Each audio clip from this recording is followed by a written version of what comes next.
In the bustling village of Konoha, the main thoroughfare is alive with the constant flow of traffic and the cacophony of voices. With such a high volume of footfall, the surrounding shops naturally thrive in business. However, where there is prosperity, there also exists desolation.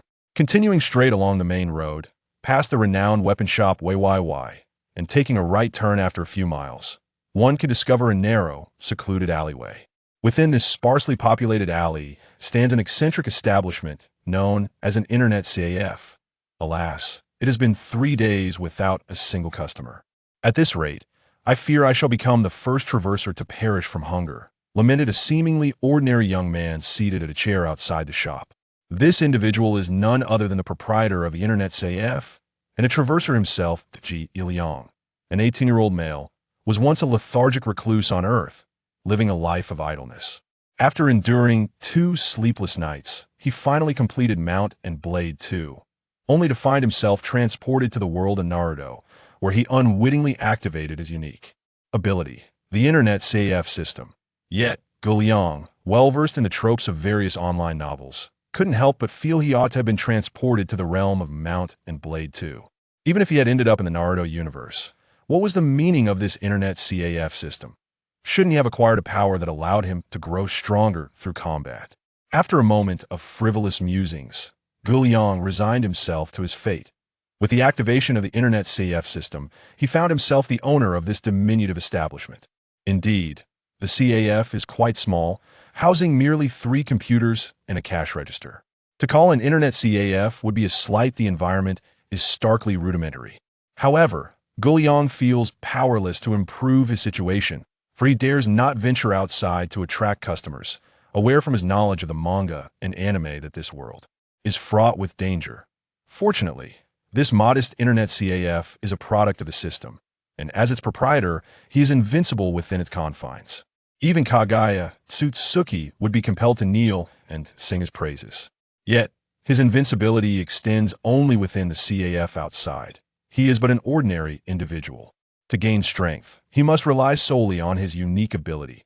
System task: attract a single customer to use the facilities. Task reward: a copy of the computer game The Legend of the Condor Heroes. Task duration: indefinite. In accordance with typical conventions, this novice task is indeed quite simple. Merely attract 1 customer, and he may unlock The Legend of the Condor Heroes. Liang is well acquainted with this game, developed by the Halua Studio and released in 1996 as a Chinese martial arts RPG. The game is adapted from the 14 martial arts novels penned by the esteemed Jin Yong, allowing players to embark on adventures alongside characters from stories. The game boasts a high degree of freedom, with most characters, skills, items, and plot developments remaining faithful to the original works. For a martial arts enthusiast, this game is an absolute must-play. Should he successfully unlock it, Liang would be able to enter the game and acquire the martial arts techniques contained within to aid in his own cultivation. Indeed, engaging in games at this internet CAF can lead to enhancement of 1 skills point. 3 days though. You know how I have endured these 3 days, you wretched system? In the span of 3 days, inquiries had not been absent. Individuals came to ask about the purpose of this internet CAF. For those who approached, Liang naturally unleashed his full persuasive prowess. Whenever a potential patron was convinced to give it a try, they were invariably deterred by the exorbitant rates charged for usage. According to the system, 1 hour of gameplay costs an astronomical 10,000 taels. Are you robbing me? This sentiment was shared not only by passersby, but even by Liang himself, who regarded the system's charges as a form of extortion. In Liang's understanding, drank missions in the world of Naruto typically range from 5,000 to 20,000 taels, to be divided among a team of 4, with the leader claiming half and the remaining sum distributed among the 3 lower-ranked ninjas. The actual reward that each individual receives is meager at best. It is hardly surprising that the visitors over the past 3 days were merely ordinary people. They possessed far less wealth than ninjas. Even a low-ranking ninja would likely hesitate to part with 10,000 taels merely to sample this so-called game. Thus, over the course of 3 days, the CAF had yet to entertain a single genuine customer. Fortunately, the establishment came stocked with provisions sufficient for a week, sparing Liang from starvation. However, Should he fail to attract customers, his demise by hunger was merely a matter of time. That AS for seeking employment in Konoha without the system's aid. Liang had contemplated this route, but soon abandoned the idea. After all, he was not a native of this world. In certain aspects of daily life, he undoubtedly differed from the locals. For instance, his fair complexion was not characteristic of the average individual. In the Naruto universe, such a pristine skin tone was typically reserved for the privileged or the shinobi ordinary people. In contrast, did not possess such features. Imagine a person with such fair skin wandering through Konoha in search of work. How suspicious that would appear. Such an obvious anomaly would surely attract the attention of the security forces. Liang's identity was bestowed upon him by the system, capable of withstanding scrutiny. Yet, he himself could not endure the same level of examination as an ordinary person. He doubted his ability to withstand such inquiries. Thus, to avoid an early demise, he could only bide his time within the CF, attempting to lure customers at the entrance. However, the thought of an hourly rate of 10,000 taels and various other regulations left him feeling quite vexed. I wonder when I will complete my novice task.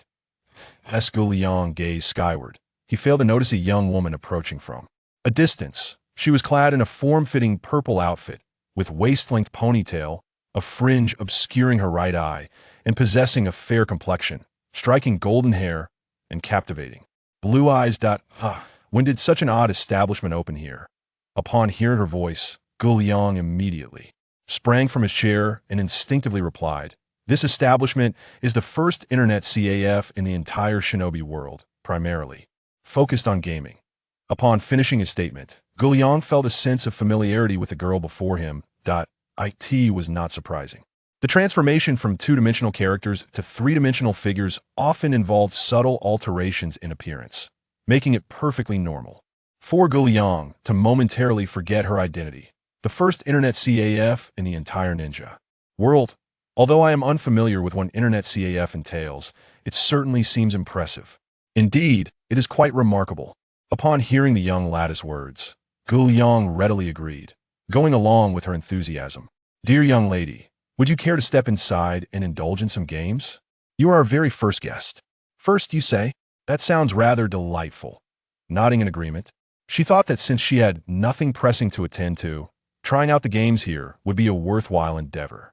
However, upon entering the CF and noticing the small blackboard affixed to the wall, she exclaimed in anger, "Owner, are you attempting to deceive me simply because I am a child?" As she spoke, she pointed to the blackboard, continuing, 10,000 for 1 hour? What a ridiculous price for such a poor game.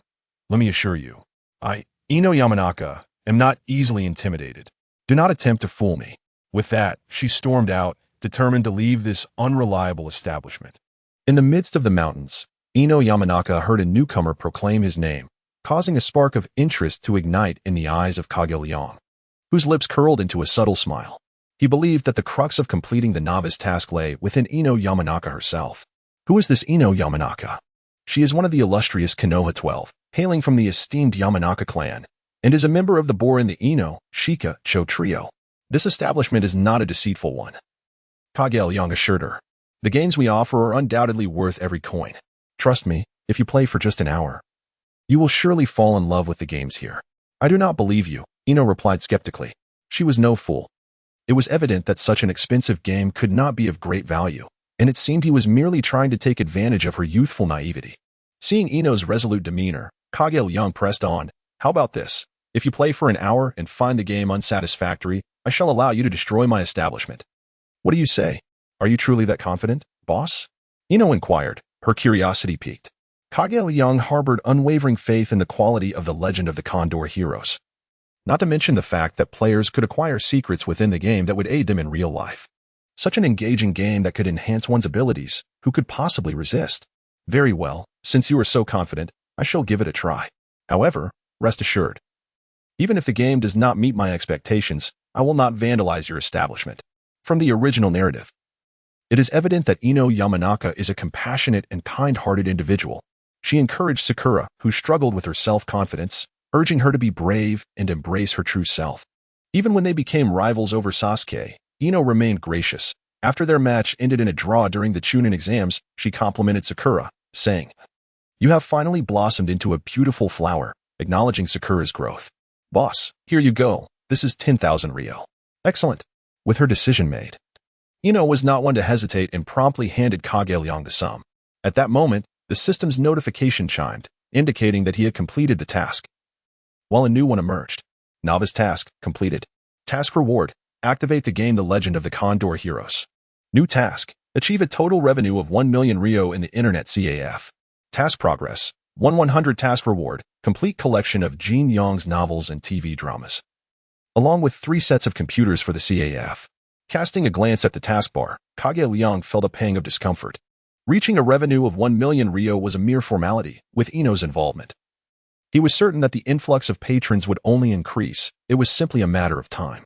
However, the nature of this task reward left him perplexed.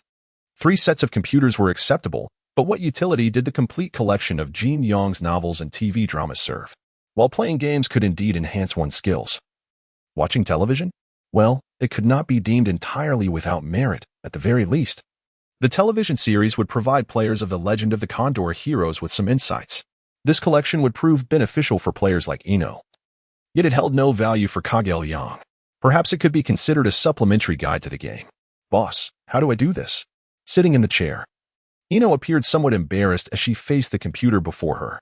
In fact, the world of Naruto does have computers, including laptops, so Ino was quite familiar with them. However, the computers in this realm seemed to lag behind by at least a generation compared to those in Internet CAFS.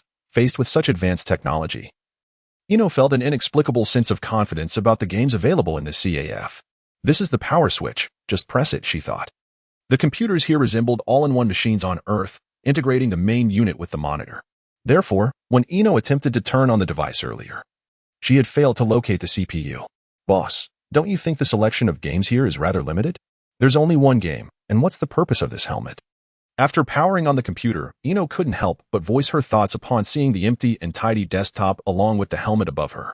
This helmet was no ordinary piece of equipment. It embodied the true essence of cutting-edge technology in the CAF. A sleek black tube connected the helmet to the chair's backrest.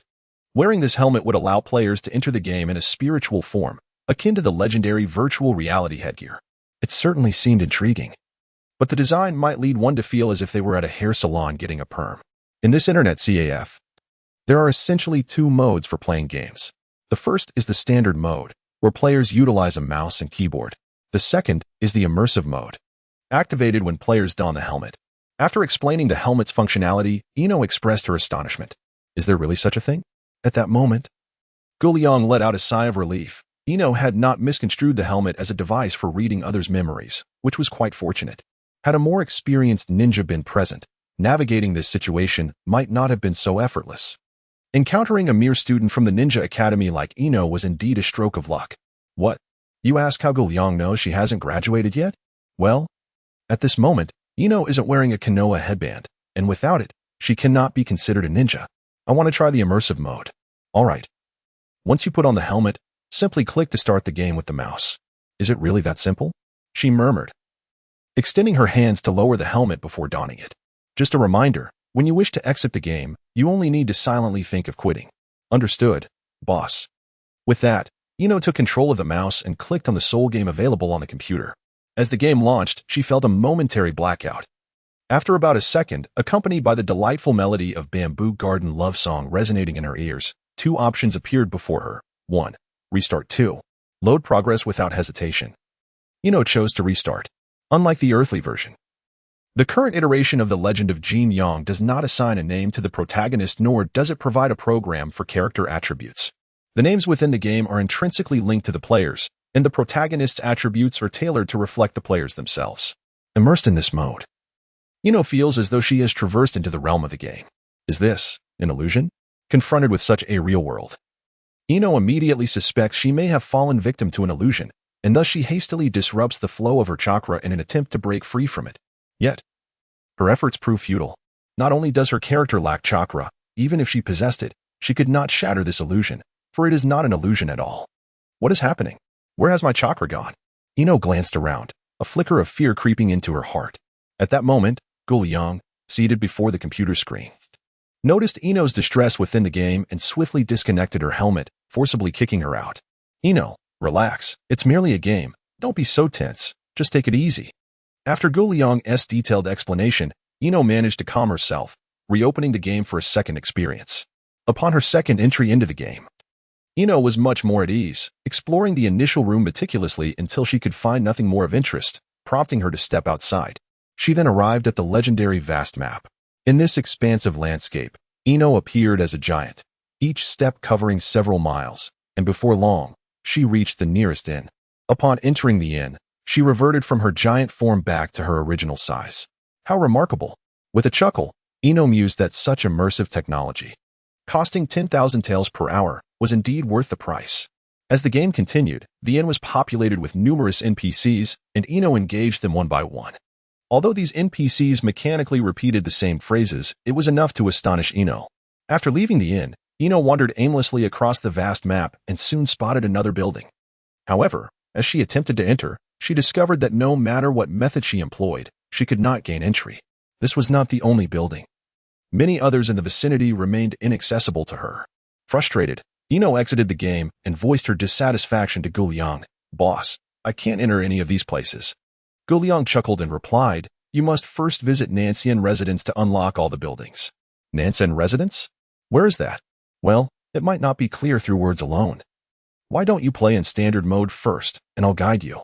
Nodding in agreement, Ino began to control her character with the mouse. Go down here. Now left. Yes, right there. Just go inside. Under Liang's guidance, Ino maneuvered her character into Nanshan Residence, and after progressing through a segment of the story, she finally unlocked all the building functionalities. At last, all the buildings are accessible, so let the play continue. Once again, Inoue re-enters the game, wandering aimlessly, entering every structure in sight, engaging NPCs in conversation, and rummaging through containers in search of treasures, reveling in the experience. Ah, the Songfeng sword technique? What an odd name.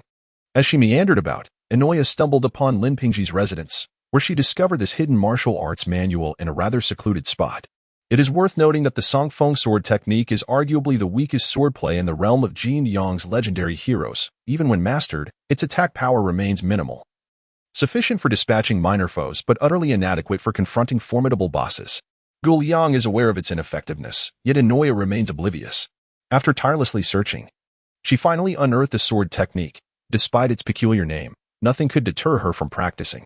With an innate understanding, she grasped the sword manual, silently invoking its power. And the manual transformed into a radiant light that seamlessly integrated into her being. Simultaneously, visions of various sword maneuvers from the Songfeng technique unfolded in her mind. The intricacy of these moves was astounding. Unlike the swordplay in Naruto, which predominantly emphasizes destructive power, the sword techniques in Jin Yang's games largely focus on finesse and skill. Although Inoue is merely a student, her lineage as a member of the Yamashiro clan grants her a discerning perspective. Alas, it would be splendid if such abilities could be wielded in reality as well. Shaking her head, Inoue dismissed these idle thoughts and resumed her exploration of the map. Having acquired the sword technique, Inoue was naturally eager to find someone upon whom to test its might. After a series of stops and starts, she indeed encountered several feeble NPCs ripe for combat. Unlike the standard mode, the immersive mode of Jin Yang's game features a combat system that emphasizes real-time engagement. Drawing upon her innate prowess, Inoue successfully eliminated these NPCs. In her previous iterations, dispatching even the weakest NPCs proved to be a formidable challenge. As every character possesses martial skills, this realization only deepened her satisfaction with the Songfeng sword technique. Just as she was about to seek out more NPCs to hone her skill to its zenith, she was abruptly ejected from the game. What is happening, boss? Inoue exclaimed, irked by the forced exit. She had only just begun to appreciate the intricacies of martial arts and was thoroughly enjoying her gaming experience when she was so unceremoniously removed. It was infuriating to think about. An hour of gaming time had elapsed, and to continue, one must pay for an extension. Boss, I have no money. Please let me play just a little longer, just a moment. Inoue's plea mirrored a youthful Liang, who once begged the internet CAF owner for more time when funds ran low. Observing Inoue's desperate demeanor, Liang, of course, denied her request. In jest, it is indeed a regulation set by the system, and Liang lacks the authority to amend it, at least for now. Without funds, one cannot indulge in leisure. Humph. What a miser. Observing Liang's unwavering stance, Jingyu realized that today's entertainment was likely thwarted. You cunning merchant, I shall take my leave. Until next time. After Jing Ye's departure, Liang promptly closed the internet CAF. With an initial income of 10,000 taels, he could now procure some essential supplies from the system, ensuring he would not face starvation in the coming days. With the burden of daily survival lifted, Liang was eager to experiment with the virtual helmet and immerse himself in gaming. Virtual gaming, a marvel of technology that had long been a dream of mine. Let me see if it lives up to the exaggerated depictions in novels. Haha, here I come, Legends of Jinyo. While Jingyi was a novice, Liang was a seasoned player. Although he may have forgotten some details, he still retained knowledge of the ultimate martial arts techniques. Within a few short hours, he had assembled an impressive repertoire of top-tier skills: inner power, 9 Yang divine skill, palm technique, 18 dragon subduing palms, agility, wave gliding steps, along with a profound internal force. Not bad, not bad. At present, I can barely consider myself a master. That evening, after logging off, Liang began to assess his physical condition. Compared to a few hours prior, he now resembled a humanoid Tyrannosaurus. He could easily take on 100 versions of his former self without breaking a sweat. This was merely because his martial arts skills were not yet at their peak. Should he reach full mastery, his strength would undoubtedly amplify further. What level do I now occupy in the Naruto universe? Jinin? Chunin? Or perhaps Jonin?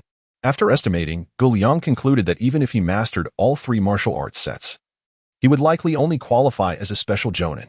In close combat, he might rival an average Jonin, but in other aspects, he would fall short. At the very least, he lacked ninjutsu, which meant no long-range attack capabilities. Only in melee combat could he fully unleash his potential. Alas, even if he learned numerous martial arts in the game, in reality, he could only apply one set of skills. How splendid it would be without such limitations. Shaking his head, Liang recognized he was indulging in fanciful thoughts. I wonder if that girl, Jingyi, will return tomorrow? The following day, Liang rose early as usual, hoping for customers to grace his establishment. However, he waited until noon without a single visitor or even an inquiry, an indication of just how desolate this alley was. Jingye's visit yesterday had been a stroke of luck for Liang, and thankfully, he had seized that opportunity. Otherwise, he might still be waiting indefinitely for his first patron. Speaking of Jingyi, what might she be up to now? Meanwhile, Jingyi was indeed occupied, diligently studying at the Ninja Academy. As graduation approached for her class, the teachers were employing various methods to enhance the students' combat experience. Today, Iruka organized a practical lesson. On the playground, a group of 12-year-olds formed a circle, intently observing the duel between 2 classmates. With a soft thud, a young boy was knocked to the ground. Iruka, acting as the referee, swiftly approached to assess the situation before declaring the victor Kishimoto Kishi. The 2 combatants then performed the reconciliation seal before exiting the arena. Next up, Yamanaka Ino versus Haruno Sakura. After exchanging glances, Ino and Sakura promptly stepped into the duel circle. Wide forehead, it seems it's just us again today. I warn you once more, Sasuke-kun is mine, so surrender gracefully. Ino retorted, dream on, Ino. Sasuke-kun belongs to me. Rather than launching into combat, the 2 unexpectedly engaged in a heated argument, much to Iruka's chagrin. He bellowed, Ino, Sakura, start your match quickly, or you can forget about graduating. His booming voice startled both girls, leading them to bow apologetically.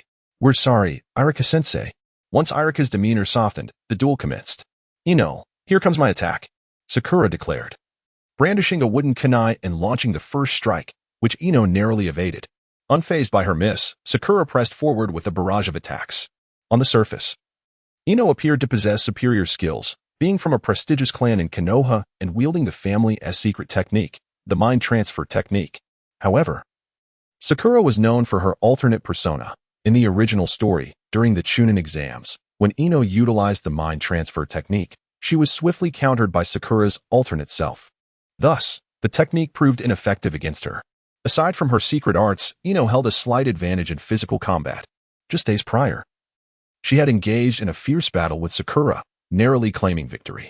Yet today, Ino found herself perplexed by the multitude of vulnerabilities in Sakura's offensive maneuvers. What was happening?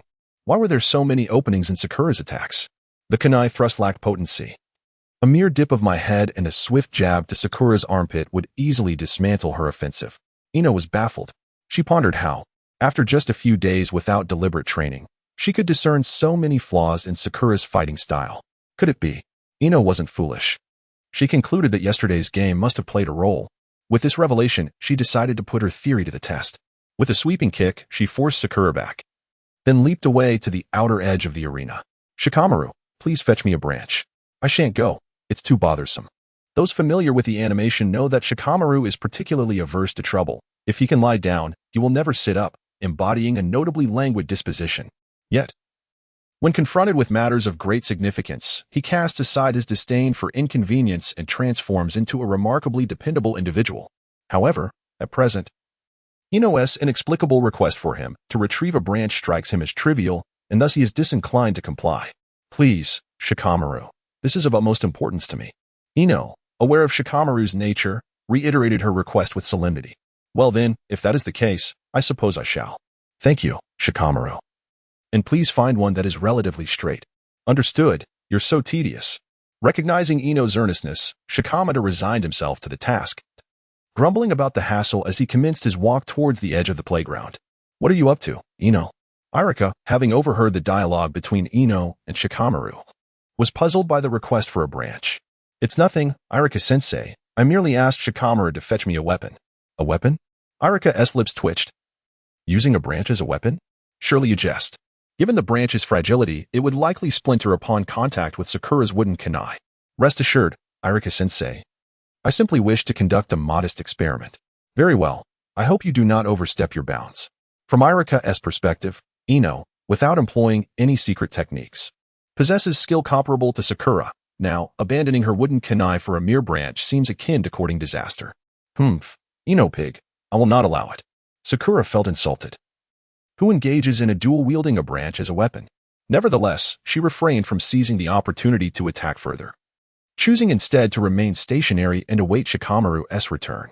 In the corner of the playground stood several large trees, unsure of the length of branch Ino required. Shikamaru collected a few and even climbed a tree to break off several more. Here, take your pick. Upon surveying the array of branches, Ino selected the one she deemed most suitable and expressed her gratitude once more before turning to Sakura and declaring, Let us continue, wide forehead. Prepare to meet your doom. Ino pig. With that, Sakura charged toward Ino. Due to her appearance, she despised being called wide forehead, especially by Ino, her rival. Thus, she longed to bring Ino to the ground and deliver a sound thrashing to teach her a lesson about reckless speech. Now comes the moment to validate my thoughts. With a branch in hand, Ino observed the advancing Sakura without trepidation. Instead, a slight smirk graced her lips as she murmured, Pine Wind Sword Technique. Pine waves like thunder. The essence of the Pine Wind Sword Technique lies in its strength akin to that of pine and swiftness like the wind. Though unpredictable, it is direct and relentless. A longer branch undoubtedly surpasses the kunai in strength, and faced with Ino's sudden onslaught, Sakura was taken aback. Hastily shifting her strategy to avoid a direct confrontation with Ino, Sakura executed her technique, and Ino swiftly followed suit. In an instant, Ino's figure swayed relentlessly. Wielding a branch with astonishing speed and remarkable power, her strikes were nothing short of ferocious. Faced with such an onslaught, Sakura found herself utterly defenseless, her body suffering numerous hits from Ino. Observing this, Iruka promptly intervened, calling for a halt. It was evident to any discerning eye that Sakura had no opportunity for retaliation, forced instead into a passive state of enduring the blows. Fortunately, Ino wielded a mere branch, had it been a sword. Who could have anticipated that the Yamanaka clan possessed such formidable swordsmanship? Hiki, thank you for the compliment, Iruka-sensei. After the duel, Sakura appeared somewhat disheveled. Yet she had sustained no serious injuries, merely a few superficial bruises that would heal naturally in a day or two. Following the sealing of their reconciliation, Ino cheerfully returned to her original position. When did you become so skilled, Ino? You were truly impressive, remarked Shikamaru, his eyes brimming with astonishment. As a member of the Nara clan, allied with the Yamanaka, he was well aware that the latter lacked even mediocre sword techniques. Ino's newfound mastery of such exquisite swordplay left Shikamaru profoundly intrigued. However, Choji, munching on chips, seemed less contemplative, showering Ino with praise instead. Upon hearing Choji's compliments, Ino felt an urge to pat his shoulder, but as she discarded her branch and reached out, a sharp pang of pain coursed through her arm. The sudden discomfort made her gasp. Are you all right, Ino? Is everything okay? Shikamaru and Choji inquired, noticing her distress. It's nothing. Just a slight cramp in my right arm, she replied. A cramp? Shikamaru frowned, continuing, Is it a side effect of using that technique? After a moment of contemplation, Ino nodded. It seems so. Is it severe? Not really. A little rest should suffice. Techniques with side effects ought to be utilized sparingly. The presence of a side effect, particularly a cramp, suggests that Ino's physical condition is not yet adequate for wielding this style of swordsmanship, and it also indicates that she has yet to fully master it. If Ino had completely mastered it, she wouldn't have exerted herself to the point of cramping. Rest assured, I am well aware of my limits. Ino had not anticipated that the sword techniques she could employ freely in the game would require consideration of her physical capabilities in reality. However, if I can wield sword techniques, what about other martial arts? Ino knew that beyond swordplay and palm techniques in the game, there were also internal martial arts and lightness skills. Setting aside the internal arts, mastering lightness skills would undoubtedly elevate her prowess significantly. The thought of that wondrous internet CAF and the martial arts within the game made Ino yearn to immerse herself in it for 3 days and nights. Indeed, Shikamaru, Choji, do not accuse me of neglecting you. After school, accompany me, will you? Accompany you? To what end? I wish to return home and rest. Enough of your rambling. The question is whether you will join me. Very well, I shall go. Shikamaru, resigned, likely comprehended the intention behind Ino's invitation, although he harbored a curiosity regarding her secret. He genuinely desired to return home and recline. Shikamaru intends to go. What about you, Choji? I have no objections, naturally. Very well then, after school, you shall follow me. Ino, over there, was enticing Shikamaru and Choji to accompany her after school. Oblivious to the considerable stir her recent confrontation with Sakura had caused among their classmates. For Sasuke, who was resolutely determined to eliminate that man, Ino's display had been nothing short of provocative. The swordsmanship she employed was so intricate that even he could scarcely discern its nuances, only catching glimpses of indistinct shadows. Upon introspection, he mused that had he faced Ino in her recent form, the spectacle might have been more impressive, yet defeating her would have posed a formidable challenge. The Yamanaka clan possessed no such sword techniques, nor did Konoha. Ino undoubtedly concealed some secret. As the second son of the Uchiha clan, Sasuke possessed a modicum of discernment.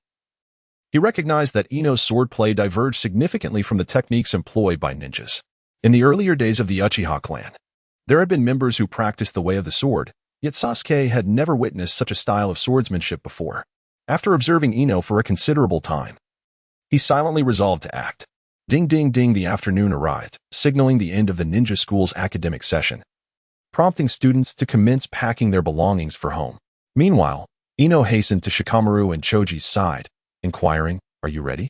Shikamaru had little to pack, his laziness leading him to leave his books in the classroom, thus sparing him the burden of carrying them the next day. Choji was similarly unconcerned, utilizing his bag for snacks, with his books having been left behind like Shikamaru's. "Once you are ready, let us depart." Observing Ino's fervor, Shikamaru sighed internally and turned to Choji, saying, "Choji, let us go." "All right, Shikamaru." With that, the trio exited the classroom. Upon leaving the school, Ino led the way, urging Shikamaru and Choji to hasten their pace. Reluctantly, the two, pressed by Ino's insistence, quickened their steps. After approximately 10 minutes of walking, they finally reached their destination. "Ah, the young lady from the Yamanaka clan has arrived again." "What young lady?" "That title is rather unflattering. Please refer to me as Ino from now on." "Very well." The proprietor nodded before shifting his gaze to the two companions beside Ino. One, a languid youth with a pineapple hairstyle, and the other, a plump boy voraciously devouring potato chips. It was immediately apparent to Liang that these two individuals were undoubtedly Shikamaru and Choji.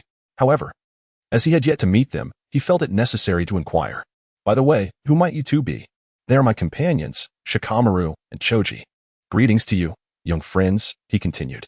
"Hello, uncle," Choji greeted. "Uncle?" Liang's eyes twitched momentarily at being addressed so. In all honesty, in this current form, he appeared to be in his early 20s. Being called uncle felt rather inappropriate, did it not? "By the way, we still don't know your name," Ino remarked. Remaining composed, Liang replied, "I am Liang. You may call me boss or brother Liang, whichever you prefer." "How conceited. Who would call you brother Liang?" "Suit yourself," Liang shrugged nonchalantly. "All right, boss. Let us not waste time on idle chatter. Let us commence the game." "Very well, as per usual, it's 10,000 Liang per hour." "Not a problem." With that, Ino, under Shikamaru's incredulous gaze, produced 30,000 Liang in cash. "Ino, where did you acquire such a sum?" As members of a prestigious family, their allowances were indeed more generous than most, yet to produce 30,000 Liang in one go, Shikamaru certainly couldn't manage that. This is the money I've saved over the past 2 months. Today, I am truly treating you both. Initially, Ino had intended to play solo for 3 hours.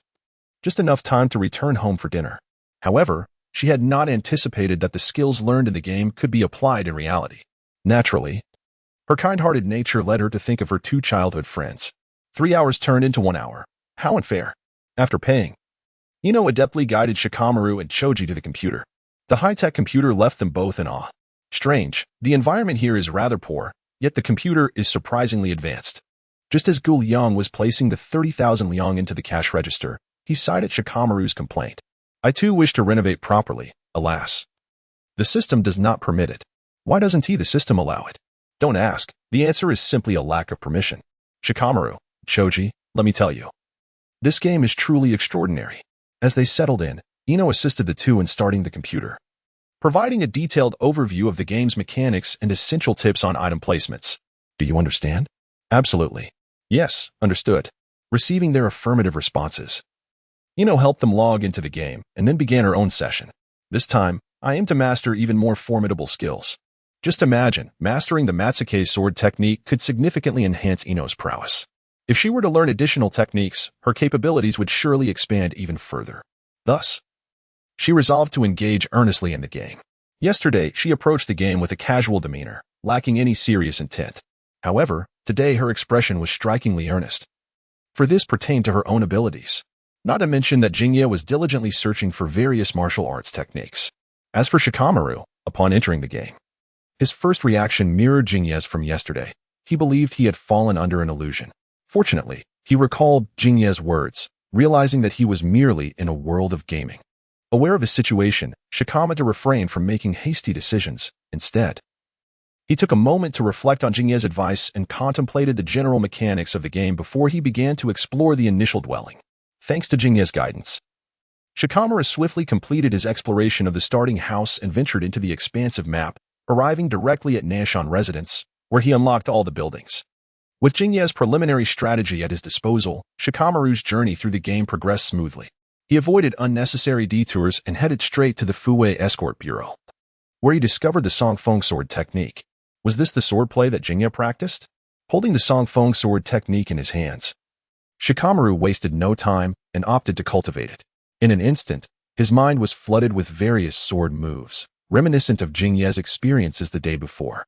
Having mastered the swordplay, Shikamaru chose not to follow Jingye's suggestion of seeking out those inconsequential NPCs for martial arts training. Firstly, he was inherently lazy and preferred a more laid-back approach to gaming. Secondly, if he adhered strictly to Jingye's strategy, it would raise the question of who was truly playing the game, Jingye or himself. Thus, regarding Lin Pingji from the other room, Shikamaru did not dismiss him as Jingye had. Instead, he attentively listened to their exchange and decided to invite Lin Pingji to join his party. With the escort bureau destroyed and both parents deceased, was he to exact vengeance for him? Whether or not he sought revenge was of little consequence to Shikamaru. His true motive for inviting Lin Pingji was the thought that, in the event of a battle, Lin Pingji could take the lead, allowing Shikamaru to coast along. As for cultivating the Songfeng sword technique, he had already learned it. It mattered little whether he practiced further. In truth, Shikamaru had no desire to come here. It was Jingye who insisted he accompany Dingzi. All he wanted was to return home and relax. However, since he was already present and the game proved unexpectedly engaging, Shikamaru allowed himself a modicum of energy to partake in it. His interest in martial arts was minimal. Rather, he found himself captivated by the game's narrative and its characters. The Quest for Revenge by Lin Pingji. The dashing rogue Tian Buguang. The cultured scholar Duan Yu.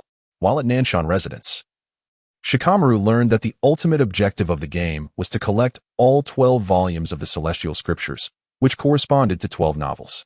Although he had not read these 12 works, he instinctively sensed that to gather the scriptures, one must interconnect these individuals and events. Decoding mysteries? That piqued his interest. Shikamaru preferred to employ his intellect over brute force. Upon observing the system time, I realized that only a few minutes remained until the hour mark. With such limited time on the machine, Shikamaru decided to cease his search and instead sat cross-legged, contemplating how to navigate this game based on the scan information he had gathered. Indeed, although it diverged from Ino's original intent, Shikamaru found himself ensnared in her web. Should he fail to unravel the mystery and collect the celestial tome in a single day, it seemed likely he would remain engrossed in this game indefinitely. As the hour of gameplay came to a close, the trio, including Ino, exited the game. Boss. Why does the game prompt me to select a martial art for use in the real world upon my exit? What does this signify? Ino's demeanor was not one of dissatisfaction, but rather one of curiosity. Have you mastered more than one martial art? At this, Ino nodded affirmatively, stating, Indeed. Aside from the initial Shunfeng sword technique, I have also acquired the Thunder Blade technique, the Zixia divine skill, and the Tiyun ascension. The martial arts she had learned were all relatively accessible. The Thunder Blade and Zixia divine skills could be obtained simply by opening chests, while Tiyun ascension required a duel with Zhang Sanfeng. Losing would grant her the lightness skill. Given that Ino had already mastered 2 martial arts along with an internal and light skill, the game prompted her to choose which martial art she wished to employ in reality upon her exit. Only by selecting a martial art for real-world application could she seamlessly utilize it in combat. For instance, if she opted for the Thunderblade technique today, she would find employing the Shunfeng sword technique in reality rather awkward and unrefined, lacking the flair she had displayed previously. Let me put it this way: understanding dawned upon Ino as she absorbed Liang's explanation. By the way, what is this internal skill? Why can I not learn it in reality? Upon hearing this inquiry, Liang cast a sideways glance at Ino and remarked, You already possess a form of internal energy, namely Chakra. If you wish to practice internal skills as well, it is not impossible, but consider this. Can you withstand the clash of 2 energies within you? A misstep could lead to catastrophic consequences. This served as a form of protection from the system for the players. When a player already harbored a type of internal energy, any additional energy acquired in the game would not directly affect them, thus preventing unnecessary tragedies. Of course, Ino was already familiar with the energy pathways of the Zixia divine skill. Should she choose, she could cultivate it in reality. However, the system clearly would not intervene in such perilous endeavors. Is it truly that daunting? Ino was taken aback at the thought of potentially exploding from cultivating 2 energies. Thankfully, she had refrained from recklessly pursuing it and had sought Liang's counsel first. In this moment, Ino truly felt grateful for her prudence. After responding to her emotions, she turned to her 2 companions and inquired, Shikamaru, Choji, have you made any discoveries? As for me, aside from the Mist Wind Sword technique that Ino shared with me, I spent the rest of my time earning money to buy food. In Choji's view, the Mist Wind Sword technique was merely average. When pitted against his meat tank, he was certain he would emerge victorious. You think you can stab me with that sword? Just watch as I flatten you into a pancake. Thus, with his family's secret technique still not fully grasped, he had no leisure to devote to martial arts. He would rather seek out delectable treats. Let me tell you, this game is absolutely amazing. I bought a roast chicken in it, and the flavor was simply exquisite. Besides the roast chicken, there were those little soup dumplings, scallion pancakes, and plain noodles. The food was simply delightful, and Ino interrupted him, covering her face in disbelief. She never anticipated that Choji would forego martial arts training in favor of earning money to buy food. Not only did Ino find it shocking, but even Shikamaru was taken aback. A martial arts game had been transformed into a culinary adventure by Choji. What a remarkable feat. And you, Shikamaru, what have you gained? With Choji's fate seemingly sealed, Ino turned her attention to Shikamaru, who maintained his usual languid demeanor as he responded, It's all right, just passable. Upon hearing his reply, Ino, well acquainted with his nature, immediately asked, You aren't sleeping in the game, are you? Surprisingly, at the beginning, Shikamaru did entertain that notion. Had it not been for the game's captivating plot, he might have found a cozy spot to take a nap. Nonsense, I'm genuinely engaging with the game. That's good to hear. Ino cheerfully patted Shikamaru's shoulder and continued, So, can you share which martial arts you have acquired? Do I have to? It sounds bothersome. It's just a discussion. What could be so troublesome? Fine. Reluctantly, Shikamaru enumerated the martial arts he had obtained. The Mist Wind Sword technique, which you informed me about, and the techniques you gained as well. Additionally, there is the Gale Blade technique, the Hu Family Blade technique, the 6 Meridians Divine Sword, the Biming Divine Skill, the Lingbo Weibu, Iron Palm Fist, and 7 Injuries Fist. Is that all? Ino was left dumbfounded by the extensive list Shikamaru had shared. That's it. In contrast to Ino's astonishment, Shikamaru appeared remarkably composed, entirely unaware of how impressive his achievements were. Damn it. How come you can achieve so much in just 1 hour, while I barely gather anything in 2? Comparing oneself to others can be disheartening. Ino's minimal gains over 2 hours paled in comparison to Shikamaru's significant progress in just 1 hour. creating a profound sense of imbalance within her. Feeling this discontent, she glared at the unperturbed Shikamaru, wishing to strangle him. Yes, she thought so, and she attempted to do just that. However, before she could reach him, Shikamaru effortlessly took a small step back, evading her grasp. As Shikamaru deftly evaded, Ino launched another attack, chasing after him with fervor. Faced with Ino's relentless pursuit, Shikamaru nimbly sidestepped her strikes, his feet dancing lightly as he deftly maneuvered away. The small internet CAF buzzed with excitement, filled with their playful antics. Observing the scene, Liang refrained from intervening, allowing the two to indulge in their spirited play. Eventually, as Ino realized her inability to catch Shikamaru, she naturally ceased her childish antics. "Are you employing the body flicker technique?" Ino inquired, to which Shikamaru simply nodded in acknowledgement. "How frustrating. It seems my cloud summoning technique pales in comparison to your mastery of the body flicker," Ino lamented. Shikamaru shrugged nonchalantly, his demeanor inviting further playful annoyance from her. After a deep breath, Ino regained her composure, reflecting that at least her achievements surpassed those of CHG. "Boss, we're heading out now. We'll return to play tomorrow," she declared. "Of course, you are always welcome to come back," Liang replied as he escorted Ino and her companions to the door, smiling as he watched them depart. To be candid, he felt a twinge of envy towards the camaraderie shared among Ino, Shikamaru, and CHG. Such friendships from youth are truly precious. Only those who venture into society comprehend the rarity of friendships untainted by ulterior motives. "Well, it is time for me to resume my training," he mused. Recalling that he had yet to master the martial arts he had acquired the previous day, a bit of diligent effort today should suffice. Time passed swiftly, and before long, 3 days had elapsed. Throughout this span, Ino, Shikamaru, and CHG made it a point to visit for an hour each day. Liang did not pry into the source of their funds. Given their backgrounds, acquiring money would not pose a challenge, especially since they possessed ample pocket money. What surprised Liang was his initial assumption that Ino would be the first among them to complete the storyline and obtain the first volume of the ancient text. Despite her occasional neglect of certain plot elements in her quest, her enthusiasm for the game surpassed that of her peers.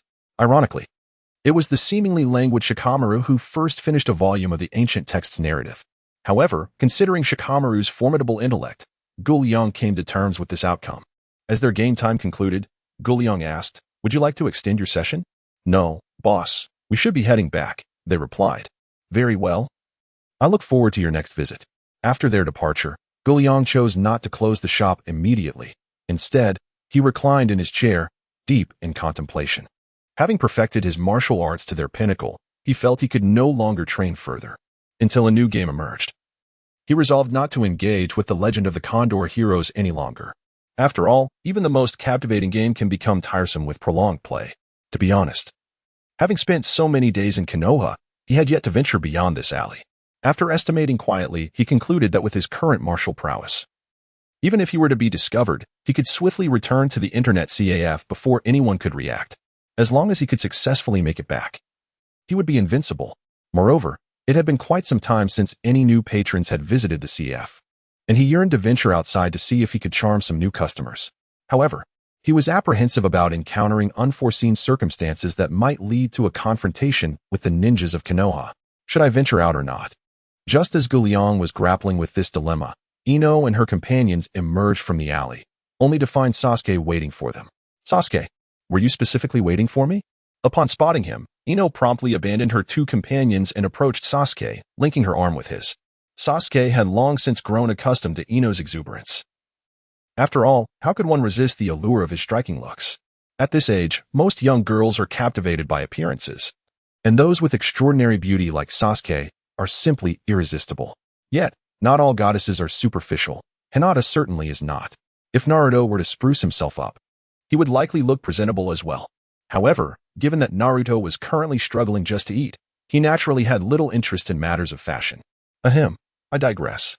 Is the secret to your newfound strength that peculiar shop? Sasuke inquired directly, cutting through any pretense. Indeed, Sasuke, if you wish to grow stronger, you might consider giving it a try, came Ino's candid response, much to Shikamaru's dismay, as he had never held Sasuke in high regard and was reluctant to answer his questions. However, Ino's unreserved reply caught Sasuke off guard. In the realm of ninjas, strength is paramount, and the secrets to enhancement are typically guarded jealously by clans, fearful of others discovering them. Even the Ninja Academy only instructs students in the most fundamental techniques. For commoners to acquire advanced jutsu, they must exchange contributions or offer themselves to other ninja clans. Without exceptional opportunities, they are merely cannon fodder on the battlefield. Even prodigies who graduate early do so primarily due to their family backgrounds, such as Itachi Uchiha's connection to the Uchiha clan or Kakashi Hitaki's inheritance of the Hitaki swordsmanship. Was Minato Namikaze truly a common genius? Had he not encountered Jiraiya? Would he have ever become Hokage? All of this serves to illuminate a singular truth. Acquiring such techniques or secrets that lead to strength invariably requires some form of sacrifice. Thus, when Ino spoke so freely, it was no wonder Sasuke was taken aback. What lies within? The desire for strength burned unaltered in Sasuke's heart. Yet even his fervent ambition did not render him reckless. It must be noted that, in the absence of facing Itachi Uchiha, his ninja discipline was commendably high. In truth, it was merely a place for gaming. Through play, they had inadvertently grown stronger. As the playful banter unfolded, Ino's assertion about growing stronger elicited an incredulous expression from Sasuke, shattering his typically stoic demeanor. Do not doubt, Sasuke, Shikamaru interjected, shedding his usual nonchalance for a serious tone. Ino speaks the truth. It is indeed a remarkable place. And the means to enhance one's strength is merely through playing games. While Sasuke remained skeptical of Ino's claims, he found a semblance of credibility in Shikamaru's words. Known for his extraordinary intellect. If that is the case, then surely you must have paid a considerable price, Sasuke surmised. To him, Ino's transformation from being evenly matched with Sakura to effortlessly overpowering her implied a significant sacrifice. Furthermore, if Ino had grown so formidable, it stood to reason that Shikamaru and CHG had also experienced some enhancement. Speaking of sacrifice, Shikamaru and Ino were not the only ones who displayed a peculiar expression. Even the usually quiet CHG revealed his thoughts.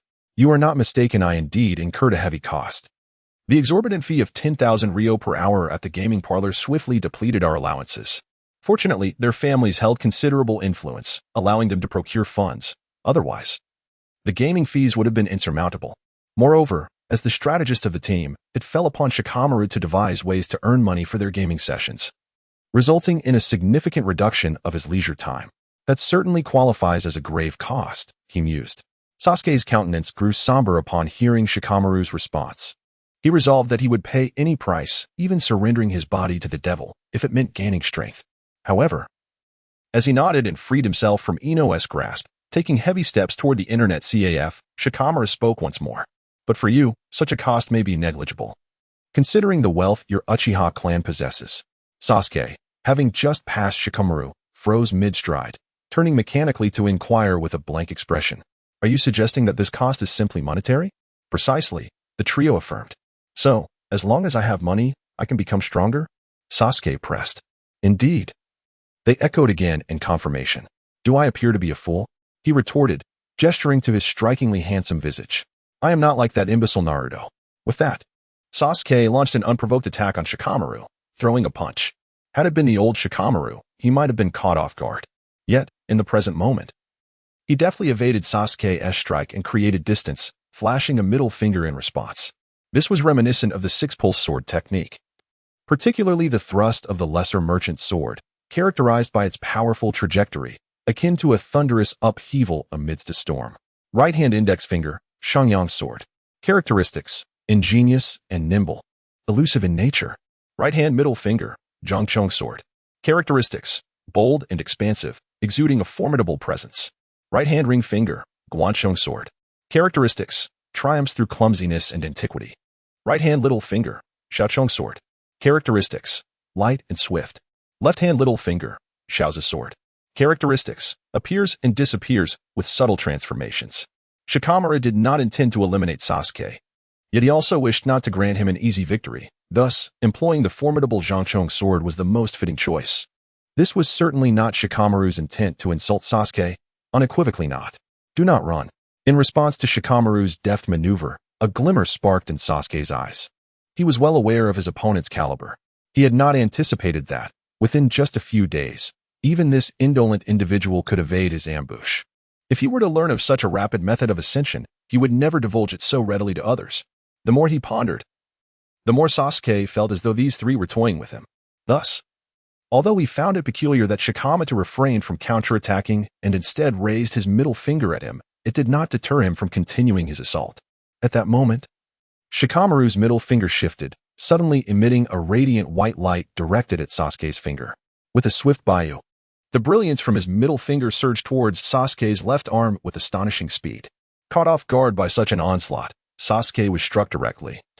Akin to being dealt a crushing blow, the pain piercing through him and eliciting a scream. He collapsed, falling to the ground. Sasuke cried out in agony, prompting Ino to rush over, her heart aching for him, as she hurriedly assisted him to his feet. Shikamaru, you have gone too far. How could you employ the Six Paths Divine Sword against Sasuke? After days of playing this game, the trio was acutely aware that these martial arts varied in caliber. Just as ninjutsu is classified into ranks S, A, B, C, and D, the same applies to martial arts. Ino's first discipline, the Matsuke sword technique, was the most rudimentary in the game. Conversely, Shikamaru wielded the Six Paths Divine Sword, the pinnacle of martial arts. To employ such supreme techniques against a child who had yet to graduate from the ninja academy was, in many respects, quite excessive. Who told him to attempt to ambush me? Shikamaru had already harbored a disdain for Sasuke. Had it not been for Ino's sake, he would have ignored him entirely. Yet, after Sasuke's earlier attempt at a sneak attack, refraining from using the Shaoshang sword to inflict a wound upon him was, in a sense, preserving their camaraderie as classmates. Let go, I do not require your feigned assistance. Rising to his feet, Sasuke shook off Ino's support, glaring at Shikamaru with palpable resentment. Sasuke, I believe you need to calm down. Shikamaru and Ino are not deceiving you. The previously silent Choji felt it was imperative to intervene, if another conflict were to arise. What would happen if Shikamaru severely injured Sasuke? Whether Sasuke lived or died was of no concern to him. His primary fear was the potential impact on the trio's bond.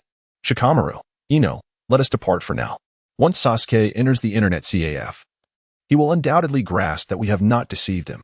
Ino, heed Choji's words. We should leave and allow Sasuke to seek the truth on his own. Ino is not foolish. She understands that at this moment, regardless of what they say, Sasuke will not believe them. Rather than that, it is better to let Sasuke experience the wonders of the internet CAF for himself. Sasuke, I shall take my leave. You must trust me. I truly have not lied to you. With a reluctant glance at Sasuke, Ino departed the alley alongside Shikamaru and Choji. Could it be that I have misjudged them? As he watched the trio leave, Sasuke found himself deep in contemplation. Nevertheless, why dwell on such thoughts? As they said, once I visit this establishment known as the Internet CAF, I shall ascertain whether they are indeed deceiving me. Shaking his head, Sasuke pressed his injured left arm and began his journey toward the CAF. Before long, Sasuke arrived at his destination, where he spotted a young man reclining in a chair. His expression riddled with conflict. Indeed, to this moment, Liang remained undecided, whether to explore Konoha or continue his stay at the Internet CAF. Perhaps lost in thought, he failed to notice Sasuke's arrival at the entrance. Ahem, are you the proprietor of this establishment? Sasuke waited patiently, but the young man remained oblivious to his presence, prompting Sasuke to feign a cough to draw attention to his existence. My apologies, I was pondering a matter. No problem. Sasuke gently shook his head and continued. I have heard that you possess the ability to enhance one's strength. Enhance strength? Upon hearing this, Liang realized that this young boy had undoubtedly been introduced by Ino and her companions, for otherwise he would not know of such enhancements. He scrutinized the boy, noting his handsome features, cold demeanor, and the Uchiha clan's fan emblem adorning his attire. It was evident that this was Uchiha Sasuke. Yet, something was amiss. Observing Sasuke clutching his left arm, Liang noted the fine sheen of sweat upon his forehead. Clearly, he bore the signs of injury. At this age, who could possibly have harmed Sasuke? Was it Lee? Or perhaps Niji Hyuga? Aside from these two, Liang could think of no other peer capable of injuring Sasuke. As for adults, surely no adult would find amusement in bullying an orphan of the Uchiha clan. Wait, besides the aforementioned peers, there were also Ino and her two companions. Those three possessed the strength to injure Sasuke. Ino would certainly refrain from engaging in combat with him. Therefore, it must have been either Shikamaru or Choji who inflicted the injury. So, was it Choji or Shikamaru who caused your injury? Sasuke was taken aback. He had not anticipated Liang's inquiry. Yet, in his quest for strength, he knew he must respond truthfully. It was Shikamaru. I see. Liang nodded, contemplating Sasuke's rather troublesome disposition, and he could roughly surmise the situation. You truly are something else, managing to provoke such a lethargic individual into action, in a way. You could be considered quite remarkable.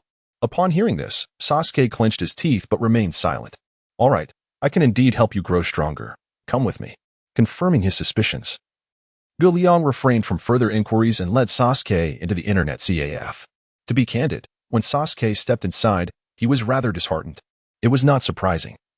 Anyone would feel disappointment upon encountering such an environment. The dilapidated walls, the antiquated cash register, and to make matters worse, cobwebs lurking in the corners. Do not be misled by the shabby appearance here. I assure you, once you engage for an hour, you will find it hard to part with this place. Liang, noticing Sasuke's crestfallen expression, maintained a calm demeanor as he spoke to bolster Sasuke's confidence, while internally he was seething. Damn it. Do I not wish to work in a pleasant environment? Why does every newcomer wear such a disappointed expression? This place is indeed a disgrace.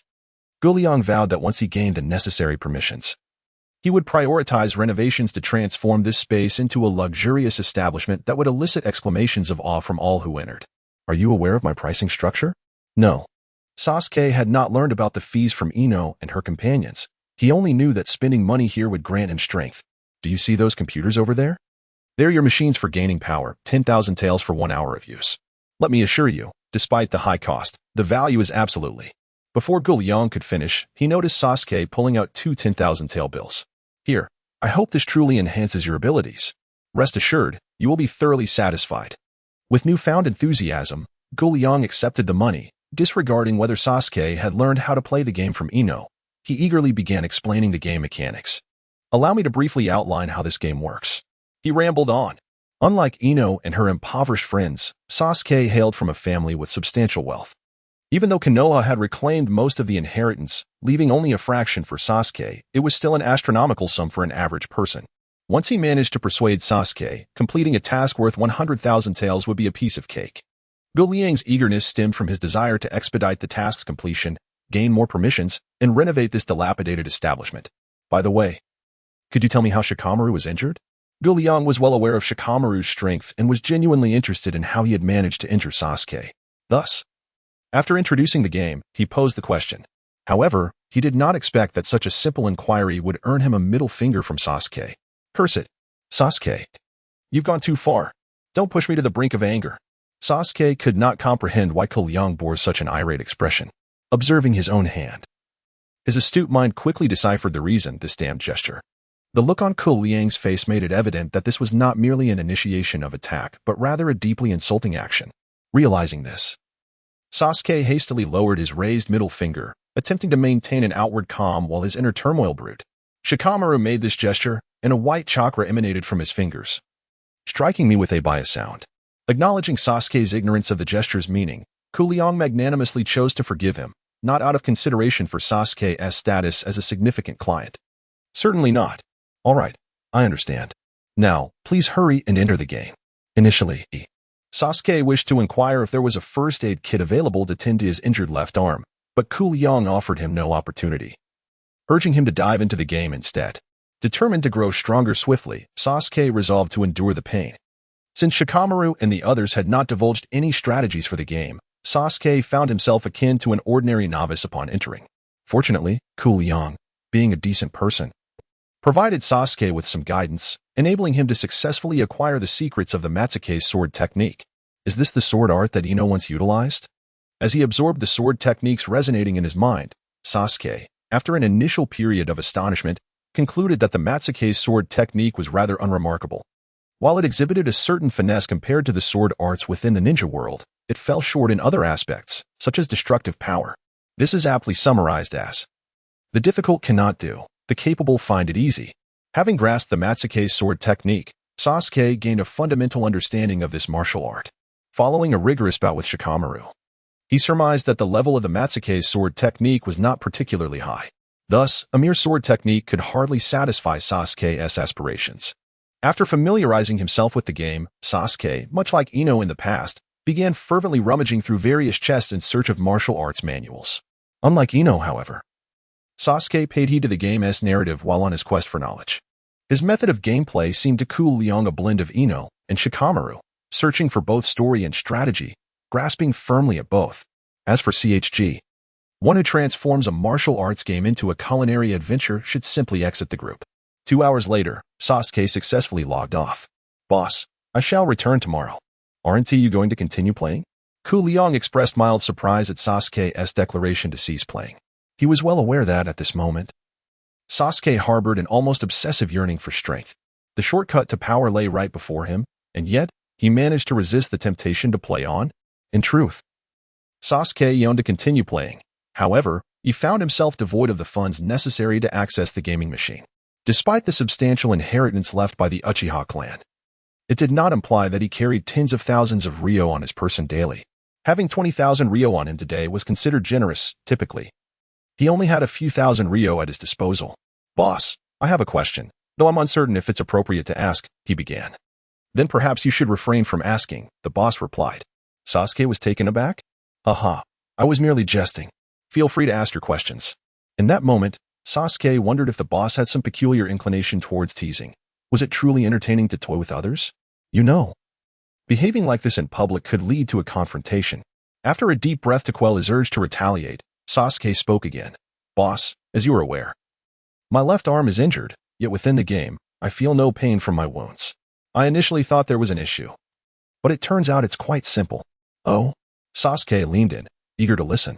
Well, I have no idea, the boss admitted. Sasuke sighed in exasperation. Boss, I'm leaving now, goodbye. He had no desire to linger any longer, fearing he might succumb to the temptation of striking this infuriating boss. Observing Sasuke's departure, Liang felt somewhat aggrieved. I truly have no knowledge of such advanced technology. How could an ordinary person like me possibly understand it? Shaking his head, Liang dismissed his concerns and opened the system interface, noting the impressive 15,000 Ryo in revenue. He nodded in satisfaction. With task completion exceeding 1/10 at this rate, he should be able to fulfill the mission before Ino and the others graduated. Over the past few days, Liang had conversed with Ino and her companions, learning they had only a month left until graduation. In that month, even without acquiring new clients, the efforts of Sasuke and Ino alone would suffice to ensure completion. Moreover, it was unlikely that new users would not emerge within such a time frame. As Sasuke grew stronger, would Sakura, who harbored feelings for him, notice? And if she did, would her curiosity lead her to follow him discreetly? If Sakura came, would Naruto, who had long admired her, also appear? Would Hinata and Kiba follow suit if Naruto did? If Kiba showed up, would Shino join? Liang believed that such a chain reaction was highly plausible. When that time arrived, he could simply await the system upgrade. As anticipated by Liang, when Sasuke was secretly sparring with Shikamaru and was spotted by Sakura, she stealthily followed him to the internet CAF the very next day. Unfortunately, Sakura's financial situation was not comparable to that of the others. Coming from a humble background, her allowance barely amounted to a few hundred Ryo. It would take her weeks to save enough for 1,000 Ryo. Naruto, too, was a destitute soul, so impoverished that he struggled to afford meals, his circumstances even more dire than Sakura's. When Sakura was just a teenager, she could still play for an hour. Whereas for Naruto, without assistance, he would be fortunate to play once a month. Fortunately, the presence of Hinata, that little angel, was a blessing. With Hinata's help, Naruto was able to play every 3 to 5 days. Although his limited intellect resulted in fewer gains compared to others, overall, his abilities were considerably stronger than those of his counterpart in the original narrative. Among the 12 young ninjas of Konoha, aside from Neji, Tenten, and Lee, the other 9 had become his clients and had significantly improved through gaming. The potential developments of future storylines intrigued Liang immensely. On this day, with just 10 days remaining until Ino and the others graduated, Liang finally completed his task. The total revenue of the internet CAF reached 1 million taels, and he earned the task reward, a complete collection of Jin Yong's novels and 3 computer sets. The rewards would be distributed after the CAF's closing. The new task required the total revenue to reach 5 million taels.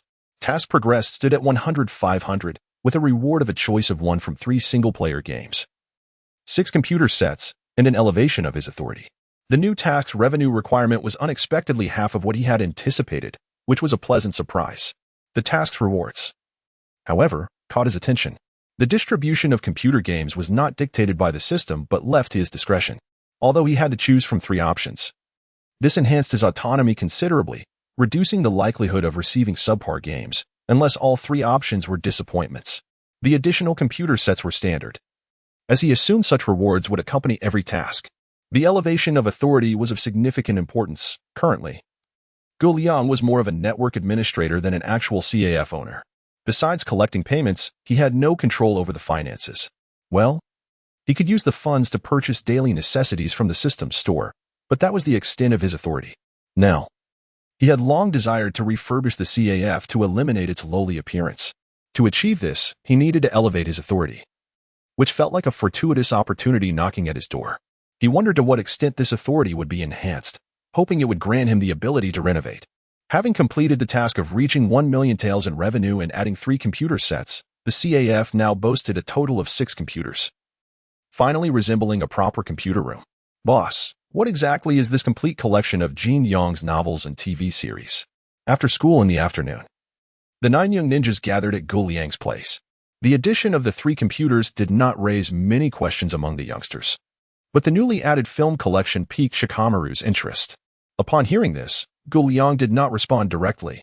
Instead, he suggested, consider the name of the game you were playing. The Legend of the Condor Heroes, replied Lumaru. Upon this revelation, Lumaru appeared to have an epiphany, glancing first at the title of the television series, then at the name of the game. Could it be? Indeed. Liang nodded in affirmation of Lumaru's thoughts. The heavenly books you collect within the game are essentially the novels generated by the game's narrative, and these television series are adaptations of those novels. Therefore, before Liang could finish, Sasuke interjected, so, by watching these series, we can more easily gather the heavenly books? Precisely, Liang confirmed. Besides this, does the television series possess any other functionalities? The others, particularly the Navi Naruto, expressed satisfaction with the prospect of understanding the plot and gathering game clues from the series, especially since even Ding Ci had completed 2 heavenly books, while Naruto had yet to finish a single one. With this television series, Naruto would be better equipped to gather heavenly books and learn formidable techniques. However, Lumaru's intentions differed. He engaged with the game primarily to unravel its mysteries. By piecing together narrative clues within the game, he aimed to accomplish the tasks assigned by NPCs, thereby mastering the game. To him, this cerebral approach epitomized the essence of gaming. Watching the television would render the experience too simplistic, relying solely on the clues presented therein, stripping away the joy of the challenge. Thus, he was eager to discover whether the television offered any additional features beyond serving as a strategy guide for the game. Haha, in due time, you shall see. I assure you, it will not disappoint, Liang guaranteed. Upon hearing this promise, the young ones grew intrigued. The 6 players promptly accessed the television series database, selecting the shows that piqued their interest from a total of 14. Please select a viewing mode. 1. Standard mode. 2. Immersive mode. The existence of an immersive mode for television viewing brought smiles to their faces. After all, the potency of this mode had been vividly demonstrated through their gaming experiences. How magnificent would it be to apply such a powerful mode to television? Without hesitation, all 6 opted for the immersive mode, diving into the captivating series. In truth, before the 9 young ones arrived, Liang had already experienced the immersive mode for television himself. Unlike gaming, where players directly control their characters, in the series, players cannot dictate the actions of the characters. However, they can choose to embody the characters within the show, akin to possessing an elderly figure, allowing a close-up observation of the embodied character's every movement. Through possession, players are able to perceive the myriad emotions and inner thoughts of the possessed character, thereby enhancing their understanding of the martial arts of the individual they inhabit during combat. In this manner, Liang believes that the 9 young warriors will amass a wealth of experience and grow rapidly. Among the 9 young warriors, 6 are presently engaged in watching television, while the remaining trio, Naruto, Sakura, and Hinata, are not idle. Sakura stands closely behind Sasuke, intently watching the broadcast of demigods and semi-devils on the computer. Hinata, on the other hand, is not focused on the screen. Instead, she stands nearby, fidgeting with her fingers while silently observing Naruto. Naruto, invigorated by his newfound martial prowess, is eager to challenge the others to a duel. However, the group has collectively agreed to avoid combat unless absolutely necessary, to minimize the risk of drawing attention to themselves. This prudent suggestion was put forth by Shikamaru. The martial arts they have acquired are entirely at odds with the traditional ninja world. While the emergence of 1 or 2 practitioners might be comprehensible, the fact that all 9 have mastered such techniques would undoubtedly attract scrutiny. To avert unnecessary complications, Shikamaru's proposal was met with unanimous consent, save for Naruto, whose impulsive nature often craves the spotlight. Consequently, aside from Ino's earlier skirmish with Sakura at school, where she employed the Pine Windsword technique, and Sasuke's private revenge against Shikamaru, no further altercations have taken place. This has left Naruto in a state of discontent. Known for his flamboyant personality, he finds it unbearable to refrain from showcasing his enhanced abilities to outsiders. Thus, every visit to the internet CAF stirs within him a desire to engage Liang in combat. Naruto's reasoning is straightforward. If he is forbidden from revealing his martial skills, then battling Liang becomes the optimal solution. Firstly, the CAF's secluded location ensures that few, if any, will witness their confrontation. Secondly, Liang is the proprietor of the establishment, and given that he is trained there, the risk of exposure seems minimal. However, Liang is indifferent to Naruto's entreaties. Fighting? Where would they fight? In the CAF? While the space is relatively spacious, it is merely around 10 square meters, far too cramped for a proper duel. Outside? That would introduce the risk of revealing their martial abilities. Even if the exterior were devoid of onlookers, Liang finds no intrigue in battling Naruto. Engaging in combat with him would be less appealing than facing the formidable NPCs within the game. Having mastered various elite martial arts to their fullest extent, Liang stands at a vastly superior level compared to Naruto, who is merely a novice. To illustrate with a gaming analogy, Liang could be likened to a character of exceptional prowess, while Naruto is akin to a mere apprentice, rendering any comparison of their combat abilities utterly inconceivable. Although Liang may possess a rather irritable disposition, he lacks the malevolent inclination to strike children. Furthermore, Naruto harbors within him the formidable Nine Tails, should a confrontation ensue. What if Naruto, unwilling to concede, unleashed the beast? Would Liang's internet CAF remain operational under such circumstances? The exposure of the Nine Tails would undoubtedly embroil Liang in considerable trouble. Not to mention, what if Sarutobi Hiruzen declared a lockdown of this very alley? At this juncture, Liang does not possess the fortitude to confront the third Hokage directly. Thus, regardless of the situation, Liang shall not engage in combat with Naruto. Uncle, are you perhaps afraid of losing? Facing Liang's impenetrable demeanor, Naruto's mind suddenly sparked with ingenuity, and he resorted to provocation. This tactic of goading me is futile. Liang retorted with a dismissive glance. A ploy of such triviality would likely ensnare only someone like Sasuke. What is useful or not, I fail to comprehend, to me. You simply fear defeat, fear being bested by the future Hokage. Very well, uncle, as long as you concede that you cannot triumph over me, the future Hokage Naruto, I shall spare you. Observing Naruto's audacious demeanor, Liang felt a sense of resignation. Fine, do not say I do not grant you an opportunity. Answer correctly a few questions of mine, and I shall reluctantly engage in a duel with you. Really? Haha, my word is my bond. Who does not know this? Then, ask away, and once I answer correctly, we shall duel. With Liang's agreement, Naruto eagerly rubbed his fists, impatient to engage in a spirited contest with the owner. Noting Naruto's enthusiasm, Liang smiled subtly. Listen well, Naruto, how many heads does a cow possess? 1. And how many hoofs? 4. Uncle, these questions are far too simple. Do you have anything a tad more challenging? Having answered the first 2 questions correctly, Naruto grew overconfident, demanding Liang to increase the difficulty. Very well, as you wish. A cow has 1 head and 4 hooves. How much hair does it have? Uncle, you? Naruto's eyes widened in disbelief. He had not anticipated such a query. Ha! Stumped, are we? Surely, as a grown man, I cannot be outsmarted by a hot-blooded fool. Since you cannot answer, then the duel shall be. Wait, I have an idea. Just as Liang was about to announce the cancellation of the duel, Naruto suddenly shouted, a cow has a whole body of hair. Impressive, indeed, you answered correctly. Liang was taken aback, not expecting Naruto to grasp such a riddle. Child's play. It's merely a testament to my intelligence. Uncle, continue. Do you have any harder questions? Were it not for my knowledge of your capabilities, I might have believed you. What do you mean? What do I mean? Clearly, faced with this new question, Naruto, who had been elated moments before, found himself momentarily flummoxed. A cow possesses a single head, 4 hooves, and a coat of fur, yet why is this so? Why indeed? How could I possibly discern the reason? Upon hearing this inquiry, Naruto felt on the verge of insanity. What relevance did the matter of a cow hold for him? How could he be expected to know the intricacies of such a question? It seemed that the proprietor of the internet CAF, with his prominent brows and expressive eyes, was intent on perplexing Naruto Uzumaki. Indeed, Liang was indeed creating a predicament for Naruto. With no desire to engage in combat, yet faced with Naruto's relentless persistence, he resorted to this underhanded tactic. Huh, you cannot provide an answer, can you? After a considerable duration, Naruto found himself unable to conjure a response, ultimately resigning to defeat. Observing Naruto's crestfallen expression, Liang felt a sense of satisfaction. At that moment, he experienced the peculiar delight that accompanies the torment of the young. It was astonishing how gratifying the act of teasing a child could be. Perhaps it is to feed it grass? Just as Naruto wallowed in disappointment and Liang reveled in his triumph, Hinata softly uttered the correct answer. Upon hearing the right response, Liang gave Hinata a thumbs up and declared, precisely, it is to feed it grass. What? There exists such an interpretation? Of course there is. Did you not notice that I typed in pinyin rather than characters? What the hell is pinyin? You are clearly attempting to make life difficult for me.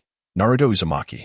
Frustrated, Naruto unleashed a powerful strike, the mighty Vajra Palm, against Liang. Merely a trivial skill, Liang remarked, effortlessly evading Naruto's forceful attack with a swift sidestep. He then utilized the nimble footwork of the Lingbo Weibo technique, darting around Naruto with fervor. Faced with such erratic movements, Naruto found himself utterly bewildered. Surrounded by nothing but Liang's afterimages, rendering him incapable of targeting his opponent for a counterattack. What manner of martial art is this? This is the soul-shifting technique. When executed proficiently, it can leave the target disoriented, dizzy, and feeling as though they are ascending to the heavens. How remarkable. Naruto. The technique employed by the boss is surely Lingbo Weibo. Just as Naruto seemed on the brink of being utterly confounded, the kind-hearted Hinata offered him a timely reminder. That detestable uncle, you have deceived me once more. Huh, who instructed you to be so foolish? However, I assure you, this aspect is no deception. Do you not feel a slight dizziness creeping in? Indeed, my head does feel a bit light. What a formidable soul-shifting technique. While the soul-shifting technique was indeed impressive, it bore a noteworthy drawback. Not only could it disorient an adversary, but it could also ensnare the user in confusion. Liang had been spinning for nearly a minute, yet due to his profound skill, he managed to avoid succumbing to the fate of Liu Yida in the great internal secret agent. Nevertheless, he had nearly reached his limit. And sensing that Naruto was beginning to feel faint, he concluded that it was time to bring the skirmish to an end. With a swift and decisive motion, Liang deftly maneuvered behind Naruto, taking advantage of his unsuspecting state. He bent his legs into a half squat, palms pressed together in the formation of the tiger seal. Hinata, unlike Naruto, was not one to underestimate the situation. She recognized the seal as the precursor to fire-release techniques and instinctively warned Naruto, be careful behind you. Yet, it was too late. In an instant, Liang accelerated, driving the tiger seal into Naruto's most vulnerable chakra point.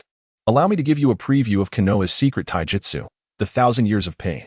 A yelp escaped Naruto as he collapsed, overwhelmed by the unexpected assault. Liang shook his head, producing a handkerchief from seemingly nowhere to wipe his fingers clean. He then gazed skyward at a 45-degree angle, adopting an air of tragic nobility, fully embracing the moment of theatricality. Meanwhile, Naruto lay sprawled on the ground, a visage of agony marking his features. Hinata. Seeing Naruto in distress dispelled any shyness from Hinata, who rushed to his side, concern etched across her face. Don't worry, Naruto will be fine. Given Naruto's resilient constitution, even a severe blow would soon heal, especially from a mere 1,000 years of pain. Are you alright, Naruto? She inquired anxiously. Rest assured, Hinata, I'm fine.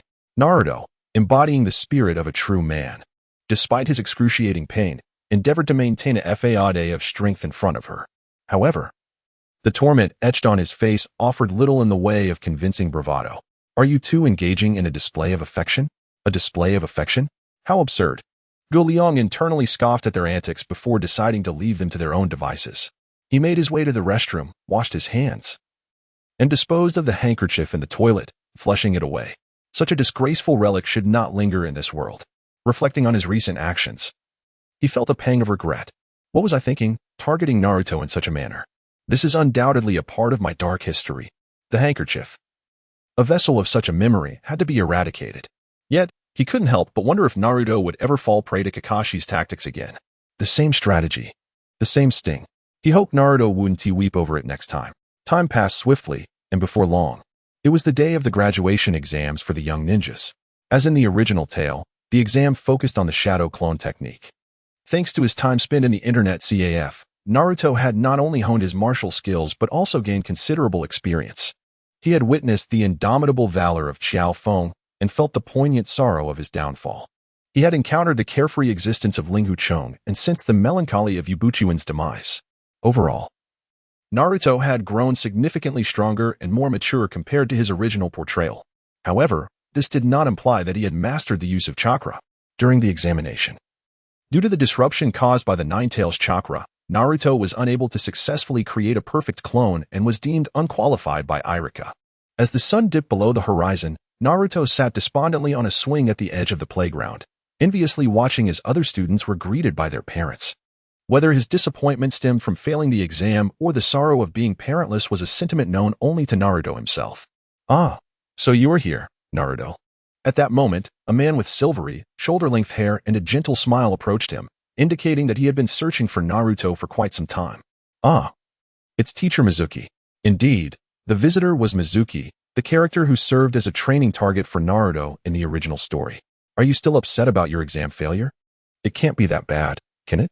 Despite his words, the expression of dejection on Naruto's face betrayed him. "Naruto, I hope you understand that Iruka-sensei did not intend to make things difficult for you." "Yes, I understand." The Naruto of the past would not have comprehended this. But now he grasped, at least to some extent, that being a ninja was a harsh profession, and those lacking in strength could easily perish on the battlefield. Iruka, as a teacher at the Ninja Academy, was diligently trying to prepare his students for the harsh realities ahead. "Huh, you actually seem to understand," Mizuki said, momentarily taken aback. "What is this? This fool actually claims to comprehend? What nonsense! I had prepared so many words for you, and now you've ruined it. You shouldn't deviate from the script, or you might get hurt. Understanding is indeed important." Mizuki's forehead twitched in frustration. He could not fathom why Naruto, who had recently appeared as a hot-headed fool, was now so perceptive. For a moment, he found himself at a loss for words. The atmosphere grew awkward. This cannot continue. Lingering here may arouse suspicion. The matter of the Jinchuriki was known to few within the ninja world, let alone someone like Mizuki, who was merely a chunin. He was only aware of the rumors circulating in the village, claiming that Naruto was the reincarnation of a fox demon. Typically, people would keep their distance from someone like Naruto. As a teacher at the ninja school, it was natural for him to comfort his students. But prolonged interaction would inevitably attract attention, which contradicted his plans.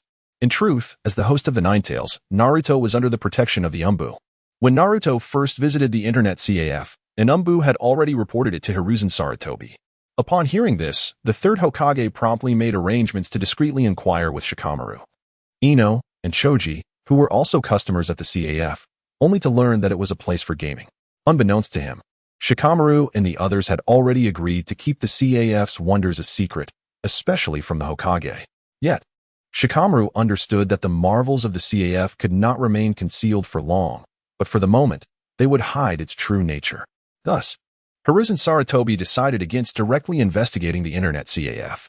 In his perspective, the Internet CAF was merely a playground for a few classmates, utterly unworthy of concern. To avoid suspicion, Shueimu had no choice but to muster his courage and inquire, "Naruto, do you still wish to graduate?" "Of course, I want to graduate." "I see. Then allow me to inform you of a method to graduate without passing the exams." "Is that so?" "That is splendid." Hearing that he could still graduate, Naruto outwardly leaped for joy. Yet, internally, he heightened his vigilance. Shueimu's usual demeanor towards him was rather indifferent. Now, his inexplicable attempt to console Naruto and mention alternative graduation methods raised alarms. A saying in the gaming world rings true: when someone offers unsolicited kindness, they are either a rogue or a thief. Another method of graduation is to steal the Forbidden Sealing Book. Indeed, after hearing Shueimu's suggestion, Naruto realized that this individual was treating him as a fool. Although he was unfamiliar with the Forbidden Sealing Book, he understood that stealing was not a commendable habit. It appears that Shueimu's true objective is this Forbidden Sealing Book. However, can a mere student at the Ninja Academy acquire something unattainable even by the teachers? If I could steal it, it must not hold much significance. If it is unimportant, why would Shueimu urge me to steal it? If it were indeed valuable, wouldn't asking me to steal it amount to sending me to my doom? Ultimately, Naruto was still a child, and at that moment, he yearned for someone to consult about his next steps. Should he accept Shueimu's proposal to steal? Or should he directly approach the third Hokage and report Shueimu's actions? What should I do? Is this true, Teacher Shueimu? If I obtain the Forbidden Sealing Book, I can graduate smoothly? The current situation left Naruto with little room for contemplation, he could only feign compliance and agree for the time being. Of course, a teacher would never deceive you. All right, I will procure the forbidden sealing book tonight. Upon hearing Naruto's agreement, Shuei felt a wave of relief. He dreaded the thought of Naruto suddenly rejecting him. If that were the case, to conceal his ambitions, he would have to eliminate Naruto. Fortunately, Naruto remained the same impetuous, passionate fool who, in his eagerness to graduate, agreed to steal the forbidden sealing book. Then we have a deal. Very well, teacher Shuei. As he observed Shuei retreating figure, Naruto pondered seriously for a moment and decided to seek counsel from Liang on how to proceed. As for why he did not approach the third Hokage, it was because Naruto had begun to sense something amiss. Consider this, in such a vast village. Why was everyone conspiring against him? Just when he felt isolated and helpless, the third Hokage conveniently appeared to express concern for him. Was it merely a coincidence? Although Naruto might not fully comprehend the situation at present, his suspicions lingered. Thus, rather than confiding in the questionable third Hokage, he resolved to consult Liang instead. Although Liang is quite despicable and shameless, he often enjoys toying with others in his free time. However, he does possess one admirable quality: he treats everyone equally. Naruto feels that Liang has not shunned him for being a reincarnated fox demon.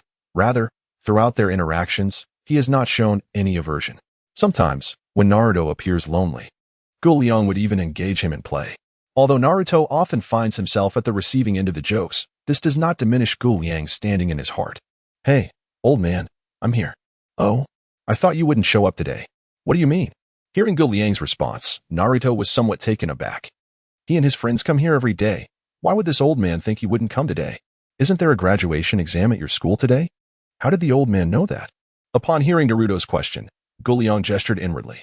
Naruto followed his gaze and discovered that Sasuke had arrived at the internet CAF a few steps ahead of him, currently engrossed in a television series while wearing a headset. Did Sasuke say that? Indeed, Liang nodded, pondering. I not only know you failed the exam, but I also know that, barring any unforeseen circumstances, you will attempt to steal the Book of Seals tonight. Knowing that Naruto would go to steal the Book of Seals, it was evident he had no time to come here. So, why was Naruto here at this hour? Could it be that Mizuki had not approached Naruto? Had the storyline changed?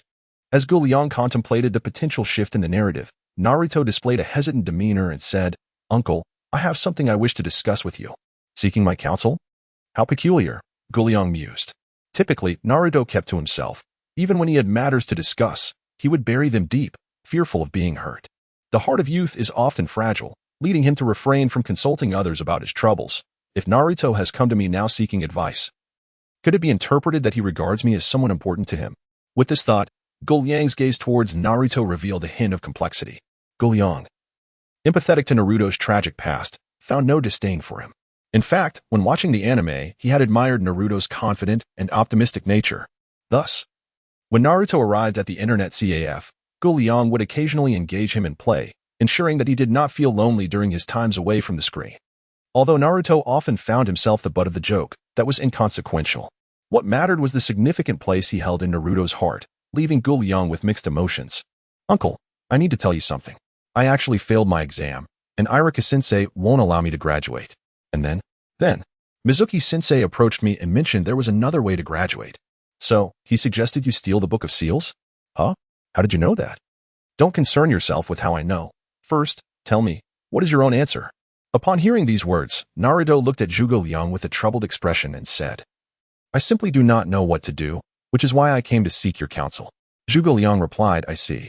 Allow me a moment to ponder. With that, he fell into deep contemplation. In Liang's view, the matter of stealing the Book of Seals presented both advantages and disadvantages. From the original text, it was clear that this so-called Book of Seals was not the authentic version, but rather a specially customized edition that existed solely for Naruto. The genuine Book of Seals was something that even elite ninjas like Kakashi could not pilfer without detection. Moreover, Liang was acutely aware that Naruto's every move was under the vigilant watch of Hiruzen Sarutobi. Consequently, the ensuing battle between Naruto and Mizuki would be entirely visible to Sarutobi through his peeping technique. Thus, Naruto's abilities would inevitably be exposed, leading the third Hokage to discover his activities at the internet CAF. However, Liang felt selfish for wanting to dissuade Naruto from pursuing this path. The shadow clone technique was an invaluable tool for Naruto. Those familiar with the original narrative understood that when a shadow clone was dispelled, All memories and experiences would return to the original body. This meant that utilizing shadow clones could expedite the training of ninjutsu and enhance combat experience. In the original tale, it was only through the use of shadow clones that Naruto could successfully execute powerful techniques like pants ninjutsu, grab the kidney, and subsequent variations of it. Thus, the shadow clone technique was of paramount importance for Naruto. To agree to let him go meant accepting the risks of exposing his martial prowess. Conversely, to refuse might rob Naruto of future opportunities to learn the technique. As these thoughts raced through his mind, Zhuge Liang glanced at the computer nearby. Even if Naruto did not learn the shadow clone technique, the games available there could still elevate him to the rank of a master, albeit at a cost. But did Naruto have the money? Naturally, he did not. Thus, at heart, Zhuge Liang found himself inclined to permit Naruto to steal the book. Naruto, allow me to analyze the situation for you, and then you can decide whether to proceed or not. Yes, uncle, please go on, Naruto urged. I shall refrain from discussing other matters and focus solely on the outcome. If you choose to steal the book, you may acquire a formidable ninjutsu that will be vital for your future as a ninja, an essential skill for augmenting your strength and becoming a powerful ninja. Conversely, should you choose not to steal the book, I can still provide you with avenues to grow stronger through the games here. I have faith that the skills and techniques within the games are not inferior to those of traditional ninjutsu. However, as you know, playing games here requires financial investment. Do you have any money? Upon hearing Zhuge Liang's words, Naruto refrained from questioning how he knew that stealing the book would lead to the acquisition of powerful techniques. He was solely aware that not stealing the book would distance him further from his dream of becoming Hokage. Damn it, why am I so poor? In that moment, Zhuge Liang seemed to shed tears of poverty reminiscent of Naruto's plight. Having expressed his thoughts, he left the decision to Naruto, gently patting him on the shoulder before stepping away to grant him solitude for contemplation. Undoubtedly, Naruto would choose to steal the book. On one hand, it was for the sake of his dreams. On the other hand, who could blame him for his destitution? Uncle, I have made up my mind. I shall steal the book. True to form, Naruto swiftly arrived at his resolution. Good luck. I have faith in you. Indeed, I shall strive earnestly. Throughout this exchange, Naruto never once questioned Zhuge Liang's words. If Zhuge Liang proclaimed that stealing the book would enable him to master a formidable ninjutsu, then success in acquiring the book and learning the technique was assured. The reason for Naruto's unwavering trust in Zhuge Liang was predominantly due to faith. It was this trust that led Naruto to consult Zhuge Liang, and it was this same trust that compelled him to accept Zhuge Liang's words unconditionally. Time would reveal that Zhuge Liang had not deceived him. The shadow clone technique was indeed a powerful ninjutsu. Now, it was merely a matter of waiting for trouble to arise. After departing the internet CAF, Naruto returned to his abode, where he prepared himself a bowl of instant noodles. As he consumed his meal, his mind was preoccupied with envisioning the potential scenarios that might unfold during his book theft. However, despite his attempts to anticipate every possibility, the subsequent events left him utterly bewildered. What is going on? Why is there no guard here? Upon arriving at the designated location for the theft, Naruto was astonished to find it unguarded, momentarily suspecting he had gone astray. Was this some sort of farce? In his eyes, given that this place housed items coveted even by the likes of Mizuki, the security should have been extraordinarily tight, at the very least warranting a watchful presence. Yet, the reality was starkly different. No ninja stood sentinel, and the door that ought to have been closed gaped ajar. As if inviting him in with a silent proclamation, "The door is unlocked, come in and play." Were it not for the ninjutsu spoken of by Uncle, he would have dismissed such an obvious trap. Murmuring to himself, Naruto cautiously pushed the door open and stepped inside. Once within the room, he could not suppress a twitch at the corner of his mouth. He felt a sense of indignation. For his quest, the Book of Sealing lay tantalizingly close. Although referred to as a book, it was essentially an oversized scroll. To ensure Naruto understood the distinction between a book and a scroll, those who had arranged this place had even hung a banner above the large scroll, inscribed with the words Book of Sealing in bold letters, complete with a helpful downward arrow. How foolish do you perceive me? He thought. Were it not for Uncle's solemn declaration, he would have had no desire to take it. Indeed, it was taking, not stealing. In such circumstances, to label it as theft would be a profound insult to the very notion of stealing. However, to have reached such a level of absurdity was an accomplishment in its own right. With a sigh of resignation, Naruto reluctantly retrieved the Book of Seals and quickly departed for the rendezvous point agreed upon with Mizuki. In the original narrative, upon stealing the Book of Seals, Naruto arrived at the designated location only to find Mizuki absent, prompting him to peruse the contents of the book. However, the present Naruto, having been forewarned by Kikiryu and having mastered the technique of Shunshin no Jutsu, directly opened the Book of Seals during his journey to explore its ninjutsu. Is this the multiple shadow clone technique that the elder spoke of? He pondered, recalling his struggles with the clone technique. Nevertheless, Naruto diligently committed the method of the multiple shadow clone technique to memory. Once he believed he had thoroughly grasped the training method, he further delved into the Book of Seals, eager to discover if any additional ninjutsu resided within its pages. Indeed, this Book of Seals appeared to be crafted solely for him. Why did Naruto think so? Because apart from the initial multiple shadow clone technique, the rest of the scroll was filled with ambiguous phrases, clearly intended to bamboozle someone of Naruto's academic prowess. Very well, you have bested me, he conceded. After perusing the Book of Seals, he suppressed his urge to lash out and restored the scroll to its original state.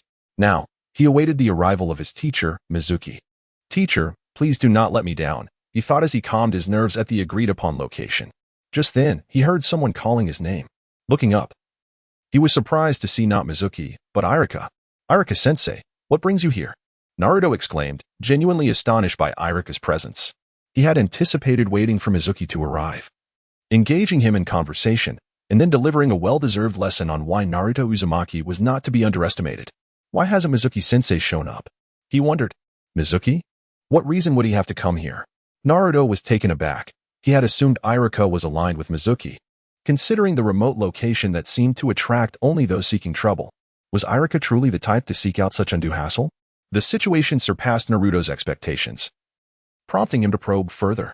Mizuki-sensei once mentioned that if I stole the Book of Seals and presented it to him, he would persuade Iruka-sensei to endorse my graduation. What? Mizuki actually instructed you to do that? Upon witnessing Iruka's astonished expression, Naruto deduced that Iruka was likely not in cahoots with Mizuki. Let us not discuss this further. The Hokage is already aware of your theft of the Book of Seals and has dispatched numerous ninjas to locate you. You must come with me to explain yourself to the Hokage. If you clarify the situation, I am confident that you will be fine. The third Hokage is already informed? Upon hearing this, Naruto's expression darkened. He began to comprehend Mizuki's intentions to amplify the incident of stealing the Book of Seals and subsequently eliminate oneself discreetly. One could die without a witness.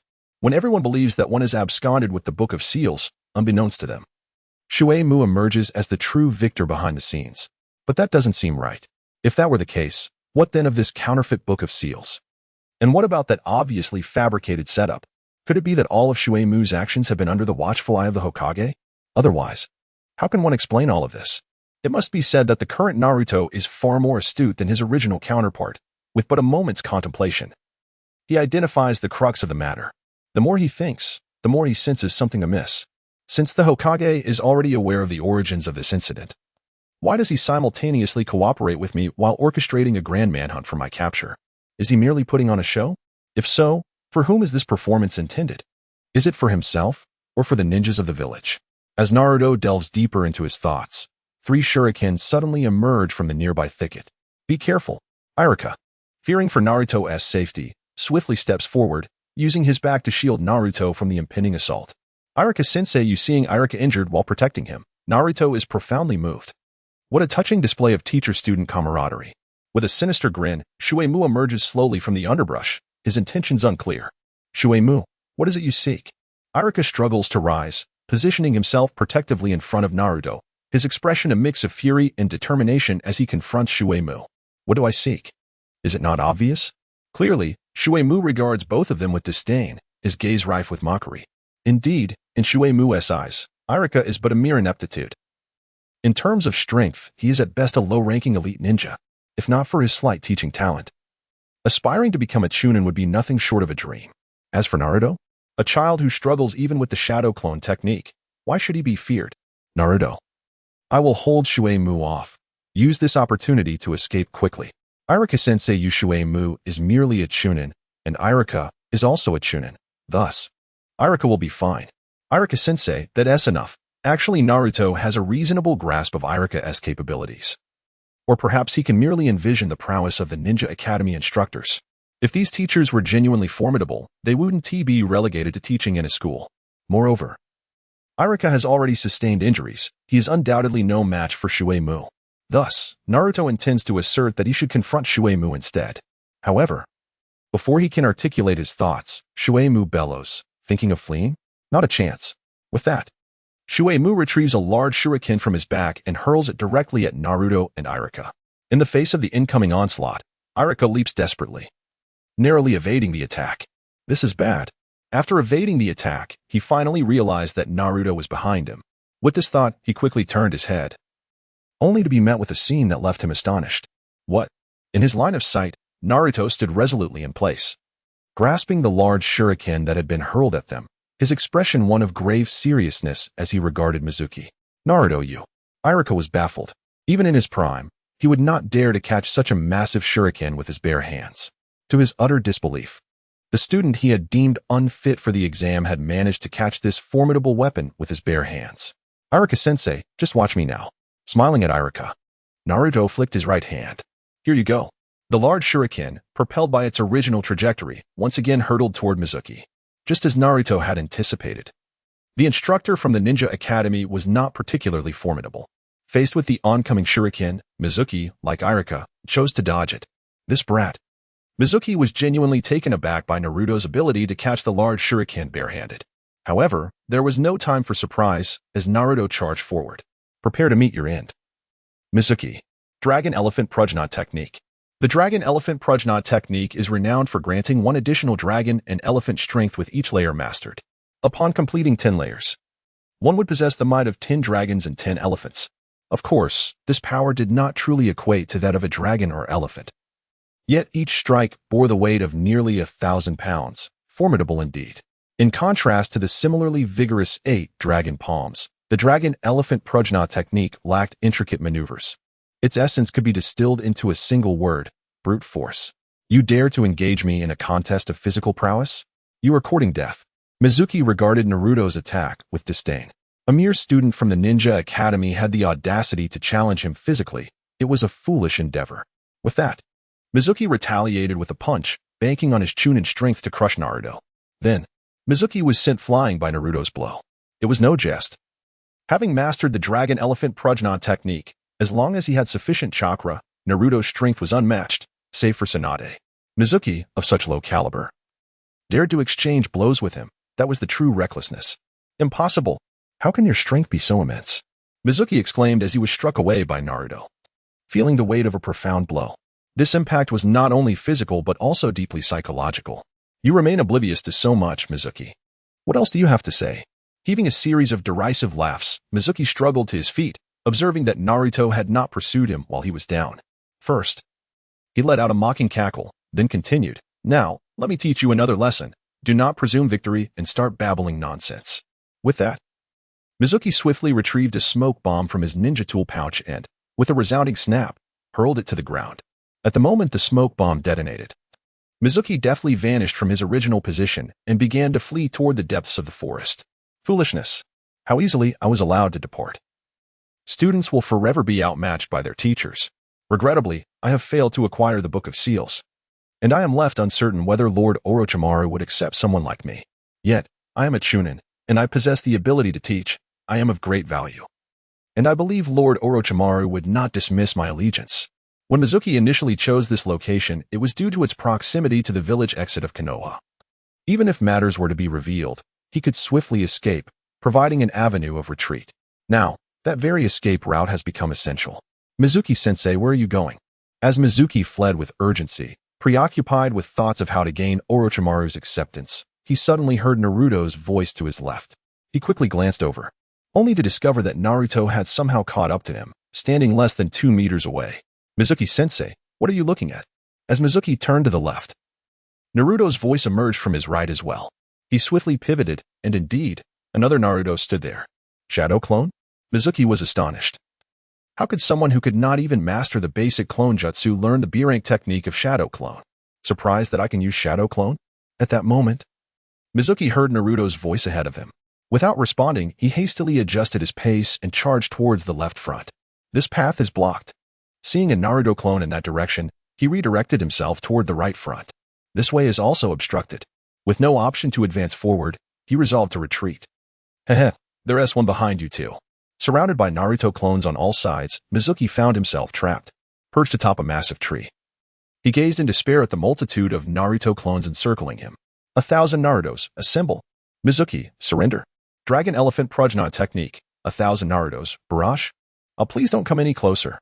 Faced with the onslaught of 1,000 Narutos, Mizuki completely succumbed to despair.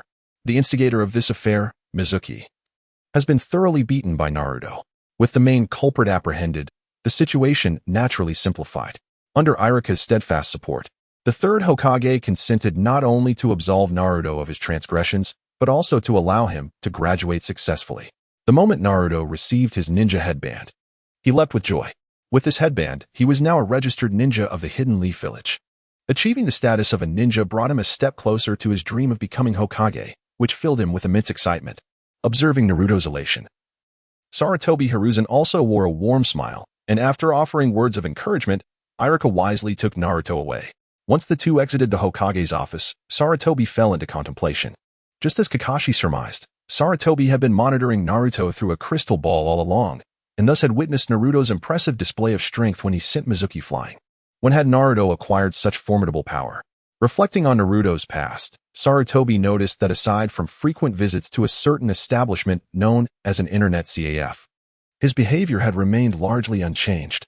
Could that CAF be the source of this transformation? After witnessing Naruto's performance that night, Sarutobi began to doubt the claims made by Shikamaru, Ino, and Chuji. He resolved to visit the CAF himself at an appropriate time, at which point he would ascertain whether there was indeed an issue. The following day, when Naruto, adorned with his ninja headband, made his appearance in the class, the other students, save for Sasuke and a few close friends, questioned whether he had mistakenly entered the wrong room. Naruto chuckled but paid them no heed, instead taking a seat next to Sakura. Naruto, congratulations on your graduation. I knew you would earn your headband with your skills, Shikamaru and Chuji exclaimed from behind him as soon as he sat down, while others might not recognize Naruto's prowess. His gaming companions were well aware of it. Despite his limited time spent training, his strength was not significantly inferior to theirs. As long as he had Chakra, Naruto could maintain the powerful state of the Rasen Shuriken, coupled with his remarkable recovery abilities, making him a formidable opponent among his friends. You could hit him a few times without consequence, but when he struck back, it would be detrimental. Thus, while Naruto may not have been the strongest among his peers, he certainly was not the weakest. The identity of the strongest remained a mystery, as they had never engaged in combat, but without a doubt, Sakura held the title of the weakest. Unfortunately, despite sharing a similar background with Naruto, who had the support of Hinata, Sakura, being of commoner descent, lacked any such assistance. During this time, she had only managed to train a handful of times, placing her at the bottom in terms of strength among her companions. However, even as the weakest, Sakura could still manage to defeat several newly graduated genin. Shikamaru, who do you think will be grouped together in this class division? The classroom buzzed with speculation about the upcoming arrangements, with even the friends expressing their conjectures on the matter. As usual, Shikamaru remained languid, opting to listen rather than contribute. However, upon hearing Ino pose the question and noticing the interest from the others, he did not refuse to share his thoughts. With a typical murmur of annoyance, he calmly began, I cannot speak for the others, but I believe we shall remain together. How so? He continued. It is evident that the abilities of the others do not match our level. For the sake of our team, they would not easily dismantle us. The value of an elite team far surpasses that of a regular one. Everyone nodded in agreement, acknowledging Shikamaru's reasoning. With the understanding that an elite team was to be formed, it became clear how the divisions would unfold. Ino and Choji would undoubtedly be placed on the same team, as the Inuzuka, Nara, and Akimichi trio is a classic combination in Konoha. Meanwhile, Hinata, Shino, and Kiba would likely form a reconnaissance team, given that Hinata's Byakugan, Shino's insects, and Kiba's keen sense of smell are exceptionally suited for such tasks. Consequently, Sasuke, Sakura, and Naruto would naturally be assembled into another team. Shikamaru's analysis was logical and well-founded, making it difficult for anyone to refute his assertions. Haha, Ino, did you see? Even Shikamaru predicts I will be on the same team as Sasuke. Sakura exclaimed, her excitement evident. Don't get too smug, wide forehead. This is merely Shikamaru's analysis. The actual divisions depend on what the teacher decides. Clearly, Sakura was the most pleased with Shikamaru's deductions, teasing Ino in the process. What could Ino possibly say? The Inuzuka, Nara, and a Kimichi combination would never be dismantled by the village. She was powerless against such established norms and had to accept her fate. Yet, seeing Sakura's smug demeanor only fueled her frustration. All right, class, please quiet down. We will now begin the class divisions. At that moment, Iruka entered with the division materials, prompting Sakura to drop her boastful expression. Class 1, XXX, ZZZ, CCC. Class 7, Uchiha Sasuke, Haruno Sakura, Uzumaki Naruto. Class 8, Hyuga Hinata, Inuzuka Kiba, Aburame Shino. Class 10, Nara Shikamaru, Yamanaka Ino, Akimichi Choji. That's the class arrangement. Now, you simply need to stay here and wait for your supervising teacher to arrive. After speaking, Iruka gave Naruto an encouraging look before exiting the classroom. In truth, the distribution of the supervising teachers revealed the village's level of investment in each team. Teams led by Nin clearly indicated the village's significant regard for them. Among the numerous squads, only the 8th team led by Yuhi Kurenai, the 10th team led by Sarutobi Asuma, and the 7th team led by Hatake Kakashi comprised Jonin, while the remaining teams are all led by Chunin. This scenario perfectly aligns with Shikamaru's description of the distinction between elite teams and ordinary ones. Yet, what could the other team members possibly say? Would they dare to resist? Gradually, the instructors began to arrive, escorting their respective team members away. Eventually, only the 3 from Team 7 remained in the classroom. Seriously, our instructor is taking far too long, Naruto grumbled, watching as everyone else had already departed with their teachers, while his own instructor had yet to make an appearance. Why don't we play a little prank on him? Despite having matured significantly in thought, Naruto occasionally indulged in rather childish antics. This time, he placed an eraser above the classroom door, so that when someone entered, it would fall and hit them on the head. Naruto, you're still as immature as ever. The minimum qualification for a team leader is a chunin, and even we could easily dodge such a trivial trick. Do you really think our instructor would fall for it? Thanks to the presence of the internet CAF, Sasuke's demeanor was not as brooding and aloof as depicted in the original story. Upon witnessing Naruto's prank, he couldn't help but scoff. Why not give it a try? As the old man said, we might as well pass the time. Sasuke nodded in agreement with Naruto's suggestion, then stood up, walked to the door, and retrieved something from his pocket, saying, "Yours is too simplistic. Let me enhance it." If a time traveler were to witness this scene, they would undoubtedly exclaim, "Sasuke, your character is crumbling." However, Sasuke was indifferent to his character portrayal, suddenly finding this prank quite amusing. With Sasuke's involvement, Sakura naturally became intrigued as well. In no time, the trio began to tinker at the classroom door. When Kakashi finally retrieved the lost words of his wandering life and leisurely made his way to the school, he approached the classroom door, his demeanor relaxed, ready to open it, when suddenly he sensed something amiss. Just as he opened the door, the eraser plummeted from above, and simultaneously, the wire that Sasuke had wrapped around the door triggered several pieces of chalk to fall. Faced with the descending eraser and the incoming chalk, Kakashi had no choice but to dodge to the sides. However, the ground on either side was smeared with the strong adhesive Sakura had applied. Unless he stepped back, he would undoubtedly fall victim to the prank. Would Kakashi retreat in the face of the trio's mischievous plot? Certainly not. Despite his laid-back demeanor, he still held a sense of dignity as a jonin. Allowing a simple trap devised by 3 freshly graduated ninjas to force him into retreat would utterly undermine that dignity. Is Kakashi concerned about his reputation as well?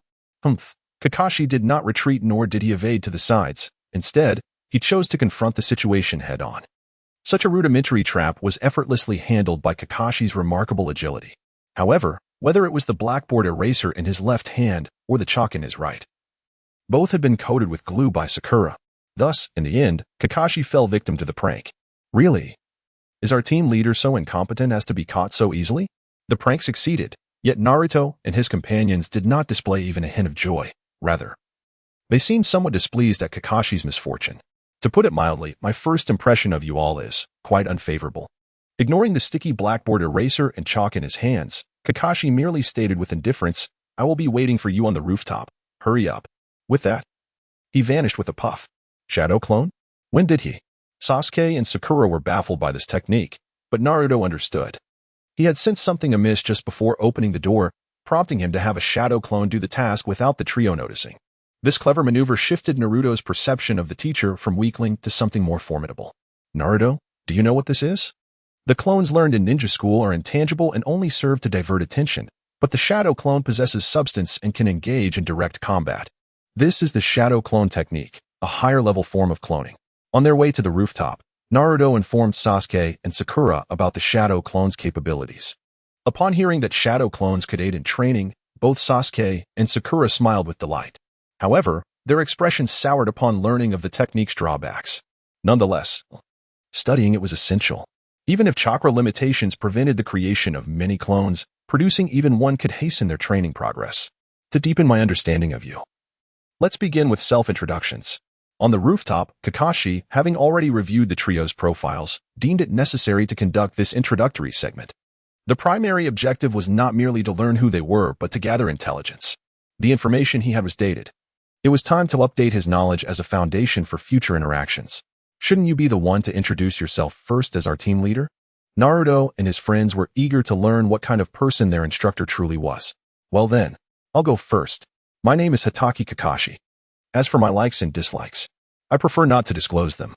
My future aspirations, well, I have a variety of interests. After Kakashi's self-introduction, the trio wore rather peculiar expressions. Aside from his name, he divulged virtually nothing, leaving them feeling rather short-changed. Kakashi surveyed Naruto, noting that the records described him as a hot-blooded fool who often failed his exams, raising suspicions about his intelligence. However, upon closer inspection, Naruto's intellect appeared quite ordinary. He was aware of the charade he was playing. Indeed, written records paled in comparison to first-hand intelligence gathered through investigation. Had it not been for the earlier introduction, Kakashi might have continued to view Naruto as a simpleton. Dismissing such trivialities, he reminded himself that ninjas cannot be understood through conventional logic. With his introduction concluded, it was now the turn of the others. Shrugging his shoulders, Kakashi had no intention of revealing his own information to these novices and instead began to encourage them to proceed. I am Haruno Sakura, and my greatest passion is. She glanced at Sasuke beside her, then continued, I despise poverty. My dream is to become a great female ninja like Tsunade-sama. Wasn't it written that Sakura hated Naruto? How curious, Kakashi mused. After Sakura finished, it was Naruto's turn. I am Uzumaki Naruto, and my favorite food is Ichiraka ramen. Followed by video games. What I loathe most, like Sakura, is poverty. As for my dream, of course, it's to become Hokage and earn respect. Wasn't Naruto supposed to detest Uchiha Sasuke? Why has his disdain shifted to poverty as well? The person compiling these records must be rather amateurish, Kakashi thought, rolling his eyes discreetly before turning his attention to Sasuke. I am Uchiha Sasuke. There are many things I dislike, but I cherish the growth of my strength, and I must kill that man. Sasuke, huh? This record seems unchanged. After hearing the introductions from the three, Kakashi nodded and said, having listened to your self-introductions, I have gained a slight understanding of you. Well then, starting tomorrow, we shall commence our missions, shall we? Missions? At the mention of tasks, both Naruto and Sakura lit up with excitement. After all, these two were the only impoverished members among the 9 rookie ninjas. And if they wished to visit the internet CAF, they needed to earn money. Thus, undertaking missions was the best way for ninjas to make a living. Let's begin with a task that only the 4 of us can complete, Kakashi proposed. What kind of mission is it, Kakashi-sensei? Naruto and Sakura were consumed with thoughts of earning money through missions, eager to visit the CAF. However, the task Kakashi referred to seemed to differ from their understanding. It was a survival exercise. What? It's just an exercise? Upon hearing the nature of the task, both of their expressions immediately fell.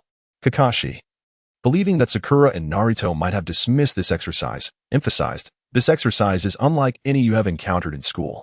If your performance tomorrow fails to meet my expectations, you will be sent back to the Ninja Academy to repeat a year. What? There's such a rule? Both Sakura and Naruto were astonished. And even Sasuke found it hard to accept this situation. As the top graduate of the current cohort, he felt it was unacceptable for himself to be regarded as a failure and sent back to school. Thus, the assembly was set for 5 o'clock tomorrow morning. A word of caution, do not eat breakfast, or you might find yourself feeling nauseated. After delivering this stern warning to the trio, Kakashi swiftly departed from the rooftop. With Kakashi gone, the 3 companions saw no reason to linger and began their descent down the stairs. Sasuke, who exactly are you planning to kill? Do you want us to assist you? Asked Naruto. Indeed, Sasuke, we are now a small team of comrades. Do not hesitate to seek our aid if you require it. Just moments before, when Sasuke mentioned wanting to kill someone, both Naruto and Sakura had noticed the stark change in his demeanor. Their bond, strengthened by the common ground of the internet CAF, was far more profound than in the original narrative, whether as friends or allies. Sakura and Naruto felt an obligation to support Sasuke. "It's nothing. This is my own affair, and I will resolve it myself," Sasuke replied, internally grateful for their concern. Under different circumstances, he might have asked for their help, but this particular matter was one he felt he must handle alone. Where should we go now? Normally, at this hour, they would be engaged in their studies at school. However, having graduated, and with their teacher having just left, Naruto found himself at a loss for what to do. Should they continue with pranks? Certainly not. He felt a wave of shame wash over him as he recalled how he once sought attention through various mischiefs. Fortunately, a new chapter of life was about to begin, and he wished to bury his past indiscretions. "Since we have nothing pressing, why don't we head to the internet CAF?" Naruto mused, feeling somewhat foolish for not having thought of it sooner. Just as he assumed that Sasuke and Sakura would readily agree, both shook their heads in refusal. "Naruto, I need to return home first to inform my parents about the class division today." Unlike Naruto and Sasuke, Sakura had her family to consider, and naturally, she wished to inform them of such significant news at the earliest opportunity. This reasoning was sound, and Naruto could not object. There's a saying in games, knowing oneself and one's enemy ensures victory in every battle. Hence, I need to gather some intelligence on Kakashi. Aside from knowing his name, Hatake Kakashi, and that he is a jonin, we are unaware of his strengths in ninjutsu, genjutsu, or taijutsu. Nor do we know his actual combat prowess. Only with precise information can we tailor our strategies accordingly, to ensure we successfully navigate tomorrow's survival exercise. I must take my leave. With that, Sasuke nodded to Naruto and Sakura before swiftly departing the school. Seeing Sasuke leave, Sakura followed suit, leaving Naruto alone on the playground, leisurely walking at his own pace. In truth, Naruto also wished to accompany Sasuke in gathering intelligence on Kakashi. However, Sasuke did not afford him the opportunity to speak and departed without a word. Nevertheless, upon reflection, Naruto concluded that collecting information on Kakashi did not necessitate Sasuke's presence. After all, inquiring from others would yield the same results. So why not consult the enigmatic old man? Through the matter of the sealing book, Naruto had keenly discerned that the internet CAF owner evidently possessed knowledge that others lacked. If even he can learn the ninjutsu contained within the sealing book, surely he must know about Amir J-Nin's information. At that moment, the CAF remained as desolate as ever. The only patrons were the 9 young ninjas, who typically arrived around 3 or 4 in the afternoon. It was still quite early in the day. However, considering the day was likely designated for class allocation and bonding with their instructor, the owner speculated that apart from Team 7, the other 6 young ninjas would be otherwise occupied. People are indeed susceptible to such musings, for just as the owner was contemplating Team 7, Naruto dashed in with great enthusiasm. "Good morning, old man." "Ah, it's Naruto." "Good morning," the owner replied, reclining in his usual spot on the rocking chair, a cup of goji berry tea beside him, appearing more lethargic than usual. "Old man, let me tell you, we have class assignments today, but I find that the instructor named Kakashi Hatake seems rather unreliable." "Kakashi, you say?" "It appears the leader of Team 7 has not changed," he mused to himself, nodding slightly. Then, regarding Naruto with a casual demeanor, he inquired, "So, what do you wish to ask?" "Hiki." Naruto scratched his head, feigning bashfulness, and said, "I just wanted to know if you have any information on Kakashi-sensei." "Information on Kakashi?" The owner sipped his tea, adjusted his hair, and inspected his nails. Noticing Naruto's growing impatience, he finally said, "It seems I do possess some information on Kakashi." "Ah. Old man, you truly know. Please, tell me." "Naruto, I am aware of Kakashi's information, but why should I divulge it to you? What do you offer in exchange?" "Old man, you know I don't have any money." The moment he realized he needed to barter for information, Naruto found himself in a predicament. It is well known that he is quite impoverished, to the extent that he could hardly muster anything of value for such an exchange. "Ahem. My shoulder feels quite sore for some reason. It has been bothering me since this morning, and my leg is." The owner feigned discomfort. Understanding the act immediately, Naruto promptly created 2 shadow clones, one to massage his shoulder and the other to knead his leg. "Old man, does this pressure feel right? Also, your teacup is empty. Allow me to refill it for you. Am I doing this to your satisfaction?" After a brief service, Liang felt satisfied and waved his hand for Naruto to dispel the shadow clones. With a puff of smoke, the 2 clones vanished. Regarding Kakashi's intelligence, Hatake Kakashi, an elite jonin of the Hidden Leaf Village, graduated from the Ninja Academy at the tender age of 5, became a chunin at 6, and ascended to jonin by the age of 12. He was indeed a prodigy. What? That unreliable Kakashi-sensei is actually so formidable? Such a simple statement left Naruto astounded. What does it mean to be a 12-year-old jonin? Naruto himself was also 12, while Kakashi had attained the rank of jonin at that age. Naruto had only just graduated from the Ninja Academy, even though the requirements for graduation might be more lenient during wartime. It does not diminish the fact that Kakashi is a genius. However, recalling Kakashi's earlier ridiculous self-introduction, Naruto found it difficult to reconcile the label of genius with Kakashi's persona. He felt that such an extraordinary talent should not give off an air of unreliability. By the way, uncle, you described him as a genius back then. What about now? Is he no longer capable? It is not that he is incapable. Liang glanced at Naruto, surprised that he had noticed this subtle detail. Compared to his achievements in childhood, Kakashi has indeed made a name for himself in the ninja world, earning the title of copy ninja. Yet he has not lived up to the expectations set for him. At this point, Liang felt a twinge of regret for Kakashi. Kakashi's father was the renowned Konoha White Fang, Hatake Tsukumo. Had events unfolded normally, Kakashi could have become another shadow-level powerhouse akin to his father. However, things did not progress as anticipated. His teammate Uchiha Obito perished in battle, leaving behind a Sharingan as a parting gift. Since Kakashi lacks Uchiha lineage, the Sharingan given to him cannot be freely activated or deactivated. From the moment the eye was implanted, it has continuously drained his chakra, burdening his body. To alleviate this burden, he wears his forehead protector low, concealing the eye that possesses the Sharingan. It can be said that this eye has shaped the Kakashi of today while simultaneously dismantling the former genius he once was. Outside the internet CAF, Liang shared a wealth of information about Kakashi with Naruto, discussing the Sharingan and the Chidori technique in detail. Regardless of Naruto's comprehension, Liang imparted all he knew. Naruto was adept at gathering information, while Sasuke faced more challenges. His current connections within the ninja community were limited to a few recently graduated peers. Thus, to obtain information about Kakashi, he could only consult the supervising teachers of these classmates. However, Sasuke, lacking the abilities of the Mera fruit, did not receive much information from either Asuma Sarutobi or Kurenai Yuhi. Out of respect for the dignity of individuals such as Jinnya, I relayed some inconsequential information to Sasuke, including commonplace details like Kakashi's ninja rank, age, and height. This left Sasuke quite dissatisfied. However, he had no recourse, as Asuma and Kurenai were not well acquainted with him. While sharing such information could be seen as a gesture of goodwill, it was not an obligation, and Sasuke could not compel others to divulge more. Moreover, he had no means to pressure the two jonin regarding their capabilities. Nonetheless, he did glean some insights, at least confirming that Kakashi belonged to the jonin ranks and likely possessed considerable strength, begrudgingly accepting his qualifications as a team leader.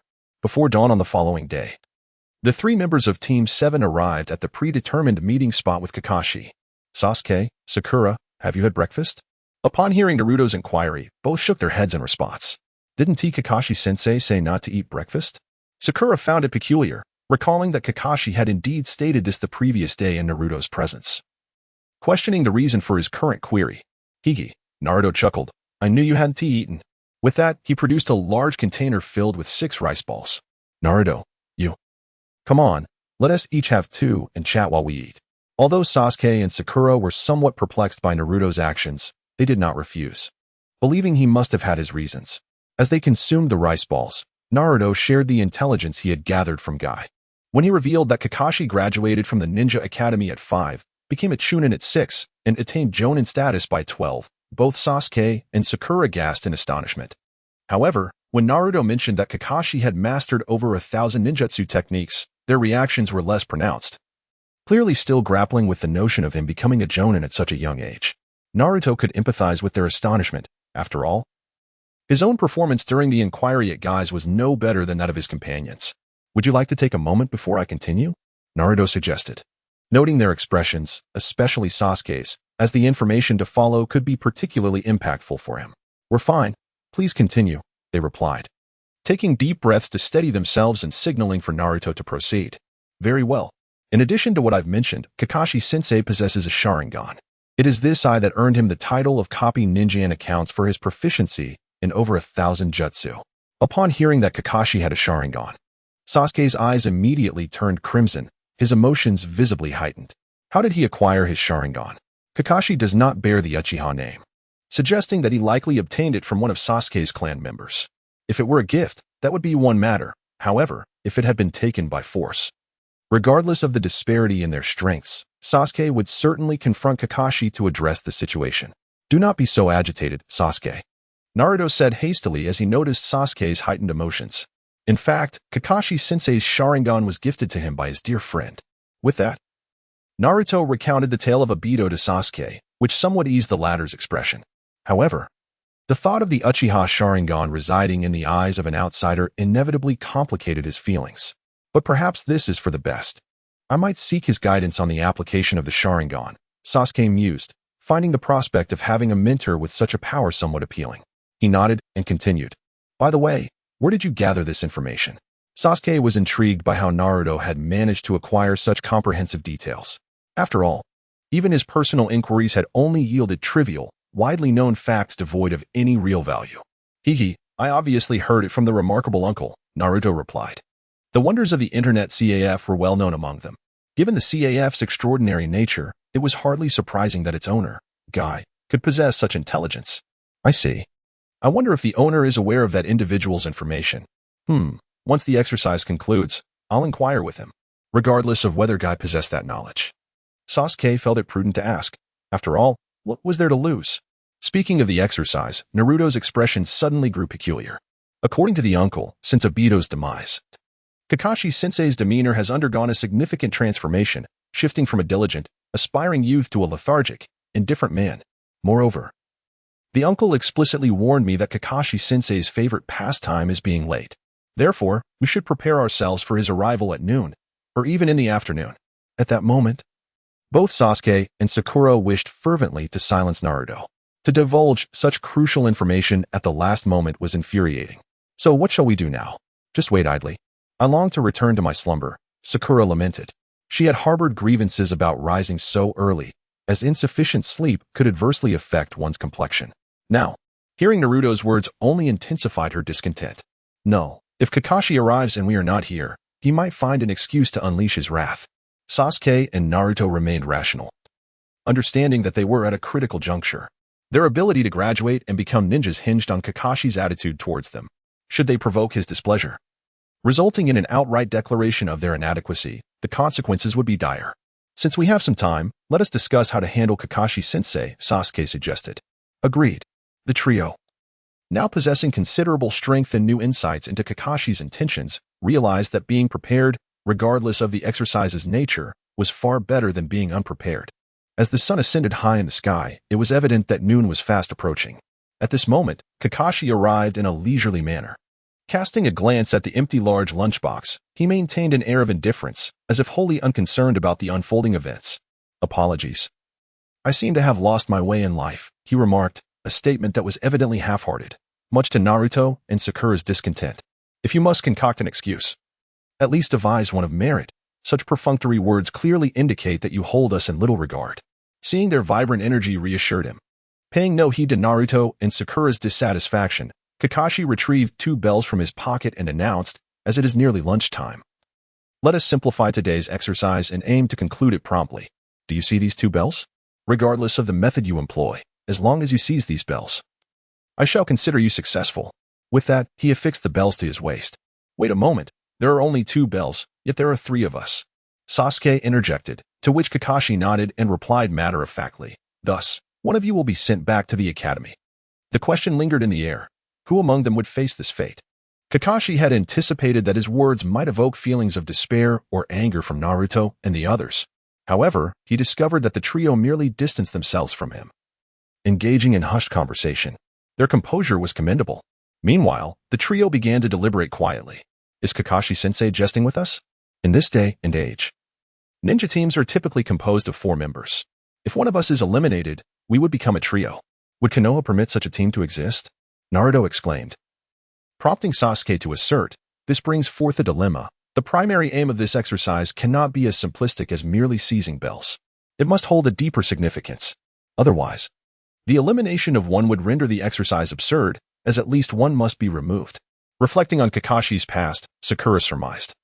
I believe the true intention of this exercise is to teach us about teamwork and trust in our comrades. Ultimately, it was Sakura, the academic achiever, who swiftly grasped Kakashi's underlying purpose. Indeed, that is likely the case, Sasuke concurred. You're right, Sakura, Naruto chimed in. With a conclusion reached, the trio formulated their strategy. What would this strategy entail? Do not inquire further. The answer is simply one word. Charge. Are we agreed? Absolutely, Kakashi-sensei, bring it on. Very well, since you were prepared. I hereby declare the exercise to commence. With a single command, Kakashi leaped backward, creating distance between himself and the trio. Then retrieved his beloved Iruka Paradise from his ninja tool pouch. Observing Kakashi's ostentatious demeanor, the three exchanged glances. Sasuke and Naruto charged forward, while Sakura began to maneuver around Kakashi. Are they not concealing their intentions? It seems these three possess considerable confidence in their abilities. Kakashi squinted slightly, not regarding the trio as mere brutes. Their disregard for his advice, having eaten breakfast, and their earlier discussion suggested they had acquired some intelligence about him. Knowing his capabilities yet daring to advance indicated they had their own advantages. Sasuke, you go left. I'll go right. Understood, Naruto. In the ensuing moments, Sasuke and Naruto split, each unleashing their martial arts in a fierce assault on Kakashi. Dragon subduing 18 palms. Dragon elephant prajna technique. Whether it was the dragon subduing palm or the dragon elephant technique, both were formidable martial arts. From their demeanor, it was evident that they were not merely vying for the belt but rather intent on overpowering Kakashi. The sound of the wind generated by their strikes, coupled with their relentless momentum, led Kakashi to surmise that their attacks would be significant. Exercising caution, he opted not to confront their onslaught directly, instead evading their strikes. With each careful step backward, he skillfully created space, deftly avoiding their blows. Realizing their attacks were futile, Sasuke and Naruto exchanged glances and executed their light-footed techniques. Sasuke's Lingbo Weibo was perfectly suited for such close-range movements, while Naruto's Shinshin Baibian was as slippery as an eel, darting this way and that. With the assistance of their agility, Kakashi felt the pressure mounting. What is happening? How can a seasoned jonin like me be cornered by two mere children? Have I no pride? With this thought, Kakashi's expression shifted. He had gleaned a rough understanding of Sasuke and Naruto's physical prowess and realized that if he did not showcase his true abilities, he might find himself in dire straits. In response to Sasuke and Naruto's relentless assault, Kakashi's feet danced, retreating swiftly to widen the gap between them. As he stepped back, he returned the cherished book to his ninja tool pouch. Just as he stowed the book, Naruto's voice rang out. Sakura, now's your chance. It turned out that Sasuke and Naruto's vigorous attacks were a ruse to engage Kakashi, diverting his focus to grant Sakura an opportunity for a surprise strike. Hearing Naruto's call, Sakura, positioned to Kakashi's left, swiftly extended her index finger to launch her attack. Duanjia's ultimate technique, one young finger, with his left eye covered. Kakashi's vision on that side was undoubtedly less acute than on the right, which was precisely why Sakura chose to strike from that angle. The one young finger technique, capable of both offense and healing, and effective at a distance, was ideally suited for Sakura, the weakest among the trio. Oh no. Confronted by Sakura's sudden ambush, Kakashi was taken aback. He had never anticipated that Sakura would manipulate her angle. Fortunately, while you possess clever strategies, I have my own means of escape. Do not presume victory just yet. With a resounding bang, Kakashi transformed into a cloud of smoke, vanishing before the eyes of the trio. Shadow clone? When did he do that? Both Sasuke and Naruto were astonished. They were utterly unaware of when Kakashi had utilized his shadow clone technique, and they hurriedly began to search for the real Kakashi's presence. Just then, not far from Sakura, Kakashi suddenly emerged from underground. Sakura, beware of what's behind you. Upon seeing Kakashi's real form materialize not far behind Sakura, Sasuke and Naruto quickly warned her. Sakura, displaying remarkable decisiveness, did not even glance behind her and attempted to escape using her swift footwork. Alas, the nature of this technique allowed only for short-range movement in such a slippery situation. The body flicker technique would have been more effective. Illusion technique. Hell viewing technique. Caught in Kakashi's genjutsu, Sakura fell victim without resistance. Sasuke, don't lick that. It's a place for urination. Sakura gazed at Sasuke, pleading softly, but he remained indifferent, continuing his actions. Sasuke, you mustn't lick it. It's filthy. Sakura's voice trembled. Yet Sasuke persisted in his focus. If you keep licking, when Naruto arrives, I'll tell him to look down upon you. Go ahead and report me. Sasuke turned back with a disdainful glance at Sakura, then resumed his task. In Sakura's eyes, Sasuke had always been a godlike figure. Now witnessing her idol licking a toilet was such a horrific sight that it caused her to faint. One down, gently placing the unconscious Sakura on the ground. Kakashi secretly sighed in relief. The sight of the oversized bento box had already raised his suspicions, and given the high ninja caliber of the trio, Kakashi had prudently sent out a shadow clone to probe the situation, while he himself lay in wait within the woods, ready to act.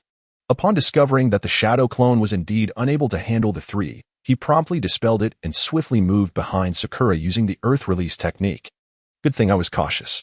As soon as he appeared, he effortlessly subdued Sakura. At such a moment, if he did not strike a pose and show off, he would not be Kakashi. Multiple shadow clone technique. All of you, come forth. I shall give Kakashi-sensei a thorough thrashing for daring to toy with us. Naruto was unwilling to grant Kakashi any time to flaunt, immediately creating a multitude of shadow clones. As he beheld the dozens of clones charging towards him, Kakashi could not help but curse inwardly. Having an abundance of chakra is impressive, but does it grant one the freedom to act as they please?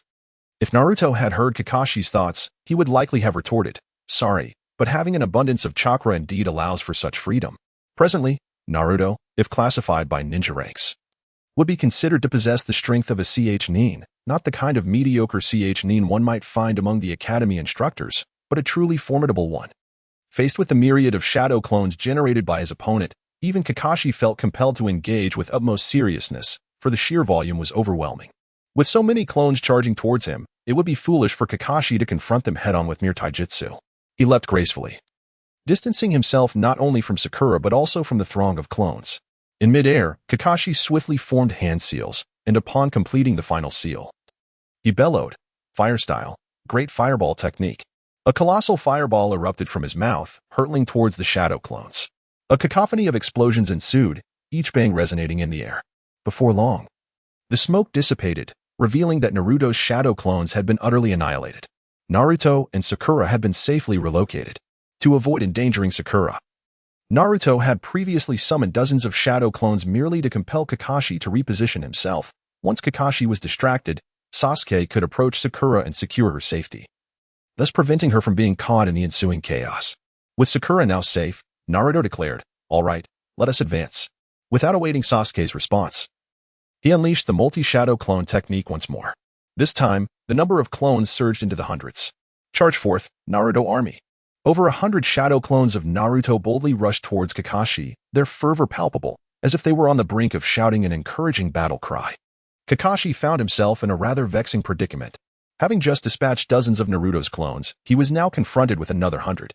It seemed the more he fought, the more clones emerged, leaving him pondering how to manage such a relentless onslaught. Considering his chakra reserves, Kakashi resolved to finish this battle swiftly, denying Naruto any chance to wear him down. With a determined demeanor, he removed the forehead protector concealing his left eye, revealing the fearsome Sharingan. Upon witnessing Kakashi unveil his Sharingan, both Sasuke and Naruto understood that he was now taking the fight seriously. Empowered by the Sharingan, Kakashi became a formidable force, plunging into the sea of Naruto's clones, kunai in hand, dispatching them one by one with deadly precision. Naruto's physical prowess was formidable, and so too were the abilities of his shadow clones. However, as Kakashi systematically eliminated over 100 clones, not a single one managed to land a blow on him. The Sharingan enhanced his perceptual acuity to an extraordinary degree, allowing him to deftly navigate the onslaught of attacks. Nevertheless, Kakashi was not without his own burdens. The summoning of a single shadow clone had already consumed a significant portion of his chakra, and the subsequent use of the Great Fireball technique, followed by the activation of the Sharingan, had begun to take its toll. Kakashi found himself slightly winded, reflecting, if Naruto were to generate another wave of clones, I might truly be overwhelmed. A sudden realization struck him. He could not afford to give Naruto the opportunity to create more clones. Thus, for the first time, he initiated an offensive against both Sasuke and Naruto. "Fire style, great fireball technique," he shouted, unleashing flames. In response, Sasuke, unwilling to be outdone, summoned his own fire. The flames clashed together, and Sasuke did not retreat. Instead, he began to continuously channel chakra to maintain the intensity of the fire. He understood that as long as he could hold Kakashi at bay, Naruto would have a chance. After all, he had teammates to rely on. Kakashi, too, recognized that he could not afford to be delayed by Sasuke, as he was alone and lacked allies. Thus, after a mere second of stalemate with Sasuke, Kakashi proactively interrupted his chakra, aimed a kunai at Naruto, and dashed towards the two. Naruto had intended to continue using shadow clones to exhaust Kakashi, but now, he reluctantly abandoned his hand signs and executed a small leap to evade the kunai's attack. Once he avoided the kunai, he found himself devoid of any opportunity to utilize shadow clones, for Kakashi had closed in. Indeed, Kakashi was prepared to engage both of them in close combat. Faced with the onslaught of Kakashi, who had activated his Sharingan, both Sasuke and Naruto found themselves struggling to keep up. Before long, their faces bore the marks of Kakashi's relentless blows. In truth, Kakashi was also feeling the strain. The Sharingan was not infallible, and within this trio's skirmish, he too was struck by a punch from Sasuke or Naruto. Fortunately, the chakra control of both Naruto and Sasuke was insufficient, especially Naruto, whose current use of the Rasen Shoiken lacked even a fraction of its usual potency. If this battle continued in such a manner, even if Kakashi managed to subdue Sasuke and Naruto, he himself would undoubtedly sustain severe injuries. Nevertheless, Sasuke made a critical error in the fight by continually creating opportunities for Naruto, hoping to enable him to successfully employ the shadow clone technique. If they could exhaust Kakashi's chakra, victory would be theirs. From this perspective, it could hardly be said that Sasuke had erred. He was merely striving for triumph.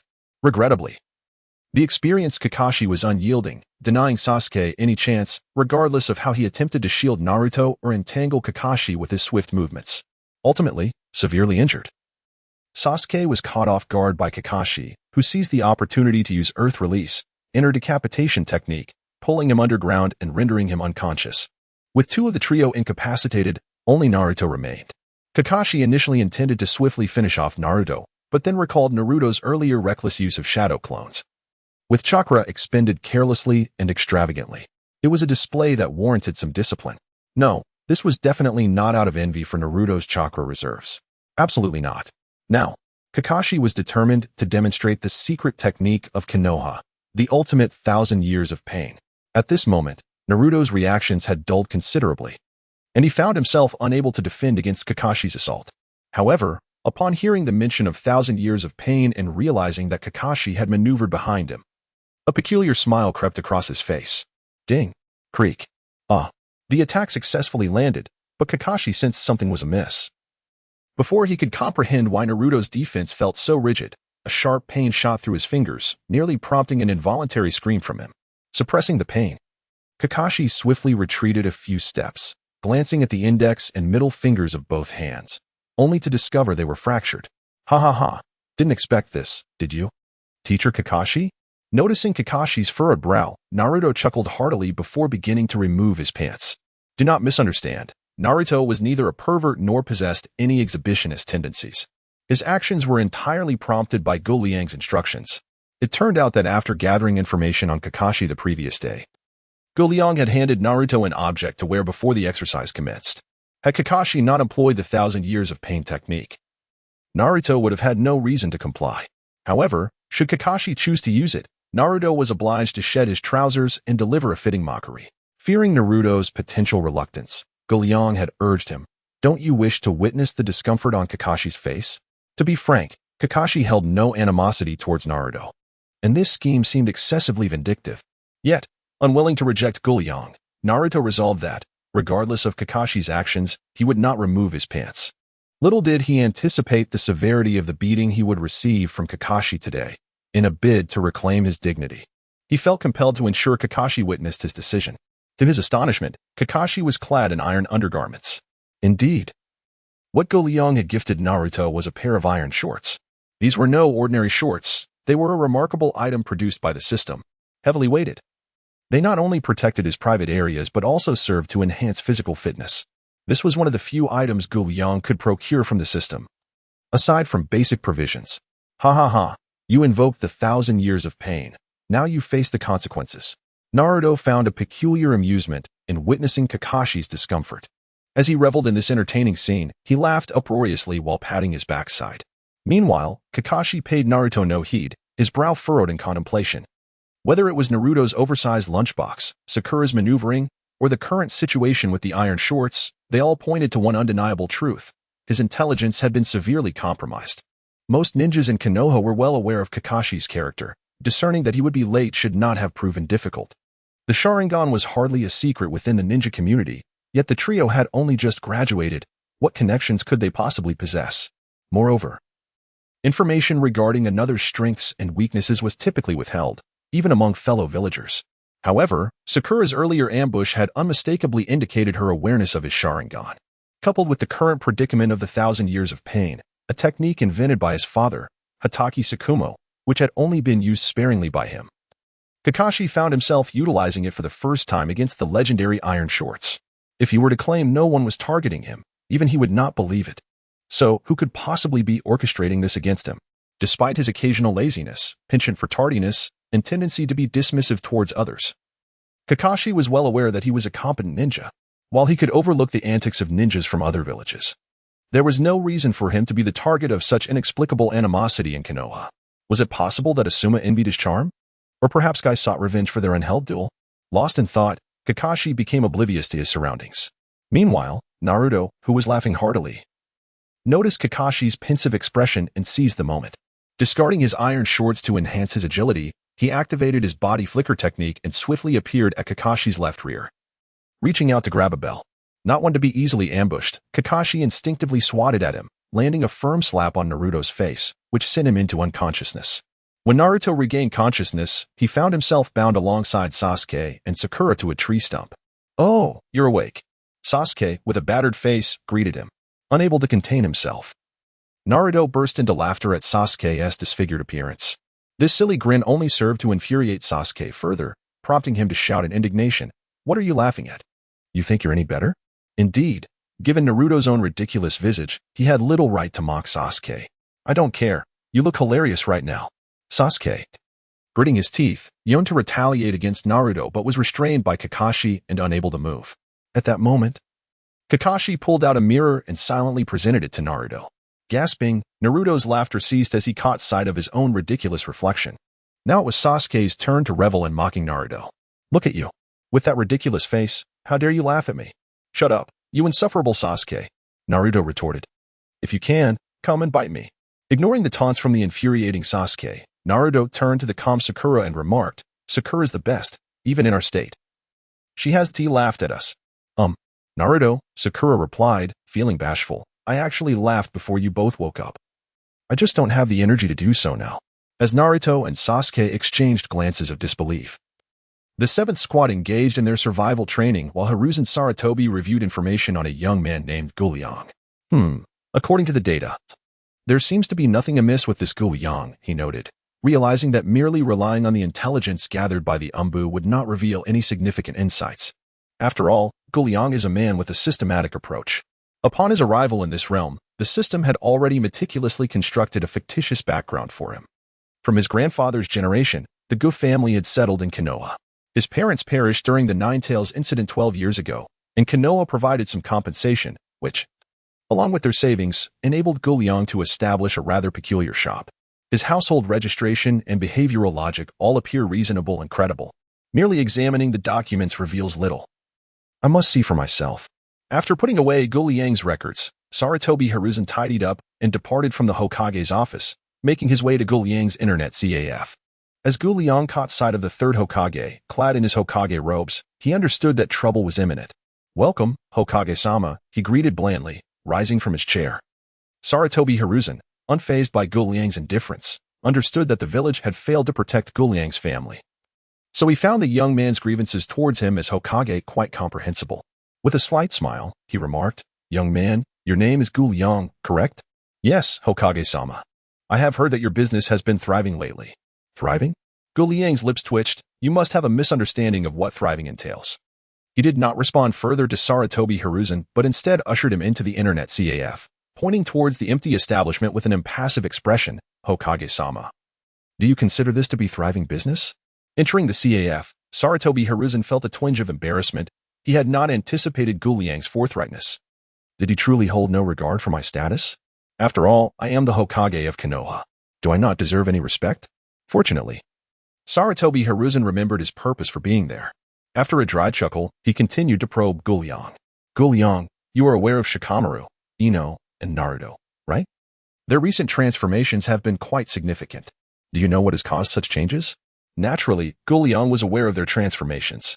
Sarutobi Hiruzen was slightly taken aback by Liang's candid acknowledgement. He had expected Liang to feign ignorance.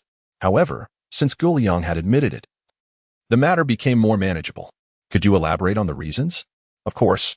In truth, Liang had anticipated such a scenario even before Sarutobi Hiruzen's arrival. Thus, he had devised numerous strategies. Should he deny it outright or endure it to the bitter end? Or perhaps consider relocating? The options of denying and relocating were swiftly discarded by Liang. What good would denial do? Sarutobi Hiruzen is the Hokage. Should he conduct a thorough investigation, it would not be difficult to uncover the CAF's extraordinary nature.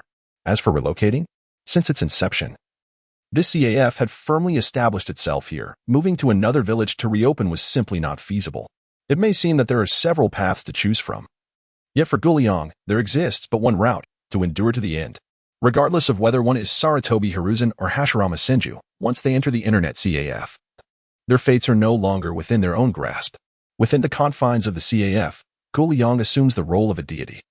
Who he desires to perish must meet their end, and those he wishes to spare find it nigh impossible to succumb. Since the esteemed Hokage harbors doubts, mere words will surely not suffice for clarity. Thus, a practical demonstration would undoubtedly illuminate all uncertainties. Oh, how shall we demonstrate this? Liang's perceptive demeanor greatly pleased Sarutobi Hiruzen, who had already resolved that as long as Liang's establishment posed minimal threat to Konoha, he could continue to operate his CAF. However, should it harbor any potential danger to the village, Liang's existence would be rendered unnecessary. The third Hokage is not the benevolent old man portrayed in the original narrative, but rather a seasoned warrior stained with blood. Should the threat be insignificant, he might show leniency, but once a genuine peril arises, his compassion would swiftly dissipate. If the Hokage wishes to test this, well, the fee is 10,000 ryo per hour. Ah, here is 10,000 ryo. You dare charge me while I am the Hokage? Very well. Perhaps I shall simply consign you to a swift demise instead. Liang remained oblivious to the internal deliberations of Sarutobi Hiruzen, yet even if he were aware, he would remain unfazed. At worst, he would never leave the CAF again, challenging fate to see who could endure longer. Soon, Orochimaru would arrive in Konoha to bring warmth. In this endeavor, Sarutobi Hiruzen would be unceremoniously dispatched from this world. Subsequently, Tsunade would ascend as the fifth Hokage, and with her disposition, along with the council of Shikamaru and other allies, matters should proceed without issue. Of course, this is merely the worst-case scenario. What if events do not unfold as anticipated? After all, anything is possible. Hokage-sama, please don this helmet. After receiving the payment, Liang guided Sarutobi Hiruzen to the gaming area, introducing him to the computer facilities. However, upon mentioning the virtual helmet, he noticed an unusual expression on Sarutobi Hiruzen's face. Is it absolutely necessary to wear this? It is not strictly mandatory, but wearing it would enhance your experience, Liang replied. Upon hearing this, Sarutobi Hiruzen said nothing further, instead fixing an unwavering gaze upon Liang. Within the CAF, Liang felt no fear. If you dare to scrutinize me, then I shall return the gaze. Thus ensued a silent standoff between the two. Perhaps due to the strain of their intense staring, it was Sarutobi Hiruzen who ultimately averted his gaze, remarking with a hint of significance, very well. I hope you will not disappoint me. Rest assured, Hokage-sama, you shall not be let down here. Sarutobi Hiruzen spoke of Liang, the individual, while Liang referred to the CAF itself. Their dialogue, though misaligned, bore similar meanings, exemplifying the profound intricacies of the Chinese language. What? Why do they speak Chinese in the world of Naruto? How naive. Are you not aware that there is also a Chinese version of Naruto? Who says one can only traverse into the Japanese version? Liang has uniquely entered the Chinese version. Such is the nature of things. As for why Liang has the ability to enter the Chinese version, do not inquire further. The answer lies in the prowess of the system, the author. Is the Hokage not in the office? After concluding the survival exercise, Kakashi, having declared Naruto, Sasuke, and Sakura as qualified, directly left the training ground and made his way to the Hokage's office. He intended to report on the progress of Team 7, as the changes in the trio were indeed quite significant. However, his timing seemed to be somewhat inconvenient, as the third Hokage was not present in the office. Excuse me. Do you know where the Hokage is gone? P.S. Probably at that internet CAF. Normally, the Hokage's whereabouts are not to be disclosed, but this staff member, well acquainted with Kakashi and aware of his close ties to the Hokage, felt it was acceptable to share this information. especially since the Hokage's destination was within the village of Konoha. Thank you. Acknowledging the staff member's assistance, Kakashi departed the Hokage building and headed towards the internet CAF. While reviewing the profiles of the trio, it was noted that they frequently visited an establishment known as the Internet CAF, complete with its detailed address. Kakashi had planned to visit the CAF to uncover the allure that drew the trio so often. Now, with the knowledge that the Hokage was likely there as well, he saw an opportunity to satisfy his curiosity.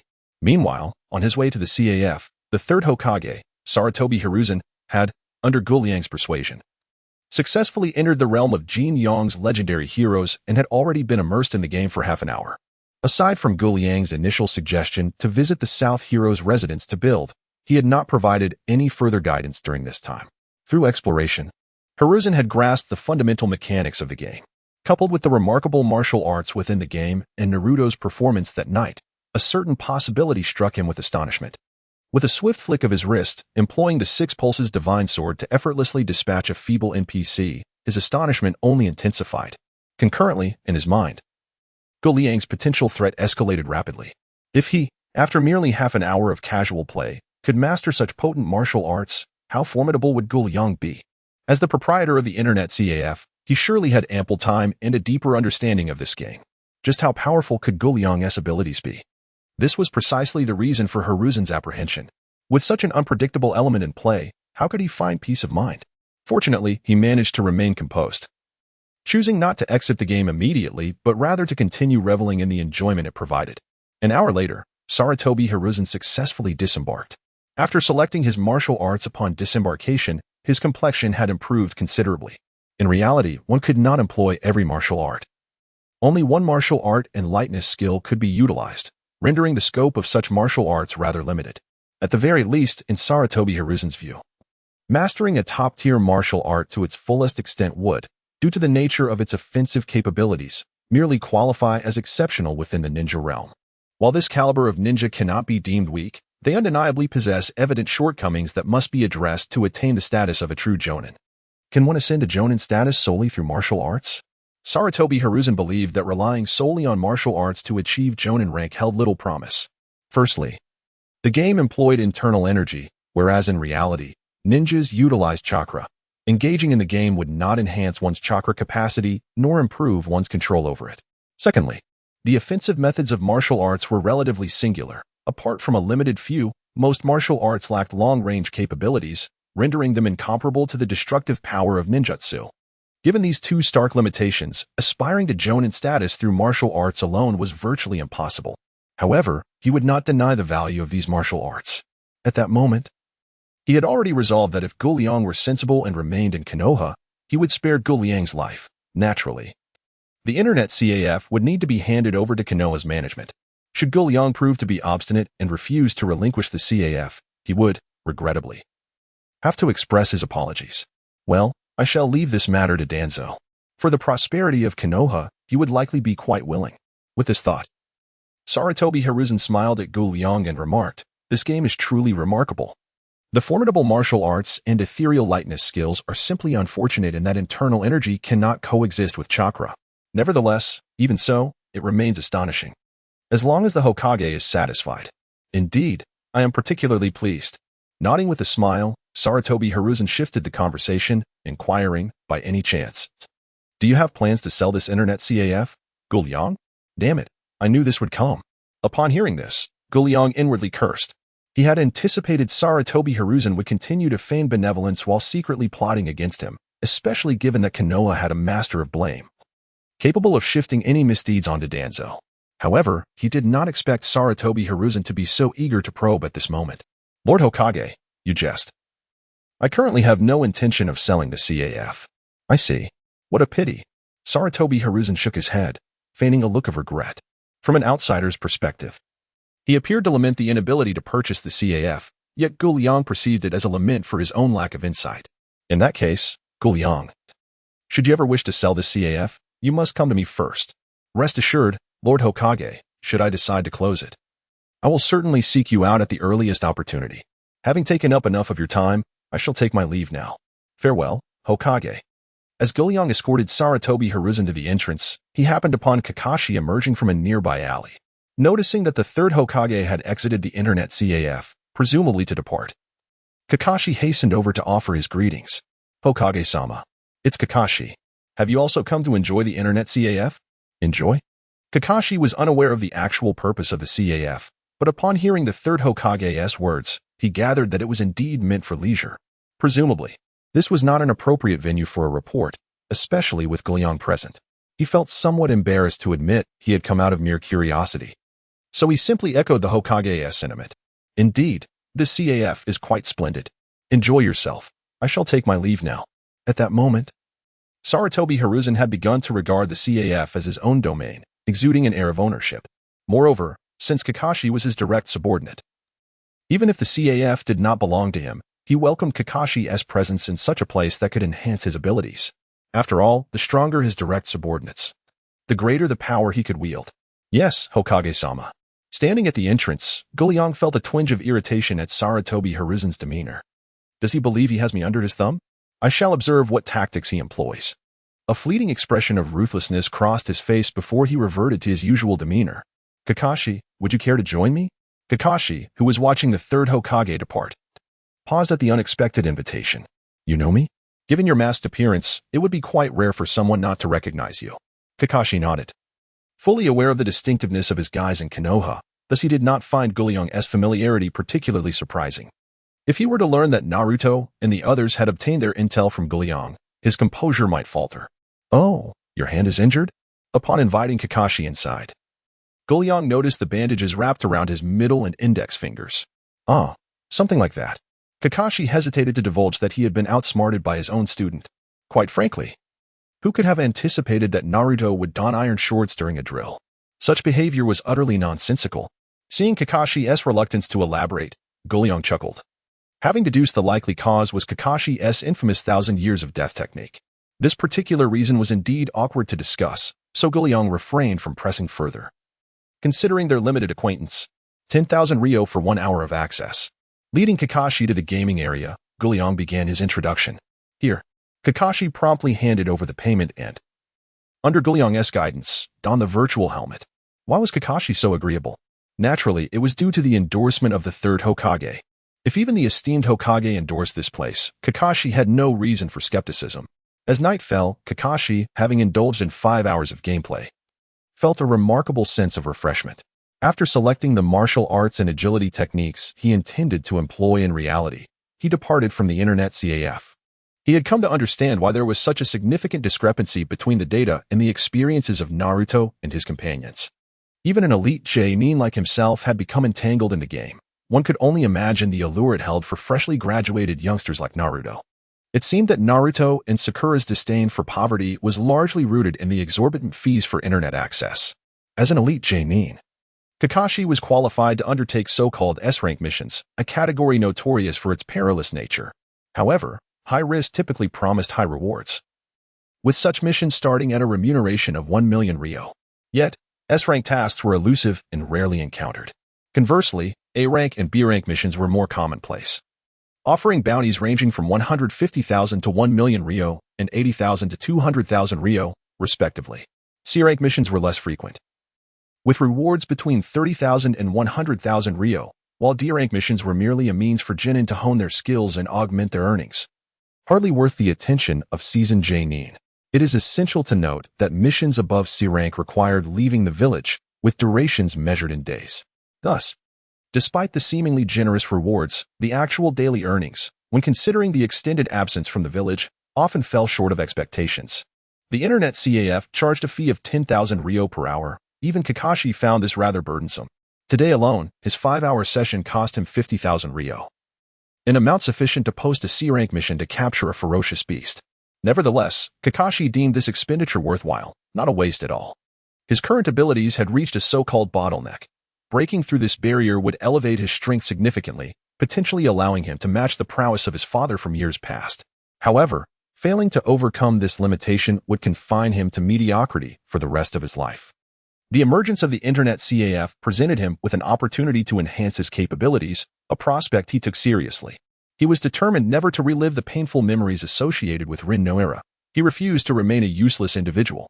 At that moment, Kakashi felt a rekindling of emotions once lost, igniting a fervent desire to grow stronger. Night enveloped the CAF. Sitting at the cash register, Liang appeared somewhat impatient. What was taking them so long? If they did not arrive soon, he would have to close the establishment. The system mandated that the internet CAF must close by 8 o'clock in the evening. If customers were present, a 10-minute extension could be granted. The CAF's operational hours were capped at 12 hours daily. Liang often found himself wanting to complain about this absurd regulation. But he had no authority to alter the hours of operation. Otherwise, he would undoubtedly keep the CAF open 24 hours a day. After all, if a CAF could not operate all night, what was it truly? Liang nostalgically reminisced about the night spent in internet cafes, savoring instant noodles while engrossed in video games. During that time, his family did not possess a computer, leaving him no choice but to frequent the internet CAF to indulge in his gaming passion. Due to the limited allowance he received, his only feasible option was to engage in overnight gaming sessions.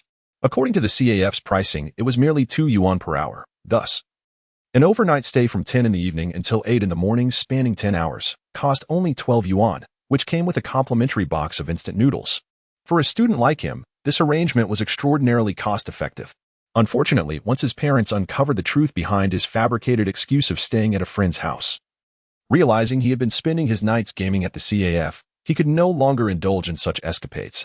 As Liang was lost in these fond memories of his youth, 2 figures suddenly appeared at the entrance of the CAF, dressed in short-sleeved vests.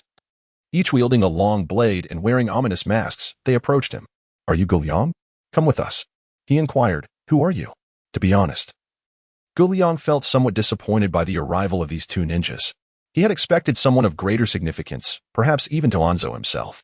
If not Danzo, then at least a figure of considerable weight, such as Ibiki, the captain of the Umbu interrogation team, or the right-hand men of Danzo, Yunyu Torigane and Yamanaka Kaze.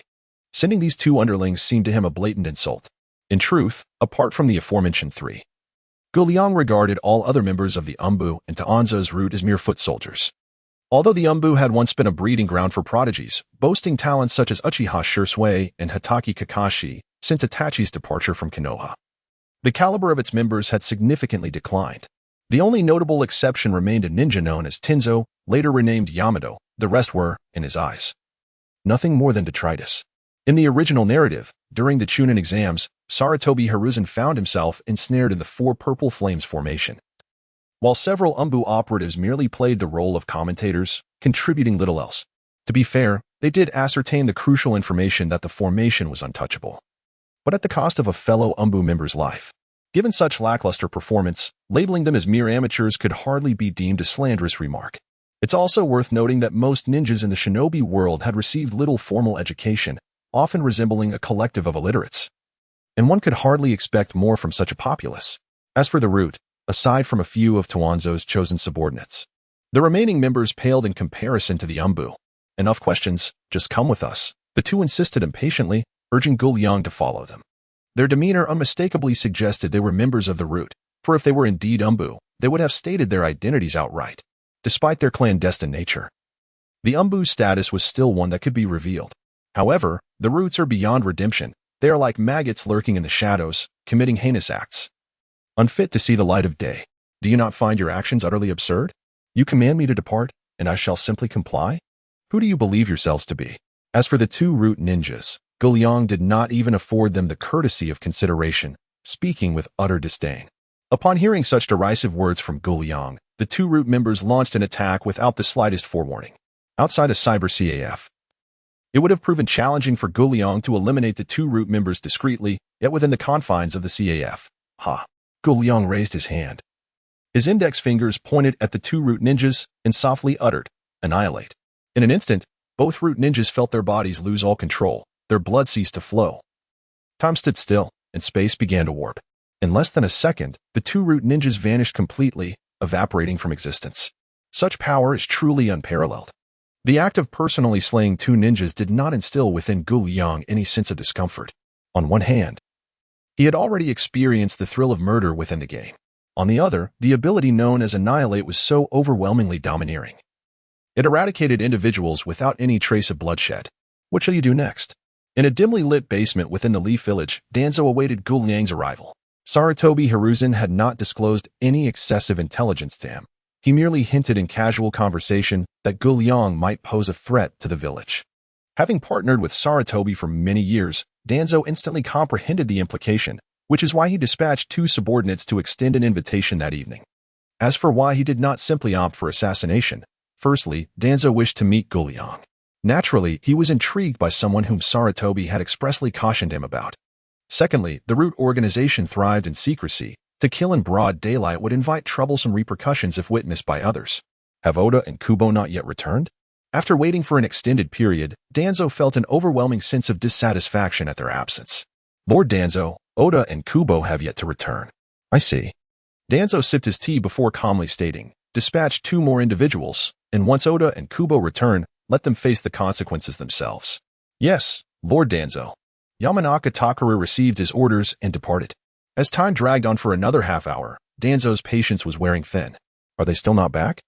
Having accompanied Danzo for many years and familiar with his temperament, Yamanaka Takara broke into a cold sweat upon hearing those words. In response to Lord Danzo, they have not returned. None of them have returned? None have returned. Learning that all 4 dispatched individuals remained absent, Danzo's fury surged. If that is the case, I shall personally intervene. Yes, Lord Danzo.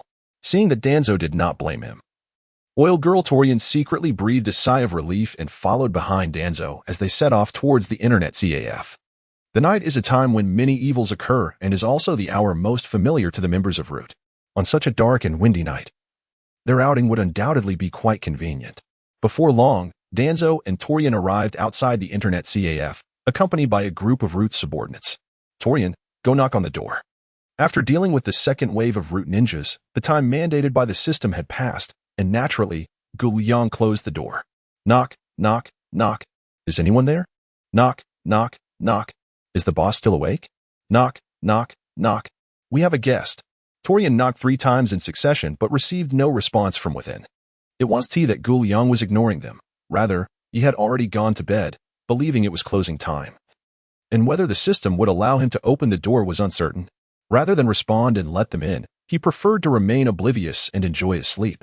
However, just as he was about to disregard the group outside, he received a notification from the system. Ding. Due to the detection of a substantial malicious presence. The system grants the host 2 choices. 1. Eliminate the threat completely. 2. Pretend nothing happened. Can I actually do that? Of course, I choose the first option, damn it. The system's appearance immediately robbed Liang of his sleepiness, and he hurriedly donned his pajamas and got out of bed to open the door. Lord Danzo. What should we do now? Outside, Torian was at a loss. The area was surrounded by the residences of Konoha villagers. If they forced their way in, it would undoubtedly cause a commotion, which was against Root S principles. Since that's the case, we suddenly, just as Danzo was holding his breath and preparing to retreat, the door of the internet CAF swung open, accompanied by Liang's teasing voice. Tell me, are you all here to relieve yourselves in front of my shop? Since Danzo assumed the role of Root leader, no one had dared to speak to him in such a manner. He vowed that he would make Liang pay dearly for this. What is wrong with me? Are you coming in or not? If you're not coming in, I'll close the door and go to sleep. With that, Liang pretended to close the door, but how could Danzo and his group, who had come specifically for him, allow such an easy closure? Humph, we're coming in. Danzo huffed coldly, leading Torian inside. As for the other Root members, they naturally began to guard the entrance and secure the area. This was a task they were well accustomed to. What about my subordinates? What have you done with them? Once inside the CAF, Danzo wasted no time and directly inquired. Oh, so those few ill-mannered ninjas were your subordinates? Liang wore an expression of sudden realization and continued. No wonder. As the saying goes, the character of a leader is reflected in their subordinates, and conversely, if your subordinates lack quality, it is likely that your own qualities are not commendable either. Indeed, if they were of good character, they would not relieve themselves at the entrance of my establishment. How dare you urinate here, you fool, you are courting death. Tuanzong, already filled with rage, felt his temper flaring further due to Liang's provocations. Enough. Don't think I am unaware of your intentions. If you wish to fight, then do so directly instead of dawdling like a coward. He exclaimed, you imbecile, prepare to die. Unable to contain himself any longer, Tuanzong launched a kick towards Liang. Simultaneously, a multitude of venomous insects began to manifest upon Yuntugan's skin. Witnessing the confrontation, Liang was unperturbed and immediately employed another skill from his system, deprivation. Upon invoking the deprivation skill, both Tuanzong and Zyugen collapsed to the ground instantaneously. The system's repertoire of skills was extensive, encompassing healing, binding, and annihilation. The two skills Gu Liang had just utilized, annihilation belonged to the category of enemy extermination, while deprivation fell under the binding category. Thus, after applying deprivation to Tuanzong and Zyugen, they did not perish. Rather, Gu Liang stripped them of everything, including their senses, bodily control, and self-awareness. At present, Tuanzong resembled a lifeless stone. Though alive, he was as good as dead. Gu Liang mused that this seemed rather lenient for him. His intention was to leave Tuanzong for Sasuke to handle, not the current Sasuke, but when Sasuke had grown strong enough to learn the truth behind the Uchiha massacre. Once Sasuke discovered the reality, he would undoubtedly seek retribution against Tuanzong. Should Gu Liang deliver Tuanzong to him at that moment, he would surely evoke feelings of vengeance. It was not that Gu Liang sought Sasuke's gratitude. He simply wished to prevent a recurrence of brotherly conflict. If the opportunity arose to establish an internet CAF in the Range Shinobi Village, with Uchiha Itachi as an insider, it would be plausible to gather members of the Akatsuki for gaming. However, Sasuke would require time to gain sufficient strength, and during this interval, Tuanzong's everything would be stripped away, rendering him devoid of sensation. When Gu Liang eventually roused him, Tuanzong would feel as though he had merely taken a brief nap. Utterly oblivious to the passage of time, Gu Liang contemplated briefly before raising his hand to restore some of Tuanzong's perception and awareness, allowing him to sense the external world even while unconscious and to feel the flow of time.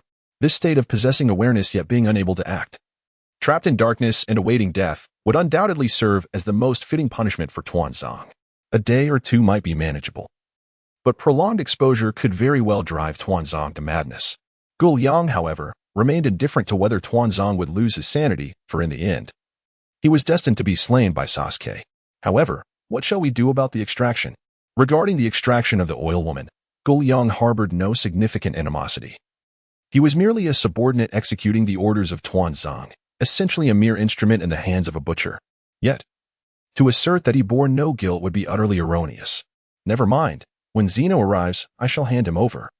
Gu Liang was unaware of the relationship between the two, but as they belonged to the same clan, it would be a matter of courtesy to appease Zeno.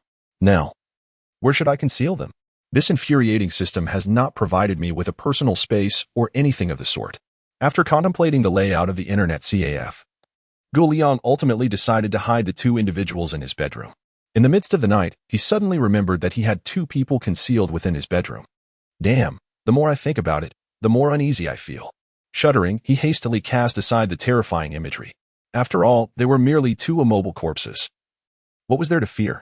At worst, I shall employ the golden bell shield and iron cloth shirt for absolute defense. However, why does this term for absolute defense sound so ridiculous? I am not Shai, the fool. Fujian, why has Tuanzong not yet emerged? Outside the door, several root members responsible for the blockade found the situation peculiar.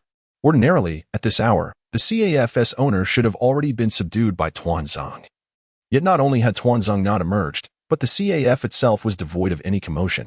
Jin Dao, perhaps you should venture inside to investigate? Fujian, you know Tuanzong's temperament all too well. Do you wish for me to walk into my demise? TCH, how did you see through my intentions? It's your fault for losing at cards a few days ago and failing to repay your debt. Damn, I am indeed telling you now, I shall not return your money.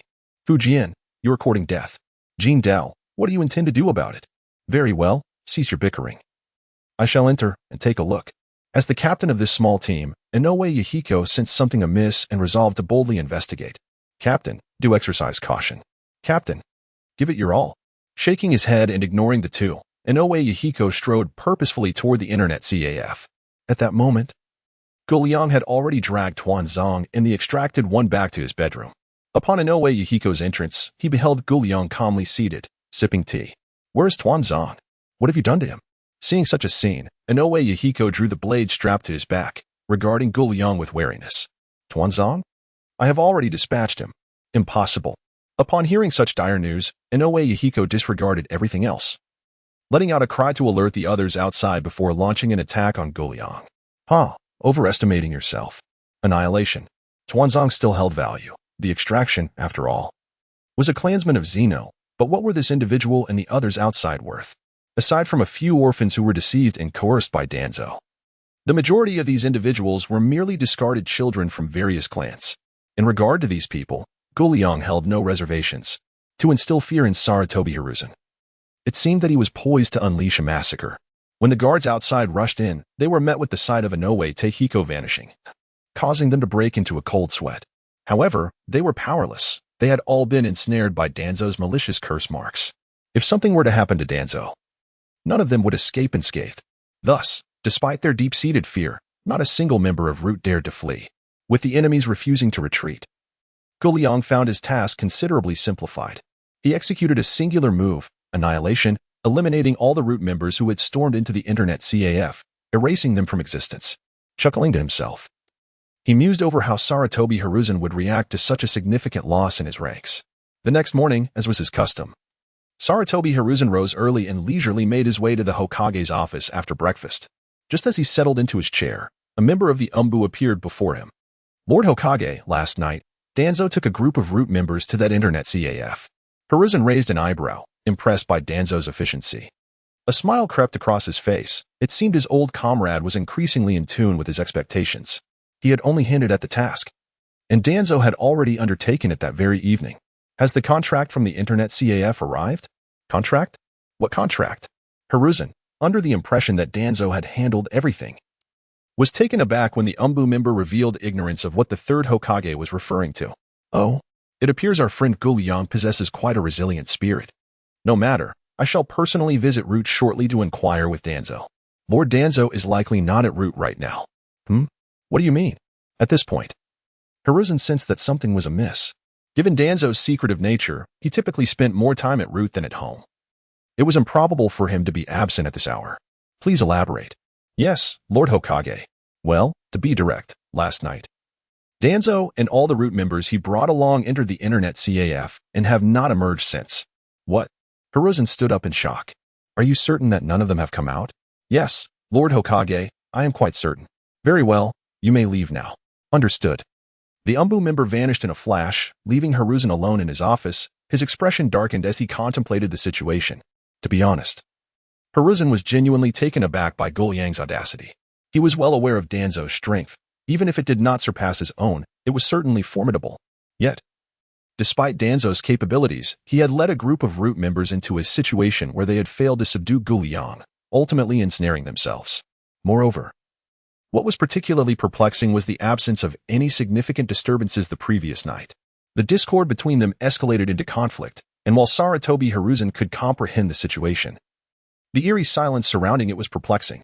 Was it possible that Danzo and his Root members were mere wooden puppets, allowing Liang to dispatch them at will? To Sarutobi Hiruzen, this scenario was steeped in mystery. Even the resurrection of the first Hokage could not discreetly eliminate so many individuals. Could it be that Liang's strength had surpassed that of the first Hokage? Hiruzen was reluctant to entertain such a notion. For Liang was merely in his 20s. How could one so young hope to eclipse the first Hokage? Such an idea seemed utterly absurd. Yet, Hiruzen was unaware of the remarkable growth that awaited Naruto and Sasuke, who, at the tender age of 16, would both transcend the legendary Hashirama Senju, becoming the new luminaries of the ninja world. Thus, it was unwise to provoke Liang further at this juncture. Perhaps he could send a few individuals to continue testing the waters, regardless of Liang's intentions toward Konoha. His actions indicated a willingness for ninja to engage in games to enhance their abilities. From this perspective, there was no necessity to foster animosity with him. In that moment, Sarutobi Hiruzen felt a twinge of regret. He lamented his earlier greed. Upon discovering the wonders of the internet CAF, his first impulse had been to seize it for himself. And now he found himself in a precarious position. Fortunately, he had not personally intervened but had delegated the task to Danzo. Even if Liang harbored suspicions, he lacked any evidence. The weight of regret was heavy. As the days continued to unfold, life must go on. Today, Liang uncharacteristically indulged in a leisurely morning, postponing the opening of his CAF until the afternoon. He had found it rather uncomfortable sharing his bedroom with two others, which had led to a restless night. Indeed, there is nothing quite as refreshing as waking up naturally. After rising, Liang casually consumed a light meal and opened the doors to his CAF, commencing a new day of business. It appeared that the events of the previous night had left Sarutobi Hiruzen astounded. For a spell, he would likely refrain from making any impulsive moves. At the very least, he would not act until he had ascertained the true extent of Liang's abilities. As for blocking the streets, having experienced the benefits of the CAF, it was unlikely that he would seek to stifle the strength of Konoha's ninjas. Rather, he would likely promote it. After all, as Hokage, it was his duty to enhance the village. Liang felt no trepidation regarding potential retaliation from Hiruzen. The third Hokage had crafted his image too flawlessly. All good fortune was attributed to him, while all misfortune fell upon Danzo. Should he specifically target the CAF? It was likely that ninjas such as Kakashi would begin to question the motivations behind it. Furthermore, Hiruzen had yet to grasp Liang's true capabilities. Mistakenly believing him to be formidable only within the confines of the CAF, outside, Liang was merely a slightly more powerful special jonin. This discrepancy in understanding stemmed from an asymmetry of information. Hence, the significance of intelligence was emphasized in the curriculum at the Ninja Academy. Today marks the inaugural day of Naruto and his companions as ninjas, and one cannot help but wonder how they are faring. It is also the first occasion for the illustrious group of 9 to undertake a mission. Unlike what is depicted in the original narrative, Naruto is positively elated at the prospect of these D-rank tasks. Even the most mundane assignments, such as weeding or searching for items, bring him immense joy. For he finally has the opportunity to earn some money. Although D-rank missions may appear somewhat tedious and yield modest rewards ranging from 5,000 to 50,000 ryo, half of which is claimed by the leading jonin, Naruto remains undeterred. Utilizing his shadow clone technique, he eagerly accepts 10 D-rank tasks. Had it not been for the restrictions imposed by the task distributor, he would have taken on even more. In his imagination, completing 50 D-rank tasks daily seems effortlessly attainable. Alas, due to the limitations on the number of tasks he can accept in a single day, he is confined to 10. However, 10 is still a substantial number, aside from the more patience-demanding tasks involving children. The majority of the assignments he undertakes consist of physical labor such as weeding, farming, and transporting items. For Naruto, these tasks are merely child's play. His fellow Team 7 members, Sasuke and Sakura, bask in the benefits, exerting little effort while Naruto diligently completes all the assignments. During their endeavors, Naruto even takes the opportunity to impart his knowledge of the shadow clone technique to his companions. Observing Naruto, who, after producing dozens of shadow clones, remains spirited while instructing Sasuke and Sakura, Kakashi cannot help but feel a twinge of envy. Had he possessed such an abundance of chakra in his youth, perhaps Obito would still be alive. The thought of Obito leads Kakashi to ponder the allure of the internet CAF.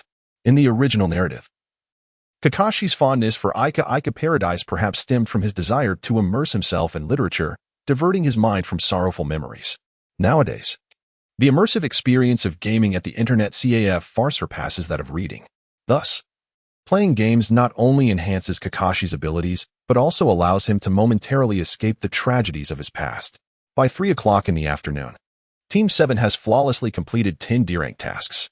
After collecting their respective rewards from the mission office, Naruto, Sasuke, and Sakura bid farewell to Kakashi and set off towards the internet CAF. Wait, I shall accompany you, Kakashi declares, startling the trio. After all, they had previously agreed to keep the existence of the CAF a secret. Kakashi-sensei, you wish to join us? There is truly nothing entertaining there. It is rather dull. We merely go to chat, Naruto replies. Indeed, Sasuke concurs, echoing Naruto's sentiment. Kakashi, upon hearing their feigned responses, rolls his eyes and states, I am well aware of what the internet CAF entails, having visited it once before. Before the trio can react, he adds, not only I, but even Lord Hokage has frequented it. What? The third Hokage has been there as well? The revelation leaves Naruto at a loss for words. Naruto's thoughts were rather simple. He feared that the third Hokage would cause trouble for the internet CAF, and if it were to be shut down, where would he find a place to indulge in gaming? While the act of playing games was secondary, the primary concern was the lack of opportunities to enhance his strength. Among the 9 little strong, except for Sakura, everyone had already completed the legend of the Condor heroes, mastering the martial arts within to their fullest potential. It could be said that the game no longer contributed to their hard power. At best, it allowed them to spar with top-tier NPCs, gaining some combat experience. However, if they did not play games, they could still watch television. Utilizing the possession mode to watch shows not only enriched their experiences but also elevated their mental state, thus enhancing their soft power. Have you noticed how Naruto has become much more astute? Sasuke is no longer as brooding and cold as he once was. Such transformations are undoubtedly the result of their television viewing. Rest assured, the Hokage should harbor no ill will towards that internet CAF. When Kakashi visited yesterday, he observed that the third Hokage had exited the establishment, and his demeanor did not suggest anger or disdain. In fact, he appeared somewhat pleased. With such a disposition, the third Hokage would unlikely target the internet CAF. This is indeed splendid news. Upon hearing Kakashi's words, the trio expressed their delight. Since the third Hokage had already visited and would not oppose the CAF, did that imply an increase in patrons in the future? With more customers? Would the CAF not consider introducing new games? The game The Legend of the Condor Heroes had already significantly boosted their abilities. Might other games do the same? The prospect of new games had left these friends eagerly anticipating their arrival. When Team 7 arrived at the Internet CAF, they discovered that 6 computers had already been claimed by others. And those 6 were not Shikamaru and his group. Shikamaru, what is going on? Naruto exclaimed, bewildered by the scene before him. Even though he had anticipated the CAF's business would improve, the speed of this change was astonishing. I'm not sure. Our team just completed a mission. And Asuma instructed us to bring him to the CAF. Before I could voice my objections, he asserted that it was the Hokage's order. Naruto-kun. It's the same on our side, Hinata timidly added in response to Shikamaru. Is this all due to the Hokage's influence? Considering that the third Hokage had visited and experienced the CAF himself, it was not entirely implausible for such a situation to arise in the interest of strengthening the ninjas. Previously, only the 9 little strong would frequent the CAF, allowing for ample space. However, today, with Naruto, Shikamaru, Hinata, and their respective teams, plus the supervising jonin, the total comprised 12 individuals. Moreover, they were not alone. Several unremarkable jonin whose names were not easily recalled had also joined them. To speak candidly, in the face of such circumstances, Liang was initially quite bewildered.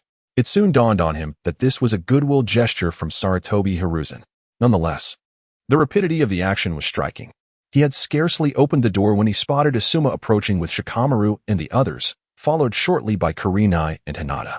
Gradually, several other jonin and chunin arrived. What Naruto witnessed was, in fact, already the second wave. The first wave of ninjas had departed an hour prior. Liang was certainly pleased with the flourishing business of the Internet CAF, as the revenue was directly tied to his mission. Indeed, he commended Sarutobi Hiruzen for his initiative. Uncle, now that your business has improved, might we expect an increase in computers and games? Naruto's inquiry echoed the thoughts of his companions, all eager to know when additional computers would be added. If no new computers were forthcoming, when would it be their turn to play? The exact number of ninjas in Konoha remained an enigma to them. Excluding the Jinin, there were at least several hundred chunin and jonin. With only 6 computers available for hundreds of individuals, they pondered how long it would take for them to get a chance. Rest assured, given the current circumstances, it won't be long before we can add new computers and games, Liang reassured them. He calculated that with merely 6 computers and a 12-hour operating window, he could generate a revenue of 720,000 Ryo in a single day. He still needed over 3.8 million Ryo to complete his mission, meaning he could potentially fulfill it in as little as 5 days. Will we be getting new games? Can you share what kind they will be? As the CAF's most loyal patron, Ino eagerly anticipated the arrival of new games. New games, you say? Liang mused. You ask me, and I ask whom? As he had yet to complete his mission, he was unaware of which 3 games the system would allow him to select. To maintain an air of mystery, he replied enigmatically, you will find out in due time. How frustrating, boss. You're being evasive. Ino and her friends expressed their dissatisfaction with Liang's response. However, they had no recourse but to accept his reticence. Do you think the new games might enhance our ninjutsu or genjutsu abilities?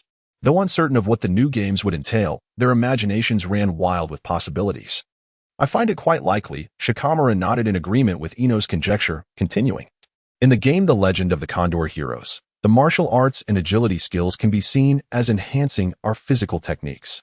If our physical skills have already seen improvement, might there not be games that enhance our ninjutsu or genjutsu as well? I am certain there will be. Shikamaru, as the intellectual pillar of the group, rarely missed the mark with his insights. I can't wait to play the new games. Meanwhile, the friends continued to speculate about the forthcoming additions to their gaming experience. Over there, Kakashi pulled Asuma and Kurenai out of the Internet CAF. Asuma, Kurenai, don't you find this situation rather peculiar? He inquired. What situation? Asuma and Kurenai expressed their confusion regarding Kakashi's words. Let me put it this way, given your personalities, it seems unlikely that you would have any interest in an Internet CAF. So, what brings you here all of a sudden? Kakashi pondered. It struck him as odd, especially since Asuma was currently pursuing Kurenai, a fact not lost on the entire elite ninja circle. His sole focus, aside from being a team leader, was Kurenai. Everything else paled in comparison to his interest in her. Kurenai, on the other hand, was quite demanding of herself, believing that women should not be inferior to men. Thus, she typically devoted herself to honing her genjutsu, rarely paying attention to other matters. The unexpected appearance of the two at the CAF left Kakashi puzzled. After hearing Kakashi's words, Kurenai pointed to Asuma and said, "It was Asuma who told me that this place could enhance my abilities, which is why I came." Upon finishing her statement, she turned to Kakashi, both of them now looking at Asuma. Huh? Asuma, feeling the weight of their gazes, scratched his head and explained, "Last night, my old man came home and suggested that I could come to this internet CAF when I had free time. You know I'm not really interested in such things. But then he seriously told me that it could enhance my strength. I thought about it and immediately thought of Kurenai. The next morning, I told her. And after Shikamaru and Hinata finished their mission, we came over one after the other." After listening to Asuma, Kakashi pointed to several ninjas seated at the computers and asked, "What about those individuals?" Asuma replied, "Those folks must have received similar instructions from my old man to come here. He was less certain about them, but he could confirm that they were all direct subordinates of his father." Understood. Having resolved his curiosity, Kakashi prepared to depart. Since he couldn't use a computer, he deemed it pointless to linger, preferring instead to return home and read. After bidding farewell, Kakashi left directly. Once Kakashi had exited, Asuma and Kurenai exchanged greetings with their students before also leaving the CAF. As they walked, they engaged in conversation. "What a pity, there were so many people today. And the owner has set a limit of just 1 hour per person." Asuma lamented, recalling the extraordinary martial arts displayed in the game. "If only we could play for a bit longer," he sighed. Indeed, Kurenai agreed, sharing his sentiment. "In just that brief hour, my abilities had seen a significant enhancement." In truth, Kurenai was merely a newly appointed J-nin, and her overall strength could hardly be compared to seasoned J-nin like Kakashi and Asuma. Due to her limited foundation, most of her prowess lay within genjutsu. Due to her extensive training in illusion techniques, her physical and ninjutsu abilities are relatively lacking among the elite shinobi. The game Jin Yong's Heroes particularly emphasizes the importance of physical prowess, which is why Hong experiences such a significant enhancement in just an hour. In contrast to Hong, Asuma is a seasoned jonin with no apparent weaknesses. Thus, an hour is insufficient for him to noticeably improve his physical skills. He simply finds the martial arts within the game to be extraordinarily intricate, as if a new world has been unveiled before him, captivating him completely. I believe Kai would greatly appreciate this place. Kai, the notorious training enthusiast? Hong, being a newly promoted jonin, is not particularly familiar with Kai, but as a fellow ninja from the Hidden Leaf Village, she is aware of some of his exploits, such as his tendency to train relentlessly, even while sleeping truly insane.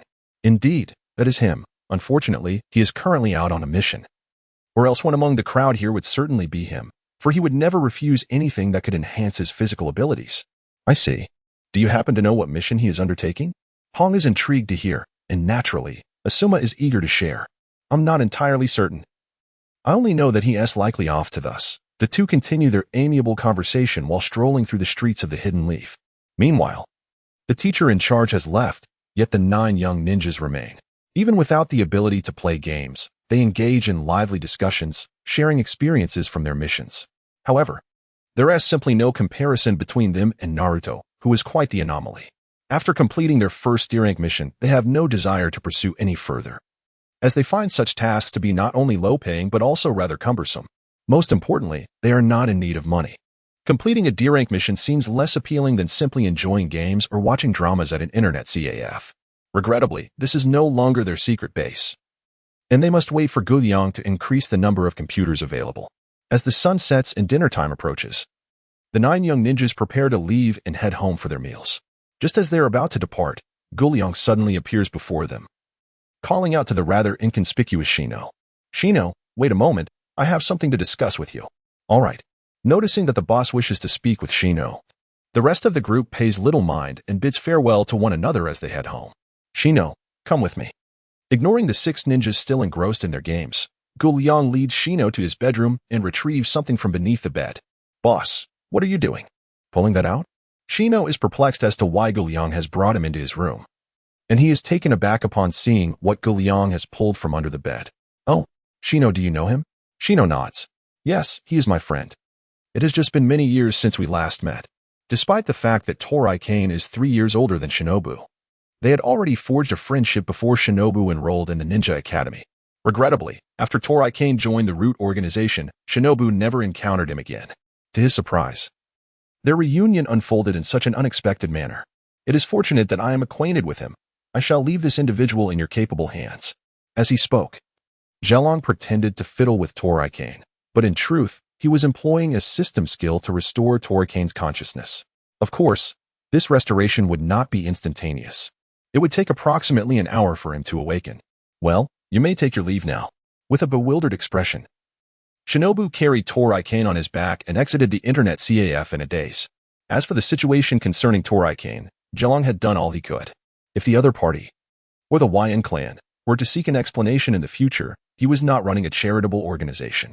However, having dealt with such a significant matter involving Danzo, it was unlikely that the head of the YN clan had not caught wind of the situation.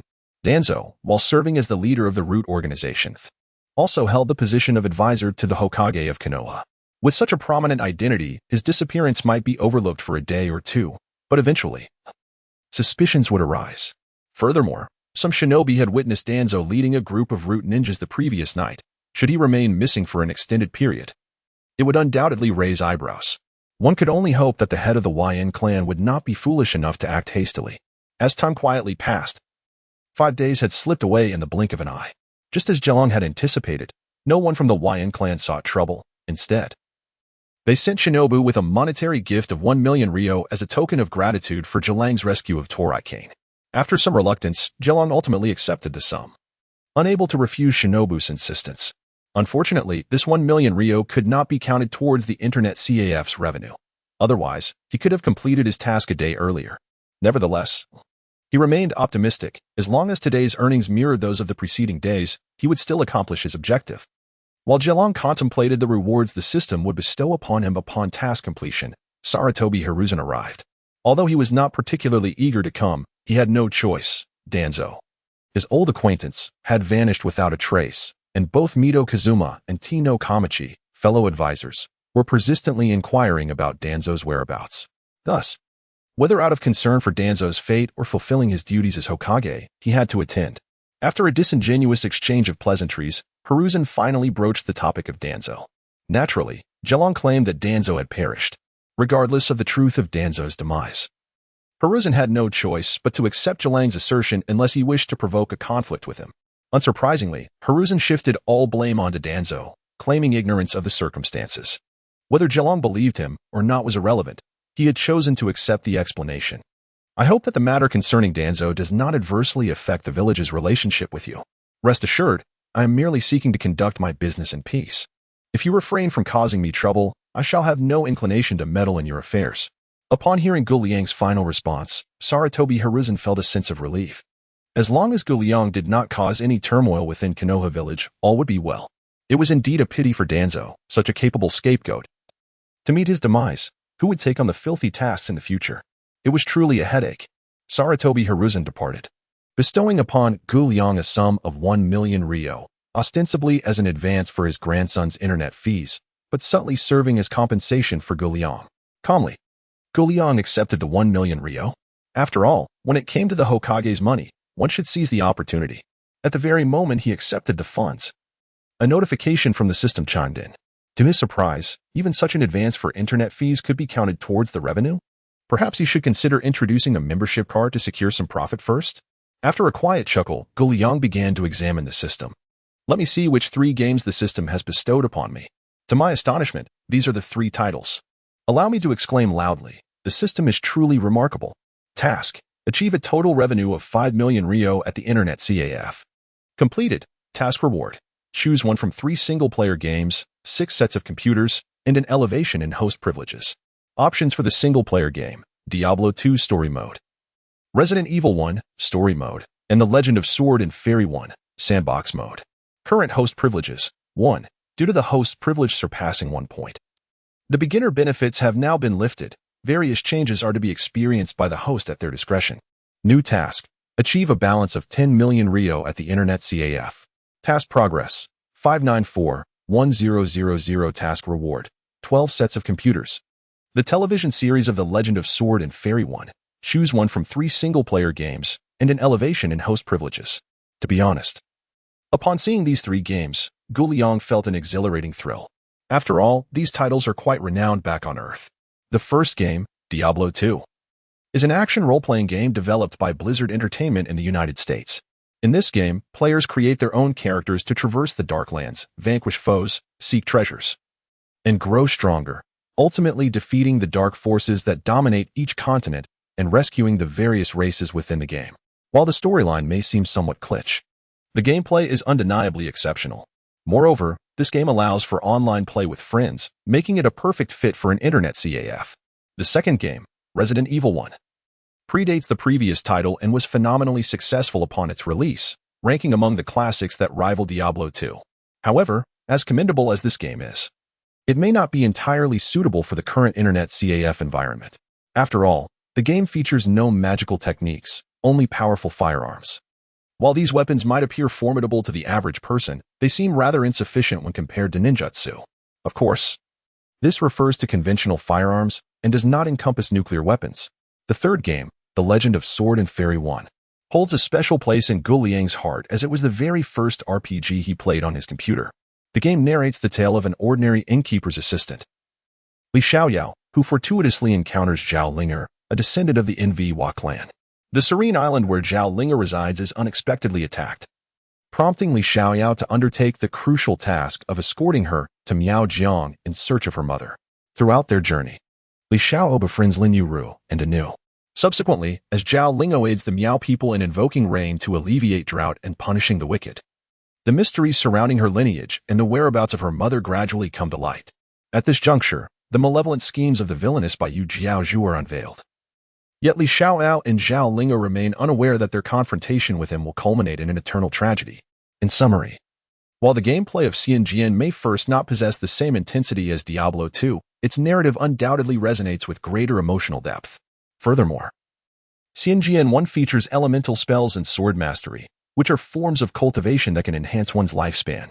Although the cultivation techniques in Xianjian may first not lead to true immortality, mastering them could potentially extend life by several decades or even centuries. Among the 3 games, Liang outright excludes Resident Evil 1. This exclusion is not due to any inherent flaws in the game, but rather its unsuitability for his current Internet CAF environment. Conversely, Diablo 2 and Xianjian 1 leave Liang in a state of indecision.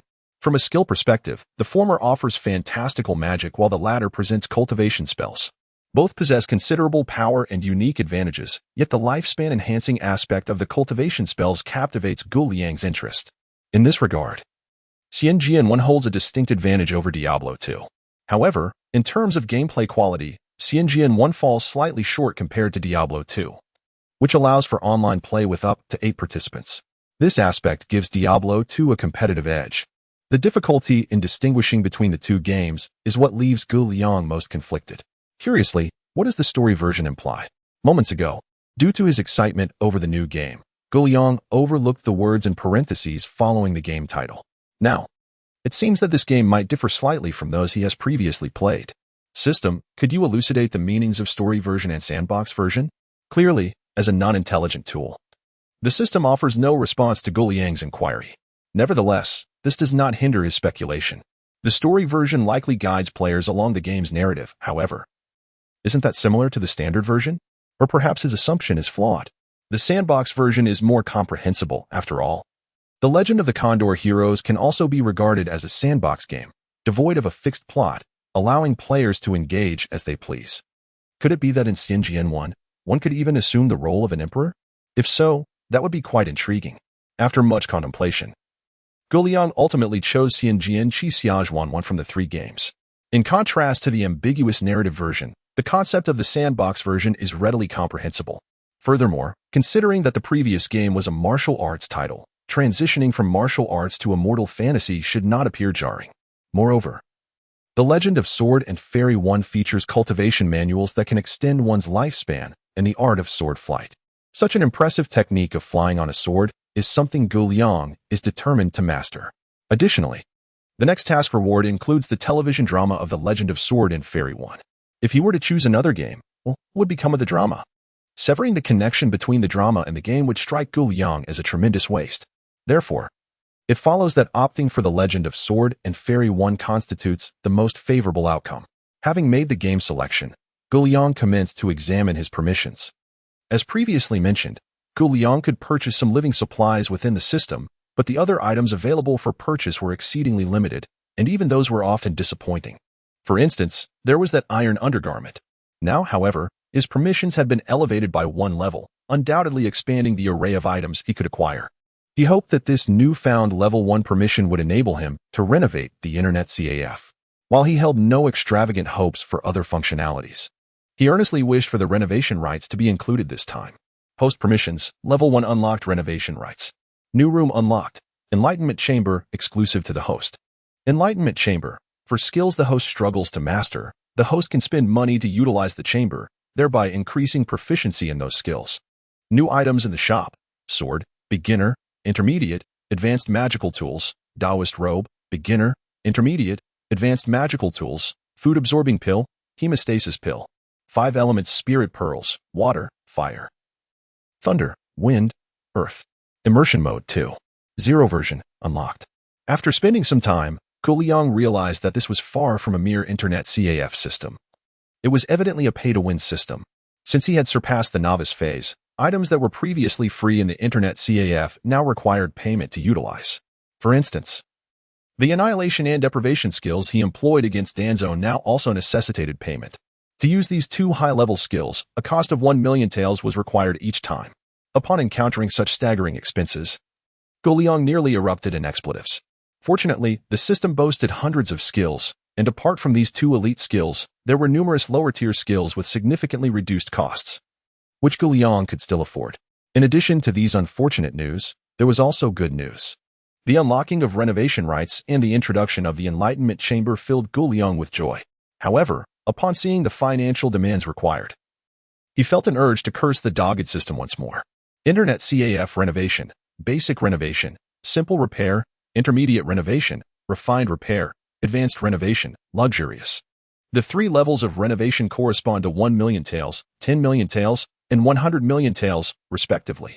This was outrageously expensive. Initially, he had consulted Shikamaru, who indicated that a simple renovation would require approximately 200,000 ryo, while a luxurious one would cost around 10 million ryo. If it weren't for the restrictions imposed by the system, Liang would have preferred to hire individuals from Konoha rather than allow this wretched system to exploit him. As for the Enlightenment Chamber, it was even more absurd. The cost to unlock it was relatively reasonable at 100,000 ryo. However, the requirement for proficiency was rather outrageous. The notion that one could use it once without guarantee of mastery, and that proficiency must be sufficiently high to learn, was something Liang could begrudgingly accept. Yet, the fact that each use would cost an exorbitant 10 million ryo was utterly ridiculous. Such an expensive contraption would only be considered if he were utterly desperate. Nevertheless, he did spend 100,000 ryo to unlock this nonsensical enlightenment chamber. In contrast to these exploitative features, the new items introduced by the system brought a sigh of relief to Liang. The items appearing in Xianjian 1 were offered at prices significantly lower than their worth. For instance, the sword that complemented the sword control technique, a basic magical tool, was merely 100,000 ryo, while the intermediate and advanced versions were only 1 million and 10 million, respectively. This sturdy and sharp Chinese longsword, which synergized perfectly with the basic sword control technique, was astonishingly priced at 100,000 ryo. Furthermore, the top-tier item from Xianjian 1, the 5 Spirit Pearl, was available at a mere 100 million ryo each, an utterly trivial price. It seemed that engaging in the buying and selling of items could be a viable means to quickly accumulate funds for the internet CAF. Indeed, the items available in the system's shop could be sold to the internet CAF's clientele, and Liang had the discretion to set his own prices. Naruto's iron shorts served as an example. However, those shorts were a gift from Liang, and he had not charged Naruto as they were relatively inexpensive, nearly a few hundred ryo. The accompanying computers, on the other hand, were somewhat costly, priced at 1 million ryo each. Having achieved a business turnover of 5 million ryo, Liang planned to add 6 more computers the following day, bringing the total to 12. Clearly, 12 computers would not suffice. Additionally, the immersive mode version 2.0 had long been on Liang's mind. While the immersive mode was commendable, players faced the inconvenience of needing to disconnect the helmet and return to reality to ask questions when encountering issues. Fortunately, with the introduction of version 2.0, this problem would be elegantly resolved. Players would now be able to multitask, engaging in the game while simultaneously remaining aware of their surroundings and able to converse. Truly perfect. This was akin to a super enhanced VR experience on Earth. Unlocking this mode was quite affordable, requiring only 1 million Rio. Considering his current total turnover, Liang resolved to invest in basic renovations, unlock immersive mode 2.0, and purchase 3 additional computers. Task progress, 84,000. The funds for the internet CAF had significantly diminished, causing the task progress to wane accordingly. What once required a mere 400,000 Rio to complete was now inflated to over 900,000 Rio. However, with 15 computers and the sale of items in the new game, it shouldn't take long to gather the quota of 10 million taels, right? The next day, as Liang opened the door, he was greeted by the sight of the trio from Class 7 standing at the entrance. Aren't you supposed to be on a mission today? Why are you here so early? Today happens to be our day off. Naruto cheerfully replied as he led the way into the internet CAF, followed closely by Sasuke and Sakura. Hey, old man, your pace is remarkably swift. When we came yesterday, it was nothing like this. And now, it has completely transformed. The trio gazed in astonishment at the revamped CAF. They had been there just the night before. And at that time, it had not yet undergone renovations. How could it have changed so drastically in such a short span? Hokage, business is thriving. And with money comes the enhancement of customer experience. By the way, we have added a new game today. Would you like to give it a try? The number of computers had increased from 6 to 15, a substantial addition of 9 machines. The CAF had transitioned from a shabby establishment to a space adorned with a minimalist design. It must be said, the system's output is indeed exquisite. Although the renovations were modest and lacked new decorations, they imparted a sense of simplicity that was anything but simplistic. All in all, Liang felt that the expenditure of 100,000 taels on renovations was well worth it. In high spirits, Liang was more than willing to engage in conversation with Naruto. However, Naruto was keen to play rather than chat upon hearing about the new game. He became visibly excited. Here, uncle, this is 120,000 taels. Today, I, Uzumaki Naruto, intend to play for the entire day, thanks to Sarutobi Hiruzen's goodwill. The CAF had been bustling with customers. Each time the 9 young ninjas completed their missions and returned, they found no available computers, as they had all been occupied by other ninjas in recent days. Consequently, Naruto had not had the chance to play for even an hour, and after days of relentless missions, even his strong interest in earning money had begun to wane. Finally, with a day off, not only Naruto but also Sasuke and Sakura were eager to enjoy a full day of gaming. Wait, have you been here for so long and still don't know the CAF's rules? Rules? What rules? Liang shook his head and retrieved a small blackboard. Pointing to it as he said, I've made it quite clear here. Each person is allowed to play for only 6 hours a day. The trio immediately focused on the blackboard and found the statement to be true. It detailed the time limits for play, the fees, the opening and closing hours, and a warning against causing disturbances in the CAF, lest they face the consequences. How can this be? Why is there a limit of only 6 hours?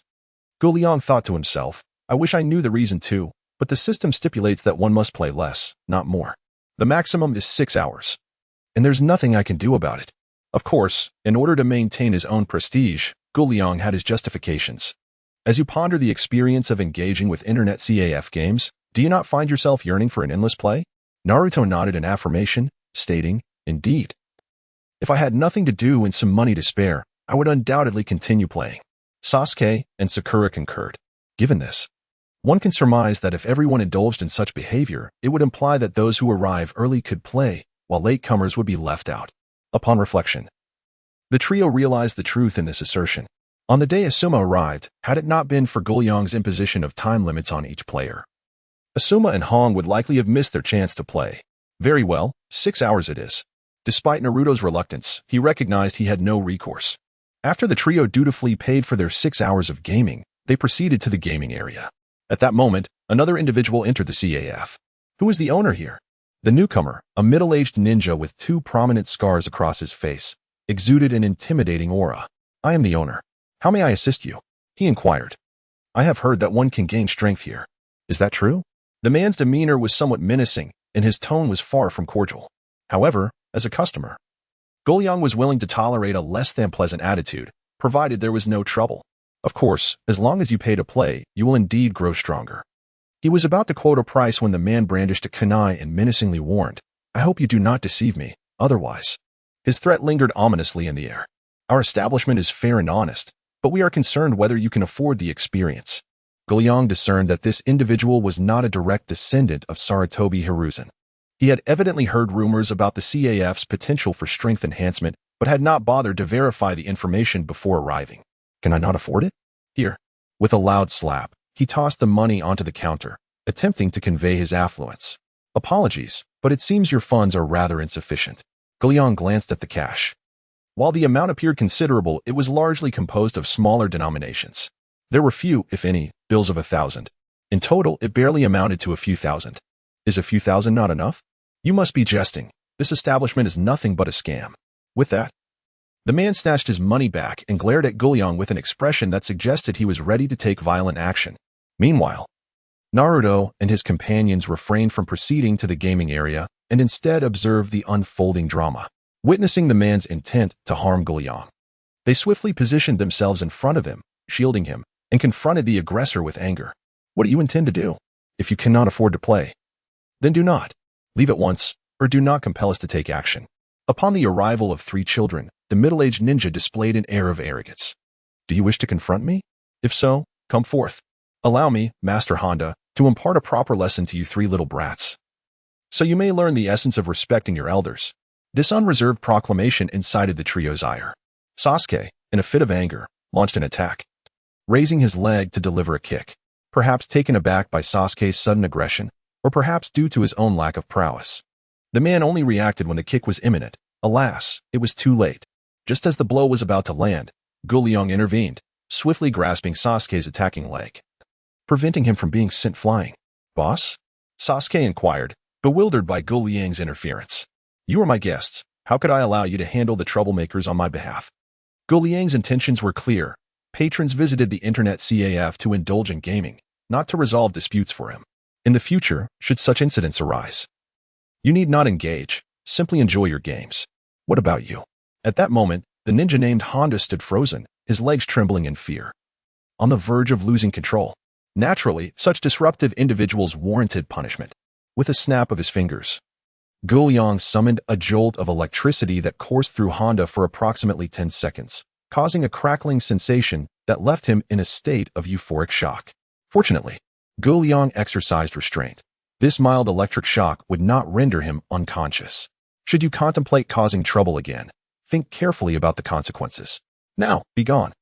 Upon hearing Liang's command, Honda shuddered and promptly scurried out of the CAF. "Now, you may return to your games." "All right," Naruto and his companions replied, diving into their gaming experience, while Liang remained unable to play, knowing that soon the remaining 12 machines would be occupied by other ninjas. If he wished to partake, it would have to wait until the CAF closed at 8 in the evening. He decided to have breakfast first, observing them as they played, hoping to familiarize himself with the sandbox version of the Legend of the Swordsman. The lowly electric shock was of little concern to Liang, who turned his attention to breakfast. As he enjoyed his meal, Naruto and his friends had already entered the game. Upon entry, a captivating opening animation unfolded.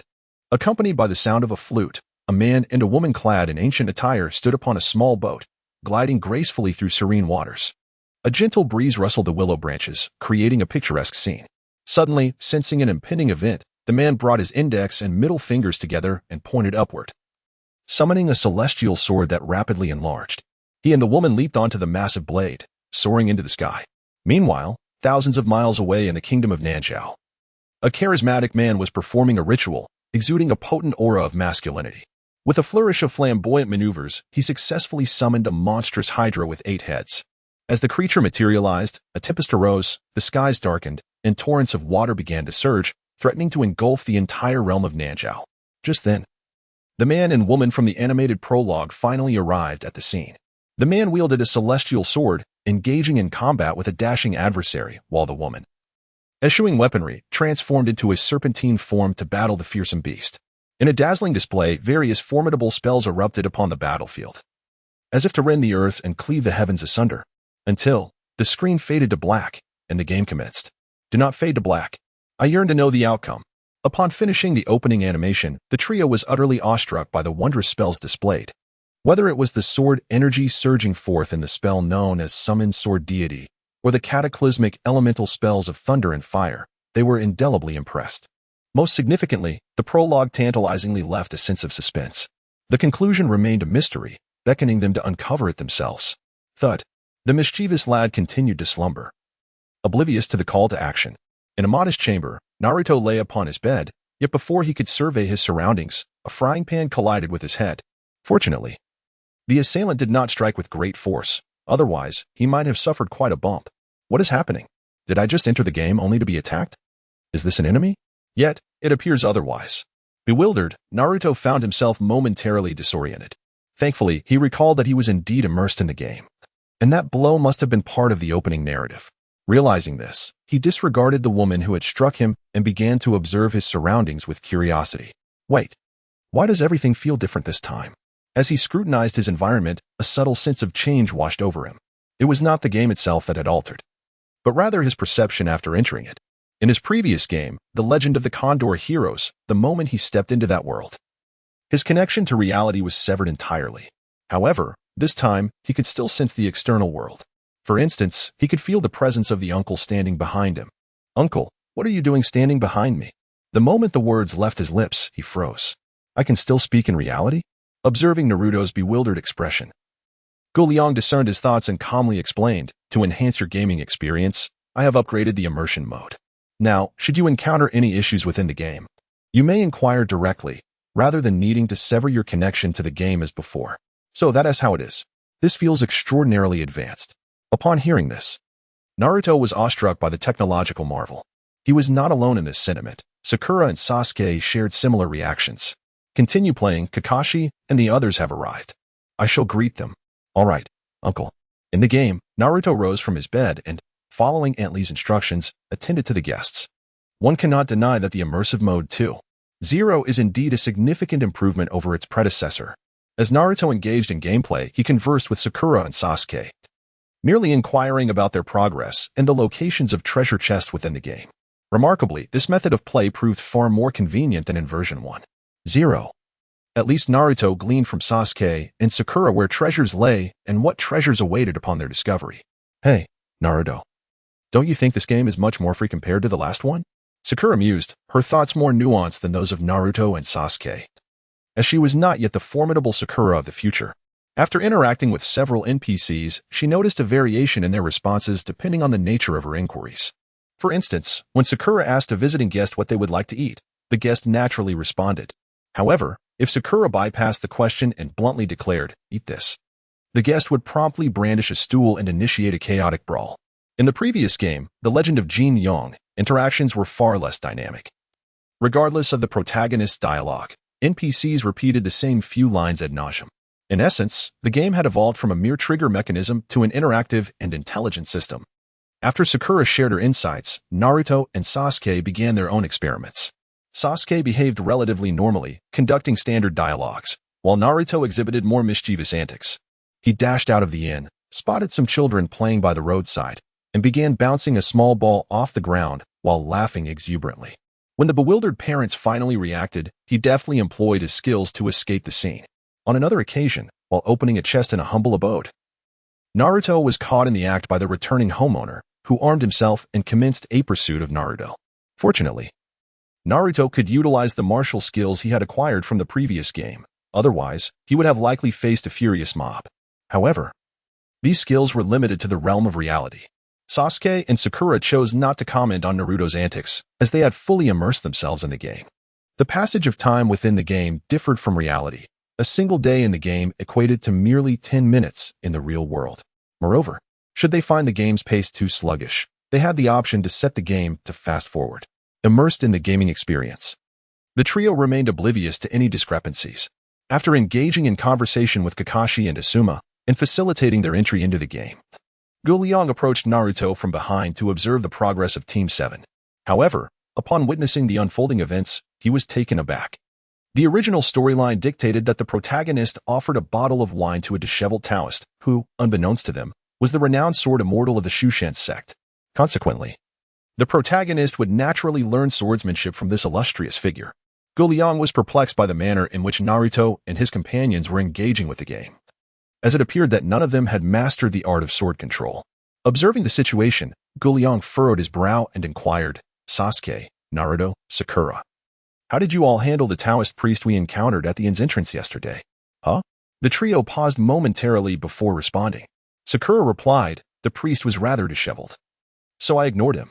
Sasuke chimed in, "I welcomed him in and offered him some wine, but he claimed it was watered down." Upon hearing this, Auntie emerged to argue with him. The priest, unable to counter her, muttered a few curses before departing. Naruto added, "My response was similar to Sasuke's. Though when Annie confronted the priest, I secretly presented him with the finest wine in the establishment. I ended up receiving a scolding from Annie for that. Later, the priest invited me to meet him at Shirley Slope that night.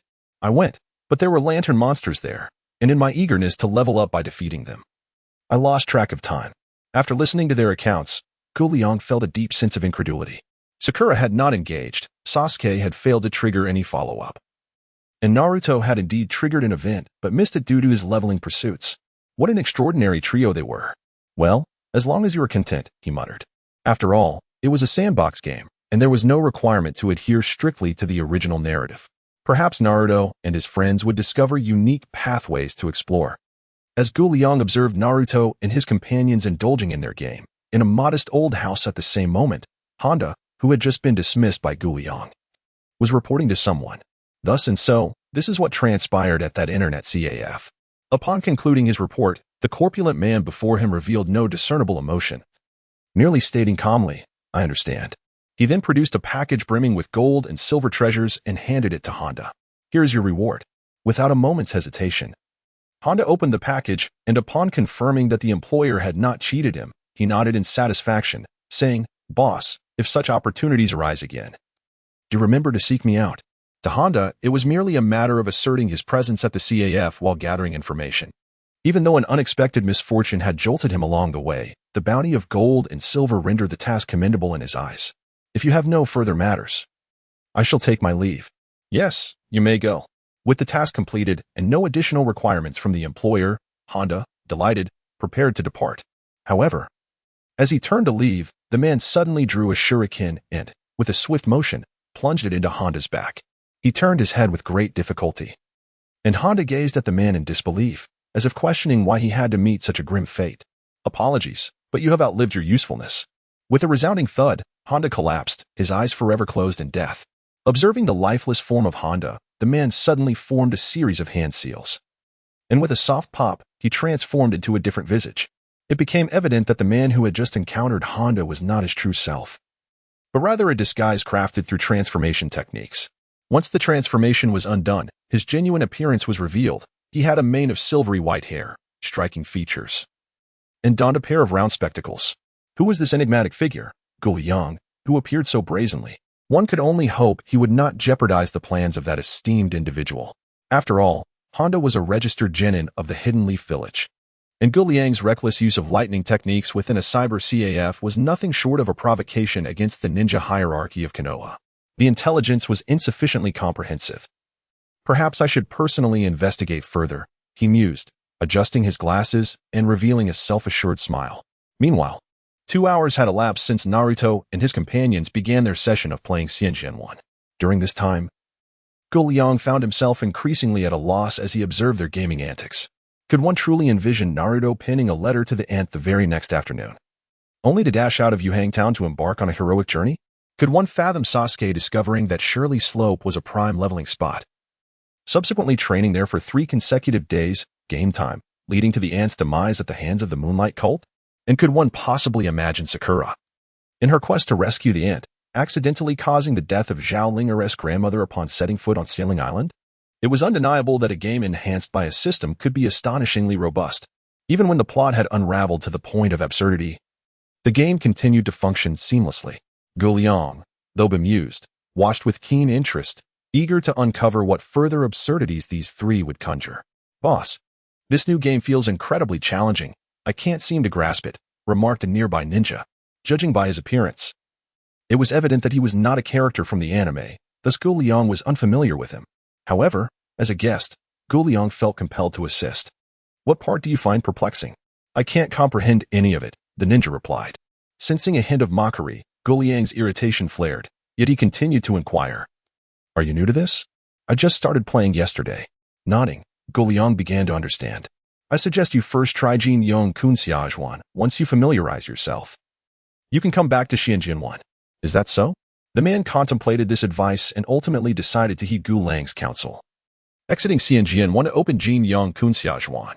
In truth, Gu Liang suggested that he first engage with Jin Yong's heroes to avoid wasting his breath.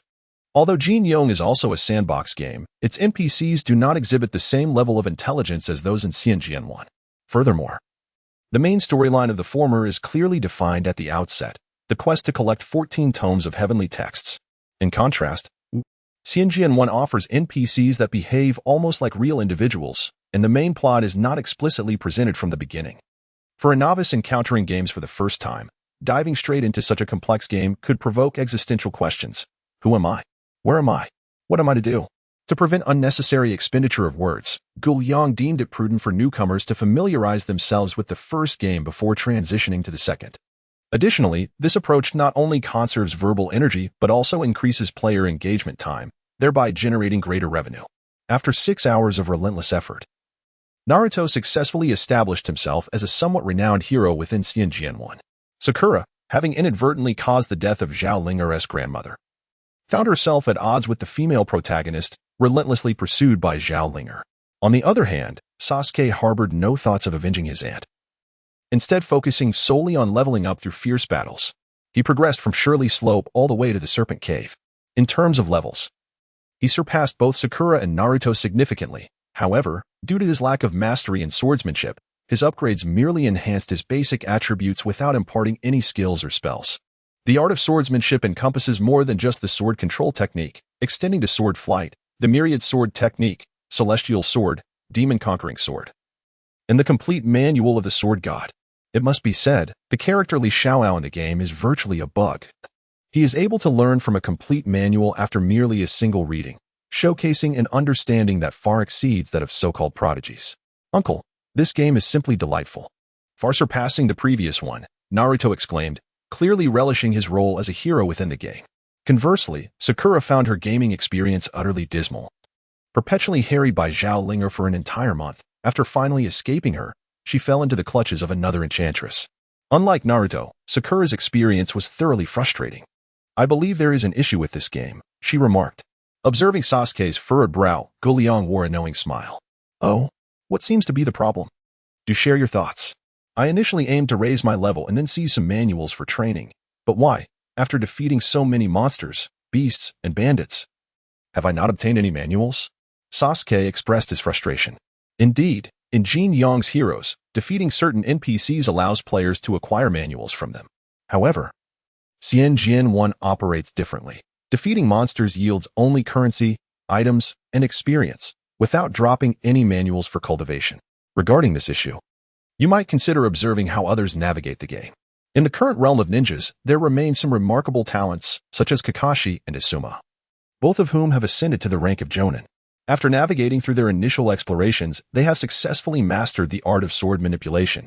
As they progress in levels, they will also grasp additional techniques encompassed within this skill. However, this does not necessarily imply that they are more adept at the game than Sasuke and his companions.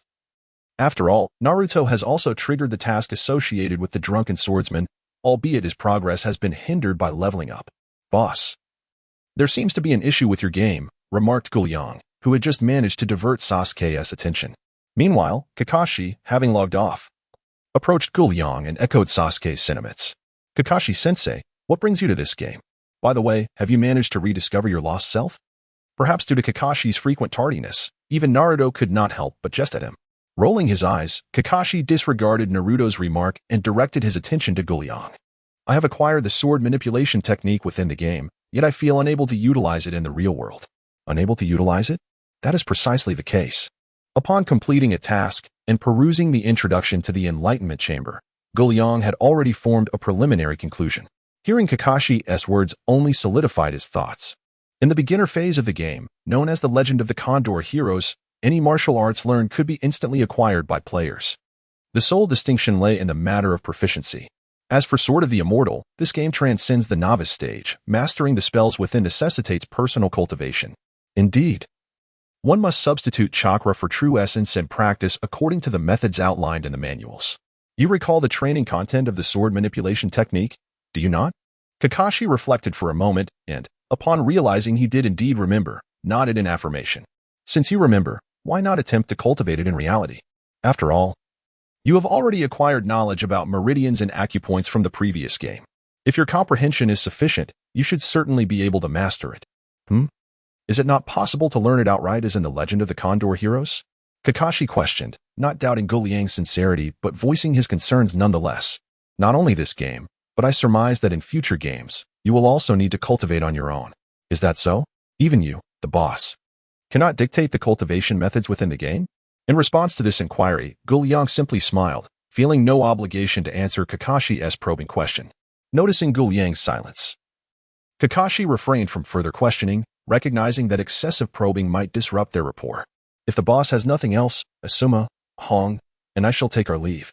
Indeed, we must return and test whether we can truly master the sword manipulation technique. Asuma expressed his disappointment at the inability to learn the technique instantaneously. Just consider it. In the game, they could freely soar through the skies using sword manipulation, yet in reality, they were relegated to the arduous task of running. With such a splendid mode of travel available, who would prefer the drudgery of running? It is simply too pedestrian. Moreover, the art of sword mastery is not merely a means of flight. Please, do not depart just yet. As Kakashi, Asuma, and Hong prepared to leave, Liang hastily called out to them. Should you return now, even if you successfully master the sword technique, ascending to the heavens will remain elusive. Why is that? Asuma inquired, his expression one of confusion. Could it be due to the sword itself? It is often said that a woman's intuition is remarkable. Upon hearing Hong's response, both Kakashi and Asuma appeared enlightened. Indeed, it is the sword. Nodding in affirmation of Hong's answer, Liang continued, stating that because this is a game, the swords obtained within it can be wielded to execute the sword technique and fly, yet in reality, a mundane sword will not suffice. The trio was taken aback by Liang's explanation, but upon reflection, it seemed perfectly reasonable. After all, they had witnessed the opening animation of the game and understood the nature of sword mastery as it progressed. Considering the majestic heavenly sword and the myriad blades unleashed by the sword god, it would indeed diminish the grandeur if such formidable spells could be performed with an ordinary sword.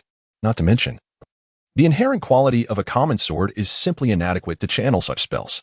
Realizing that chakra also requires specialized weapons for manifestation, they comprehended why an ordinary sword would fall short. How then can we acquire a sword capable of executing the sword technique? That is an excellent question. Liang regarded Asuma with a look of mentorship. The reason he had detained Kakashi and the others was not merely for idle conversation, but rather to make a proposition. Behold, this long sword perfectly meets your requirements. With a mere thought, Liang expended 100,000 ryo to procure a long sword, a basic magical artifact, from the system. This is space-time ninjutsu? The sudden appearance of the long sword in Liang's hand startled not only Kakashi and the others, but also the remaining ninjas who had been observing from a distance. It is widely recognized that space-time ninjutsu is an extraordinarily potent technique. The Flying Thunder God technique of Konoha is a prime example. The legendary Minato Namikaze, known as the Yellow Flash, instilled fear in his foes during the Third Great Ninja War through this very technique, leading enemy leadership to decree that upon encountering him, missions could be abandoned without penalty. Thus, it is understandable that witnessing Liang seemingly wielding space-time ninjutsu would provoke astonishment. Rather than dwell on the type of ninjutsu I employed, you should instead focus on the sword in my hand. Finding it too cumbersome to explicate the intricacies of his space-time ninjutsu, Liang tacitly accepted this notion, as it posed no detriment to him. Can this sword truly execute the sword technique? Steadying himself, Kakashi accepted the long sword, scrutinizing it closely.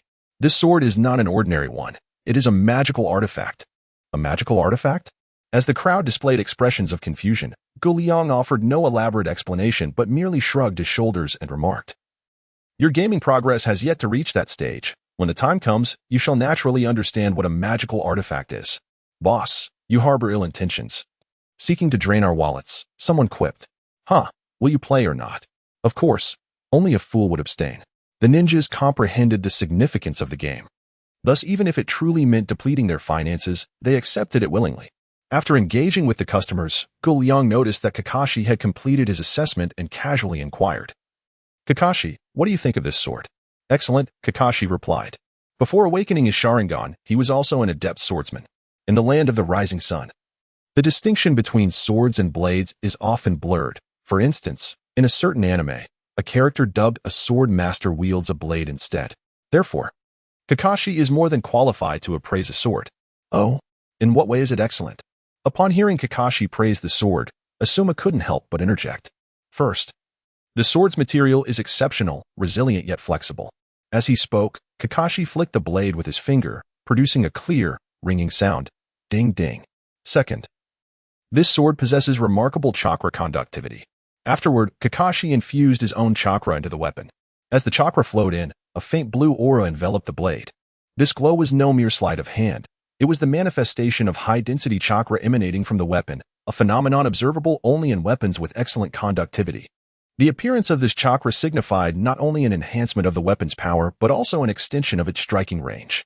Indeed, weapons endowed with chakra conductivity are exceedingly rare, let alone ones of such exceptional quality. The short blade of the Leaf Village White Fan once possessed chakra conductivity, but alas, its material was subpar, unable to extend its attack range, and it was shattered shortly after being passed to Kakashi. Conversely, Asuma, as the son of the Hokage, wielded a pair of knuckle blades with excellent conductivity. Infusing his chakra not only augmented their power but also transformed the chakra into an integral part of the blade, while the amount of chakra input allowed him to adjust the weapon's attack range. If even the esteemed Leaf Village White Fan could only utilize a standard chakra weapon, one can only imagine the scarcity of such weapons throughout the ninja world. "Boss, how do you intend to sell this sword?" One may question Kakashi's character, yet his discerning eye remains unquestionable. With Kakashi's official endorsement, the sword instantly captured the attention of nearly every ninja in the internet CAF, all eager to possess it. After all, weapons are an extension of one's strength. Who wouldn't desire a fine weapon?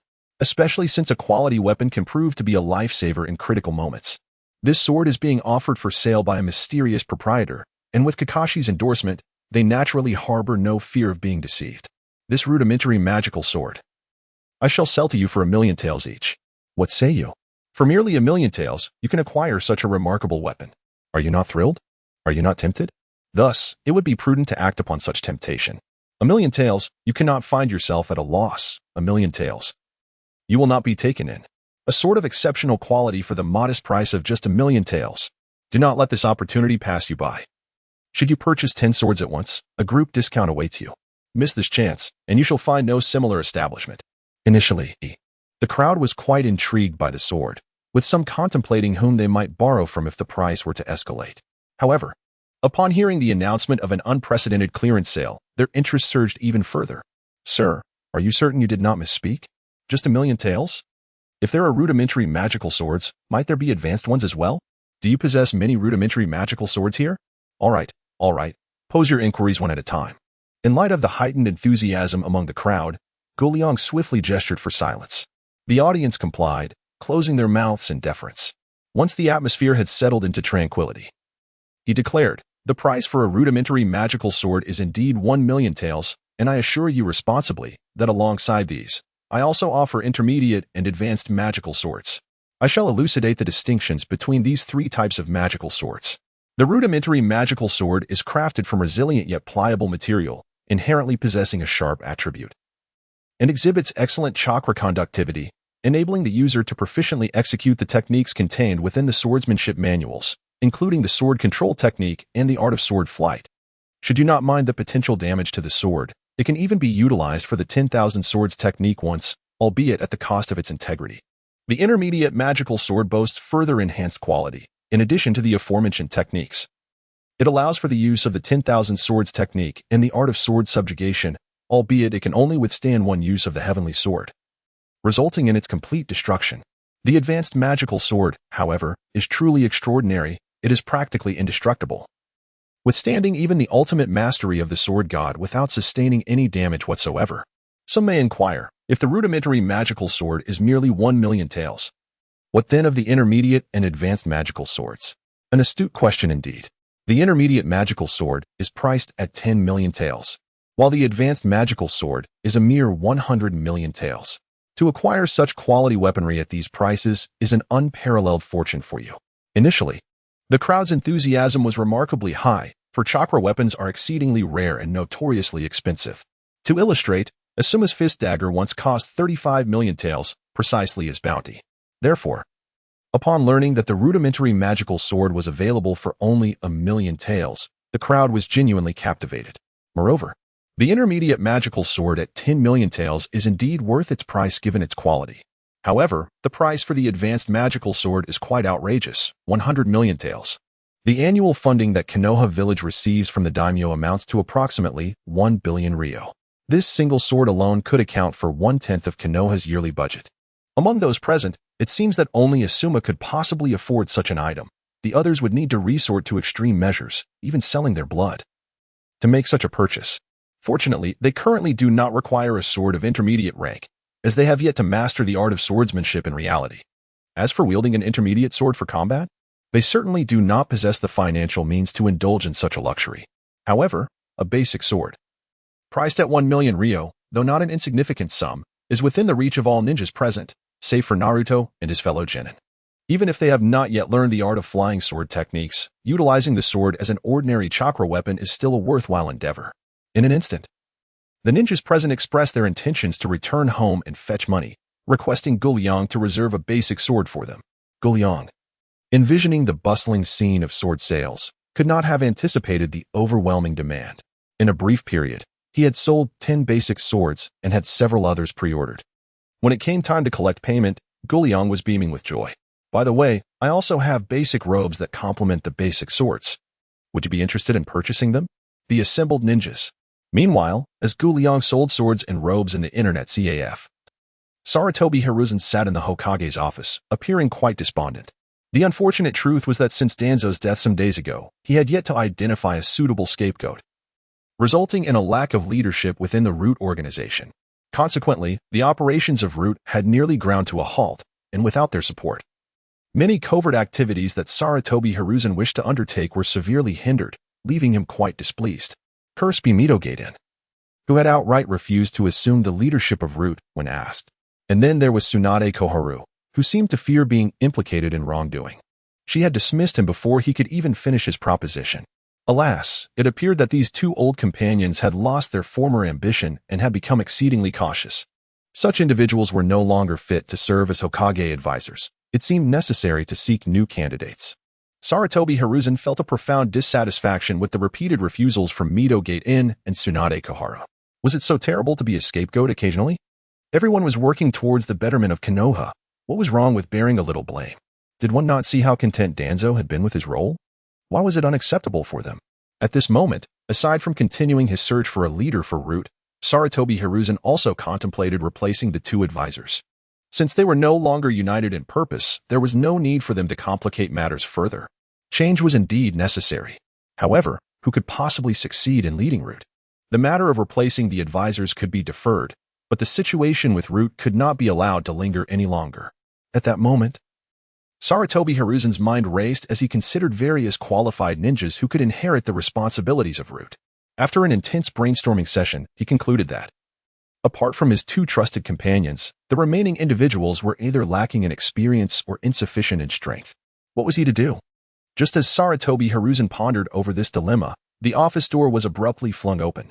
A child, sporting goggles atop his head and a long scarf wrapped around his neck, burst in, exclaiming loudly, "Old man, take this." With that, the child swung his right hand, launching a shuriken towards Hiruzen. "Ah, Konohamaru, here you are again." Indeed. The child was none other than Sarutobi Konohamaru, the grandson of Hiruzen. Faced with his grandson's onslaught, Hiruzen felt a sense of helplessness. To avoid dampening Konohamaru's confidence, he reluctantly evaded the attack. Anticipating further assaults from Konohamaru, as had been the custom in their previous encounters, he was taken aback when the boy unveiled a new trick. Instead of continuing his offensive, Konohamaru formed hand seals and proclaimed, "Old man, witness my newly learned ninjutsu, the seductive technique of Naruto-sama." With a puff, Konohamaru transformed from a small child into a voluptuous, naked beauty shrouded in mist. "Come play, Grandpa." Faced with Konohamaru's audacious attack, Hiruzen was caught off guard, promptly spewing a gallon of nosebleed in a show of respect. Ha ha ha, old man, did you see that? This is my Konohamaru's invincible attack. Observing the third Hokage's injury, Konohamaru quickly dispelled the seductive technique, pointing and mocking his grandfather. You fool, having lost some blood. Hiruzen regained his composure and delivered a swift punch to Konohamaru's head. Ouch, that hurts. Konohamaru crouched defensively, clearly unable to retaliate. Ebisu, I'll leave Konohamaru in your hands. As Konohamaru's tutor, Ebisu followed him into the office. However, witnessing the playful skirmish between grandfather and grandson, he felt it inappropriate to intervene. Yes, Hokage-sama. Now that the attack show had concluded, it was time for him to escort Konohamaru out of the office to continue his ninja education. That rascal Naruto is indeed a troublemaker. Due to his status, Konohamaru had few friends in the village aside from Udon and Moegi. Thus, when he learned of Konohamaru's interactions with Naruto, he did not intervene. Little did he expect that Naruto would teach Konohamaru the seductive technique, and that he would become a target for practical application. What a misfortune. Wait, the seductive technique? A transformation technique? In essence, the seductive technique is merely another application of the transformation technique, which nearly all who can become ninjas can learn. However, knowing the technique is one thing, and choosing to use it is another, as these individuals still possess a sense of shame. Why did I not think of using the transformation technique just moments ago? Sarutobi Hiruzen was contemplating matters concerning the route, and now, with Konohamaru's interruption, he found himself directly associating it with the transformation technique.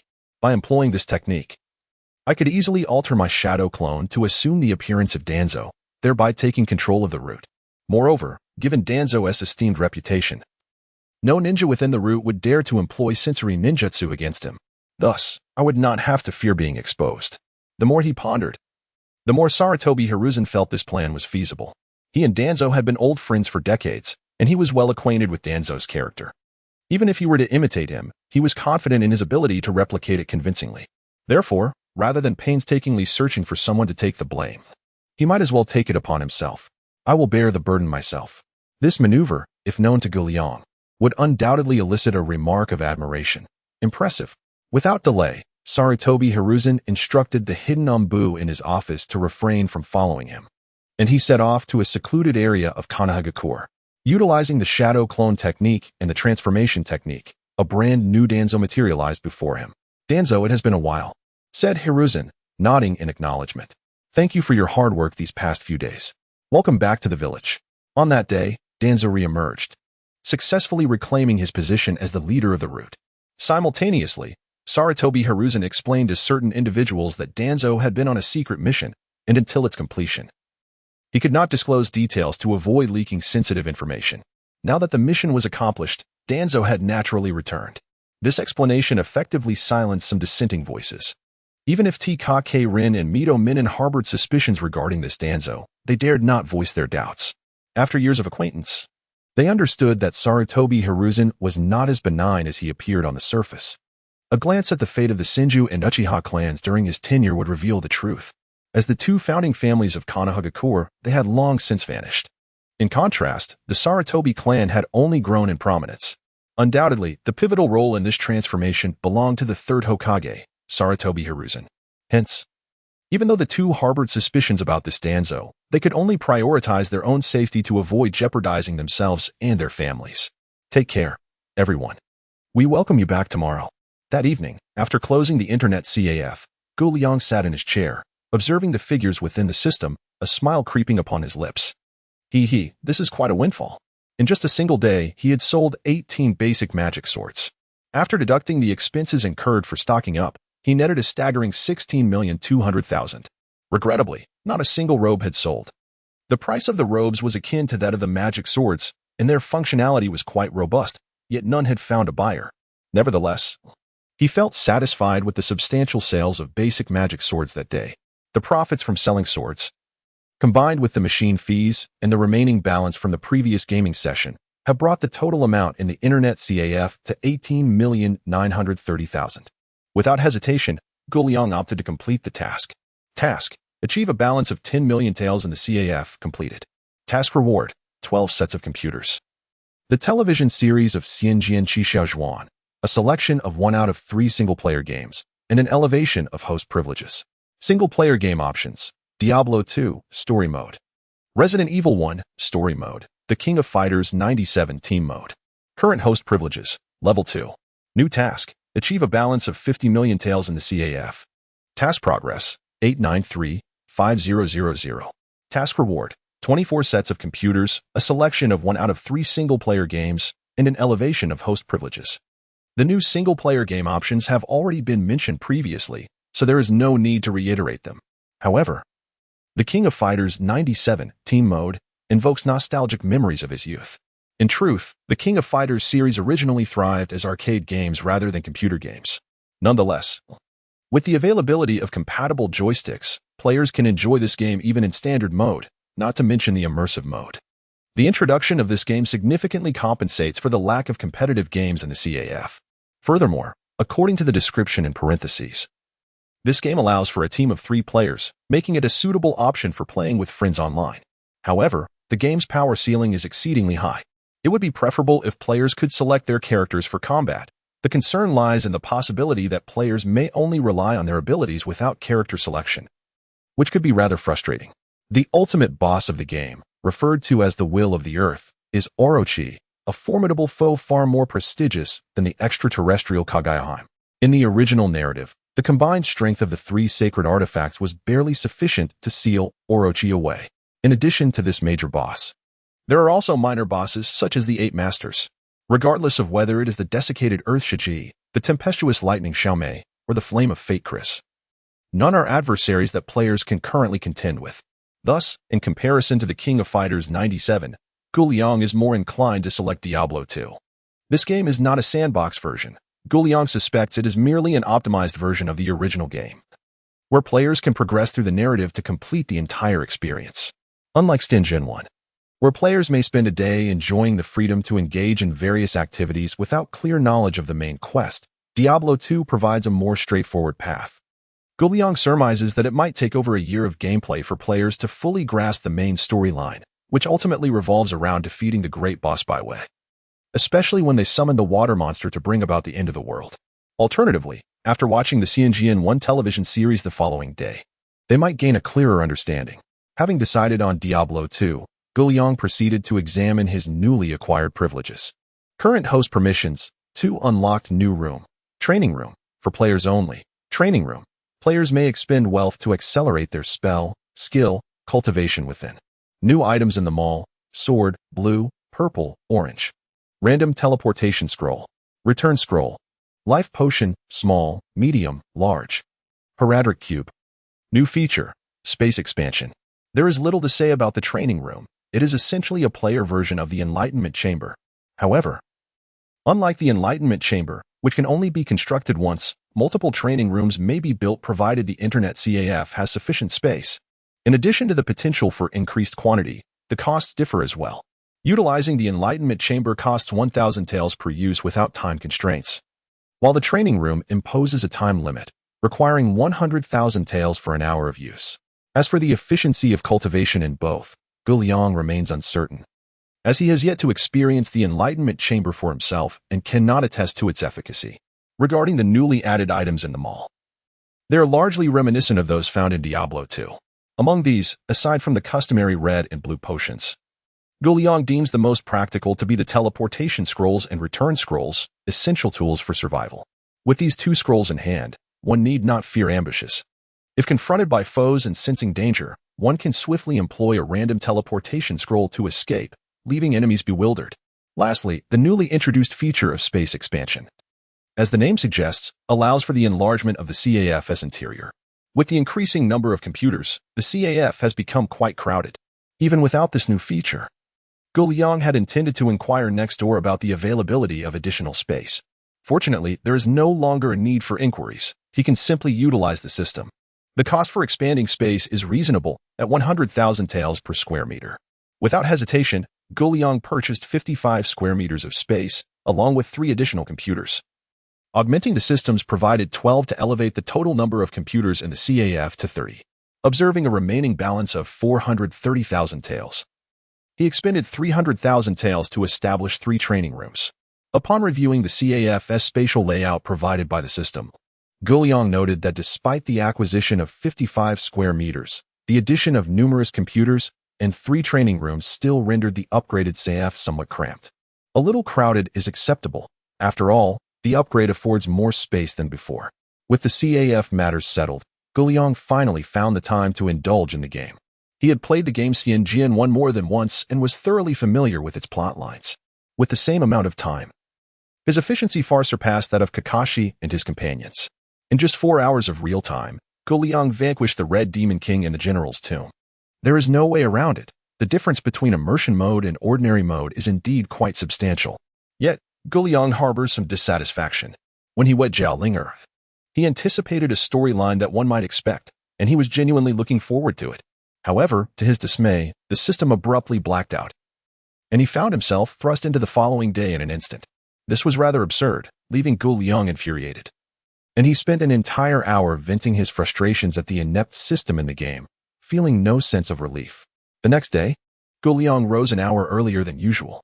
He felt that after completing tasks, whenever a new game or television series emerged, he was left to address the inquiries of his patrons one by one.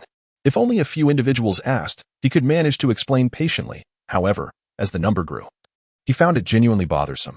Thus, he decided to prepare a small blackboard, on which he inscribed the newly added content following task completion. It seemed rather satisfactory. After reviewing his written notes, Liang nodded in contentment and hung the board in a conspicuous spot, clearly visible upon entering. After having a light breakfast, he engaged in a brief session of Diablo 2 in ordinary mode.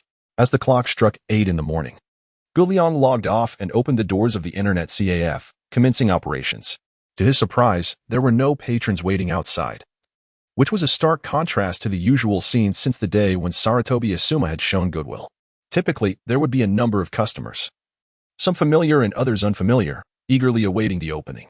Yet today, he sensed something was amiss with the absence of a single soul at the entrance. Logically, following the recent game release, enthusiasm should be at its peak, and one would expect at least a few individuals to be present. Liang shook his head, perplexed by the situation. Fortunately, after a brief wait, he spotted members of Team 10. After exchanging greetings with Shikamaru, Ino, and Choji, he turned to Asuma and inquired, "Are you all heading out of the village for a mission?" Observing the fully equipped Team 10, Liang did not believe they were there for leisure. Rather, they appeared ready for an expedition beyond the village. It is well known that leaving the village as a ninja entails considerable complications. Unless extraordinary circumstances arise, one must obtain the Hokage's approval to venture out. What could Team 10 possibly be doing outside the village? Only to undertake missions. Indeed, Liang felt that Shikamaru and his companions were sufficiently skilled and deserved to witness the scenery beyond the village. Though Asuma did not explicitly mention what type of scenery it would be, Liang could easily surmise. May your mission be successful, and may you return swiftly. He wished them. Their success was assured, as long as they did not encounter a troublesome figure like Dazuna, who falsely reported missions. The trio's capabilities would enable them to accomplish nearly all types of C-rank missions, with Asuma, an elite jounin, leading them. Even B-rank missions would pose little challenge unless they faced an A-rank task. Thank you for your well wishes. We are pressed for time, so we shall take our leave now. Wait a moment.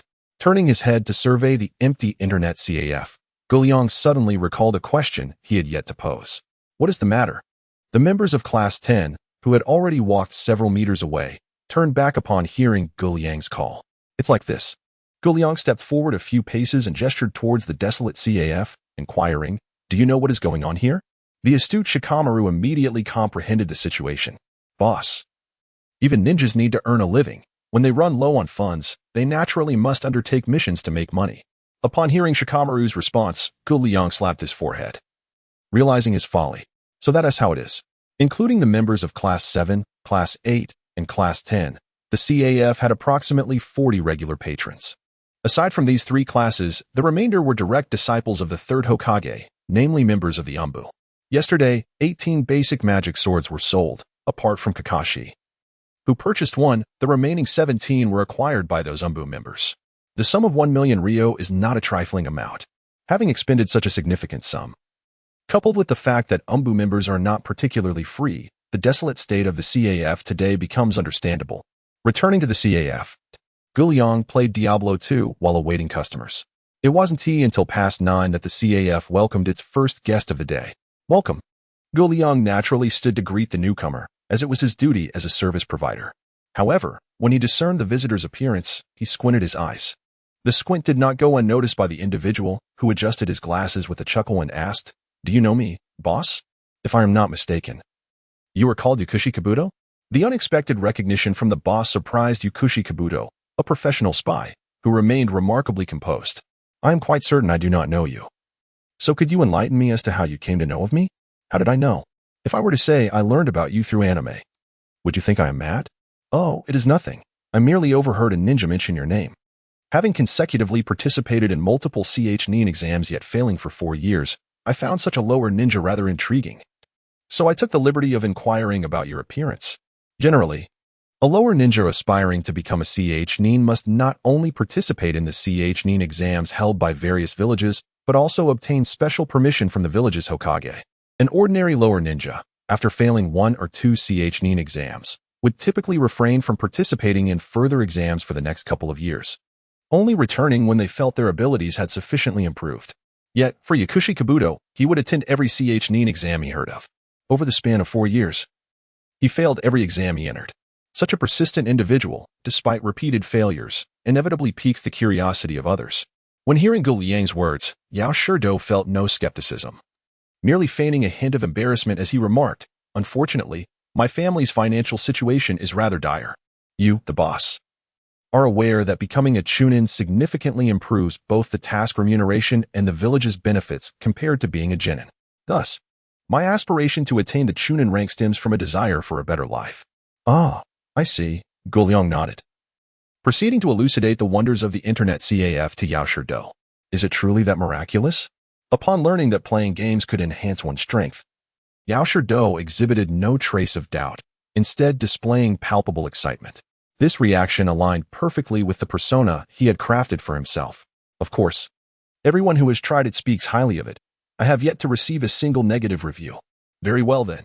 After receiving Gu Liang's assurance, Yao Shurdo reluctantly produced a stack of 1,000 taels and banknotes. As he handed the money to Gu Liang, a barely perceptible expression of reluctance crossed his face. Yao Shurdo's subtle expression is truly remarkable. In terms of acting, the dashing Gu Liang, would deem you the strongest. Gu Liang showed no particular reaction to Yao Shurdo's arrival. Whether he was a spy or involved with Konoha was of no concern to him. As long as Yao Shurdo did not provoke him, he had no intention of targeting him. "By the way, since Yao Shurdo is here, will Orochimaru make an appearance?" Gu Liang pondered. If Yao Shurdo were to thoroughly report the marvels of the internet CAF to Orochimaru, the likelihood of his arrival would indeed be significant. However, even if Orochimaru does come, it is of little consequence. As long as there were no disturbances in the CAF, everything could be managed.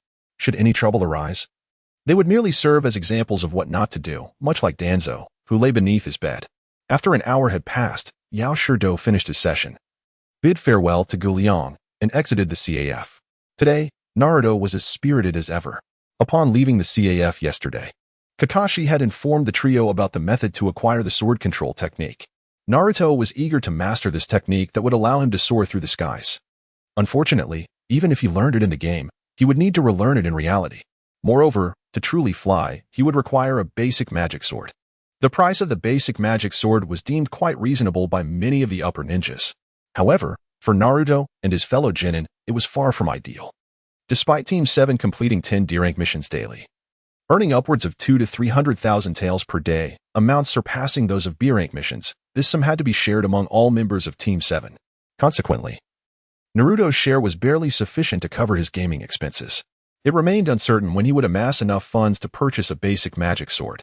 Thus, he pondered, should I consider reducing my gaming time? Naruto plays games primarily to enhance his strength. Unlike the early days of internet cafes, which were once in their novice phase, players could easily learn skills from the games. However, since the advent of Xianjin 1, internet cafes have long left that beginner stage to wield any spells from games. Aside from the legend of the Condor heroes, one must now retrain in reality. This realization has led Naruto to contemplate reducing his gaming hours. Nevertheless, regardless of any reduction in his gaming time, tasks must continue to be addressed. After tidying up, washing up, and having a quick bite of bread, Naruto set out. Upon arriving at the designated location, once Team 7 was fully assembled, the four proceeded to the Hokage building's mission hall, prepared to select their tasks for the day. As they entered the mission hall, just as Kakashi was about to check the available missions, a member of the Umbu suddenly appeared beside him. Hatake Kakashi, Uzumaki Naruto. Uchiha Sasuke, Haruno Sakura. The Hokage requests your presence. Upon hearing that the third Hokage sought them, the four said nothing and followed the Umbu upstairs to the Hokage's office. Hokage-sama, what do you need from us? If it's nothing urgent, please don't delay us from our missions. At this moment, Naruto was no longer the fool depicted in the original narrative. Through various experiences, he had come to understand that the Hokage, despite his outwardly amiable demeanor, was not as benevolent as he seemed. However, knowing this did not grant Naruto the strength to resist. Thus, before the third Hokage, Naruto maintained the same demeanor as before to avoid arousing suspicion. I summoned you because I have a mission for you. It would be unrealistic to suggest that Sarutobi Hiruzen was entirely oblivious to Naruto's changes. However, having only experienced the legend of the Condor heroes once, he was unaware of the series' impact on individuals, even if the Umbu had informed him about the show's issues, without personal experience. His understanding would differ from that of those Umbu. Therefore, he deemed Naruto's changes as inconsequential. After all, wasn't Naruto still the same in his presence? This indicated that Naruto regarded him as family, unashamed to express his emotions genuinely. Hokage-sama, what mission do you have for us? Is it the legendary S-rank mission? Naruto exclaimed. Indeed, only an S-rank mission would be worthy of me. After all, I, Uzumaki Naruto, am destined to become Hokage. Observing Naruto's foolish expression, Sasuke remarked with mild disdain, So, do you wish to become Hokage or merely the man of Hokage? Naruto was momentarily taken aback by this statement. Can that statement be interpreted in such a way? Sasuke replied, that simply shows your foolishness. That statement is inherently understood as such. Naruto, you scoundrel Sasuke. How dare you call me foolish? Sasuke, it is not merely my assertion, it is an undeniable truth. Naruto, infuriated, exclaimed, no one can stop me. I shall. Boom. Before Naruto could finish his declaration, Kakashi intervened with a swift and decisive strike, halting Naruto's foolish antics. Now, let us not be too unruly in the presence of the Hokage. Hokage-sama, please continue. As Naruto fell into silence, the third Hokage smiled benevolently and addressed the doorway. Come in. No sooner had the third Hokage spoken than a drunken old man staggered into the room, reeking of alcohol. Are these, the ninjas arranged for me by Kimura? Upon the man's entrance, Sarutobi Hiruzen immediately began introducing him to the members of Team 7. This is the client, a bridge-building expert. Mr. Dazuna, your mission is to ensure his safe return to the Land of Waves and assist him in completing the bridge. Given the simplicity of this mission, it is classified as a C-rank task. Do you have any questions? With the conclusion of his statement, the third Hokage signaled that they were free to depart. All but Naruto from Team 7 began to leave, for he was not inclined to exit just yet. Wait, Hokage Gigi, I have a question. You have yet to mention the remuneration for this mission. Did I not? The third Hokage feigned confusion before pretending to suddenly recall, exclaiming, the frailty of age. I neglected to mention the compensation for this task. As this was a C-rank mission, the payment amounts to 60,000 Ryo. Upon hearing that the task was merely C-rank, Naruto had already sensed a potential loss. However, when the remuneration was confirmed to be 60,000, he felt that this was not merely a loss but a substantial deficit. This C-rank mission merely exceeds the maximum reward of a D-rank task by a mere 10,000 Ryo. Naruto pondered that it would be more prudent to remain in Konoha and undertake D-rank missions rather than engage in this time-consuming and laborious C-rank task, which offered such minimal compensation. The astute Sarutobi Hiruzen surely recognized Naruto's reluctance towards this assignment. However, he found himself constrained. Assigning the 7th squad to this C-rank mission was not a whimsical decision. The 7th squad had demonstrated an extraordinary efficiency in completing D-rank tasks. While other teams might manage to finish a single D-rank mission in a day, they consistently accomplished 10, yet remained unsatisfied. If this trend continued, it would not be long before the D-rank mission reserves in Konoha were entirely depleted. Without D-rank tasks, the remaining genin would struggle to survive, as they relied on these missions to earn a modest living. The absence of missions would lead to a lack of income, inevitably fostering crime. For the prosperity and stability of Konoha, it was imperative that not only the 7th squad venture out of the village, but also the 8th and 10th squads, along with any genin teams possessing even a modicum of combat capability, be dispatched to undertake C-rank missions.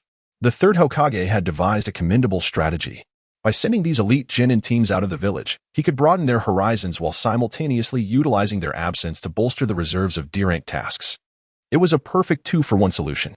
Thus, regardless of Naruto's status as the Nine-Tails Jinchuriki, and despite his evident reluctance, Sarutobi Hiruzen was determined that the 7th squad would undertake the mission. How about this, Naruto?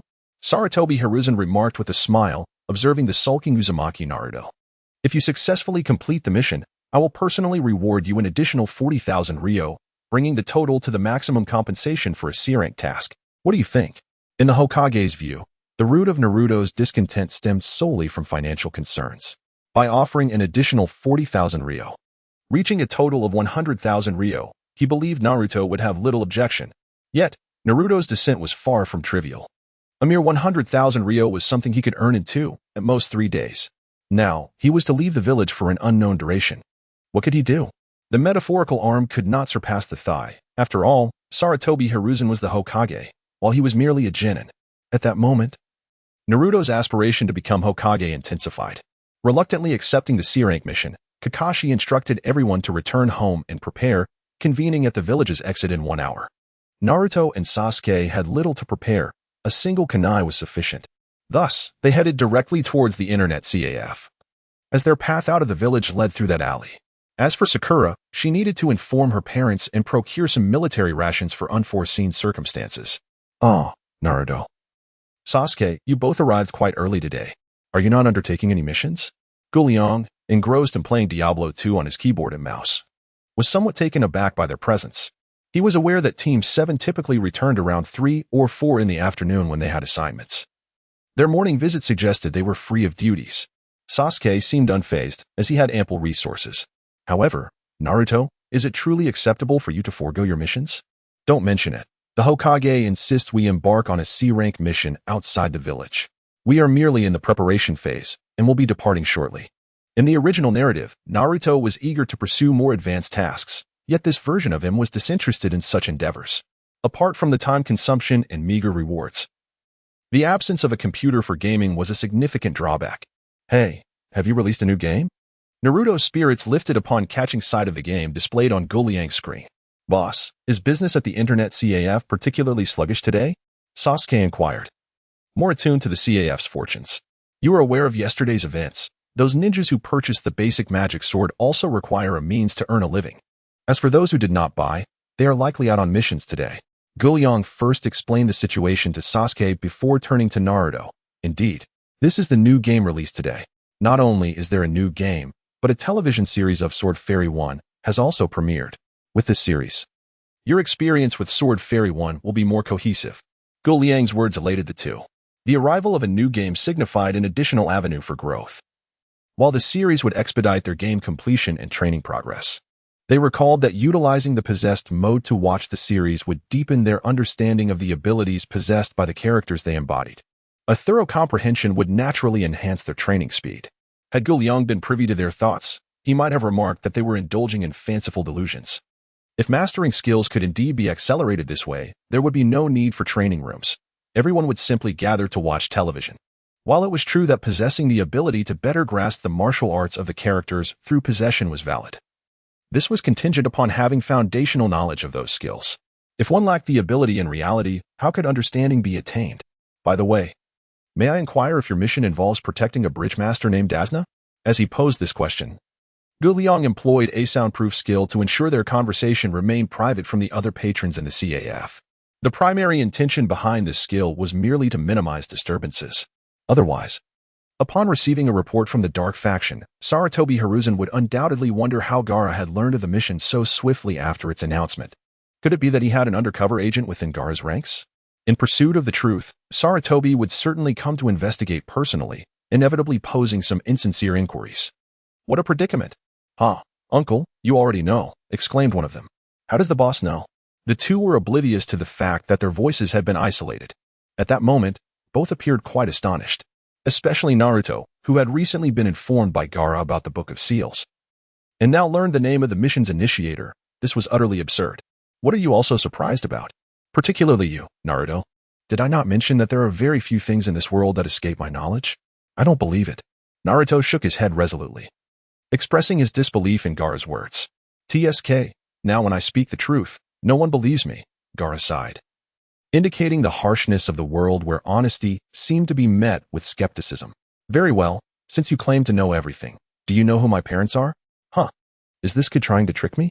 Upon uttering these words, Gaara could distinctly sense Naruto's tension.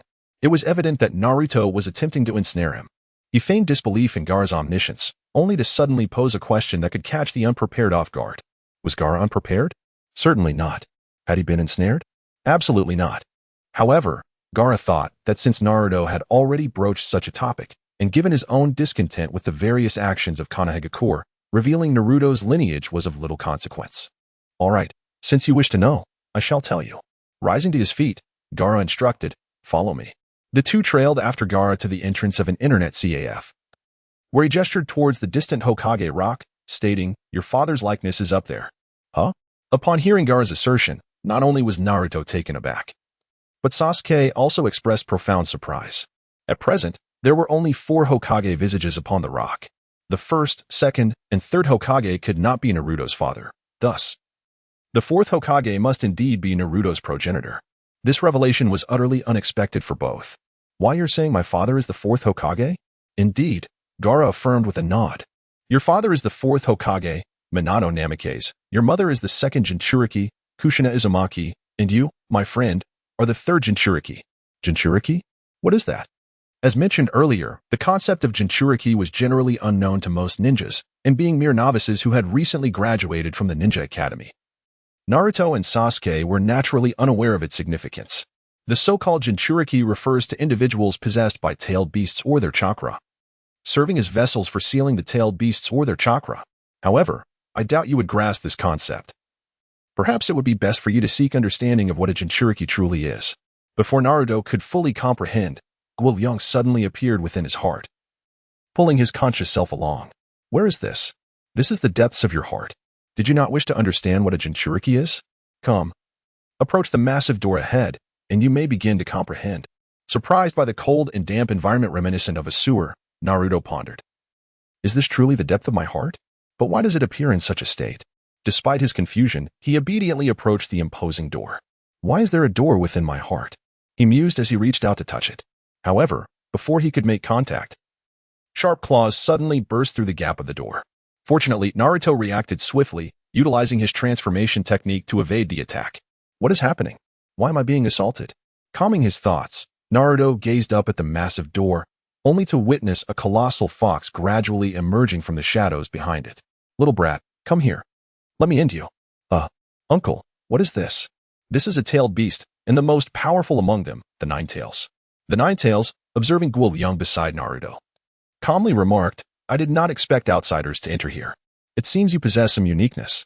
The inner world of a Jinchuriki is not accessible to just anyone. From the original story, it is evident that only the Jinchuriki themselves or members of the Uchiha clan who have awakened at least 3 Tomo Sharingan can enter this realm. Of course, the absence of certain characters in the original work does not imply their non-existence. At the very least, Liang was certain that the wielder of the Rinnegan could also enter. Nine Tails, do not interrupt. Allow me to explain the situation to Naruto first. Damn it. The Nine Tails, initially composed, became enraged at Liang's dismissive tone. I am the Nine Tails. Use silence. This is the inner depth of Naruto's heart. While his physical body remains in the internet CAF, allowing Liang to employ skills from that realm. A single silence swiftly rendered the Nine Tails mute. Nonetheless, the Nine Tails did not yield. Rising from its resting position, it extended a paw and began to pound on the door, creating a cacophony of noise. If you won't let me speak, then I shall create some commotion. Indeed, that was the Nine Tails' intention. Ugh, this Nine Tails seems rather petty. Lie down. Liang refused to indulge the Nine Tails and promptly cast a powerful spell, silencing the creature entirely. After the disturbance of the Nine Tails subsided, Liang nodded in satisfaction and addressed Naruto. Where was I just now? Uncle, you just mentioned the tailed beasts. Yes, indeed, the tailed beasts. After a moment of contemplation, Liang continued, the reason the villagers regard you as the reincarnation of the demon fox is due to this Nine Tails. But why has this tailed beast manifested within me? Could it be that my father, precisely, the 4th Hokage, Minato Namikaze, saved the Hidden Leaf Village from the turmoil caused by the Nine Tails? This event is recorded in the textbooks of the Ninja Academy. even if Naruto is not particularly studious. He is aware of such significant events concerning the Hokage. Thus, upon seeing the Nine Tails, he harbored a feeling of uncertainty. Now, Liang has directly confirmed his suspicions. Hence, you are not the reincarnation of a demon fox. You are the son of a hero, the savior of the Hidden Leaf Village. At this juncture, Liang noticed silent tears streaming down Naruto's face. He understood Naruto's feelings. The transformation from a harbinger of disaster to a savior is overwhelmingly profound for the young boy. Nevertheless, it is a positive development, as Naruto has finally come to comprehend his true identity. In the past, after school at the Ninja Academy, Naruto would often gaze enviously at his classmates being picked up by their parents, which filled him with resentment regarding his own lineage. Now, however, he has learned the truth about his heritage. His parents did not abandon him out of malice. They sacrificed themselves for the sake of the Hidden Leaf Village and the lives of its numerous inhabitants, sealing the Nine Tails within him to make him the village's savior. Under normal circumstances, a hero's child, a savior of the village, would lead a life of comfort, even in the absence of their parents. Regrettably, reality proved otherwise. Sarutobi Hiruzen, in a bid to fully control the power of the Jinchuriki, silenced the ninjas involved in the Nine Tails incident, instructing them to refrain from speaking out. Moreover, by turning a blind eye, he allowed Danzo to propagate the rumor that Naruto was the reincarnation of the demon fox, effectively isolating him. Just when Naruto found himself utterly alone and without kin, Sarutobi appeared before him, feigning the guise of a benevolent old man, offering him care and affection. A person of sound mind would likely come to rely solely on Sarutobi's words, as he was the only one who showed him kindness. Thus, while Sarutobi is a competent politician, he falls short as a true Hokage. If the son of the fourth Hokage receives such treatment, what of the other ninjas? They risked their lives for the Hidden Leaf. If they were to tragically perish in battle, would their offspring endure a fate as sorrowful as Naruto's? The discontent among the ninjas regarding the third Hokage becomes evident during Orochimaru's plan to undermine the village. After all, could a mere 4 purple flames formation truly contain someone like Might Guy, who possesses the ability to open the 8 gates? Can the iconic duo of Pig, Deer, Butterfly truly be thwarted? Regardless, Liang holds little faith in that notion. Take a moment to ponder this yourself. After all that has been said, Naruto undoubtedly faces considerable turmoil, and it is now opportune for him to regain his composure. Kurama, it is time for us to converse. With the lifting of Kurama's silent Sangao's decree, Liang stood directly at the threshold. What do you wish to express? To Liang, Kurama has capitulated. Both the silence that rendered it voiceless and the Gaoi's decree that compelled it to lie motionless were beyond its comprehension. The formidable Senju Hashirama and Uchiha Madara were indeed powerful. Hashirama's strikes against Kurama seemed almost playful, while Madara could ensnare it in Genjutsu, turning it into a mere puppet in battle. Yet, neither possessed the capacity to silence Kurama while it remained conscious, nor to immobilize it in such a state. It is precisely due to the peculiarity of these abilities that Kurama can now engage in a calm and collected conversation with Liang. Do you wish to leave? Naturally. I desire to exit. Do you possess the capability to facilitate my departure? I certainly have the ability to grant you passage. However, why would I release you? Upon hearing the initial part of this statement, Kurama displayed great excitement, believing Liang would set it free. Otherwise, he would not have inquired if it wished to leave. Yet, upon hearing the latter half, it was left in stunned silence. Are you merely toying with me? Kurama roared angrily at Liang, yet it found itself unable to break free from the seal, leaving it to seethe impotently within the confines. Do not be so irate. After Kurama had vented its frustrations, Liang tapped his ear and inquired, have you finished your outburst? If so, let us engage in a transaction. What sort of transaction? Once Kurama's fury had subsided somewhat, it became intrigued by the proposition Liang put forth. If you refrain from causing chaos within Naruto and assist him at opportune moments, I can promise to release you in 10 years. 10 years. Are you certain? A decade can be neither long nor short, and Kurama found it acceptable, though skepticism lingered due to Liang's earlier trickery. Rest assured, I keep my word. With Liang's assurance, Kurama fell silent, as it had no better alternatives. To attain freedom, it must comply with Liang's terms. Naruto, during this decade, you shall coexist harmoniously with Kurama. Fear not, old man. I shall indeed do so. By the way, is Kurama's name really Kaibai? It sounds rather endearing. After a period of digestion, Naruto managed to calm himself. Listening to Liang's decision on his behalf, he felt not a trace of dissatisfaction, but rather a sense of reassurance. By the way, I still do not know your name, and how did you come to know that I am called Kaibai? My name is Liang. You may simply call me by my name or refer to me as boss. As for how I know your name, take a guess. The Nine Tails. Gaara and Naruto felt as if they had lingered in the sewer for an eternity. However, in reality, only mere seconds had elapsed. Those fleeting moments did not allow Sasuke to grasp the situation, as he remained in a state of shock. He was astounded to discover that Naruto was the son of a hero, and even more taken aback by the village's treatment of him. Thus, when Naruto and Gaara returned to consciousness, Sasuke was still lost in thought. Thank you for sharing this with me, uncle. I no longer harbor hatred towards them. I am glad you have reached that understanding. Wait, weren't we discussing the Jinchuriki? What are you two talking about now? Sasuke, who had not entered the sewer, felt utterly bewildered by their conversation. Just moments ago they were discussing the Jinchuriki, and now the dialogue had shifted to matters of hate and understanding. Had he truly been dazed for mere seconds? Or had it been minutes? Had he missed some pivotal exchange? By the way, during your mission, you are likely to encounter someone named Zabuza, along with an accomplice named Haku. I hope you can bring them back to me alive instead of killing them. Uncle, how did you know about this? After witnessing Gaara's remarkable abilities, Naruto had grown accustomed to such spoilers. Yet, he felt compelled to ask, Uncle, what do you intend to do with those two? Do you not think that as my internet CAF expands, I will require additional staff? As it stands, there are only 30 computers, and Gaara can barely manage. But what happens when there are 50 or even 100? Will he handle it alone? Is he the CAF owner or merely a server?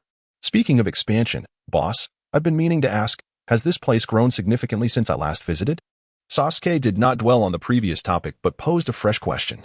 Of course, if I hadn't expanded the space, this CAF would not accommodate all these computers and training rooms. But when I was outside, it felt as though the CAF hadn't changed at all. After saying this, Sasuke took several steps outside, glancing at the shops flanking the CAF, noting that they had not merged with it. Yet, upon re-entering, he felt that the space had indeed expanded considerably. What was going on? Observing Sasuke's puzzled expression, Gaara calmly explained, this involves a spatial technology that you wouldn't comprehend. So I shall refrain from elaborating. Truth be told, Gaara himself was not entirely versed in it. If pressed to explain, he would have little to say. Meanwhile, Naruto checked the time and deemed it appropriate to depart. Well then, uncle, we shall take our leave for now. Once we complete our mission and return to the village, we will visit again. With that, Naruto grasped Sasuke's arm and led him away from the CAF. Naruto, please don't pull me. I have questions for the boss as well. Naruto, let go of me. All right, Sasuke, it's about time. We should gather at the village entrance. What do you mean about time? We still have half an hour. Why are you in such a hurry? Observing the departing figures of the two, Liang smiled faintly. Finally, assistance would arrive, allowing him to indulge in gaming. He held no apprehensions regarding the mission in the Land of Waves. In the original tale, their group navigated through peril without incident. Now, it was even less worrisome. The three young heroes had significantly improved compared to the original narrative. And with Liang granting Naruto the power of the Nine Taels, if they still couldn't handle Zabuza and Haku, he would accept it. As for how Zabuza and Haku would enter Konoha, he remained unconcerned. There was no necessity for Konoha to offend Liang for the sake of two rogue ninjas. Sarutobi Hiruzen, being a politician, would surely weigh the pros and cons of the situation. Boss, I heard you have games to play? Just as Liang dreamed of his impending liberation, another customer arrived. Welcome, Sarutobi Konohamaru?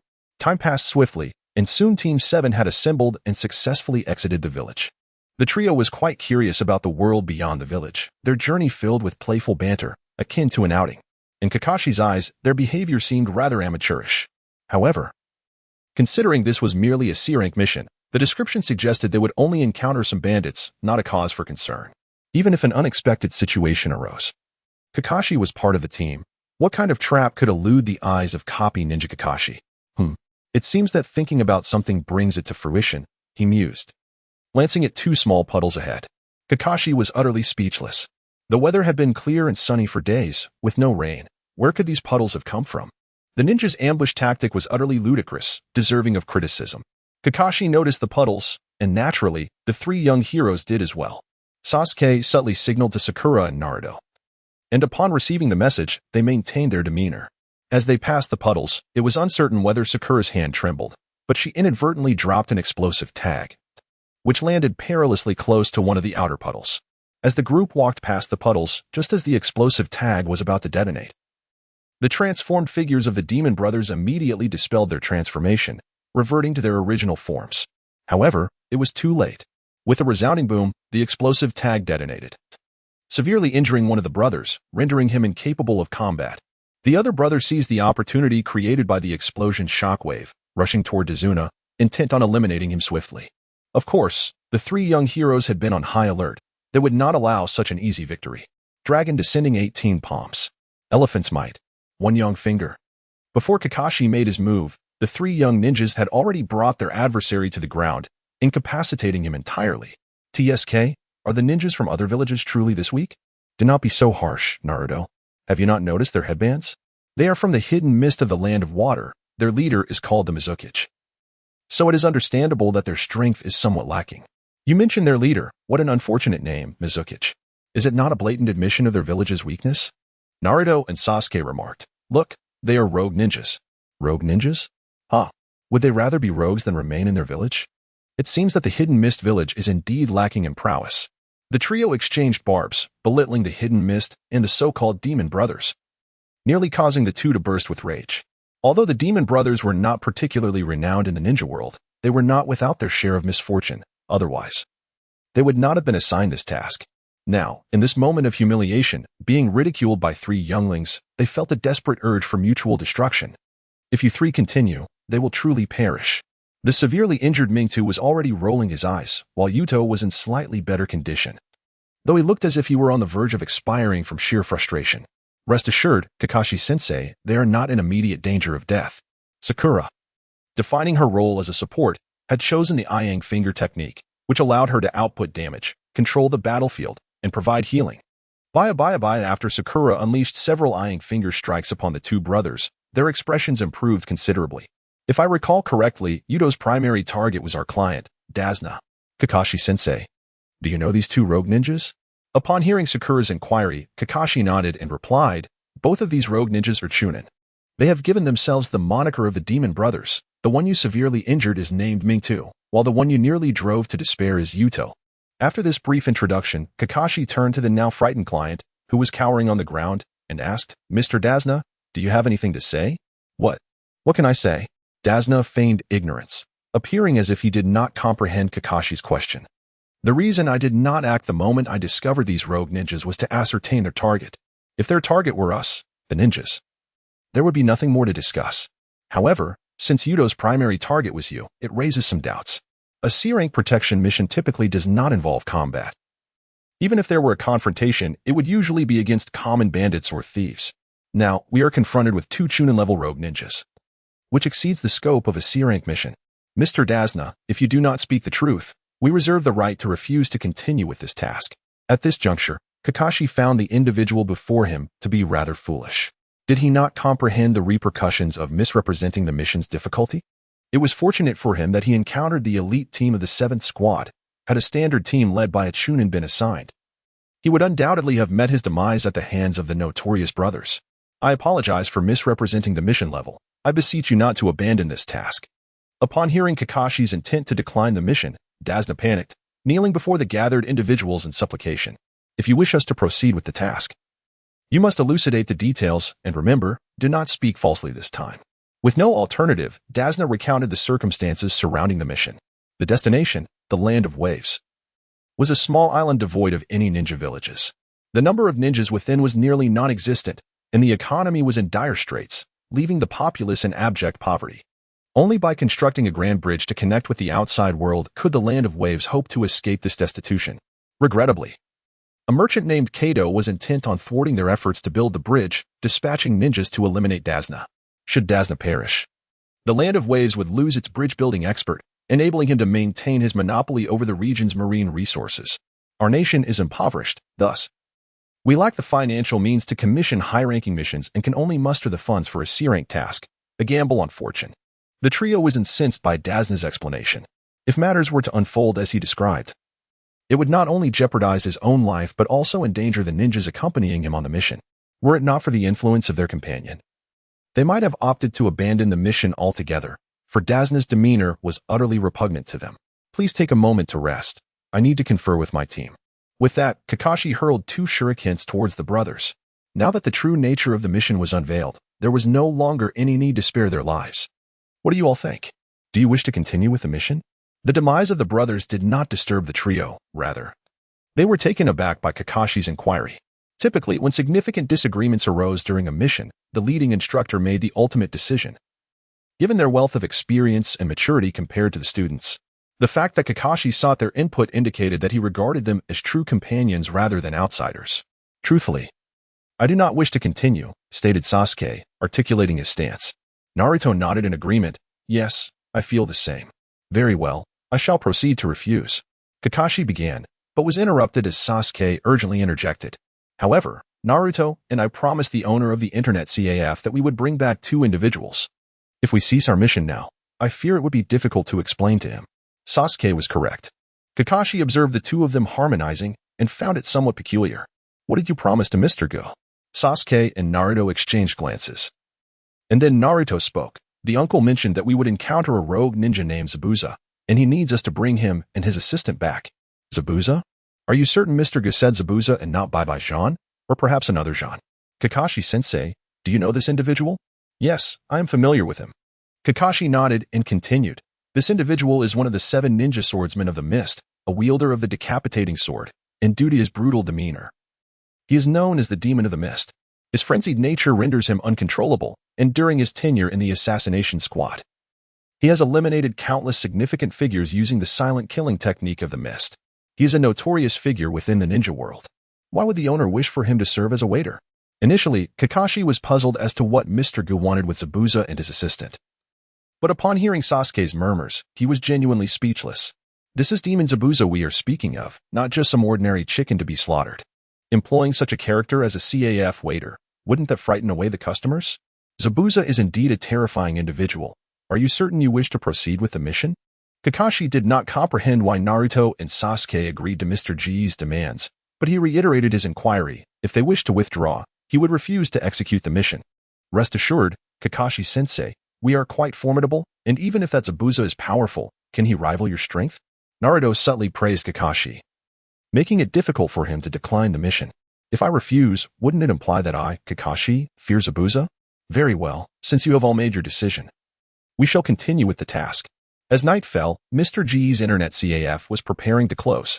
He had not anticipated that Konohamaru Sarutobi would bring Moello and Dudan to the CAF for entertainment. After all, Konohamaru is the grandson of Sarutobi Hiruzen and possesses little strength. Did he not fear that Mr. Go might turn hostile and abduct him? On another note, Konohamaru's presence at the CAF indirectly indicated that Sarutobi Hiruzen no longer held such trepidation regarding this place. This is a positive development. As time progressed, when Sarutobi Hiruzen realized that Mr. Go truly intended to conduct business without causing trouble, the CAF's patronage should experience a surge. How many members are there in the Umbu? At most, there are a few hundred. How many Leaf Ninjas are there? Based on the 80,000 coalition forces during the Fourth Great Ninja War, Konoha likely dispatched no fewer than 10,000 ninjas, including Genin. Note 1. With 3 to 4 years remaining until the Fourth Great Ninja War, it is reasonable to estimate that Konoha currently boasts at least 2,500 ninjas. Of these, approximately 70% are likely Genin, while Chunin and Jounin constitute about 30%. A rough calculation suggests that the number of Chunin and Jounin is still considerable. Liang chuckled. The greater the number of ninjas in Konoha, the larger the potential clientele, which is indeed a positive development. With a smile, Liang approached the door, preparing to close it, when he heard someone calling from the alleyway. Wait a moment, boss. Upon closer inspection, he recognized it was Aburame Shino. What brings you here? Noticing that Shino was alone and unarmed, Liang refrained from adopting a hostile demeanor. Is it possible to come in and talk? Liang nodded, allowing Shino to enter. Once seated, Shino promptly inquired, Boss, has Lord Danzo been released by you? Of course not, Liang replied, gazing at Shino in confusion, uncertain of the motive behind his question. He hasn't been released?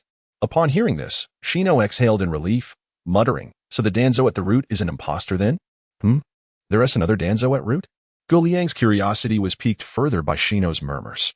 He was aware that Danzo had no substitutes. Thus, the Danzo currently present at root must indeed be a counterfeit. What audacity to impersonate Danzo. However, he recalled informing Sarutobi Hiruzen that he had eliminated Danzo. Now, with a new Danzo emerging, wasn't it prudent for him to investigate? Unless, as Liang pondered, A possibility struck him. Sarutobi Hiruzen might be aware of this imposter. Moreover, it was conceivable that this fake Danzo was dispatched by Sarutobi Hiruzen himself to better control Root. Liang and Shino could hardly fathom that the Danzo in question was merely a shadow clone of Sarutobi Hiruzen. Nevertheless, it sufficed to know that this Danzo was a fake. Despite being Danzo's trusted subordinate at Root, Shino harbored no emotional ties to the place, which inherently suppressed human emotions. Therefore, after being captured by Liang, he bore no resentment. Rather, he felt gratitude towards Liang for granting him freedom. Now that he was aware of the imposter, he was resolute in not returning. Konoha Village, located in the heart of the Land of Fire, would take the ninjas a considerable portion of the day to reach the borders if they pushed forward. With the presence of the ordinary man, Tazuna, Team 7's pace was understandably slower. They took nearly 2 days to arrive at the border. Had it not been for Tazuna's superior stamina compared to the average person, this time frame would have been even longer. We have crossed the border. Everyone, please remain vigilant. Once beyond the border, Kakashi found himself in a less favorable position. Only those inexperienced, like the so-called Ghost Brothers, would dare to ambush within the confines of the 5 great nations. Truly seasoned ninjas typically wait until their target has fully crossed into the border before making their move. This approach offers the advantage of facilitating a swift escape, regardless of the ambush's success. With the knowledge that the formidable Zabuza would soon appear, Kakashi felt an increase in pressure. Those who carve out a name for themselves in the ninja world are far from ordinary individuals. As for the title of Ghost Brothers, it is merely self-proclaimed and lacks recognition from the broader ninja community, rendering it a mere counterfeit label. If I had known, I should have brought my sword when leaving the village. Before acquiring the Sharingan, Kakashi's prowess lay entirely in the art of the Hatake sword technique. Although his family's swordsmanship is best executed with a short blade, a long sword can still be utilized with some adaptation and refinement. Kakashi had only recently obtained the sword and had yet to adapt his technique when this mission was assigned. The disparity between an ordinary kunai and a decapitating greatsword placed him at a distinct disadvantage.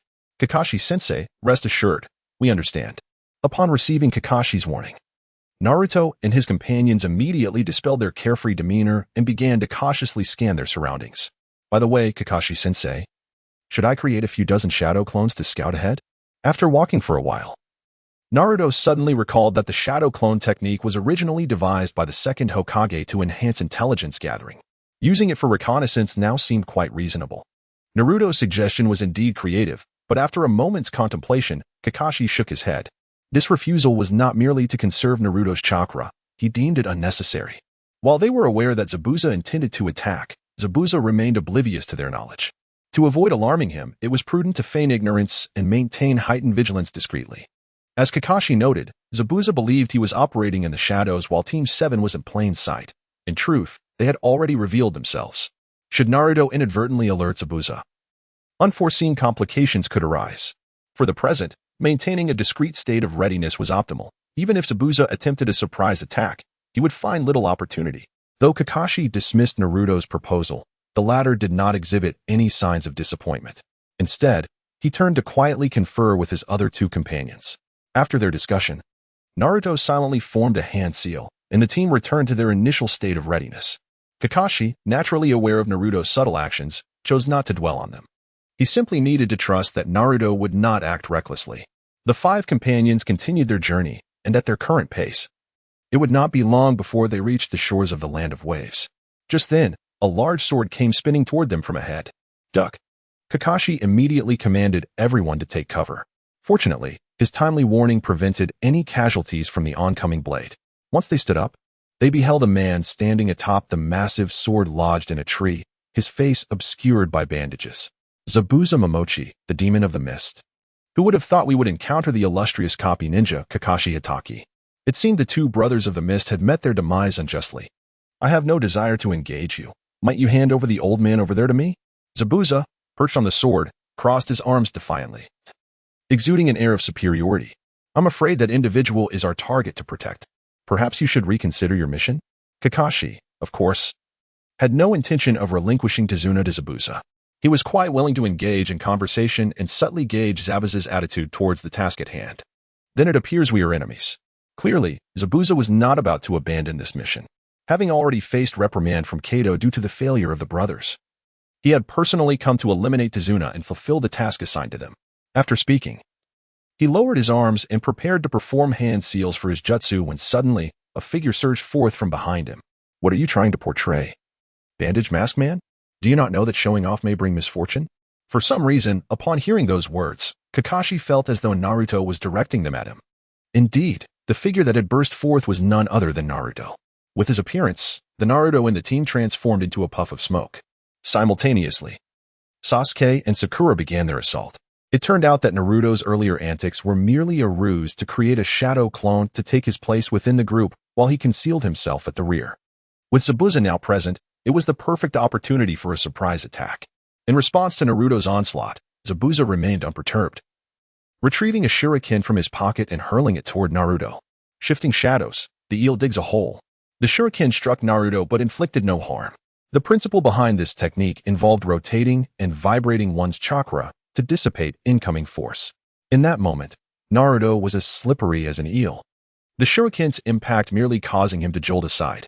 With a series of techniques, Uchiha throwing technique, one young finger, and the dragon elephant prajna skill, the trio launched their attack. With Naruto's surprise assault from the rear, Sasuke's kunai barrage from the front, and Sakura's projectiles from the left, Zabuza found himself lacking the initiative. As he leapt high to evade, a smile crept across Sasuke's face. Clang, clang, clang. The thrown kunai collided, altering their trajectories, and surged directly toward the leaping Zabuza. At this moment, Zabuza was caught in a liminal state, having exhausted his old strength while his new power had yet to manifest. He found it utterly impossible to evade Sasuke's kunai assault. With a swift succession of sounds, 3 kunai struck their intended target. Observing this outcome, Sasuke initially intended to utter a remark. Zabuza is nothing extraordinary. However, with a sudden pop, Zabuza transformed into a mere wooden stump. The substitution technique. How infuriating. Zabuza was far from being a mere amateur. Witnessing Sasuke's frustration, Kakashi offered him a word of consolation. In Kakashi's perspective, the trio's coordination had been commendable. Were it not for encountering Zabuza, a seasoned and renowned jonin, their chances of success would have been significantly higher. Well, Kakashi, it seems your 3 little brats are quite impressive, Zabuza mused, his presence concealed within the forest. Yet, he acknowledged their prior assault with a certain degree of respect. Regrettably, they were destined to perish here. With the invocation of the water style, hidden mist technique, the area was engulfed in a thick fog. You 3, protect Mr. Dazuna. Leave Zabuza to me. Kakashi signaled to Naruto with a glance before raising his headband, revealing his Sharingan eye and forming hand seals. Fire style, fireball technique. Kakashi did not unleash his technique haphazardly. Instead, he directed it towards the direction of Zabuza's beheading blade. To Kakashi, it was clear that Zabuza would attempt to retrieve his weapon, for only with it could he effectively employ his silent killing technique, as Kakashi had anticipated. After casting the hidden mist technique, Zabuza aimed to reclaim his beheading blade. Just as he reached for it, Kakashi's fireball surged forth. Water style, water barrier. Fortunately, Zabuza's reflexes were sharp. He swiftly employed the water barrier to defend against the fireball. However, this maneuver inadvertently revealed his location. Naruto, Kakashi shouted, prompting an immediate response from Naruto. Understood. Shadow clone technique. In an instant, Naruto conjured dozens of shadow clones, charging towards Zabuza. What? Is this brat not afraid of death? Zabuza thought, well aware of the limitations of the shadow clone technique. Typically, users would create only a handful of clones to assist in combat or gather intelligence. As the strain on the body was considerable, Naruto's ability to produce dozens of clones at once was indeed a rarity he had not encountered before. It wasn't that others could not create such numbers, they simply dared not do so, lest they tempt the fates of exhaustion. Thus, while the shadow clone technique was a standard ninjutsu, the multi-shadow clone technique was deemed forbidden. Merely a handful of shadow clones. Faced with Naruto's multitude of shadow clones, Zabuza hesitated for the briefest moment before launching an assault against them. Though the shadow clone technique manifests as a tangible entity capable of inflicting harm, it remains exceedingly fragile. A single strike can cause it to dissipate. Zabuza, the second heir to the blade of decapitation, possesses formidable physical prowess that renders him a formidable opponent. Even when Naruto employs the shadow clone technique in conjunction with the transformation known as shifting shadows to launch attacks and evade, the efficacy is minimal. In a matter of moments, Zabuza dispatches numerous shadow clones with ease. Kakashi, let us perform the multiple shadow clone technique. Just as Zabuza was about to articulate his thoughts, Naruto conjured forth several more shadow clones. At this juncture, Zabuza's astonishment was palpable, having just vanquished one wave of clones. Another emerged. Was this boy a monster? Did he not tire? With no other recourse, Zabuza remained vigilant of Kakashi while continuing his assault. After another brief interval, the shadow clones were once more eradicated by Zabuza. Surely, this time it must be over, he mused. Having eliminated 2 successive waves of clones, even a machine would be worn out. Kakashi, let us perform the multiple shadow clone technique. Zabuza thought to himself, what the hell, are they toying with me? Resolute, he refused to believe that this peculiar boy could continuously summon such an abundance of shadow clones. Wielding the blade of decapitation, Zabuza struck down each shadow clone with a single blow. The relentless onslaught had begun to irritate him. His strikes infused with a force that seemed capable of cleaving the original in two. With a clang, yet another strike fell, and instead of dissipating, the shadow clone remained intact. Zabuza immediately sensed something amiss, but it was too late. With a resounding thud, his face met with a fist, sending Zabuza soaring into the air. Naruto, Sasuke. Understood. Dragon subduing 18 palms. Dragon and elephant prajna technique. Suspended in mid-air, Zabuza yearned to evade the oncoming attacks. Yet he had no leverage. His left and right arms were struck simultaneously by the two. With a gasp, he fell to the ground, bloodied. Hee. How do you like my strategy? Naruto chuckled as he gazed upon the gravely wounded Zabuza. Unbeknownst to him, the signal Kakashi had given was intended for Naruto to use his shadow clones to ascertain Zabuza's position, subsequently allowing Kakashi to eliminate him. To Kakashi's surprise, Naruto proposed that he and Sasuke employ transformation techniques to conceal themselves among the shadow clones, seizing the opportunity to ambush Zabuza. Such a straightforward tactic was unlikely to elude Zabuza's notice, and Kakashi contemplated declining. However, Naruto assured him that he could produce additional shadow clones to unsettle Zabuza's mindset. Even if Zabuza remained composed, the distraction would diminish his chakra input into the mist technique. As chakra input waned, the surrounding mist would inevitably dissipate, granting Kakashi clearer visibility for a subsequent assault. Recognizing Naruto's well-structured plan, Kakashi acquiesced.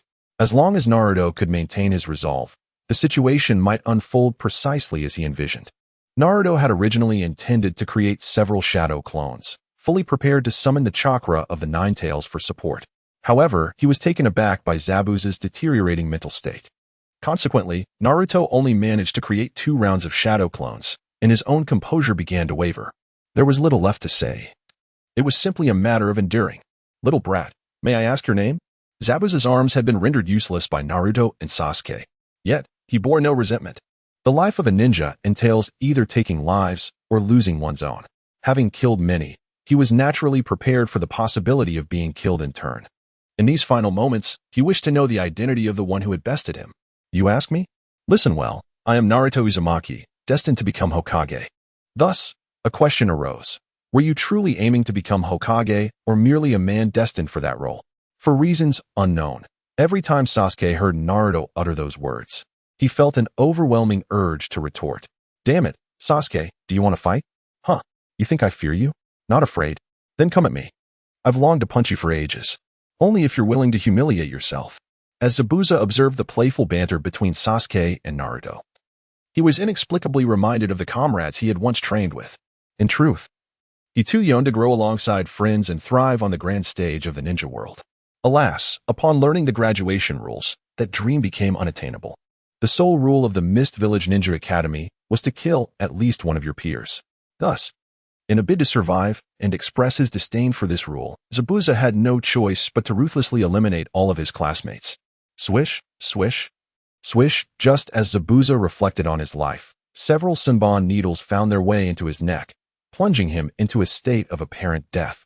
At that moment, Naruto and Sasuke ceased their frolicking. Naruto dashed toward the direction of the Senbon attack, while Sasuke unleashed a great fireball towards that same point. It turned out their reckless playfulness had been a ruse to bait the hidden adversary. It had been mentioned that Zabuza had an accomplice. During their previous skirmish, they had failed to detect this accomplice's presence. Thus they gambled on the notion that the hidden figure was observing everything from the shadows. Of course, if they lost the gamble, it would only result in a wasted expression. However, should they win, they would gain a tactical advantage. Clearly, fortune favored them. Please do not misunderstand. I am a member of the Mist Assassination Corps, here primarily to retrieve the body of the rogue ninja Zabuza. Faced with Sasuke's great fireball and Naruto's charge, it was evident that this individual was struggling to cope without utilizing ninjutsu, particularly with Naruto's powerful techniques. Had the individual not swiftly employed a substitution jutsu, he would likely have found himself lying on the ground, much like Zabuza. However, despite employing the substitution technique to mitigate much of the force behind the attacks, he was still injured by the dragon elephant technique. At this moment, aside from Sakura, who remained behind to watch over Danzo, Kakashi and Sasuke rushed over. Well, it seems we have confirmed your identity as Zabuza's assistant. Your name is Haku, correct? Upon seeing Sasuke and Kakashi arrive, Naruto felt assured of their victory and boldly revealed Haku's identity. How did you know?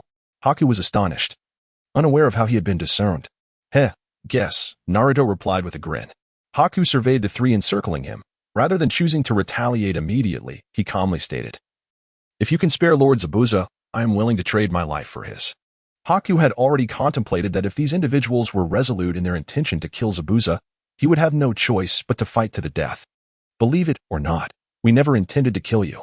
Huh? Upon hearing Kakashi's words and glancing at the incapacitated Zabuza, Haku was struck by a thought he hesitated to voice.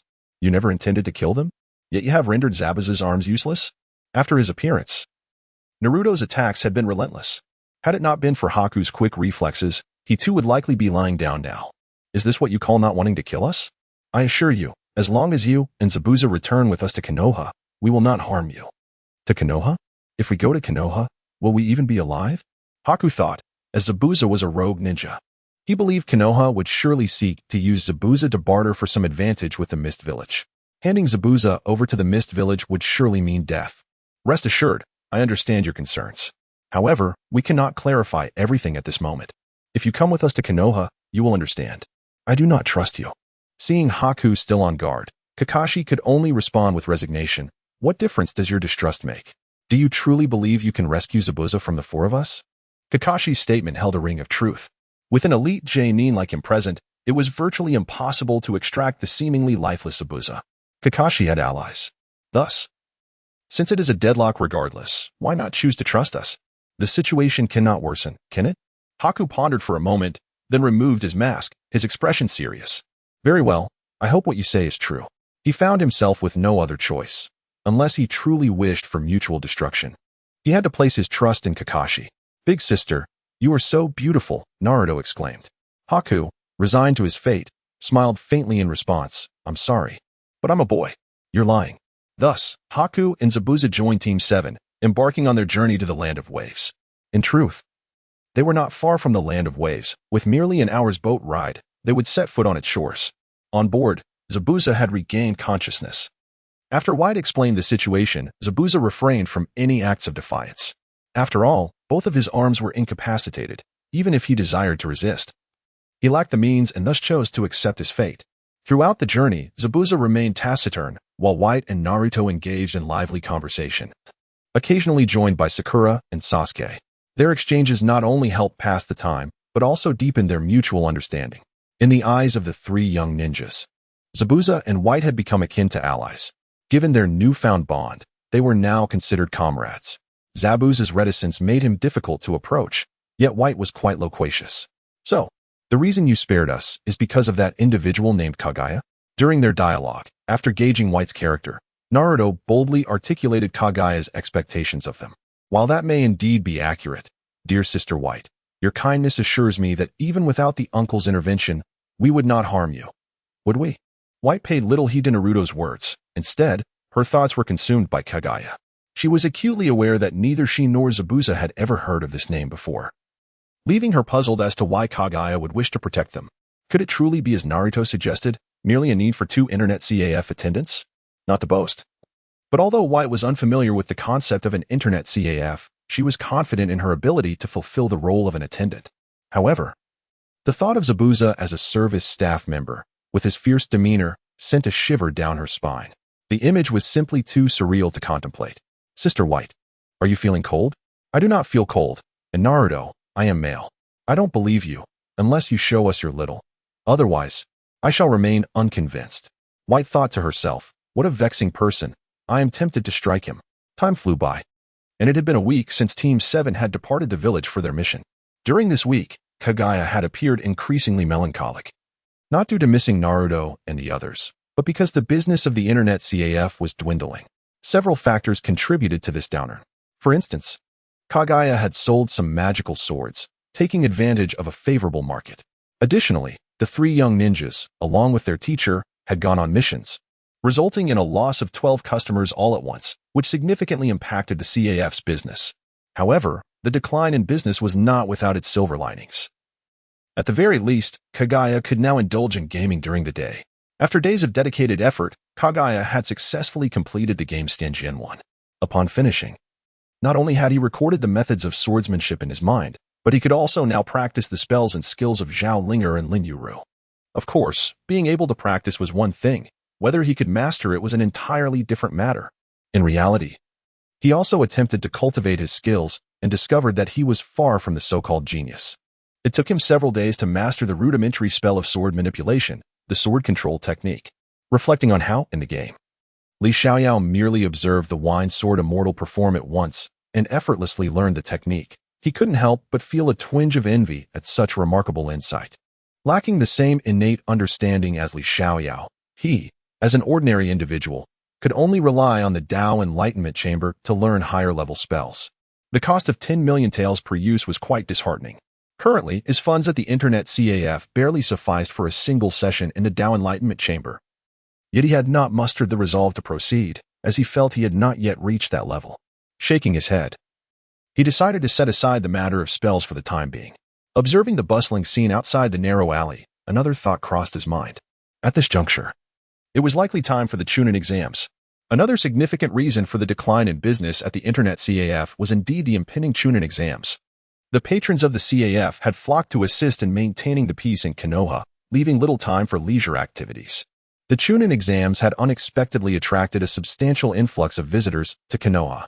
Among them were ninjas from other villages participating in the exams, as well as nobles from foreign lands who had come specifically to witness the event. Although some outsiders had discovered the Internet CAF in this alley, they all prudently chose to keep their distance. The exorbitant rate of 10,000 taels per hour for computer access was simply outrageous. Uncertain of the CAF's purpose, they were reluctant to squander their money. After the implementation of the plan to destabilize Konoha, the village would need to restore the confidence of its benefactors, necessitating the dispatch of numerous ninjas on missions. This implied that the CAF would endure a prolonged period of stagnation. This was unacceptable. Merely a week of poor business had already left him feeling quite despondent.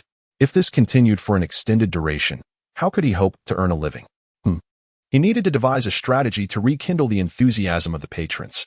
Just as Liang was contemplating solutions, the considerate tool system sent him a side quest.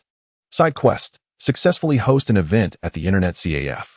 Quest reward: to be determined for the host. Please prepare accordingly for the players. Well, it seemed like the perfect opportunity had presented itself. He had not previously realized that the CAF system included side quests. The rewards for this task were intriguing. The host's reward would depend on the nature of the event, while the player's rewards would be determined by Liang. He was willing to contribute. He could simply purchase a few items from the marketplace, and it wouldn't cost him much. However, he was quite curious about his own reward. If that were the case, perhaps he could organize a promotional event, recharge 100,000 to receive an additional 10,000, or 1 million to receive an additional 150,000. The extra amounts could be considered rewards for the players. Such an event might yield interesting results. Should he give it a try? The absence of a prompt from the system indicated that Liang could indeed proceed with this event. However, regarding this event, it remains uncertain whether it will indeed enhance the frequency of visits to the Internet CAF. The primary concern is that his own rewards may likely be the least desirable. After some contemplation, Liang decided against pursuing such a troublesome endeavor. To truly boost the CAF's patronage and secure better rewards for himself, this event must be executed with utmost diligence. So, what kind of event should be organized? The CAF currently lacks competitive games, thus any direct PK activities can be disregarded. Perhaps a speedrun event could be feasible? That seems plausible. At present, aside from the initial The Legend of the Condor Heroes, the other games, Chinese Paladin 1 and Diablo 2, could serve as suitable options for the event. However, Liang must carefully deliberate on which game to utilize. Uncle, we're back. Just as Liang was deep in thought, Sakura, Sasuke, and Naruto returned after completing their mission. Welcome back. It appears you all managed the task quite effortlessly, Liang remarked, noting that their attire remained pristine, unlike the disheveled appearances depicted in the original narrative, indicating their mission had gone smoothly. Indeed, it was quite smooth. They exchanged knowing smiles, satisfied with their accomplishments. Could you share the details with me? Liang inquired, curious about how they, significantly more powerful than in the original story, had managed the mission in the Land of Waves. Let me tell you. As they settled into their seats at the CAF, Naruto began to chatter animatedly. Aside from their encounter with Zabuza, which posed a challenge, the subsequent progression of their mission was remarkably smooth.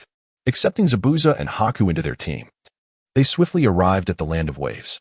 As in the original, Kato arrogantly appeared on the nearly completed bridge, accompanied by a gang of ruffian warriors, taunting Zabuza. Shortly thereafter, he met his demise at the hands of Zabuza and Haku, who united forces against him. According to Zabuza, this was akin to a blood oath. For a rogue ninja to eliminate his employer would make it exceedingly difficult for him to secure future contracts in the underworld. Thus, if he wished to continue navigating the ninja world, his only option would be to follow Kakashi to Konoha and seek refuge with the enigmatic CF owner. With Kato's death, there were no further disturbances, and the bridge was completed in no time. Team 7 spent a day journeying back and successfully returned to the village today. With Kato dead, did you all consider claiming his assets? Sasuke, Sakura, and Naruto responded with bewilderment. Is that even a thing? They collectively pondered. Uncle, that seems rather inappropriate, they concluded. The notion of killing Kato and then seizing his possessions seemed undeniably villainous. You youngsters are truly naive. Liang shook his head and continued, as a monopolist controlling nearly all resources in the Land of Waves, Kato's wealth is undoubtedly worth several tens of millions of taels.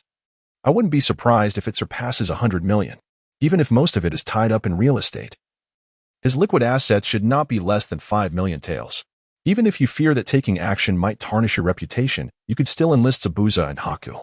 They are, after all, the ones who killed Kato, making it entirely reasonable for them to seize the assets. TSK. You have essentially relinquished at least 5 million taels in cash. Upon hearing Liang's words, the trio displayed expressions of distress. Among them, Naruto was the most dramatic, incessantly berating himself as a fool. Sasuke, Sakura, do you think we can still make it to the Land of Waves in time? Forget it, Naruto. Setting aside whether we can leave the village, even if we could, it would be too late to rush to the Land of Waves now. Sasuke was the first among them to regain his composure, and as he contemplated the substantial inheritance awaiting him, he found himself less pained by Kato's fortune. Ah, my money. Naruto lamented. All right, let us not dwell on such unpleasant matters. What about Zabuza and Haku? Where have they gone? They have accompanied Kakashi to meet the Hokage. Sasuke responded directly to Liang's inquiry, disregarding Naruto's antics.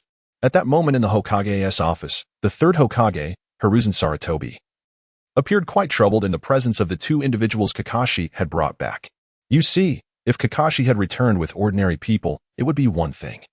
But he has brought back rogue ninja from the mist, particularly a wielder of the Executioner S-Blade, which complicates matters significantly. Firstly, Zabuza is a rogue ninja. What if the Mist Village sends someone to hold them accountable? Would they not suspect that Konoha is supporting Zabuza's actions? Secondly, the Executioner S-Blade is one of the 7 ninja swords. Should they demand its return, what stance should he take? Both scenarios could potentially lead to diplomatic disputes. If he were to act according to his own inclinations, he would undoubtedly hand Zabuza and Haku over to the Mist Village, thus resolving the trouble and perhaps even gaining some advantage from the mist. However, these two individuals were specifically requested by Liang. Hiruzen had always regarded Liang with caution, not forgetting how Danzo had fallen victim to him before Konoha had risen to power. He was keen to avoid offending such a person whenever possible. Hadn't he recently allowed Konohamaru to visit the internet CAF? That was a signal of goodwill. Having managed to improve his relationship with Liang, he now faced the dilemma of whether to confront him over Zabuza. Would all his previous efforts be in vain? Accepting Zabuza would offend the Mist Village, while refusing him would offend Liang. Hiruzen suddenly found himself trapped in a quandary.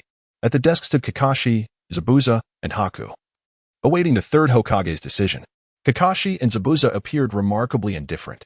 One was content in his role as a Konoha ninja, obeying orders without question, while the other had resigned himself to his fate, accepting whatever outcome awaited him. Only Haku exhibited signs of anxiety, fearing that the influence of Liang was not as formidable as Kakashi suggested. What if the third Hokage ultimately resolved to hand them over to the Hidden Mist? He could accept his own demise, but Zabuza must not perish. After a prolonged contemplation, the third Hokage sighed and remarked, "You truly present me with a conundrum. And what is your decision, Hokage-sama? Will you surrender us to the hidden mist or retain us?" Casting a glance at the nonchalant Zabuza, the third Hokage ultimately resolved, "Very well, consider this a favor to Liang. As long as you do not cause chaos in Konoha, I shall act as though you do not exist. Understood? Thank you, Hokage-sama." The third Hokage's decision left Zabuza with his characteristic stoic demeanor, while Haku expressed his gratitude with fervent bows. "Remember my words, do not stir trouble in Konoha. Rest assured, Hokage-sama, we shall adhere to Konoha's rules." "Very well, you may take your leave." With that, the third Hokage dismissed them. And Kakashi naturally escorted Zabuza and Haku from the office. Upon exiting the Hokage building, Haku inquired, "Kakashi-sensei, are you taking us to meet Lord Liang?" Kakashi nodded in affirmation. Indeed. Aside from Liang, there was little common ground among the three, and Kakashi had already conveyed all necessary information while they were outside the village. Thus, after responding to Haku, a heavy silence enveloped them. When they arrived at the internet CAF, they encountered Naruto, who looked exhausted, and Sakura, whose face was etched with distress. What has transpired? Upon Kakashi's inquiry, Sasuke promptly recounted the earlier events. After hearing Sasuke's account, Kakashi's eye twitched involuntarily, while Naruto and his companions remained unaware. Kakashi was all too cognizant of the underlying concerns. As the host of the Nine Taels, even with Kakashi, a skilled Genin, present, the third Hokage could not afford to be complacent regarding Naruto's safety. After their departure from the village, a team of ANBU had been discreetly following them. Should no peril arise, their presence would remain concealed. However, in the event of danger, they would intervene without hesitation. This time, the Land of Waves had unfolded without incident. And logically, that ANBU squad should have returned with them. Yet, after dealing with Kadu, Kakashi realized that the ANBU had vanished. As for their whereabouts, well, it was hardly a mystery. Now, Naruto, having heeded Liang's words, was consumed by regret. Kakashi could only think, "You are overthinking it." Even if Naruto intended to claim Kadu's assets, what awaited them were merely some immovable properties that could not be taken. To imagine seizing a fortune from Konoha? Such aspirations were entirely misguided. Certainly, in order to uphold the image of Konoha as a non-predatory entity, Kakashi naturally refrained from voicing his thoughts. Having suffered a significant financial loss, Sasuke, are you not disheartened? Kakashi was somewhat intrigued as to why Sasuke appeared so composed. Did he not notice that Naruto seemed to have lost all meaning in life? Even Sakura wore a pained expression. What allowed Sasuke to maintain such tranquility? "Well, my family left me a bit of money, so you understand." Kakashi. What a fortunate lad. While Sasuke conversed with Kakashi, Liang approached Zabuza and Haku with a beaming smile. To be honest, Zabuza, revealing his visage, could not be deemed ugly. He simply lacked handsomeness, appearing rather ordinary. However, Haku's beauty was captivating, even to Liang, who had encountered many cross-dressers on Earth. "Haku, are you truly certain you are male and not female?" As Liang observed the duo, Zabuza and Haku were likewise scrutinizing him. On the surface, Liang appeared quite ordinary, resembling a typical boy next door. Without understanding the circumstances, they found it hard to believe that such an unremarkable young man could hold significant favor with the third Hokage, just as they pondered how to greet him. Liang's unexpected question left Zabuza and Haku momentarily speechless. They hadn't anticipated that the first inquiry upon meeting would be such. "I am well aware of my gender. I am indeed male." During their time in the Land of Waves, Naruto had engaged Haku in numerous discussions regarding gender identity. Now, upon entering Konoha, facing such a question again left Haku feeling somewhat exasperated. "It's not my fault for being beautiful. My apologies for being so forward," Liang remarked. Indeed, it was rather presumptuous to pose such a question upon first meeting, yet Haku's amiable nature allowed for it. Had it been someone else, they might have reacted quite differently. "It's quite all right. I've grown accustomed to it." Haku accepted Liang's apology and found his willingness to apologize rather commendable. At least Naruto had never offered an apology, constantly addressing him as sister. "I shall eventually castrate Naruto. Wouldn't it be delightful if everyone referred to each other as siblings?" After conversing with Zabuza and Haku for a while, Liang explained the situation at the internet CAF. Upon hearing that playing games could enhance one's strength, both were taken aback. However, Zabuza glanced at the trio, particularly at Naruto, and mused that if such a fool could grow so powerful, perhaps the phenomenon of gaining strength through gaming was entirely implausible. to facilitate their understanding. Liang spent money to allow them to play an hour of Jin Yang's heroes. Of course, while it was termed as treating them, it was merely a matter of transferring funds from one pocket to another, as it was all his, the CAF's, money. An hour proved sufficient for them to grasp the veracity of Liang's claims. Having confirmed the CAF's peculiar nature, Zabuza began to comprehend why Sarutobi Hiruzen held Liang in such high regard. Owning such a remarkable internet CAF must indeed signify that the proprietor was exceptional as well. Perhaps Sarutobi Hizashi has already experienced some setbacks, who can say for certain? Thus, Zabuza and Bai successfully secured positions as attendants at the internet CAF. However, as the system has yet to unlock the employee feature, they are unable to enjoy the benefits it offers. For now, they remain mere guests, albeit somewhat special ones, and can only truly become staff once the employee function is activated. Nevertheless, Liang is not a tyrant. He would never allow others to work for him without compensation. Given the recent downturn in business, during quieter moments, Zabuza and Bai are permitted to play games for free, albeit only in standard mode, as they must attend to customers when they arrive. Zabuza's injuries are a trivial matter for Liang, merely the loss of his arms, not a permanent condition. After expending a substantial sum, Liang employed his system skills to restore Zabuza's arms.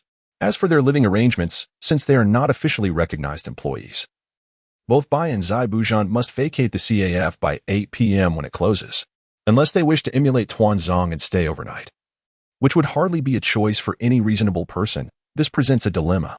Fortunately, in a timely manner, Sasuke stepped in, offering 2 of the vacant rooms in his home for Zabuza and Bai to inhabit. He, however, had a stipulation. They would serve as his training partners in exchange for accommodation. Zabuza and Bai had no objections, thus amicably resolving the lodging issue. 2 days have since elapsed. During this interval, the members of the 8th and 10th teams completed their missions and returned to the village. Unlike the 7th team, they were not so fortunate and encountered elite Jonin-level adversaries during their assignment. Their tasks were rather mundane, primarily escorting individuals to various locations, devoid of significant threats, albeit with considerable distance to cover. Consequently, they lagged behind the 7th team by 2 days and have only now returned to Konoha. The homecoming of the 3 teams markedly increased the CAF's patronage. Inside, Asuma was engrossed in playing Xianjian 1. Conversing with Kakashi beside him. The Chunin exams are the day after tomorrow. I wonder if Guy will make it back in time. Speaking of Guy, what mission could he possibly be on? I'm not certain, but I believe it's a B rank mission. Nothing dangerous, just rather tedious. Asuma paused briefly before continuing. You know how it goes. Guy never rushes back to the village after completing a mission. He tends to train on his way back. Perhaps he is already en route to Konoha. As Kakashi, Guy's destined rival, understood well, it is entirely within Guy's character to combine training with travel. Rest assured, Guy will undoubtedly return in time. As the two remarked, the reality was indeed as they stated. In fact, while Class 7 was busy subduing Kato, the 3rd class led by Akai had already accomplished their mission. However, unlike Class 7, they did not hasten back to the village. Instead, in accordance with Asuma's suggestion, Akai and Lee practiced by walking on their hands as they made their way to Konohagakure. After several days of arduous travel, they finally returned to their homeland. Upon their return, Tintin and Niji's first order of business was to indulge in a refreshing bath. By the time they learned of Akai's return, it was already the following day. Wow, there are such fascinating places here. You must take me there. In the Hokage's office, after submitting the examination members, Akai found the conversation between Asuma and Kakashi about the internet CAF quite amusing. Akai, the official exam begins tomorrow. With the increase of strangers in the village, it is our duty as Jonin to maintain the peace of Konohagakure. Indeed, both Kakashi and Asuma felt that on such an important day, it would be prudent to refrain from visiting the internet CAF. A Jonin should embody the essence of a Jonin, even if they were not part of the Umbu. Very well, since you all insist, I shall run 300 laps around the village as a patrol. With that, Akai dashed out of the Hokage building and vanished in the blink of an eye. All right, let us be on our way as well. Indeed, Kakashi and Asuma, however, were not inclined to follow Akai's example. They had their own distinctive styles of operation. For instance, Kakashi stood in the bustling streets of Konohagakure, perusing his beloved make-out paradise while observing his surroundings. As for Asuma, he was on a date with Kurenai. Of course, one could argue he was patrolling in her company, which was also a valid perspective. In any case, nearly all the Jonin in Konohagakure had sprung into action. each maintaining the village's security in their unique manner. Just 2 streets away from the internet CAF, Sarutobi Kinomaru was walking backward while regaling his friends. Moegi into dawn, with tales of his exploits in the game. He did not anticipate colliding with anyone, let alone 2 individuals from another village. Fortunately, Kinomaru had improved considerably compared to his original portrayal. He deftly sidestepped the encounter using his skillful footwork. The individual he nearly collided with had initially intended to reprimand Kinomaru, but upon witnessing his agile movements, he was left momentarily stunned. Are the young ninjas of Konoha truly this formidable? The girl beside him, referred to as Shikamaru, shrugged and replied, Kankuro, if you ask me, who should I inquire? It is my first visit to Konoha as well.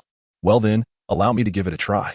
With that, Kankuro attempted to reach out and grasp Kinomaru. Naturally, Kinomaru was not easily caught. He immediately sought to evade using his limited spatial shifting abilities. However, despite the potency of his technique, its effectiveness depended on the user. At only 8 years of age, Kinomaru's chakra reserves and physical capabilities did not meet the standards of a genin. As Kankuro focused slightly more intently, he was ultimately ensnared by the chakra threats. What a surprise! It turns out to be merely an ordinary brat. Kinomaru was knocked to the ground, and Kankuro, seizing the moment, lifted him up, his words dripping with disdain. Let me go, you scoundrel. Naturally, Kinomaru resisted being held, but alas, his short limbs could hardly reach Kankuro's body. Just then, a figure emerged behind Kankuro, tapping him on the shoulder and saying, Friend, that's enough. Who? Kankuro was startled, breaking into a cold sweat. Yet, he did not release Kinomaru. Instead, he took a small leap back, turning to face the newcomer alongside Temari, both on high alert. Nisan, save me. It turned out the newcomer was Naruto. Do you know who this child is? A careless act could ignite a war between Konoha and Sunigakure. So, are you seeking war? Upon returning to the village, Kakashi had already briefed the trio about the Chunin exams, and in the days that followed, they noticed an influx of unfamiliar faces in the village. When Naruto spotted Kankuro and Temari's forehead protectors, he realized they must be genin from Sunigakure, here to participate in the Chunin exams. Huh? Is this little brat that significant? Then pray tell, who exactly is he? Kankuro maintained his arrogant demeanor, clearly skeptical of Naruto's words, while Temari appeared more cautious, eager to hear what Naruto had to say. Listen carefully. The person you are holding is named Sarutobi Kinomaru, the nephew of Konoha's Jonin Asuma Sarutobi, the grandson of the 3rd Hokage, and the young master of the Sarutobi clan. More importantly, he is my little brother, Naruto Uzumaki. The revelation was startling. Kankuro and Temari had never anticipated that a seemingly random child would be the grandson of the 3rd Hokage. They instinctively overlooked the mention of Naruto's little brother. Attacking the Hokage's grandson, you truly possess audacity. Now, you have 2 choices. First, release Kinomaru and apologize, or second, receive a beating from me before you apologize. Initially, upon learning of Kinomaru's identity, Kankuro contemplated letting it go. However, hearing Naruto's words ignited his defiance. I am Kankuro, son of the 4th Kazekage. In terms of background, I am not inferior to your little brat. Oh, I shall see if your strength matches your bravado. With Kankuro refusing to relent, Naruto had no choice but to take action, forming hand seals. Shadow Clone Jutsu. In an instant, Naruto produced at least 100 shadow clones. The reason for creating such a multitude was primarily to protect Kinomaru. If Kankuro could be intimidated by these clones, it would be all the better. To be honest, Kankuro was indeed taken aback. The sheer number of shadow clones was something he had neither seen nor even heard of before. However, Kanjiro is a person who values his pride. Now, caught in a dilemma, he finds himself quite conflicted. If he listens to Naruto and releases Kinomaru, where will his dignity reside? Yet, if he disregards Naruto's words, he feels as if he cannot triumph over the opponent before him, and should he be bested, his pride would be equally tarnished. Fortunately, he is not alone in this moment. As the sister of Temari, she is well aware of her brother's disposition. Observing that Kanjiro is about to face a beating, she swiftly intervenes, snatching Kinomaru from Kanjiro's grasp and setting him free. Are you all right, Kinomaru? In response to the release, the anxious Udan and Moegi hurriedly approached to inquire. I'm fine, just a bit of pain in my hand. As long as you're okay. While Kinomaru converses with his 2 companions, Naruto, seeing Kinomaru's return, promptly dispels the multitude of shadow clones. Congratulations on making the right choice. Now, if you simply apologize, we can consider this matter concluded. Naruto believes his request is entirely reasonable. After all, to bully someone and merely offer an apology is a trivial affair. At this moment, Shiro has something to say. However, Kanjiro finds this unreasonable. You bastards, we've already let him go, and now you want us to apologize? Not a chance. As Kanjiro seems poised to humiliate himself, his sister Temari quickly bows and addresses Konohamaru. I sincerely apologize, young friend. It was our fault. Please forgive us. Well, for the sake of the beautiful big sister, I forgive you. Konohamaru shows wisdom, understanding that if the matter were to escalate endlessly, it would surely lead to trouble.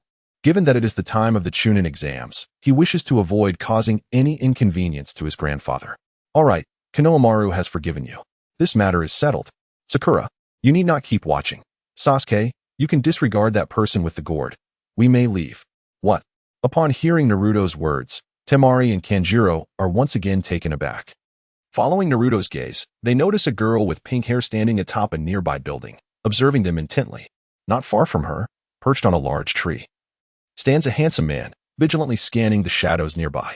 At that moment, a figure emerges from the shadows, bearing a gourd and adorned with the kanji for love on his forehead.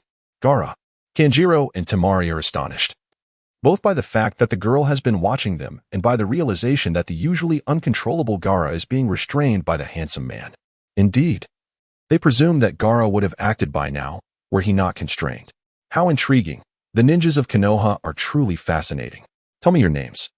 Gaara's demeanor is calm yet tinged with a hint of madness. For reasons unknown, Naruto feels an inexplicable urge to befriend him. I am Naruto Uzumaki. This is Sasuke Uchiha and Sakura Haruno. Upon announcing their names, Shoju immediately responded, I am Shoju. Following suit, Kankuro proclaimed, Kankuro. Gaara introduced himself as well. With their identities established, the trio of Team 7 prepared to depart with the Konohamaru Corps. At that moment, a chilling voice echoed, since you find this amusing, let me grant you a swift demise here. Sand shurikens were unleashed without warning by Gaara. The trio reacted swiftly. Naruto swiftly scooped up the Konohamaru Corps and retreated, while Sakura instantaneously positioned herself in front of Kankuro and Shoju to restrain them. Sasuke, undeterred, launched a ninjutsu attack at Gaara. Fire style, fireball jutsu, with chakra channeled. He expelled a massive fireball, 3 to 4 meters in diameter, hurtling toward Gaara. Yet, Gaara remained unmoved, effortlessly shielding himself with his sand. Conversely, Sasuke was forced to leap away from the tree, evading Gaara's sand shurikens. Run. If you don't, Gaara will kill you. Shoju and Kankuro, acutely aware of Gaara's terrifying nature, understood that anyone targeted by Gaara's murderous intent was as good as doomed. To avert trouble for their village, Shoju hurriedly urged the Leaf villagers to flee. It's all right. My 2 teammates are exceptionally strong, Sakura reassured, holding immense faith in the prowess of Sasuke and Naruto, acknowledging that their abilities far surpassed those of ordinary genin. Gaara is not like typical ninjas. Just run. Sakura's warning was cut short as she realized the urgency. Unbeknownst to her, Gaara harbored a monstrous secret within him. But Shoju was fully aware. Seeing Sakura's indifference heightened Shoju's anxiety, compelling her to insist they escape. In that instant, she caught sight of Gaara unleashing a torrent of sand, ensnaring Naruto, who was about to enter the fray. Sand? As the grains threatened to envelop him entirely, Naruto remained unfazed, his composure unwavering. I was hoping to befriend you, but since you are so arrogant, I shall have to, he thought. Damn it. Kurama, lend me some chakra. No problem, kid. For reasons unknown. Naruto detected an undertone of schadenfreude in that exchange. However, there was no time for analysis. His singular focus was on delivering a thrashing to Gaara. As the chakra of the 9 taels surged into his being, an imposing and sinister orange chakra erupted around Naruto. The moment this chakra manifested, the sand that clung to him was forcefully repelled. Gaara attempted to manipulate the sand to reattach itself to Naruto, only to find that no matter how vigorously he commanded it, the grains would not adhere to Naruto's form. The vibrant orange chakra enveloped Naruto like a protective cloak, shielding him from the onslaught of sand. Are you ready to take a hit? With a swift movement, Naruto surged forward like a streak of orange light towards Gaara, causing the stone pavement beneath his feet to shatter under the sheer force of his momentum. This scene was reminiscent of the terrifying power unleashed by Lee when he opened the 8 gates. Take this. In the face of Naruto's assault, Gaara exuded confidence, remaining steadfast in his position, fully aware that his sand would safeguard him. Yet, this time Gaara miscalculated. The sand, while indeed protective, was no match for the overwhelming force of Naruto's formidable punch, scattering in all directions.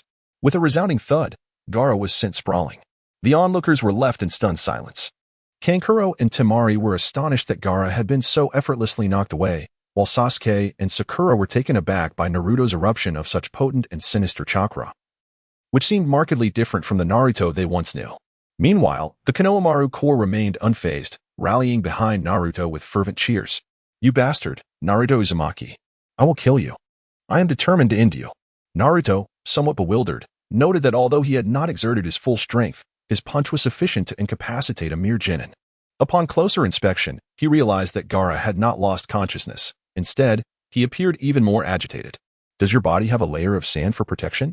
No wonder you weren't knocked out. But that's fine. I can simply land a few more blows."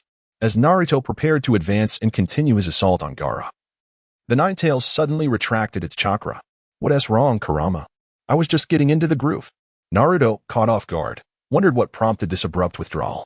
"Are you trying to sabotage me?" "There is someone approaching," Kurama replied, having sensed the rapid approach of nearby individuals. Moments later, 3 masked Umbu appeared at the scene. Observing the chaos, they quickly grasped that something had transpired. However, according to protocol, they needed to inquire further. "It's nothing, really, We were merely engaging in a friendly spar," Naruto asserted. "Indeed, we were just excited to encounter a genin from another village. So we couldn't help but test our skills."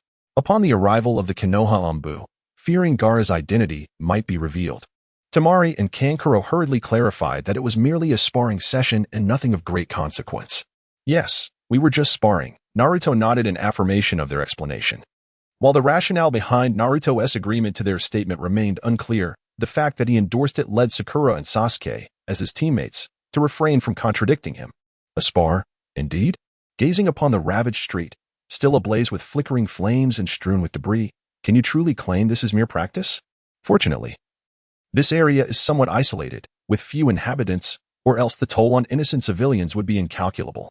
The 3 members of the Umbu felt a twitch at the corners of their eyes before calmly stating, "If you wish to engage in practice, at least choose a more suitable location. This is a public street. What if someone were to be harmed? Go to the Konoha office and settle the fines yourselves." Had we adhered to previous protocols, Naruto and Gaara would have been summoned to the Konoha administrative building to clarify the matter. However, with the Chunin exams currently underway in Konoha and an influx of visitors from various villages, it is prudent to minimize the fallout from such incidents. The only requirement is to compensate for the damage incurred here, while the repairs will be managed by other departments. After delivering their reprimand, the 3 Umbu departed. As the Umbu left, Temari and Kankuro sighed in relief, yet their expressions betrayed a lingering anxiety as they glanced at Gaara, hoping he would not act recklessly. Fortunately, Gaara remained unusually subdued, his gaze fixed intently on Naruto, devoid of any overt aggression. With the situation resolved, Team 7 and the Konohamaru Corps prepared to depart. "All right. You should go settle the repair costs here. We shall take our leave," one of them stated. "Wait, are we expected to cover all the expenses? Don't you bear any responsibility?"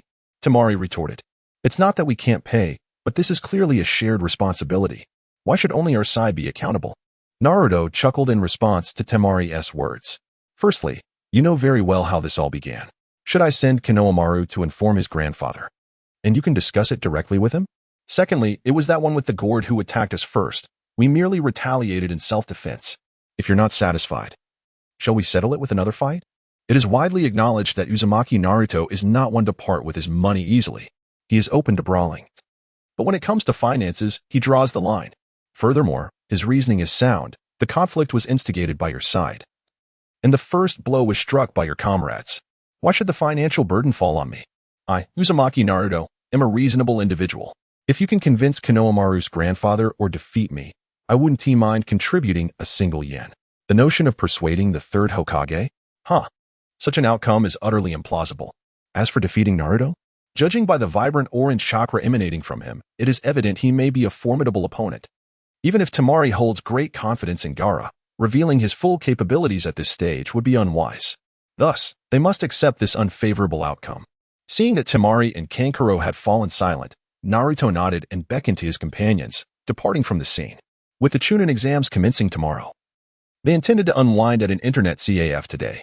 Indeed, Naruto, my esteemed elder brother, truly lives up to his reputation. effortlessly sending that bespectacled adversary flying with a single punch. It was nothing short of extraordinary. Not far along the path, Shikamaru could not contain his admiration for Naruto. Naruto, you're incredible! Udon and Moegi chimed in agreement. Yes, Naruto is truly amazing. With a chuckle, Naruto neither confirmed nor denied their praise. He then engaged in light-hearted conversation with the three youngsters, steering the topic towards games. Observing their animated chatter, which had caused them to forget the earlier incident, he inwardly called upon the Nine Tails. Kurama, do you happen to know that Gaara? Naruto recalled the mocking tone of Kurama and felt compelled to seek clarity. I don't know that brat, but I am familiar with what resides within him. What resides within him, could it be? Indeed, he too is a Jinchuriki. And his tailed beast is Shikaku. That makes sense. No wonder I felt a strange resemblance upon seeing him. It turns out we share the same fate as Jinchuriki. From his discussions with Gaara, Naruto learned that most Jinchuriki endure a tragic childhood. Reflecting on this, he surmised that Gaara's upbringing might have been quite similar to his own, scrounging for food and surviving on scraps, devoid of friends, and facing hostility from those around him. Such a life, indeed, is understood only by those who have lived it. Kurama, what is your relationship with that Shikaku? As fellow tailed beasts, you should have a decent rapport, right? Who told you that all tailed beasts get along? Is it possible that your relationship is quite poor? Well, that Shikaku fellow is nothing short of an egomaniac. Despite having the fewest tails, he constantly challenges me, aspiring to be the leader among tailed beasts. Naturally, I do not indulge him, and our encounters leave him battered, thus worsening our relationship. So, does that mean the strength of tailed beasts is determined by the number of tails? Naruto pondered simplistically, recalling Gaara's assertion that the nine tails is the strongest. And it possesses the most tails. Not quite. The quantity of tails merely indicates the capacity of chakra. Though Shikaku has the least chakra among us tailed beasts, he is not the weakest. Nodding in understanding, Naruto acknowledged Kurama's words. Considering his own chakra reserves, he realized they surpassed those of most Jonin. Yet he could not defeat them without relying on Kurama's explosive chakra. Even if he did unleash it, victory was not guaranteed. As for the ranking of the nine-tailed beasts, Kurama remained silent, and Naruto wisely refrained from pressing further. Naruto, what is the nature of that orange chakra you possess? Along their journey, Sakura and Sasuke appeared deeply troubled, eager to uncover the truth behind that malevolent chakra. However, this is ultimately Naruto's secret. To inquire carelessly might provoke his displeasure and jeopardize their friendship. Yet, if they remain in the dark, an unsettling feeling lingers within them. Sasuke, maintaining his composure, recalled hearing about tailed beasts from Liang and thus speculated whether that chakra might be related to them. Sakura, unfamiliar with the concept of tailed beasts, ultimately voiced her curiosity to Naruto. Regarding that chakra, let us discuss it privately later at the internet CAF. Tailed beasts and Jinchuriki are considered rather confidential information within the ninja world, and Naruto was uncertain how the trio from the Shikamaru Corps would be affected by this knowledge. He deemed it best to inform Sakura in private. Very well. The internet CAF remained as desolate as ever, with occasional members of the UMBU stopping by to purchase basic spell swords, ensuring the CAF's finances did not appear too bleak. The Chunin exams were set to commence the following day, and after the preliminary round, Liang had resolved to swiftly initiate a speed-running event. Without awaiting the collapse of Konohagakure's plans, there was a month-long interval between the preliminary and final matches, and who could predict what events might unfold during that time? Commencing the activities sooner would facilitate early profits. The game chosen for this venture would be Diablo 2, as it allowed for both single-player and multiplayer modes. Liang had devised a plan. The single-player group would engage at nightmare difficulty, while the multiplayer group would tackle hell difficulty. The heightened challenge promised an unparalleled experience for the participants. Reminiscing about his own encounters with hell difficulty ignited a fervent desire in Liang to launch the event immediately, allowing these novice ninjas to savor the exhilarating experience. Welcome. Just as Liang envisioned the multiplayer group being mercilessly slaughtered by the game's monsters. A cheerful greeting from Bai echoed at the entrance. Speaking of Bai, he deserved commendation. As one of the two attendants at the CAF, he performed admirably. Even during quiet times, he refrained from playing games and instead stood at the entrance, serving as a gracious host. In stark contrast, Zabuza would immediately seek out a computer upon arrival, neglecting his duties. Were it not for his consideration for Bai's feelings, Liang would have eagerly expelled him from the CAF. Boss, please set me up with a computer. A hoarse yet slightly magnetic voice reached Liang's ears. Without lifting his gaze, he took a seat at a terminal and accepted the payment of 10,000 Rio. There are many vacant computers. Feel free to choose one. If you have any questions, you may consult by the host at the entrance. Ah, understood. The individual said little more and casually settled into a seat. Not long after, the trio of Team 7 alongside the Konohamaru Corps arrived at the CAF. Boss, we have arrived. Upon entering the internet CAF, Konohamaru and his companions greeted Liang before each sought out their own spots. With the Chunin exam looming tomorrow, aren't you all preparing? Liang paid no mind to Konohamaru and his friends. After all, the 1 million ryo entrusted to him by Sarutobi Hiruzen was still ample enough for them to enjoy themselves for several days. He instead focused on the trio of young ninjas. Typically, before such significant examinations, parents would provide their children with intensive tutoring. Did you notice how the members of Team 8 and Team 10 are absent today? We have nothing to prepare for. Upon hearing Naruto's words, Liang pondered and realized the truth in them. Naruto and Sasuke, being orphans, had no one to guide them. Sakura, though not an orphan, belonged to an ordinary family unaware of the exam's intricacies, rendering any potential guidance futile. Thus, the trio decided that a day of leisure at the internet CAF was far preferable. Boss, let me tell you. Just then, a raspy-voiced man suddenly rose from his seat, gazing at Sasuke with palpable excitement. What luck today? I don't even need to seek you out. It was at this moment that Liang took note of the man's appearance. Pale, delicate skin, long, dark hair as deep as night, a slender figure, and sharp, light purple eyes. Coupled with his hoarse voice, even though he resembled a woman, Liang was certain this was Orochimaru. Just as Liang recognized the man's identity, Orochimaru suddenly elongated his neck, revealing fangs, and lunged at Sasuke. Sasuke remained still, not due to a lack of reaction, but because he understood that causing a disturbance in the CAF would not go unnoticed by Liang. As Orochimaru's fangs approached Sasuke, just as Liang prepared to intervene, a shadow darted past, seizing Orochimaru by the neck and flinging him out of the CAF. Oh, I didn't expect you to take action. Indeed, it was Zabuza Momochi. After all, I am a part of the CAF. Please do not regard me as merely a freeloader. All right, you shall henceforth be the CAF security. Liang was pleased with Zabuza's intervention, as it allowed him to conserve his own resources. At this moment, Liang felt it was best if Zabuza remained. Momochi Zabuza? I never imagined that a rogue ninja from the mist would appear in Konoha. How intriguing. Orochimaru, unscathed and no longer aggressive, regarded Zabuza with interest. You know me? Zabuza furrowed his brow, having no recollection of this long-necked individual who attempted to bite. Forget it. You need not identify yourself. I have no interest in knowing the names of the nameless. With that, Zabuza turned to Liang and inquired, Boss, do you require me to eliminate him? At that moment, Zabuza felt an exhilarating sense of satisfaction. It had been days since he had experienced such a gratifying display of bravado since encountering Team 7. Now, with a minor character emerging, he was determined to seize the opportunity. Why do you gaze at me with such an enigmatic expression, my boss? If I do not strike now, I shall be at a loss. Should you manage to eliminate him, I would not oppose it. Very well then. Why ponder so much? Since my boss has no objections, this moment shall be my time to shine. Should I employ the water dragon bomb technique? Or simply utilize my physical prowess to vanquish him? Alas, possessing overwhelming strength and a multitude of skills can indeed be a burden. Never mind, I shall resort to ninjutsu. Only through ninjutsu can my formidable nature be truly exhibited. Just as I was preparing to form my seals, Liang casually remarked, do not forget. That individual across from us is no nameless figure, but rather Orochimaru, one of the legendary 3 ninjas of Konoha, known as the Cold Lord. Good heavens. My boss. Do you not realize that excessive panting can lead to dire consequences? Upon hearing Liang's words and comprehending the identity of that monstrous adversary, my hands, which were in the midst of forming seals, nearly seized up. The chakra I had summoned began to surge chaotically within me, seeking an outlet. Fortunately, my strength is substantial. Most ninjas would be gravely injured by such a phenomenon, but I managed to withstand it. Boss, I cannot endure this any longer. I am injured. I feel so weak. I require rest. Now it was Liang's turn to exclaim in disbelief. Observing my pitiful state sprawled on the ground, resembling one on the brink of death, he deemed it necessary to find an opportunity to send me away.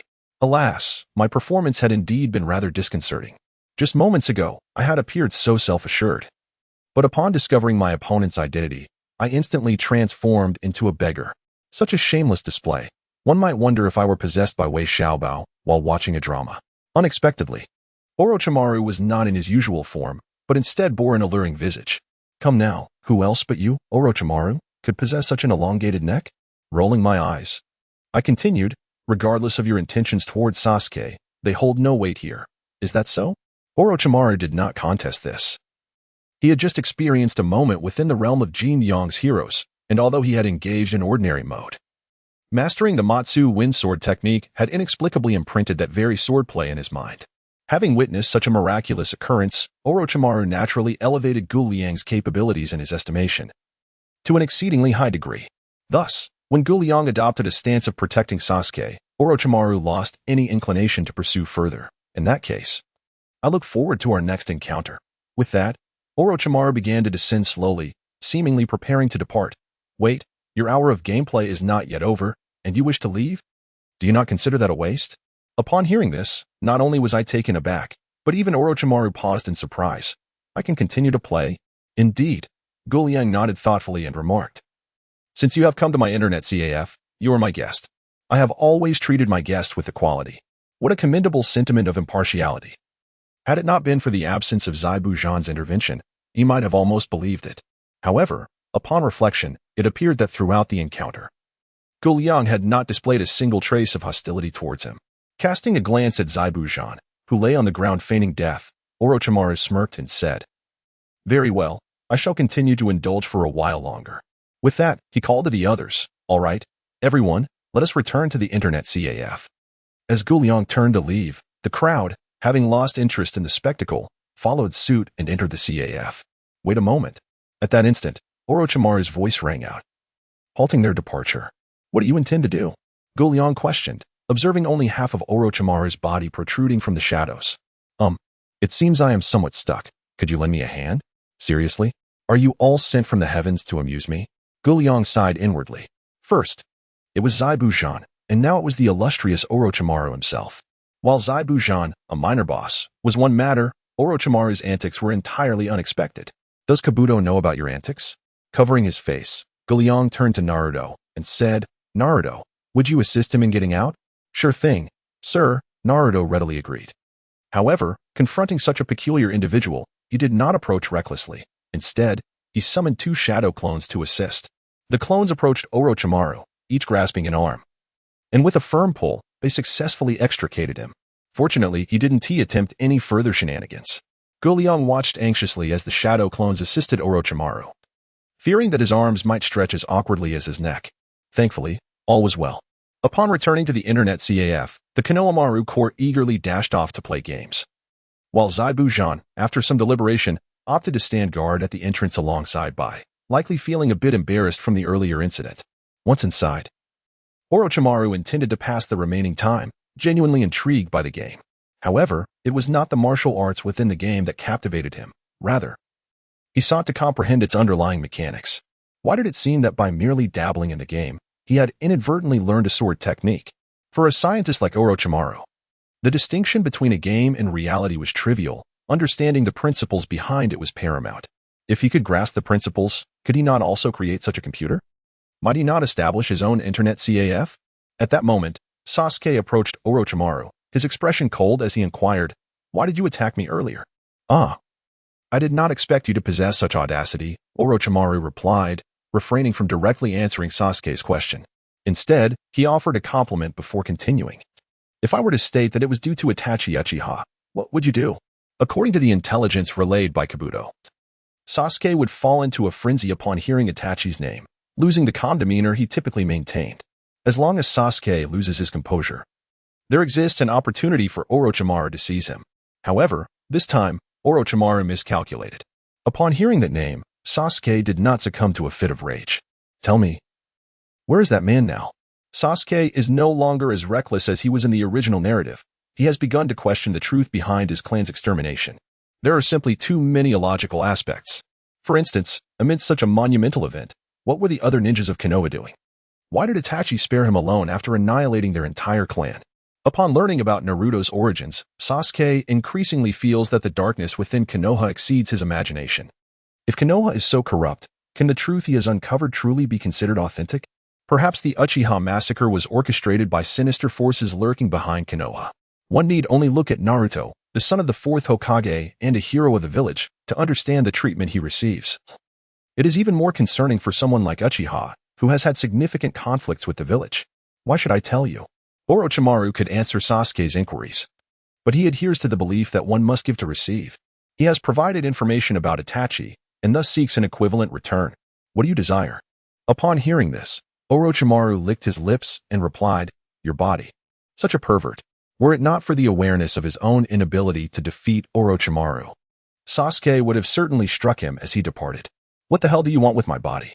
I am not interested in that, you bastard. Pervert. Excuse me. I shall take my leave.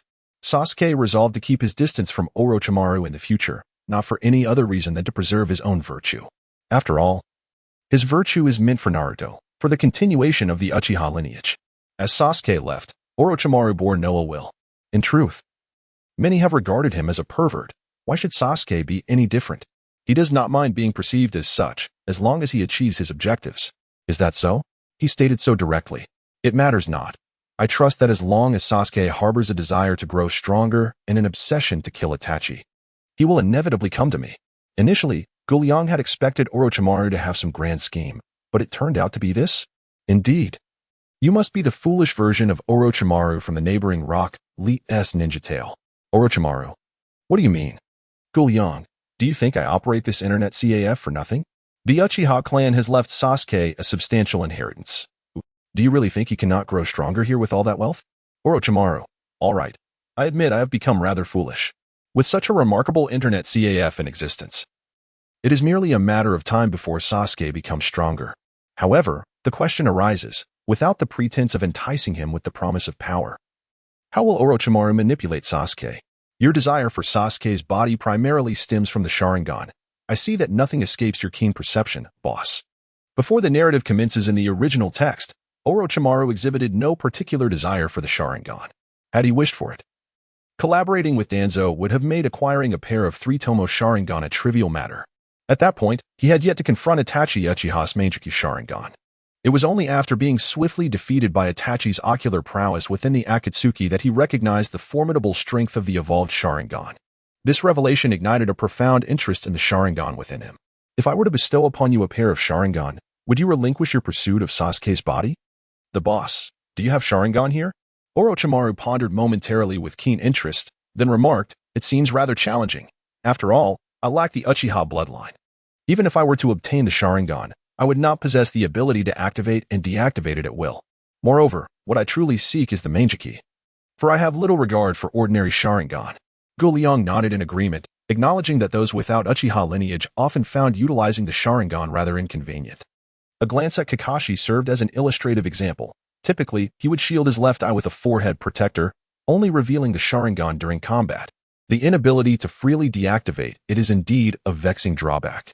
Furthermore, as Orochimaru articulated, his desire was for the Meijiki, not merely the standard Sharingan. Sasuke, a prodigy, undoubtedly harbored the potential for evolution into the Meijiki.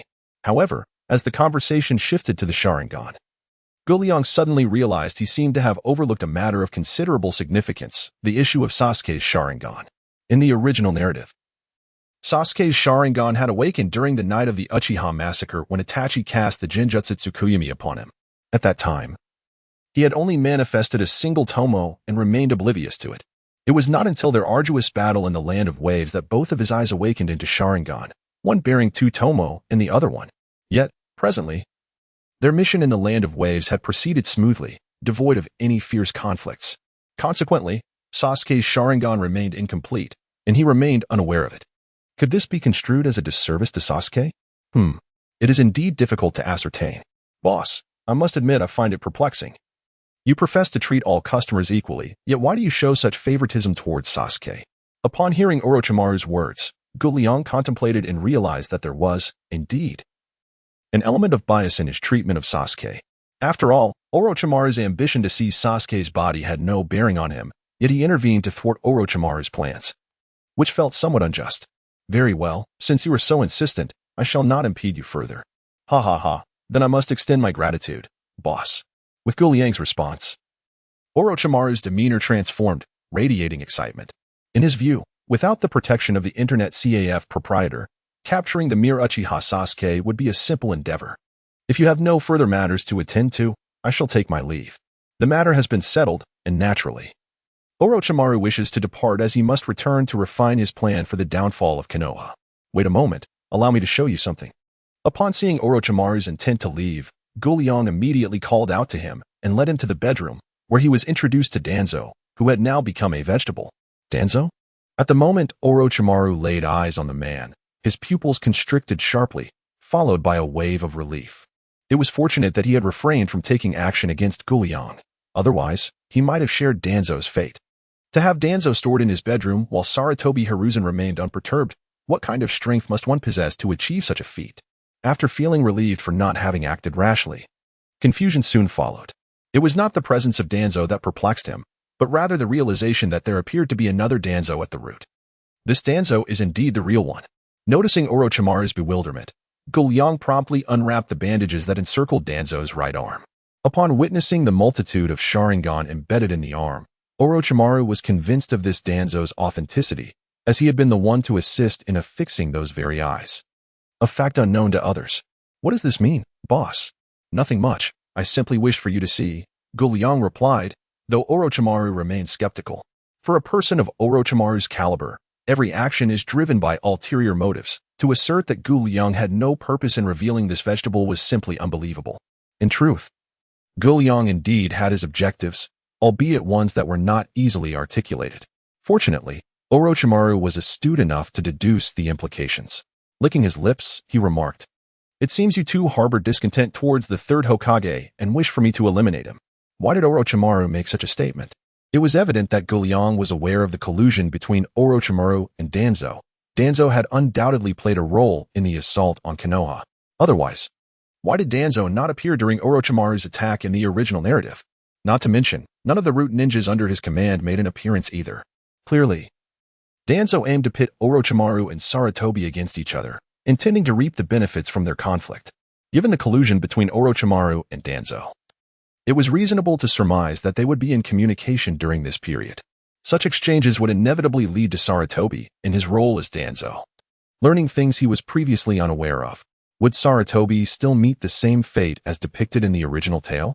For Liang, Sarutobi's continued existence did not align with his interests.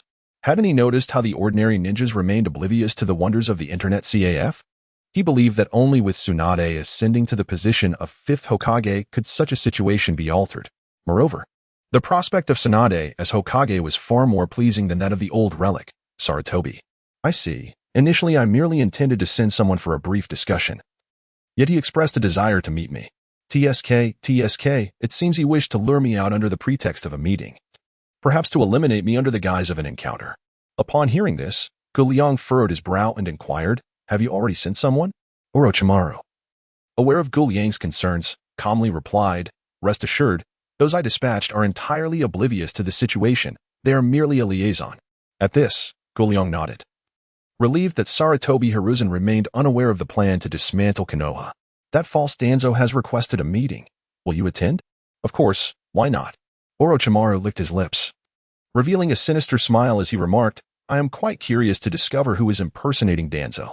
Liang was tempted to suggest Sarutobi Hiruzen. Yet it remained merely conjecture without substantial evidence. Allowing Orochimaru to ascertain the truth would satisfy his curiosity.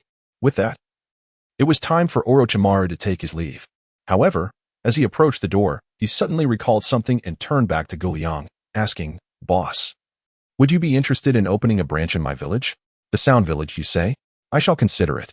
With Liang's response, Orochimaru chuckled and departed from the internet CAF, this time for good.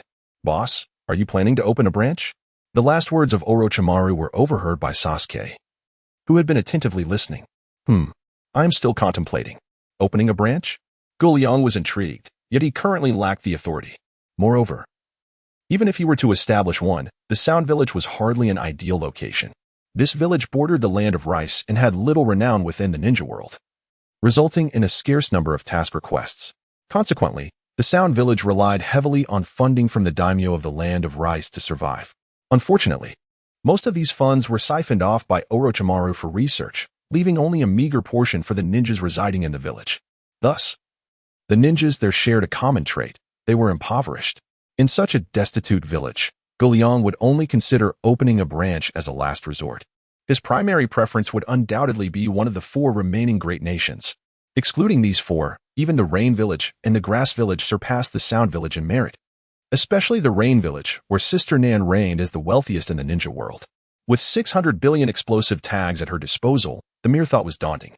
It was a pity for Kakuzu, who labored tirelessly for his earnings, only to have them appropriated by Sister Nan for explosive tags. What a shame. Sasuke. I apologize for not dissuading Orochimaru from his intentions to seize your body. Boss, do not say that. It is not your fault. Sasuke shook his head, expressing no grievances, but rather confidently asserted, if he desires my body, then he must possess the capability to obtain it. Such confidence in Sasuke was commendable to Liang. Confidence does not equate to arrogance. The Sasuke from the original narrative was excessively haughty. As the saying goes, when the sun shines and the rain ceases.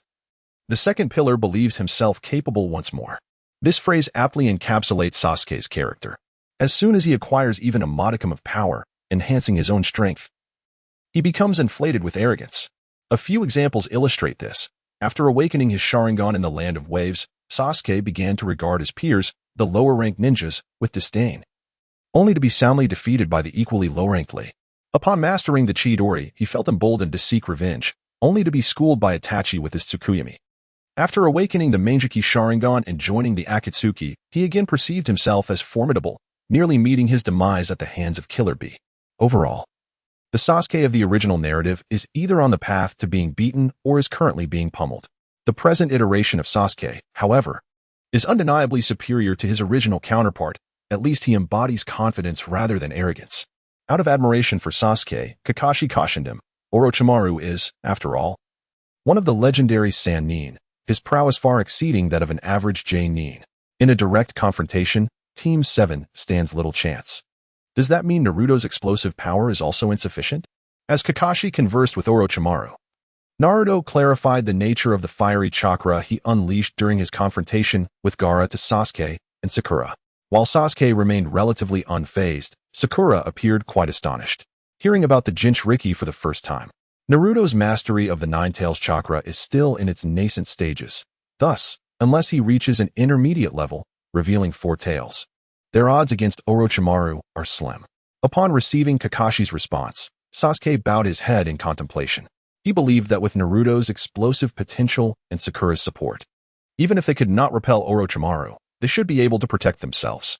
After all, in his recent sparring with Zabuza, he discovered that his strength was not significantly inferior to that of the J-nin, which fueled his confidence when facing Orochimaru. However, it now appeared that Orochimaru was stronger than he had anticipated. Reflecting on Zabuza's reaction in the face of Orochimaru, Sasuke increasingly felt that this demon was indeed lacking. It was no wonder that during the Land of Waves, they were so easily defeated. He had initially thought it was due to carelessness, but it seemed it was simply a matter of insufficient strength. If Kakashi were aware of Sasuke's thoughts, he would surely defend Zabuza as an early minor antagonist. Zabuza's strength was naturally not on par with later characters, yet he was by no means weak. During their sparring sessions, Zabuza could not employ his signature assassination techniques, nor could he utilize powerful jutsu like the waterfall technique, lest he flood the Uchiha compound. Hence, he resorted to physical techniques, occasionally using less potent jutsu, which led Sasuke to believe their strengths were closely matched. In earnest combat, however, Sasuke would indeed find himself outmatched by Zabuza. Boss, what do you think I should do now? Sasuke refrained from continuing to disparage Zabuza in his mind and earnestly sought Kakashi's advice, hoping to gain his insight. Have you nearly completed the game? Yes, I am just one water spirit pearl short of gathering all 5, and then I can confront the final boss. In other words, you have mastered all the skills from the Shushan manual on swordsmanship within the game? Indeed, I have long been able to wield the sword god. Then what are you waiting for? You should invest in enhancing your abilities. Invest? Well, Sasuke does not fully grasp the concept of investment. But that does not deter Liang from enlightening him on its significance. Liang. This section omits 1,000 words of explanation. Sasuke. That sounds impressive. Thus, hoarding such wealth serves little purpose. It would be wiser to invest it to bolster your strength. Initially, Sasuke intended to forego the training facility and diligently refine his swordsmanship on his own. This was not merely to save money, but rather to ensure future preparedness. He aimed to guarantee that when superior spells or skills emerged beyond swordsmanship, he would still possess the funds to utilize the training facility. Well, truth be told, he was indeed trying to save money. Utilizing the training facility incurs expenses, as do purchasing weapons and equipment. Consider this. Even if you master the celestial sword, lacking a mid-tier magical sword renders it useless. Mastering the sword god without a high-tier magical sword would leave you merely staring in frustration. Although Sasuke still has considerable untapped inheritance, he cannot afford to squander it recklessly. However, after listening to Liang, he began to see the wisdom in his words. The present circumstances are no longer as they once were. In the past, a methodical approach to training sufficed, but now he finds himself under the scrutiny of Orochimaru. If he does not promptly enhance his strength, he might find his body subject to a name change. After calculating his remaining assets and estimating the level of swordsmanship required to defeat Orochimaru, Sasuke reached a conclusion. Boss, wait for me. I shall return shortly to retrieve my funds. The sooner you go and return, the better. Observing Sasuke's departure, Naruto and Sakura, for safety's sake, decided to accompany him home to collect money. Meanwhile, Liang remained at the internet CAF, wearing a merchant's grin, eagerly anticipating how much Sasuke would bring back. He estimated that to defeat Orochimaru, mastering the myriad swords technique would suffice, but to truly vanquish him, one would need to attain the level of sword god subduing demons. Even the celestial sword may not be sufficient to eliminate Orochimaru, given the potency of his substitution technique. If he cannot be defeated, he will simply escape. Moreover, even with the sword god subduing demons technique, one cannot genuinely kill Orochimaru, as he can resurrect from the cursed seals he has inscribed upon others. To truly eradicate Orochimaru, one would need to employ soul-targeting spells or the Taoist Jade. Otherwise, he remains exceedingly difficult to kill. Thus, it is highly probable that Sasuke will only train to the level of the myriad swords technique and will likely purchase a mid-tier magical sword. It is unfortunate that the low-level magic sword can only utilize the 10,000 swords technique 3 times before becoming obsolete. Given this limitation, it would be more prudent to invest in a medium-grade magic sword. Aside from the sword god, which can only be used sparingly, the remaining spells within the sword control technique can be employed freely, provided there is sufficient chakra. However, it remains uncertain whether utilizing chakra to power the sword control technique would significantly diminish its potency. To illustrate, while automobiles typically derive their energy from gasoline, substituting gasoline with diesel would render them immobile. Although both are fuels, the distinction is considerable. Therefore, without the support of a system, employing chakra to activate the sword control technique would likely prove ineffective. Even with system enhancements, the power output would still likely be reduced, as it is not the original version. Nonetheless, there is no need to dwell on such concerns, as I am not burdened by them. Liang is not a native of this world and thus lacks chakra. During his practice of the sword control technique, he purged the internal energy from his body, replacing it with true essence. It is regrettable that the 9-yang divine skill, which has not yet been fully realized, has already become a thing of the past, a lamentable fate indeed. Let us take a moment of silence. All right, that's enough. Sasuke did not keep Liang waiting for long. Within half an hour, the 3 young warriors returned carrying a large bundle. Here you go, the older man said, handing the package to Liang. Upon opening it, a brilliant light burst forth. Ah, such blinding brilliance. I can barely see. Well, it wasn't quite that dramatic. But Liang was indeed taken aback by the treasures within the package. From Earth to the world of Naruto, he had never witnessed such an abundance of gold and silver. Boss, I don't have much cash left. Can I pay with gold and silver? Liang did not respond to Sasuke's inquiry, but instead picked up a piece of gold, silently invoking the system. The system graciously responded, clearly indicating the value of the gold piece. All right, Liang confirmed, much to Sasuke's delight. If gold and silver could not be used for payment, he would have to exchange them, which would be quite troublesome. Now, however, he could pay directly with the treasures. Then, boss, could you calculate how much this gold and silver is worth? Certainly. Nodding, Liang examined each piece of treasure and arrived at a conclusion. The total worth of this gold and silver amounts to 23 million taels. Do you wish to use it all to cover your network fees? The revelation of such a significant sum left the 3 young warriors momentarily stunned. Sasuke was taken aback as he had no clear understanding of the value of gold and silver, having assumed it would be around 10 million taels. He was astonished to discover it exceeded his expectations by an additional 10 million. As for Sakura and Naruto, their thoughts were along the lines of, the same package, but this fellow still has 4 more at home. Naruto exclaimed, damn, what a wealthy guy. Sakura added, Sasuke is so handsome.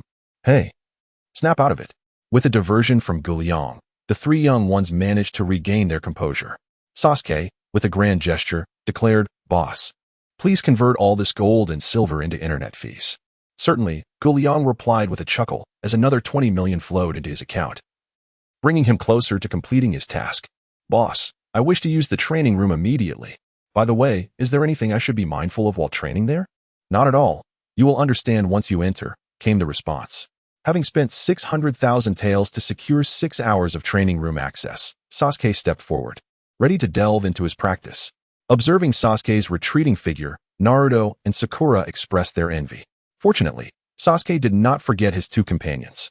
Just as he was about to enter the training room, he turned to Liang and said, "Boss, please arrange 6 hours for Naruto and Sakura as well."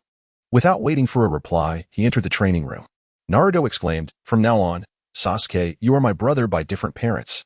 Sakura added, "Sasuke, I want to bear your children." As for the training room itself, Sasuke was quite curious. Despite its modest size, being called a training room suggested it was anything but ordinary. Inside, the room was rather empty, save for a single meditation cushion in the center, which left Sasuke feeling slightly disappointed. However, this sentiment was fleeting, as he remembered that he was there to hone his swordsmanship. Not dwelling on it, he promptly seated himself. Upon sitting, a luminous screen suddenly appeared before him, displaying several prominent options, each accompanied by smaller sub-options. These selections were indeed the spells and skills he could choose to practice. Faced with such an array, Sasuke refrained from making an immediate choice and instead closed his eyes. In the darkness, he found he could still clearly see the options, indicating that the screen resided not before him but within his mind. Realizing this, he kept his eyes shut and selected the major category of swordsmanship. The training in swordsmanship required a sequential approach: sword control technique, sword flight, 10,000 swords technique, heavenly sword, sword control to subdue demons, and sword deity. Having barely grasped the sword control technique in reality, he was now set to begin with sword flight. Upon confirming his selection, Sasuke was suddenly transported to an ethereal mountain shrouded in mist. At the peak's edge floated an ancient, yet razor-sharp, celestial sword. Below, a sea of clouds and mist enveloped the verdant mountains, alongside richly varied rock formations and a rushing river where horses grazed. The poetic beauty of this scene inspired Sasuke to compose a verse: "O celestial mountain, how lofty you stand. O bamboo grove, how exquisite your grace. O river, why dost thou possess such an abundance of water? Beneath the horses, for legs do flourish." Truly, what a splendid poem. After composing these verses, Sasuke could not help but nod in approval of his own literary prowess. Having expressed the poetic sentiments within his heart, he realized that he was destined to cultivate his sword-flying skills here. Whether this realm was a genuine environment or a mere illusion, who could tell? In any case, it mattered not to him. He was solely focused on perfecting his swordsmanship. Upon reaching the precipice of the mountain, Sasuke leaped onto the blade of the celestial sword. Standing upon it, his feet firmly planted, he was a sight to behold. Even the likes of Liang would find it hard to refrain from exclaiming, "What a dashing young lad!"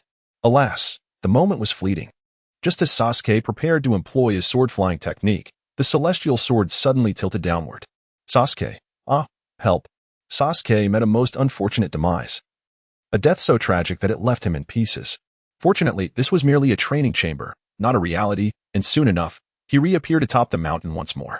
Gazing at the floating celestial sword, a look of terror gripped his face. The sensation of death was far from pleasant. Indeed, during his descent, he unwittingly awakened his Sharingan. Moreover, unlike the original narrative where he possessed one eye with a two-tomo and the other with a single tomo, both of his eyes now bore the two-tomo Sharingan. The sheer horror of the experience must have been enough to catalyze such an awakening. Yet, what mattered the terror? He had spent his own resources. He must persevere through the trials, even if tears were shed. Thus, after countless untimely ends, Sasuke finally managed to exert a modicum of control over the celestial sword. Though his flight remained unsteady, it sufficed. All he needed was to master the technique. He was now prepared to practice the myriad sword technique, yet he did not rush.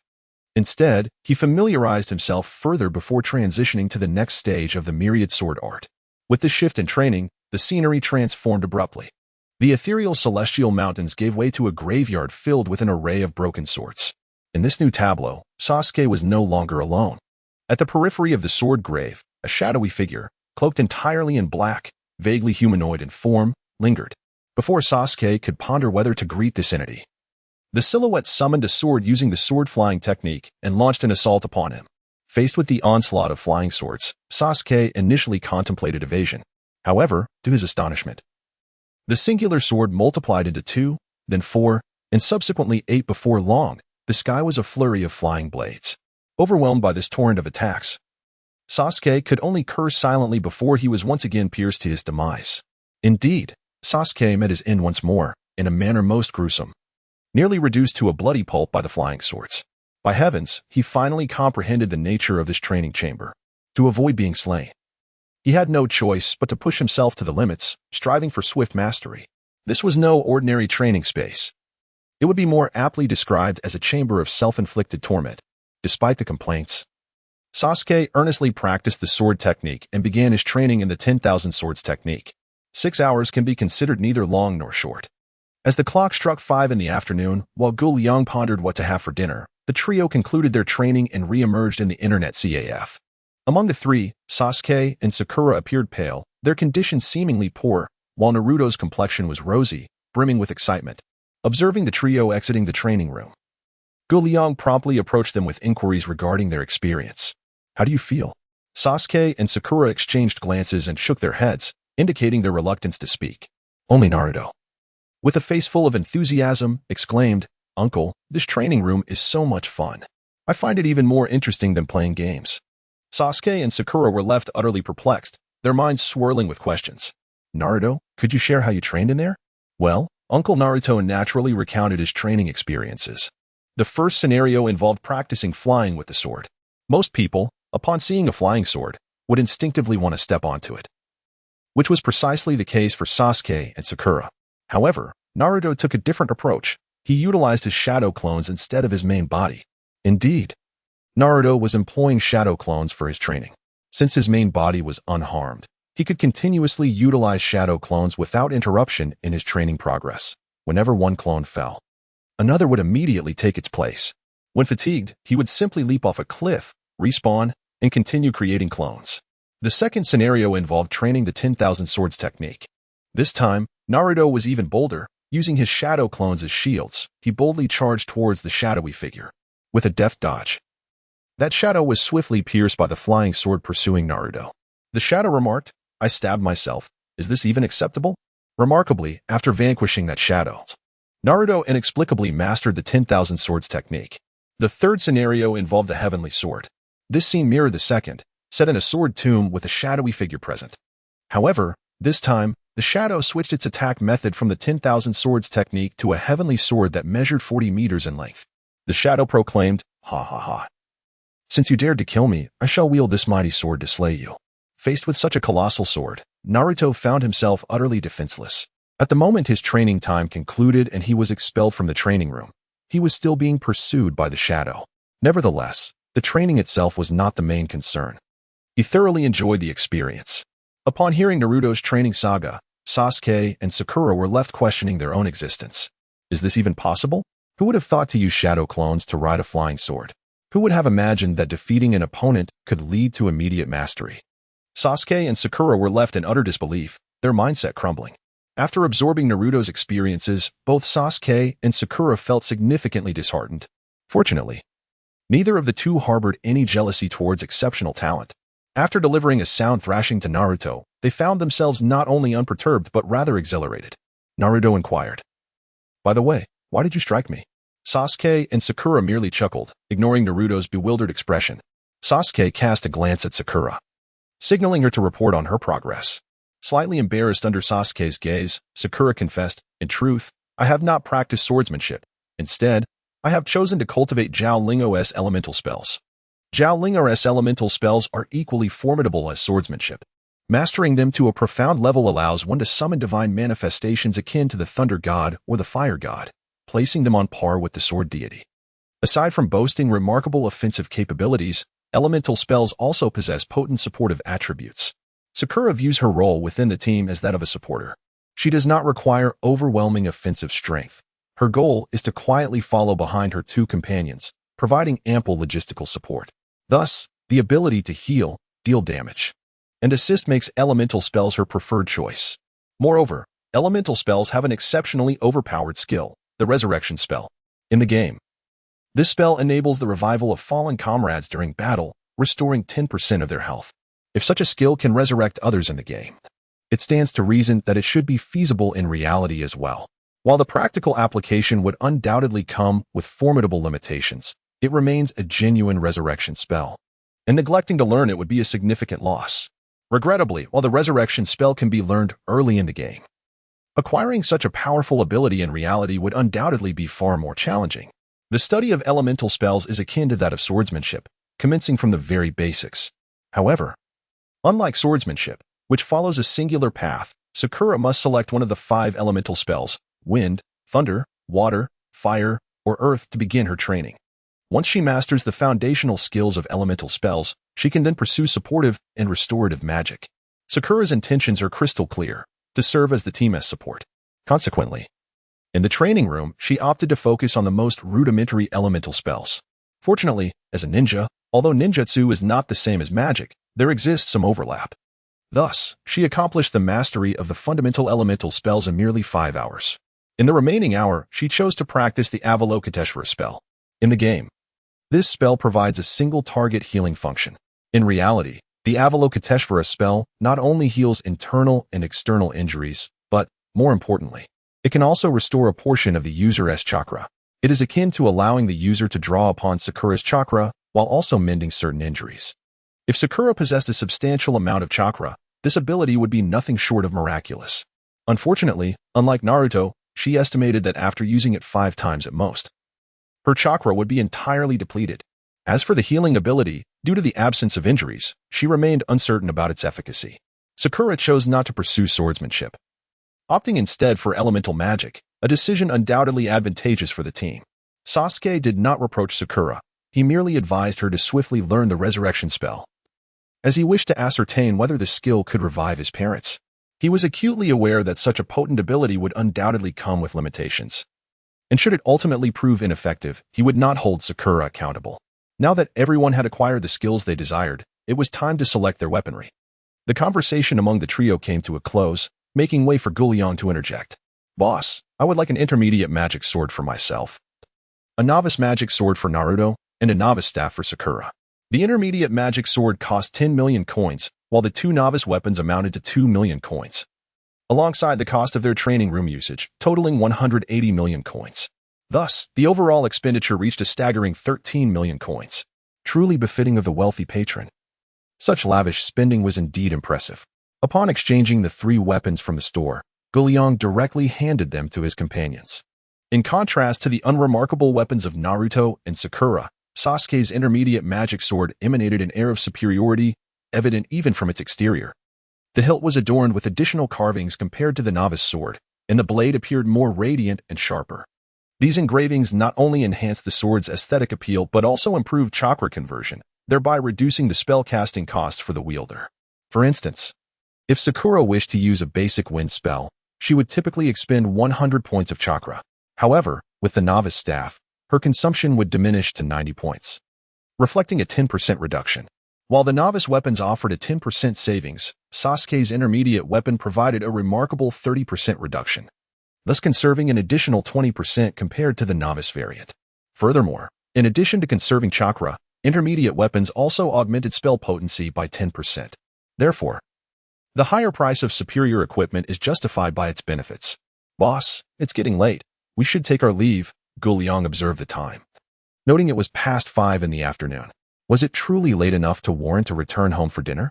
"Very well, we look forward to your next visit." Liang had initially intended to treat them to dinner, considering Sasuke's substantial expenditure warranted such hospitality. However, seeing the trio prepare to depart, he refrained from detaining them.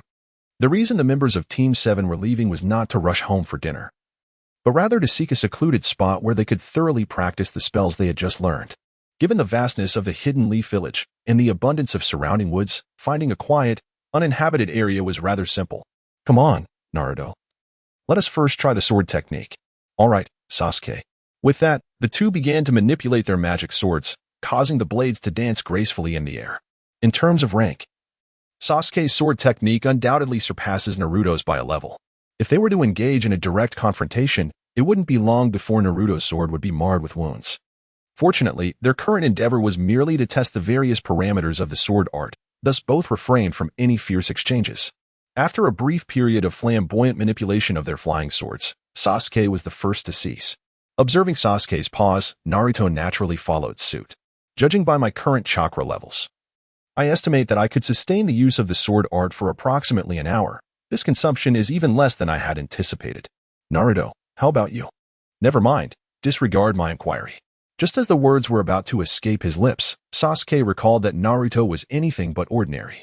While others' chakra could be measured in grams, Naruto's chakra could be likened to pounds, and with the 9 taels, it could even evolve into tons. Naruto, it would be wise for you to refrain from attempting the 10,000 sword technique. Instead, focus on honing your sword flight skills. Very well, Sasuke. While Sasuke and Naruto were engaged in their sword technique testing, Sakura was occupied with experimenting with her elemental jutsus: wind, lightning, ice, fire, and earth. She diligently tested these 5 fundamental elemental spells. In terms of consumption, with Sakura's chakra levels, she could likely cast these basic spells around 20 times. In terms of power, they were more potent than C-rank ninjutsu but seemed to fall short of B-rank. Nonetheless, for Sakura, who lacked offensive capabilities, this was quite commendable.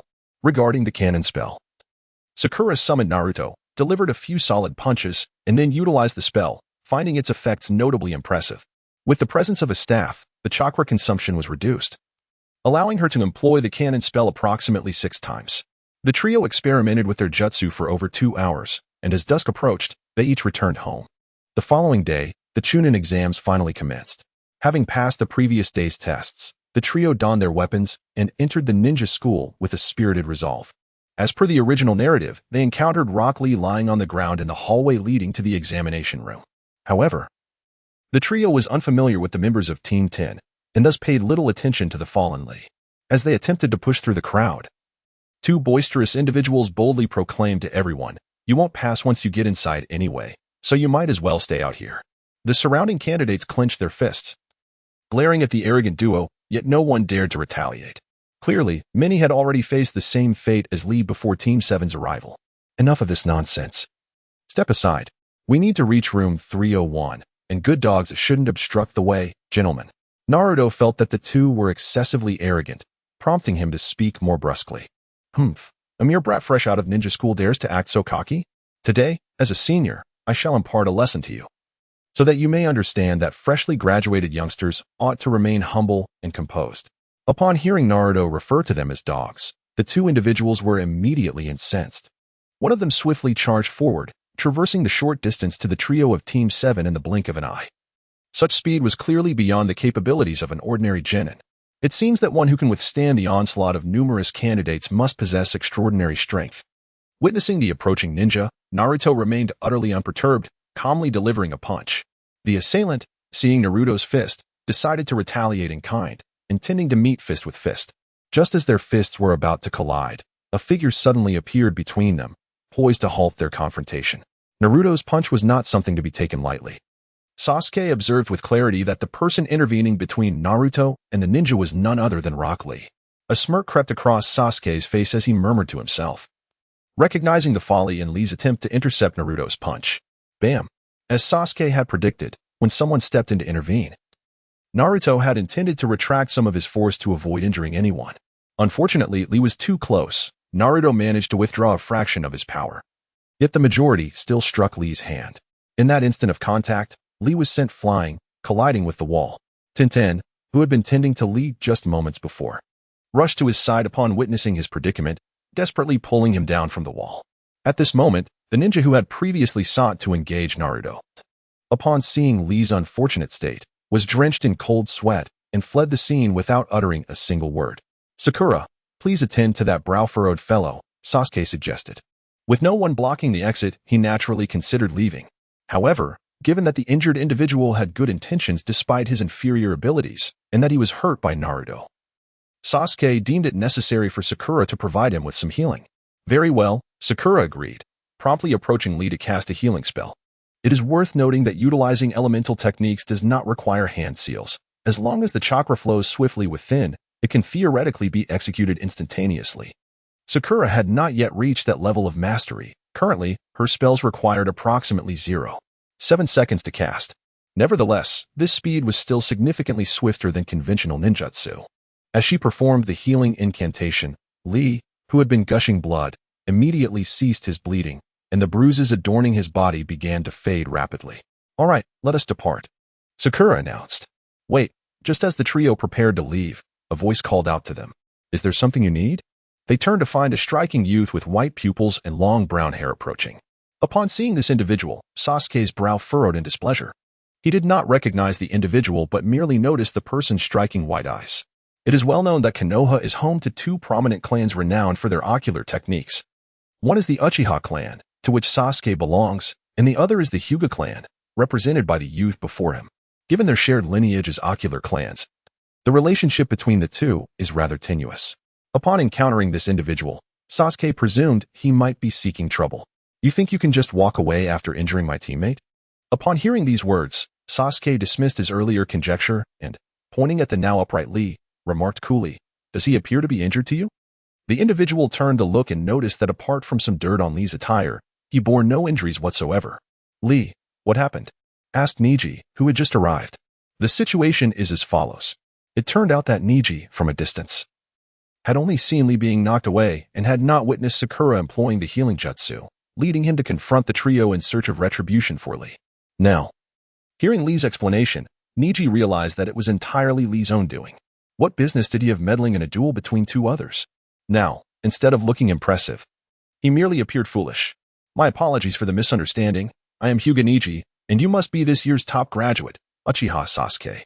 "Yes, that is indeed me. Haha. I look forward to our match." After their introductions, Niji departed with Lee and Tenten. Observing this, Sasuke beckoned Sakura and Naruto to follow Niji as they left the vicinity.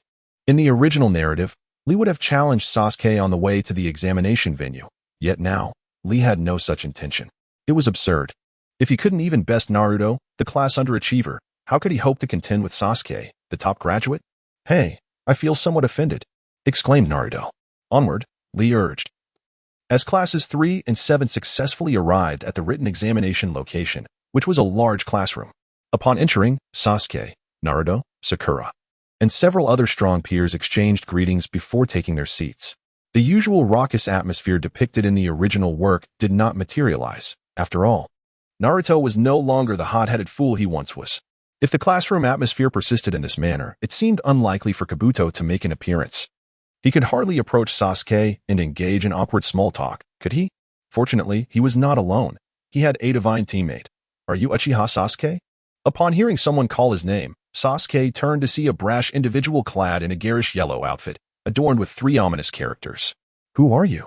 "Remember my name. I am Sakon from the Sound Village." Unfazed by Sasuke's scrutiny, Sakon continued to taunt, "You're nothing special. I fail to understand why that esteemed individual would take an interest in you." Hearing Sakon's words, an unsettling thought crossed Sasuke's mind. Recalling that deranged individual who sought to seize his body. "And then what? What do you intend to do?" "What do I intend to do?" With a sinister smile, Sak opened his left hand towards Sasuke and arrogantly declared, "I intend to eliminate you." Sak, cunning as he was, sought to exploit Sasuke's unfamiliarity with him for his own advantage. However, as Sak extended his palm, revealing a tube protruding from its center, Sasuke immediately heightened his vigilance. Upon hearing Sak's intent to take his life, Sasuke resolved to strike first. In a swift motion, before Sak could unleash his attack, Sasuke activated his sword technique, and in a single encounter, severed Sak's left arm. The pain was excruciating. Even the loss of a single finger could evoke agony, let alone the complete amputation of an arm, which elicited a piercing scream from Sak, the sound resonating as the most primal of human cries. His wails captured the attention of all the examinees in the classroom. When they turned to discern the source of the commotion, Sasuke had already sheathed his sword, the blade returning to its resting place. Sak, now bleeding profusely from his severed limb, cast a gaze of hatred and fear towards Sasuke. Sakura, understanding Sasuke's intent to refrain from further violence in plain view, stepped forward. She employed a healing technique, rapidly applying pressure to Sak's wound. The sight astonished the other examinees, as they had never witnessed medical ninjutsu employed in such a manner before. "Thank you for your healing," Sak managed, though he added, "but we will not let this matter rest." The strongest among the Sound Ninja trio, Toss, picked up Sak's severed arm and, after expressing gratitude to Sakura, turned his attention to Sasuke, affirming his stance. It's fine. Whatever you choose to do, we will be ready. Toss's declaration was met with unyielding resolve from Naruto, Sasuke's ally. Best of luck to you, he remarked, before assisting Sak back to his position, then settling down as if nothing had occurred, awaiting the exam's commencement. Among the many examinees, the observant Kabuto cursed under his breath, calling them useless, and resumed his covert position. The examination hall, which had lapsed into a brief silence, soon erupted into chatter once more. The incident with Sak's amputation had become a mere spectacle, familiar to the crowd. Yet, their gazes towards Sasuke were laden with gravity, particularly from Kankuro, who had not forgotten the previous day's confrontation. He pondered whether he could have evaded a similar fate had Sasuke approached him with his sword drawn. The thought seemed daunting. While distance eased his concerns, he suspected that should the proximity have been closer, he too might have found himself in Sak's predicament. His musings then shifted to Naruto, who, similarly armed, reminded him of the formidable strength displayed when Naruto had sent Gaara flying, clearly marking him as another monster. As for Sakura, her earlier display of prowess further solidified her exceptional capabilities. Reflecting on the various antics of the trio from Class 7, Kanjiro could only lament, these three are indeed quite troublesome. You rascals, silence yourselves. Time ebbed away, and it was now the moment for examinations. With Ibiki arriving fashionably late as the chief examiner, his opening remark was laced with eloquence and sharpness, not indicative of poor character, but rather a calculated effort to intimidate this group of lower-ranking ninjas. Can anyone enlighten me on the events that have transpired here? Before he could convey the rules of the examination, he caught a whiff of blood in the air. Following the scent, he discovered a substantial pool of crimson staining the corridor. Oh, it's nothing. Someone provoked me, and I merely imparted a lesson, Ibiki remarked, casting a glance at the composed Sasuke without further comment, instead instructing his subordinates to clean up the blood. The subordinates acted swiftly and in mere moments. The scene was left with only a faint trace of the metallic scent. All right, let the examination commence. With the blood cleaned up, Ibiki began to announce the rules of the test. To put it plainly, it was merely a written examination. The answering rules were straightforward. 10 questions with a point deduction system, 1 point off for each incorrect answer, and if any member of the trio scored 0, it would constitute a failure. As for the 10th question, it was not included in the exam paper and would be revealed later by Ibiki. This can't be a joke, can it? It's far too difficult, someone mused. Phew, fortunately, I can handle these. The expressions varied among the students, with some displaying joy and others despair. The first round of assessment required a cumulative score from the 3-member team, which left Sakura and Sasuke feeling quite uneasy. Naruto's theoretical knowledge was well known. It was common knowledge among his peers, including Sakura and Sasuke, that anyone in the same cohort as Naruto was aware of his academic standing. Thus, upon viewing the examination questions, friends such as Ino Yamanaka, Shikamaru, and Shino Aburame regarded Class 7 with a hint of sympathy. Among them, the typically carefree Kiba and Izuka nearly burst out laughing. Staring at the content of the paper, Naruto felt utterly despondent. He could not comprehend a single word, his heart lamenting in silence. After a while, Hinata Hyuga, seated beside Naruto, noticed his lack of progress and displayed a flicker of hesitation on her face, quickly replaced by a resolute expression. Gently, she touched Naruto's right arm. Startled by the unexpected sensation, Naruto turned his head in confusion. Suddenly, an examination paper appeared before him, so close that he could easily read its contents. His heart raced, and he shifted his gaze to Hinata. With a silent yet expressive glance, Hinata mouthed words without sound, conveying her encouragement. Come on, Naruto, quickly copy the answers. At that moment, Naruto experienced a sensation akin to rebirth through flames. In his eyes, Hinata embodied the very essence of an angel. Just as Naruto was poised to begin writing, the instant his pen grazed the examination paper, he froze. This examination, everything was under the vigilant gaze of the proctors. It would be wise to refrain from any clumsy attempts at cheating. If discovered, the consequences would be dire. Every member of the group would forfeit their eligibility to continue. The words of Marino Ibiki echoed ominously in Naruto's mind, causing him to swallow hard, as he found himself ensnared in a dilemma. On one side lay the prospect of receiving a 0, potentially jeopardizing Sakura and Sasuke's results. On the other, the certainty that if caught cheating, all three would undoubtedly fail. Overwhelmed, Naruto felt as if his head might explode, cold sweat streaming down his brow. Kawaguchi-yu, along with all team members. 0 points. Disqualified. As he wrestled with his thoughts, a chilling scoff pierced the air, rousing Naruto from his indecision. Accompanying this sound, Several other teams were similarly discovered cheating and disqualified from the examination. Watching the dejected ninjas depart, Naruto gasped in disbelief. He cast another glance at the blank paper before him, plunging into despair. Meanwhile, Hinata, noticing Naruto's sudden cessation of writing, grew anxious. In her urgency, she tugged at Naruto's arm. Startled, he returned to reality, gazing at the empty page and recalling Ibiki's menacing smirk. Drawing a deep breath, he slightly turned toward Hinata, revealing a determined expression. After a moment of contemplation, he turned back and closed his eyes. No need, Hinata. I will do it myself. Upon reading Naruto's lips, Hinata's mouth fell open in astonishment. Though her concern remained, she felt it inappropriate to press further, especially under the scrutiny of numerous proctors. At that moment, Naruto forced himself to remain calm, sensing an underlying anomaly within the examination. Observing those around him, most candidates displayed expressions akin to his own. This indicated that the difficulty of the questions had surpassed the expectations for a genin, leaving the majority of participants at a loss. With this realization, Naruto delved deeper into his thoughts, recalling Ibiki's earlier statement. In this examination, everything is under the proctor's supervision. Spare us your inept cheating methods, if discovered. The entire group will be disqualified. Inept cheating methods? Discovered? Disqualification? A spark ignited in Naruto's mind. If being caught resulted in disqualification, then the key lay in not being discovered at all. Considering the exam's difficulty, Naruto began to formulate a hypothesis regarding its true intent. To validate this theory, he discreetly surveyed his surroundings and noticed Sasuke activating his Sharingan, mimicking the writing patterns of the candidates ahead. In a state of exhaustion, Jinye rested his head upon the desk, evidently having employed the heart-to-heart technique. The recently acquainted Hyuga Niji displayed prominent veins around his eyes, indicating his use of the Byakugan to surreptitiously glimpse at others' answers. Observing the actions of his fellow candidates, Naruto confirmed his suspicions. The true objective of this examination was not merely to assess the theoretical knowledge of the participants, but rather to evaluate their aptitude for information gathering. While the first 9 questions tested the candidate's ability to collect intelligence, what could the 10th question entail? Naruto believed that the 10th question would be crucial to his success in this written examination, placing all his hopes upon it. With a resolution made, he relaxed somewhat, patiently awaiting the proctor's announcement of the 10th question. However, with nothing to occupy his time, aboard, Naruto began to doodle on his answer sheet. For instance, the first question asked, what was the earliest means of communication among ninjas? This question was rather straightforward, essentially a gift of points to those with even a rudimentary understanding of ninja history. Yet, as a student who often slept through class or skipped entirely, Naruto was utterly oblivious to this method of communication. Thus, he simply wrote down the words dream transmission. The second question posed a more complex scenario.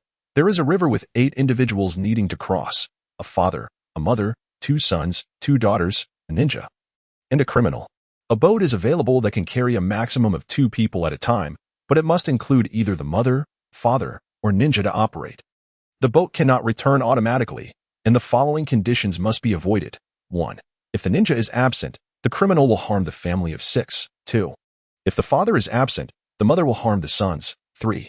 If the mother is absent, the father will harm the daughters. How can they cross the river? The complexity of this question sharply increased the difficulty level of the examination. Even Sakura, the top student, took considerable time to arrive at the correct solution. Yet, Naruto merely smiled and wrote, why not take a detour? Questions 3 through 9 followed suit, and as Naruto engaged in his whimsical antics, time slipped away, minute by minute. Surveying the answers he had pinned for the 9 questions, Naruto chuckled quietly to himself. These responses could be deemed a minor prank of sorts. Reflecting on his mischievous exploits, he realized that it had been quite some time since he had indulged in such antics, stirring a wave of nostalgia for those days of playful trickery. At that moment, as Naruto reminisced about his past pranks, the proctor, Ibiki, smirked coldly and finally announced the 10th question of the examination. First, candidates must decide whether to accept the assessment of this 10th question. Should they choose to decline, they would receive a score of 0, rendering them unqualified, and their 2 companions would likewise be deemed unqualified. This declaration sparked widespread discontent among the participants.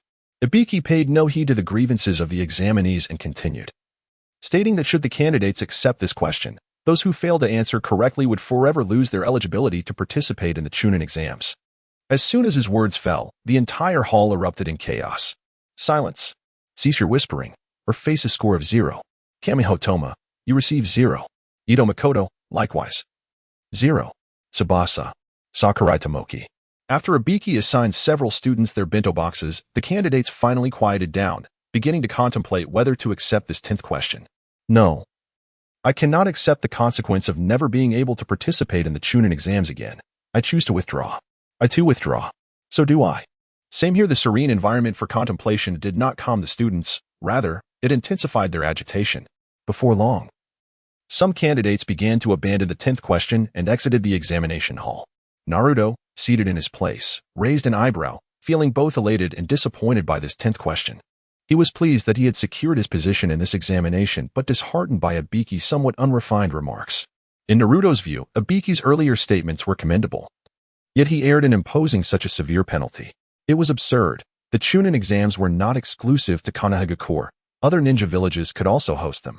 Had such a statement emerged from the third Hokage, perhaps Naruto would have considered believing it, as other villages might indeed respect the third Hokage's authority. However, Ibiki was merely an examiner for this round. What right did he have to make such a decision? Even if he could make such a ruling, would other villages acknowledge his authority? His influence was not so grand. Thus, Naruto was certain that this 10th question was merely a facade, with Ibiki's primary intention being to ascertain the number of candidates.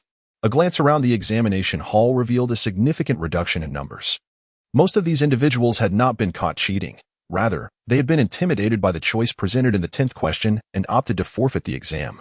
Understanding Ibiki's intentions, Naruto comfortably settled into his seat, remaining entirely unfazed. After approximately 7 or 8 minutes had elapsed, the vast examination hall now housed less than 3/5 of its original occupants. Observing that no one else seemed inclined to leave voluntarily, Ibiki loudly proclaimed, "Congratulations. You have all passed." Huh?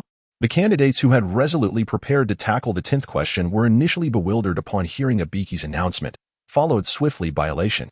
It was akin to an organization assigning you a perilous mission, and just as you steeled yourself to accept the task, the organization declares, "Just kidding." How delightful and surprising. Indeed. Snap. Just as the candidates relaxed and reveled in their newfound freedom, the glass window on the left side of the examination hall suddenly shattered. Ibiki's brow twitched slightly, and he let out a soft sigh, coinciding with the sound of the glass breaking. A colossal banner unfurled instantaneously, revealing a figure standing before it. "Ah, my little rascals. Do not presume that passing the first assessment grants you the luxury of relaxation. The second round of evaluations is upon us. I am the chief examiner for this round, Mizuki Azuki." Her audacious demeanor rendered the previously exuberant genin into a state of collective astonishment. The examination hall was instantly engulfed in an eerie silence. Azuki had anticipated her entrance would elicit cheers from the candidates, yet what was this? Gazing at the stone-faced participants, she felt a surge of indignation. At that moment, Ibiki interjected with a timely remark. "Hey, no one seems to be paying attention to you." The nonchalant tone of Marino Ibiki felt like a veiled mockery to Azuki, who perceived the slight smirk and the mischievous glint in his eyes as utterly infuriating. A silent scream echoed in her mind, and she exhaled deeply, striving for composure. "Humph. Mind your own business." Although she attempted to maintain a facade of indifference, her tone and expression betrayed her seething dissatisfaction. Ibiki shrugged, indicating he meant no offense, and retreated a few steps, well aware of the temperament of this female jonin. In this significant setting, a mere provocation could be amusing, but he understood the potential consequences of further engagement.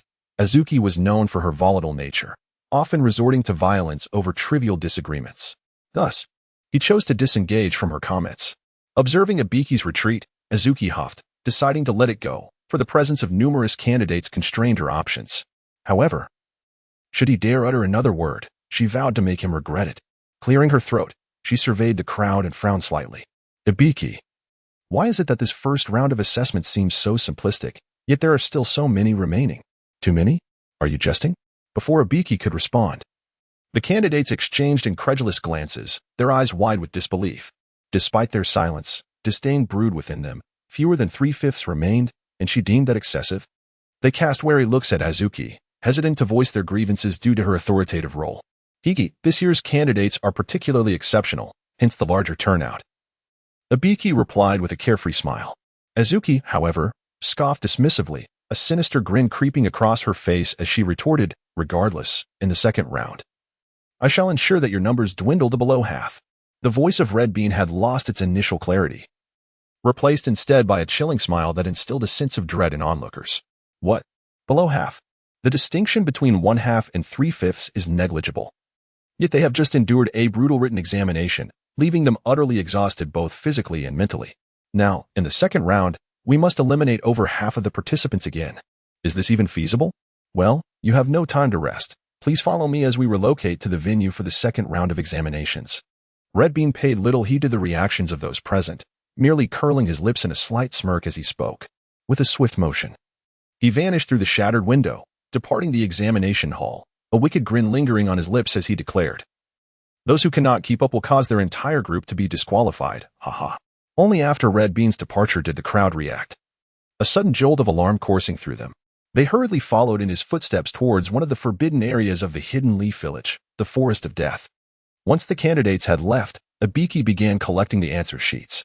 Others' papers were manageable. Even if mistakes were made, they had answered with earnestness. However, upon viewing Naruto's paper, Ibiki was rendered momentarily speechless. Dreaming? Skipping around? About this big? How do you know? What is all this nonsense? Ibiki, seasoned from countless battles, had witnessed many scenes, yet he had never encountered such absurdity in an examination paper. Ah, Uzumaki Naruto? Truly an amusing little rascal. The venue for the second examination was known as the Forest of Death. It is one of the distinctive landmarks of the hidden leaf village, often regarded as a forbidden zone, at least for ordinary villagers. However, for the ninjas of the leaf, the Forest of Death was merely an excellent training ground, often utilized for simulated assessments and practical training. The so-called dangers were minimal, primarily consisting of large wild creatures, which posed little threat to the ninjas. Standing at the edge of the Forest of Death, Red Bean announced the rules for this examination. The rules were straightforward. It was essentially a contest for scrolls. Before entering the forest, each team would receive a scroll, either of heaven or earth. Only those teams that gathered both types of scrolls would proceed to the next round. Finally, it was time for a test of strength. Such rules ignited excitement not only in Naruto but also among the other candidates. After the grueling written test had drained their spirits, they were eager for an opportunity to engage in battle and vent their frustrations. The second round's rules permitted them to fight openly, which was simply splendid. Half an hour later, after all the teams had signed the life and death pact and entered the death forest through 18 different entrances, the curtain was raised on the second examination. From this moment forth, every individual we encounter is our adversary, and our sole objective is to incessantly seize the scrolls from other teams until we acquire the ones we need. Upon entering the death forest, Naruto addressed Sasuke and Sakura with a serious tone laced with anticipation and excitement. TCH, as if we needed you to tell us. Sasuke and Sakura replied, well aware of the challenges that awaited them in the death forest. At this juncture, none of them knew what scrolls the other participants possessed. So their only course of action was to strive to snatch the scrolls from others until they fulfilled their mission. Moreover, they had to remain vigilant against ferocious beasts, natural hazards, as well as the myriad of assassination attempts, traps, and poisons deployed by rival teams. Fortunately, Team 7 was exceptionally well-equipped to handle such tactics. Whether facing opponents head-on or employing stealth, both Sasuke and Naruto were unfazed. And if poison were to be used, Sakura, the healer, was no pushover either. Sasuke, Sakura, what do you think about the idea of eliminating every single candidate here? Naruto proposed a rather sinister plan as they ventured further into the vast expanse of the death forest. How do you propose we eliminate everyone in such a large area? Sasuke inquired, somewhat perplexed by Naruto's suggestion. As he pointed out, it seemed unrealistic to think they could eliminate all participants in such a vast territory. Did you think I hadn't considered that? Naruto replied with a slight smile, continuing, the condition for passing this test is to reach the central tower, located 10 kilometers from the edge, with both the heaven and earth scrolls within 5 days. If any team attempts to peek at the scrolls or suffers a casualty, they will fail. Therefore, we need to arrive at the central tower ahead of everyone else. Sasuke and I can lay an ambush at the 2 entrances, while Sakura provides support. When a team approaches, we can eliminate them. Given the strength of the 3 of us, do you think we stand a chance of eliminating everyone? Naruto's proposal was enticing, and after a moment's contemplation, Sasuke concluded that, barring any unforeseen circumstances, it was unlikely that any other participants would possess greater strength than the 3 of them. Even the 3 from Sunagakure were not a match. Thus, Naruto's proposition stirred excitement within Sasuke. If they could eliminate all the candidates, they would undoubtedly secure their positions as Nin. Why wait for the final examination when they could accomplish everything in the second round? All right, let us do it your way. I knew you would agree.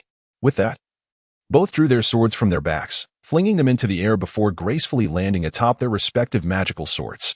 What about Sakura? Don't worry. My intermediate magic sword can carry 2 people. Hearing Sasuke's words, Naruto couldn't help but smirk, feeling a mixture of envy and admiration.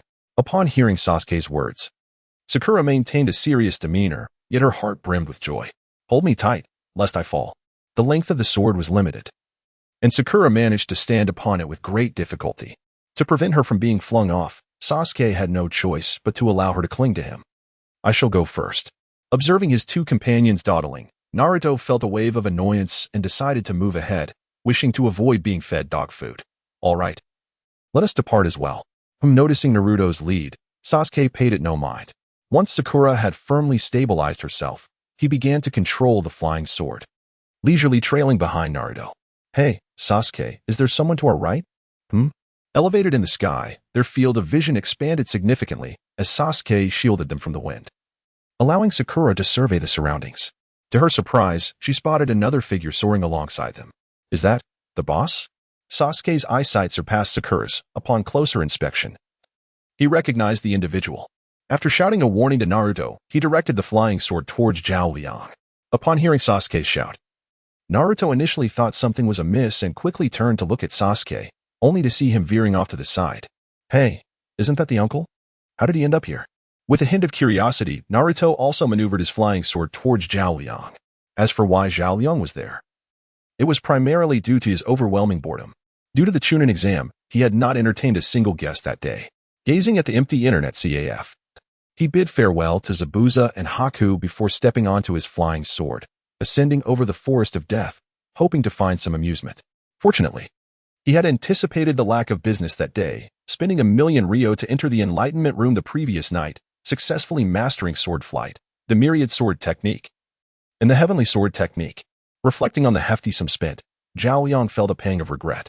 If I do not seek some entertainment today, will that 1,000,000 Ryo be for naught? Not long after reaching the heights above the forest of death, he noticed the trio of Team 7 ascending and approaching his direction. The speed of the flying sword was determined by the user's chakra input. At its peak, the sword could fly at a velocity of 1,000 kilometers per hour, slightly faster than a typical jet on Earth.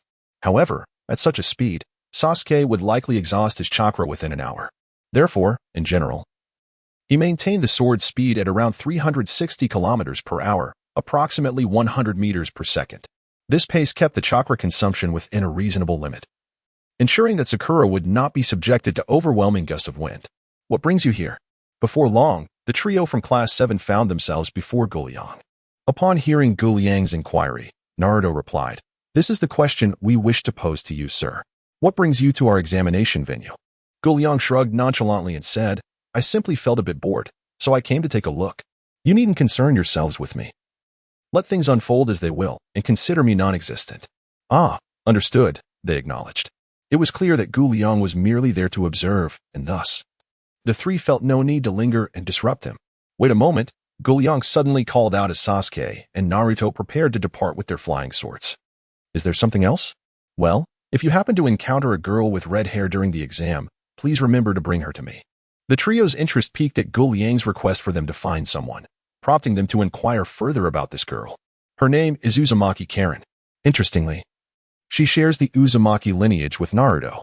Her strength may not be formidable, but she possesses a vast reservoir of chakra and exceptional sensory abilities. Moreover, any injured individual merely needs to bite her skin to recover their chakra and injuries. Due to this unique trait, her life in the village of grass has been quite tragic. Whenever there is an injury, the afflicted would bite her, which was an immense burden for her as a child.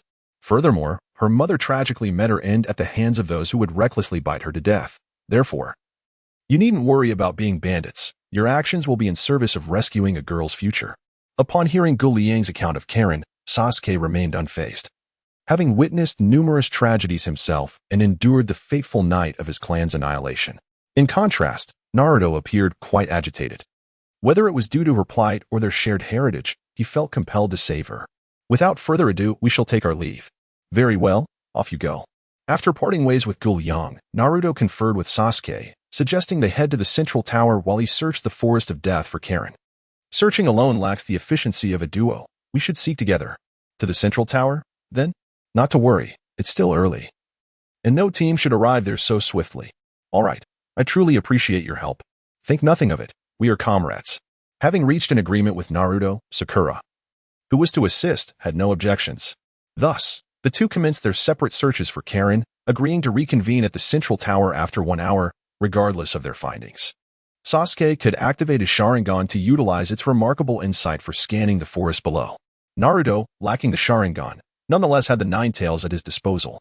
QB, I need your assistance this time. Speak, young one. How may I aid you? Since Kurama had a conversation with Gaara, he has been filled with anticipation for a life of freedom 10 years hence, and he no longer harbors any resentment towards Naruto, the Jinchuriki. During his interactions with Naruto, he has come to realize that this young man is quite admirable. He does not view Kurama merely as a tool of power, but rather as a friend. Given that Naruto considers him a companion, even if Kurama, with his pride, does not openly acknowledge it, it does not prevent him from utilizing some of his abilities to assist Naruto. Kurama, with your unparalleled sensory abilities, help me locate a member of the Uzumaki clan. A member of the Uzumaki clan? Understood. Kurama is no stranger to the Uzumaki lineage. His first Jinchuriki was Uzumaki Mido, and his second was Naruto's mother, Kushina Uzumaki. Thus, while each clan member may possess unique chakra, it is not beyond his comprehension. Meanwhile, as Team 7 searches for Karen, Orochimaru finds himself in a rather vexing predicament in the Forest of Death. Last night, he dispatched a clone to meet with Danzo, but upon arrival at the designated location, he was met with a fierce onslaught from Root members. Fortunately, it was merely a clone that faced the assault. Otherwise, escaping the overwhelming attack would have been quite a challenge.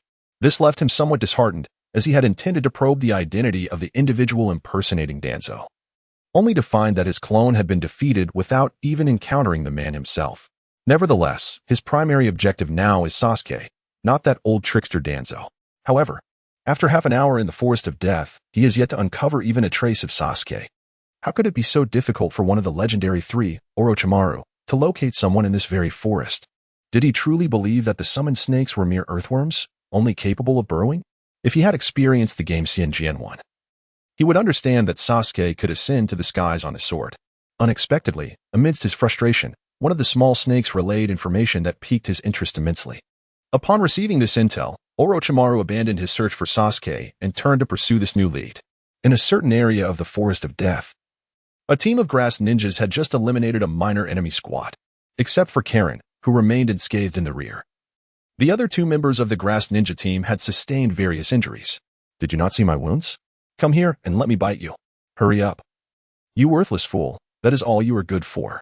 Facing the 2 fierce teammates, Karen had no choice but to grit her teeth and step forward, extending her arm. With a grunt, each of the 2 ninjas bit down on one of her arms. The loss of chakra combined with the pain in her arm caused Karen to stifle a moan. Go check what that scroll on the ground is. After the 2 individuals recovered from their injuries, they feared that the scroll might be poisoned. Consequently, they commanded Xianglin to investigate. Lacking the ability to resist her teammates, Xianglin cautiously picked up the scroll from the ground. It was a heaven scroll. Infuriated upon discovering it was not the earth scroll their team required, one of them kicked Xianglin to the ground, exclaiming, "It's your fault for having such filthy hands that this scroll isn't the earth scroll we need. If it were, we could directly head to the central tower instead of risking our lives to snatch scrolls." The individual continued to berate her while delivering harsh kicks. The other teammate, witnessing this mistreatment, remained silent, viewing Xianglin not as a comrade, but merely as a medic aiding them in their ascent to Ch. Lying on the ground, Xianglin reflected on the ordeal she and her mother had endured in the grass ninja village, gritting her teeth as she bore the abuse. She had once longed for someone to rescue her, yet the harsh reality always left her despondent. No longer did she yearn for salvation. Merely surviving had become her only wish. Why was it so difficult? Mother, it seems I will soon be joining you. The kicks from her assailant grew heavier. Perhaps an outlet for their fear of the Ch. exams or simply an expression of their cruelty towards Xianglin. Just as she felt her consciousness fading, a voice suddenly pierced through the haze. Damn you, what are you doing? The grass ninja team turned in astonishment towards the source of the voice, where they beheld a blonde figure standing atop a floating sword, his face twisted in a menacing glare. Terrified by Naruto's appearance, the 2 attempted to flee. Yet they were reluctant to abandon Xianglin, the medic. As they fled, they attempted to drag her along. You bastards, don't touch her. At this moment, Naruto truly lost his temper. Sword control technique, go. With a swift leap from the flying sword, he ran while manipulating it to attack the two assailants. After a series of strikes, the two ninjas fell to the ground, howling in agony. Ignoring the fallen grass ninjas, Naruto rushed to Xiangling, gently patting her face in an attempt to rouse her. Hey, wake up. You mustn't be given so easily. In her hazy state, Xiangling felt an incredibly warm chakra, a sensation she had only ever experienced from her mother. For a fleeting moment, she believed she had died and was now cradled in her mother's embrace. But why does it still hurt so much? Why is this pain so achingly real? The pain coursing through Xiangling's body made her realize that she seemed not to be dead, but rather nestled in the embrace of another. Struggling to open her eyes, she beheld a youth with golden locks and what appeared to be 6 whiskers adorning his cheeks. Ah, you are finally awake, Naruto sighed in relief upon witnessing Xiangling's awakening. He understood that as long as Xiangling lived, Sakura's cannon spell would restore her to safety, just as Naruto contemplated departing to reunite with Sasuke. A round of applause interrupted his thoughts. I was puzzled as to why I couldn't locate Sasuke. It turns out you all possess the ability to fly. Came a raspy voice. With pale skin and a repulsive tongue, Naruto instantly recognized the speaker, Orochimaru. Orochimaru? What brings you here?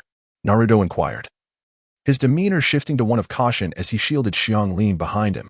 Would you be so kind as to hand over this young lady to me? Orochimaru expressed his keen interest in Xiangling, already aware of her uniqueness, which prompted him to forego searching for Sasuke and redirect his focus here. Unfortunately for him, Naruto had anticipated this. Do you truly believe I would relinquish Xiangling to you? Naruto declared firmly. Hearing such words from him, Xiangling felt a surge of warmth within her. Then it appears I shall have no choice but to take matters into my own hands. Hidden shadow snake hands, Orochimaru proclaimed as he launched his attack. As 3 colossal snakes surged toward him, Naruto reacted swiftly, flicking his fingers to unsheath his sword. In a flash, the serpents were severed in half. Indeed. The internet CAF is a remarkable place, Orochimaru mused, refraining from further assault after his initial failure. Orochimaru, have you thought this through? Xiangling is someone the elder specifically requested. Do you dare to offend him? Upon hearing Orochimaru's mutterings, Naruto felt a strong urge to slap himself. After all, his presence here was due to a mission entrusted to him by Zhuge Liang regarding Xiangling's plight. Naruto doubted Orochimaru would risk offending Zhuge Liang. Is that so? Orochimaru's hesitance became evident when he refrained from pursuing Sasuke within the CAF. He clearly harbored a fear of Zhuge Liang. Coupled with the image of Danzo that Zhuge Liang had shown him, he was increasingly reluctant to cross paths with him. Yet, he was equally unwilling to forfeit Xiangling's extraordinary physique. Seizing Xiangling would inevitably provoke Zhuge Liang's ire, while not doing so would hinder his own research endeavors. After weighing his options, Orochimaru reached a compromise. Here is the deal. All I require is 2, perhaps 3 vials of her blood, and I shall allow you to leave. Upon hearing this, Xiangling instinctively moved to roll up her sleeve. Believing that parting with 3 vials of blood to escape such an adversary was a worthy transaction, what she did not anticipate was Naruto's outright refusal. Go to hell. Don't presume I fear you. If you wish for Xiangling's blood, you'll have to step over my dead body. Xiangling was taken aback. She could not comprehend why Naruto would refuse such a seemingly trivial request, as it was merely blood and not her life at stake. However, with Naruto's protection, her heart felt warm at this moment. She finally understood the sensation of having a true companion. In light of this, she thought, do not blame me. At that instant, Orochimaru made a resolute decision. To relinquish the imminent acquisition of Karen was simply unthinkable. As for Guy, he was not unfamiliar with antagonizing those stronger than himself. Hadn't he observed how carefree Guy had been after withdrawing from the Akatsuki? In his mind, the leader of the Akatsuki, possessing the Rinnegan, was far more perilous than Guy. If the Akatsuki could not locate him, how could Guy possibly succeed? As long as he remained cautious, evading detection was entirely achievable. 10,000 sword technique. Observing Orochimaru's shift in demeanor, Naruto discerned his intent to strike and immediately unleashed his ultimate move, simultaneously creating a shadow clone to shield Karen from any potential harm. What a formidable attack it was! The sight of the myriad of flying swords sent a chill even through Orochimaru. With the multitude of swords in the air, Orochimaru had no time to contemplate. His hands moved with remarkable speed. Wind release, great breakthrough. Orochimaru devised a clever plan, believing that with so many flying swords overhead, the probability of evasion was minimal. Perhaps a great breakthrough could disperse these swords. The thought was splendid, yet reality proved harsh. The 10,000 sword technique was not something that could be easily countered by a mere great breakthrough. Upon witnessing Orochimaru's ninjutsu, Naruto prudently amplified his chakra output, maintaining the stability of the flying swords while directing them to assault Orochimaru. Monster, perish. The great breakthrough yielded no effect, and sensing imminent danger, Orochimaru barely managed to employ the body replacement technique to evade the incoming assault at the last moment. Yet, this was not the end. Orochimaru's use of the body replacement technique did not surprise Naruto, for he was well aware that the opponent was one of the legendary Sannin. Guy had mentioned that such an entity surpassed even the elite Genin. How could such a being be so easily vanquished? Kurama, tell me, where is he? Approximately 100 meters to your left front. Understood. With Kurama's assistance, Naruto swiftly pinpointed Orochimaru's location. No further words were necessary. It was time to act. Utilizing the sword control technique to manipulate the 10,000 swords, Naruto's chakra was depleting moment by moment. Even with an abundant reserve, he could not withstand such consumption indefinitely. Eager for a swift resolution, upon learning Orochimaru's whereabouts, he promptly commanded the flying swords to encircle him. How could you possibly find me? Orochimaru had concealed himself behind a large tree, and with the addition of the white snake gene, his heartbeat and blood flow differed from that of a normal human. Such a concealed Orochimaru could elude even sensory-type ninjas. Never had he anticipated being discovered by Naruto. Prepare to meet your end. I refuse. Confronted by the renewed onslaught of the 10,000 swords, Orochimaru hastily formed another seal. As he formed the hand seals, the multitude of flying swords swiftly launched an assault upon his body. With the onslaught of the swords, Orochimaru's anguished cries echoed through the air. By the time the final blade pierced his form, Orochimaru's body had been reduced to a mere puddle of flesh. Observing this, Naruto displayed not a trace of elation. Naruto, be cautious. This individual is not yet dead. With the perceptive abilities granted by Kurama, Naruto transformed into a human radar. Once Kurama had registered a chakra signature, it could not evade detection within a certain radius. Come forth, Orochimaru. I refuse to believe you would perish so easily. Naruto vigilantly scanned his surroundings and spoke slowly. Before him, a figure began to emerge from the earth. It was none other than Orochimaru. I must admit, I underestimated you, little brat. Who would have thought that one of the legendary Sannin, the cold and formidable Orochimaru, would scurry about like a rat? It truly is laughable. Observing the panting Orochimaru, Naruto understood that evading the two-time sword technique had come at a significant cost. A child should act like a child, otherwise one might unwittingly provoke those who ought not to be offended. Truly, Orochimaru, even after expending a vast amount of chakra to evade attack, would not concede defeat in front of an audience. Offend those who ought not to be offended? Surely, you cannot be referring to yourself? I hardly believe that antagonizing a cornered dog would yield any serious consequences. Utilizing the 10,000 sword technique was immensely draining on chakra. Naruto's body had yet to mature. Even facing such exhaustion, he needed to proceed cautiously, thus he did not shy away from verbal sparring. Orochimaru, with his wealth of experience, quickly discerned that Naruto's chakra was also significantly depleted, seeking to engage him in conversation to buy time. Summoning technique. Boom. Orochimaru ceased his idle chatter and opted to summon a great serpent. Lord Orochimaru, what are your orders? Bring me the young girl behind him. As you command, Lord Orochimaru. The summoned serpent obediently advanced towards Naruto's rear. You shall not succeed. Multiple shadow clone technique. Swish, swish, swish. Despite his considerable exhaustion, Naruto conjured 20 shadow clones to obstruct the great serpent. Have you forgotten my presence? With 20 clones in the way, Orochimaru understood that unless he summoned the great serpent Manda, it would be exceedingly challenging for any other serpent to breach that number of clones. However, he was also aware of the unpredictable temperament of Manda. Should the serpent utter something inappropriate upon summoning, it would undermine his stature as the boss. Ninjutsu, Serpent's Array. To thwart Naruto, Orochimaru chose to unleash a powerful technique. Thus, it is said that Orochimaru is a perverse being. He opened his gaping maw, and thousands of tiny serpents slithered forth from his mouth. As he observed the multitude of small serpents surging towards him, even Naruto could not suppress the shivers that coursed through him. Kurama, lend me your chakra. No problem. Faced with such an onslaught, even if Naruto wished to employ the 1,000 sword technique, it was too late. He promptly called upon the Nine Taels for assistance. The Nine Taels obliged readily, bestowing upon Naruto a substantial amount of chakra. With the infusion of chakra, a layer of chakra armor immediately manifested around Naruto's body. and a tail composed of nine taels chakra emerged behind him. As Naruto reveled in the formidable power of the nine taels chakra, Orochimaru's serpent technique was already upon him.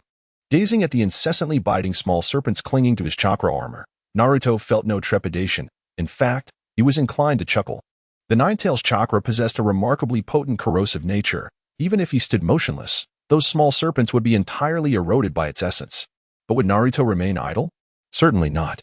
Confronted by such a vast number of serpents, Naruto utilized the flexible characteristics of his chakra armor, directly engaging the demon fox claw against the serpents while launching an attack towards Orochimaru, who continued to unleash his serpents.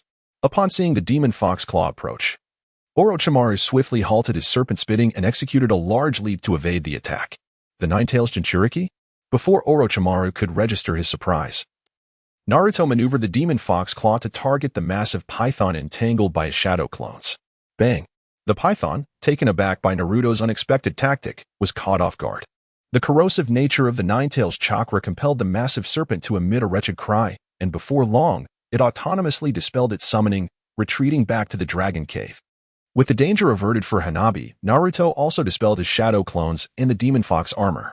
It was not that Naruto wished to relinquish his current state, but rather that the corrosive nature of the nine taels chakra was indiscriminate. Enduring such a significant expenditure of chakra while using the demon fox armor for the first time was already commendable. If prolonged, his own body would succumb to the erosion of the demon fox armor, resulting in substantial harm. Haku upon dispelling the demon fox armor, Naruto began to gasp for breath. To be candid, this was Naruto's first encounter with the sensation of chakra depletion. He chuckled to himself. It seems this time, I have triumphed. With both parties' chakra reserves dwindling, could a freshly graduated genin like Naruto possibly contend against the battle-hardened Orochimaru? In that moment, Orochimaru felt his victory was assured. Alas, fate had other designs. At that precise moment, Akatsuki, accompanied by several Umbu members, arrived on the scene. Orochimaru, this time I will not allow you to escape. It turned out that as soon as the candidates entered the Forest of Death, Akatsuki had received intelligence from her subordinates, having witnessed the bodies of 3 grass ninjas. Their faces utterly destroyed. As Orochimaru's former disciple, she was well aware of his ability to employ the face-stealing technique, a cold-blooded jutsu that allowed one to assume another's appearance, executed with the skin of real individuals, leaving no trace of imperfection. Upon contemplating this, Hondo immediately associated it with Orochimaru. Thus, she dispatched someone to inform the third Hokage while leading a team into the Forest of Death in search of him. Fortunately, the commotion from the battle between Naruto and Orochimaru was quite significant. Otherwise, it would have proven challenging for Hondo to locate him. Hondo, the examiner. I leave this to you. As Hondo arrived with several Umbu, Naruto showed no inclination to linger, swiftly lifting Cheyenne and departing the scene. At that moment, Hondo's focus was solely on Orochimaru, disregarding Naruto's exit. It seems you have grown over the years. Hondo was once a favored disciple of Orochimaru, having spent many years together, which fostered some emotional connection between them. Had there been no feelings at all, he would have taken her with him during his defection instead of allowing her to remain safely in Konoha. Now, upon seeing Hondo once more, and observing her animosity towards him, Orochimaru felt no anger. Rather, he experienced a sense of comfort. I am no longer the person I once was. Hidden Shadow Snake Hands. Hondo had no intention of reminiscing with Orochimaru. She raised her hand and unleashed a serpent attack. Wind style, pressure damage. Fire style, fireball jutsu. As Hondo engaged, the nearby Umbu also launched their offensive ninjutsu. Facing these assaults, Orochimaru merely chuckled, standing his ground without flinching. Boom. All ninjutsu struck him squarely. However, instead of displaying joy, Hondo furrowed her brow, convinced that Orochimaru could not be so easily vanquished. Indeed, when the flames subsided, all that remained was a charred snake skin. Damn it, he escaped. Hondo slammed her fist into the ground, her expression one of frustration. It turned out that Orochimaru had remained stationary to converse with Hondo, intending to lower her guard and execute the snake skin shedding technique. However, he had not anticipated the depth of her hatred, as she hardly spoke to him before launching her attack. Fortunately, he successfully performed the technique and calmly made his escape. Whether Hondo could capture Orochimaru was beyond Naruto's knowledge. He only knew he had finally evaded that pervert. Sensing the surroundings with the Kyuubi and confirming the absence of enemies, Naruto gently set Cheyenne down and took the opportunity to rest. Although the battle with Orochimaru was brief, he had expended considerable chakra and stamina. Now, carrying Cheyenne and running at such a pace. Even he needed a moment to recuperate. May I ask who you are? At this moment, Cheyenne's consciousness had fully returned, and she quietly inquired, gazing at the panting Naruto. Hiki, I am a Konoha ninja, Uzumaki Naruto. You must be Uzumaki Cheyenne, correct? Your name reveals that we are both members of the Uzumaki clan. Clan members? Upon hearing the term, Cheyenne murmured to herself. She had not anticipated encountering a fellow clansman in Konoha, and moreover, this clansman had rescued her, reflecting upon her past existence, which felt akin to a living hell. She found herself liberated from that torment, and as the memories flooded back, she succumbed to tears. Oh, please, do not weep, Naruto said, lacking experience in comforting others. As he observed the heart-wrenching sight of Xianglin weeping uncontrollably, he felt utterly helpless, merely standing by as she cried. However, Xianglin's tears did not last long. They were merely an outlet for the pent-up negative emotions she had carried within her. As her sobs began to subside, Naruto hastily reassured her, from now on, you can stay in Konoha without fear of being bullied. With tear-filled eyes, Xianglin timidly inquired, really? Rest assured, I shall protect you, Naruto declared, thumping his chest with confidence. At this, Xianglin's cheeks flushed a delicate shade of red. It was the first time she had ever heard such words, and in that moment, Naruto's figure seemed to grow significantly in her eyes. Well, our rest is nearly over. We must take our leave. All right. After a brief respite, Naruto felt it was time to reunite with Sasuke and Sakura. Drawing forth his flying sword, he leaped onto it, only to be struck by sudden confusion. It dawned on him that his sword was merely a novice level 1, capable of carrying only a single person. What's wrong? Xianglin asked, noticing Naruto's bewildered expression as he stood atop the flying sword. I forgot that this sword can only carry one person. Is that so? Disappointment flickered in Xianglin's eyes, as she had believed Naruto would take her along. It's all right, Naruto Onaikin. I can walk out on my own. Seeing the disappointment in her gaze, coupled with her endearing address of him as brother, stirred Naruto's stubborn spirit. He refused to believe that such a lengthy sword could not accommodate two. Do not worry, Xianglin. I promised I wouldn't leave you behind. Come, give it a try. Hearing his words, Xianglin's lips curled into a smile as she nodded vigorously. Then, with a small leap, she ascended onto the sword. Are you steady? Flying sword, rise. Upon seeing Xianglin successfully standing on the sword, Naruto immediately channeled the incantation for flight, yet nothing transpired. Standing there awkwardly, Naruto felt the sting of embarrassment, while Xianglin stifled a giggle behind her hand. This must be a mistake. My stance must be incorrect. With that, he struck what he deemed a dashing pose and exclaimed, Flying sword, rise. Still, there was no movement. After several attempts, the flying sword remained as inert as a car devoid of gasoline, utterly devoid of respect for Naruto Uzumaki. I refuse to believe this. Why can one person fly but not two? He pondered, realizing that this was a question for the system. Even Zhuge Liang could not provide an explanation. Naruto and Aiken, perhaps we should just give up. Seeing Naruto's futile attempts, Xianglin seemed resigned to the situation and leapt off the flying sword. Wait a moment.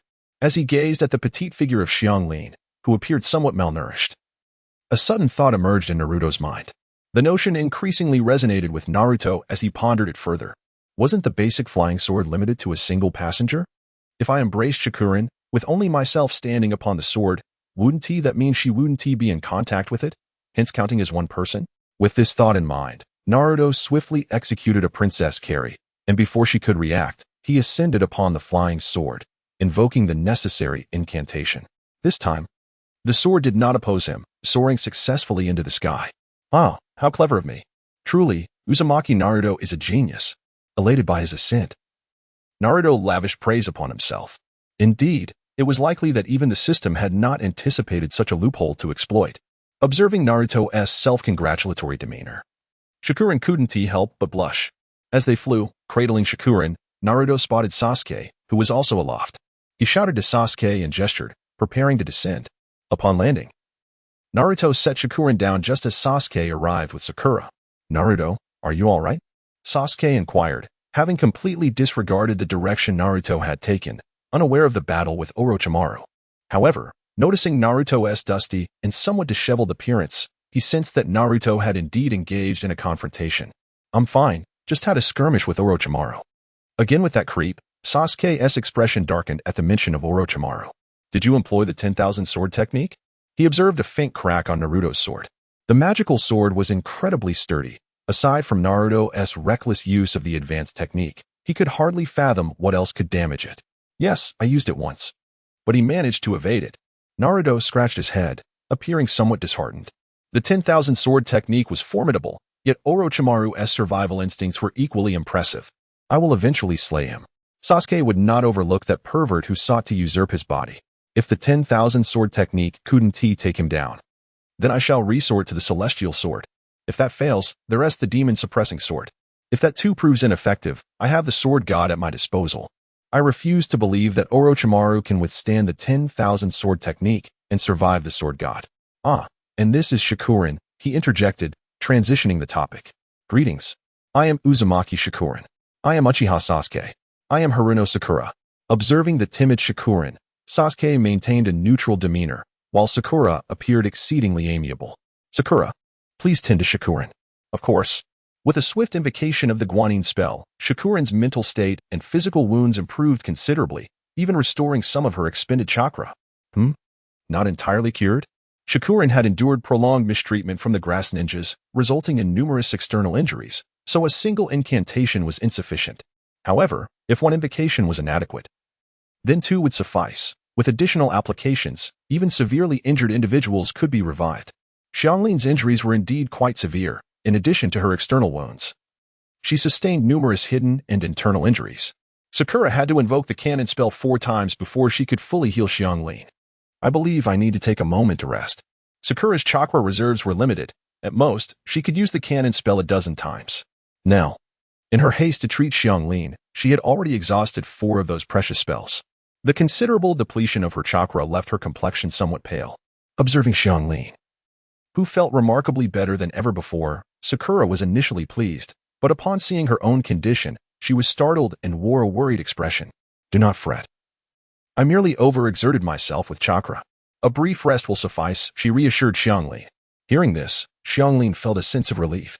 After resting for a while and feeling considerably better, the trio of Team 7 decided to proceed according to their previously discussed plan, with Xianglin unexpectedly joining their ranks. Naruto decided it best for her to enter the central tower first. Xianglin felt a deep reluctance to part from Naruto's side. However, she understood that she was currently a liability, and remaining close to Naruto would only distract him. Thus, despite her hesitation, she dutifully made her way into the central tower. Naruto had already informed her that if she encountered any trouble, she should invoke the name of Liang.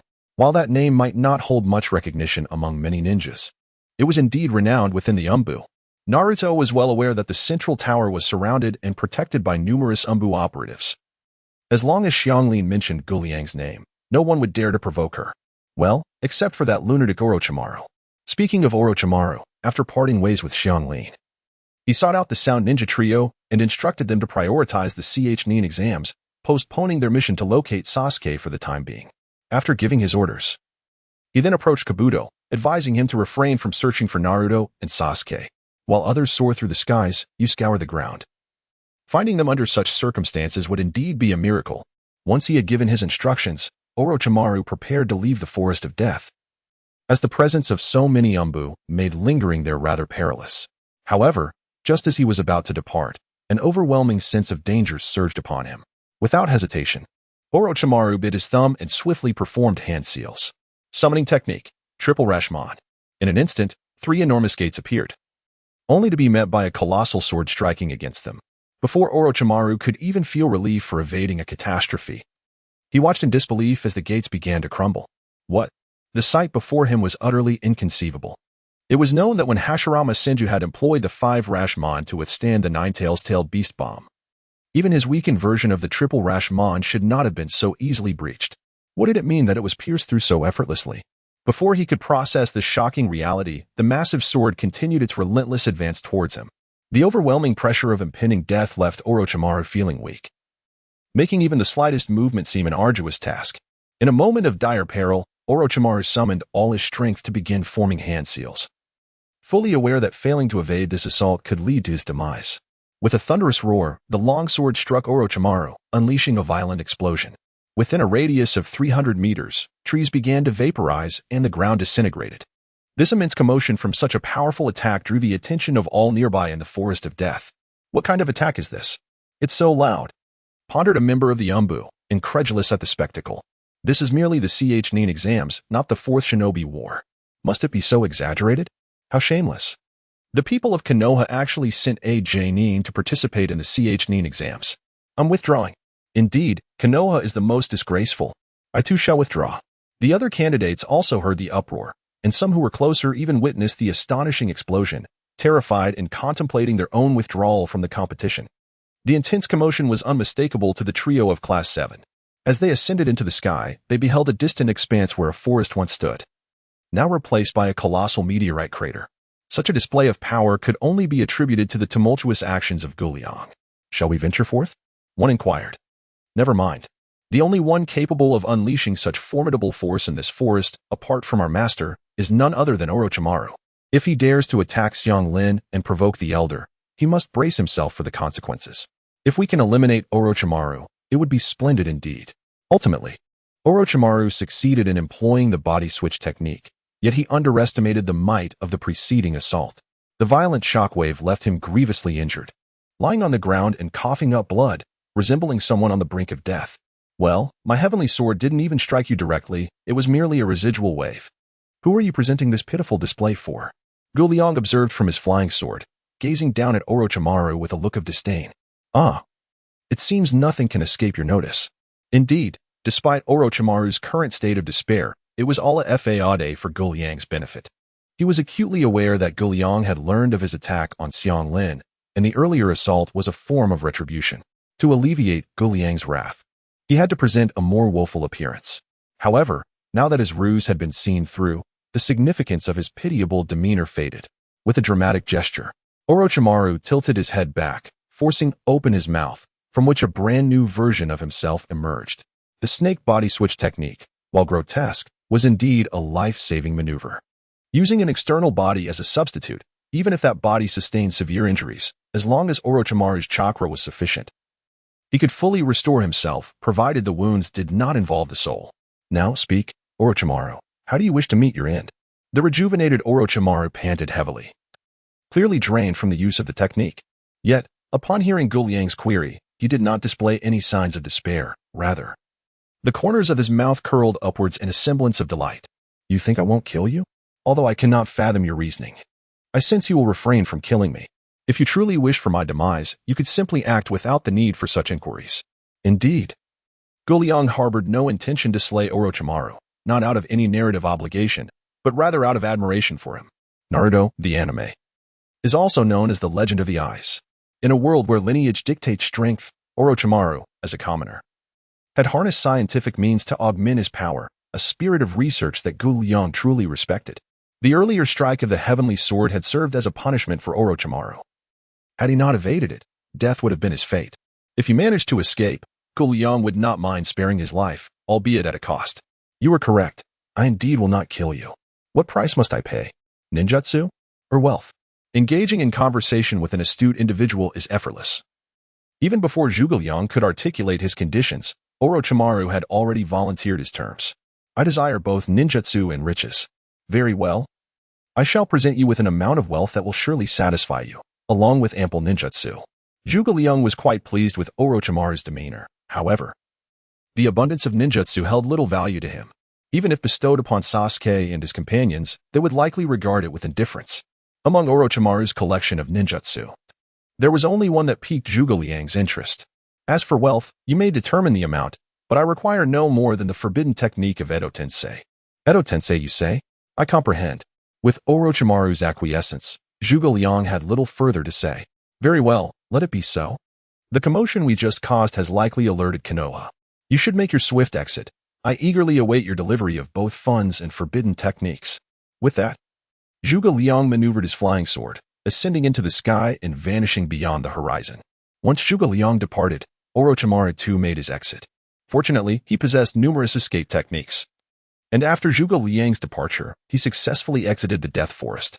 Shortly after their departure, the third Hokage arrived with a large contingent, discovering the remnants of Orochimaru's substitution technique. Orochimaru, you say? Upon returning to Konoha, Sarutobi Hiruzen was aware that someone had previously impersonated Danzo, prompting him to capture Orochimaru. Unfortunately, the figure sent to the rendezvous was merely a clone.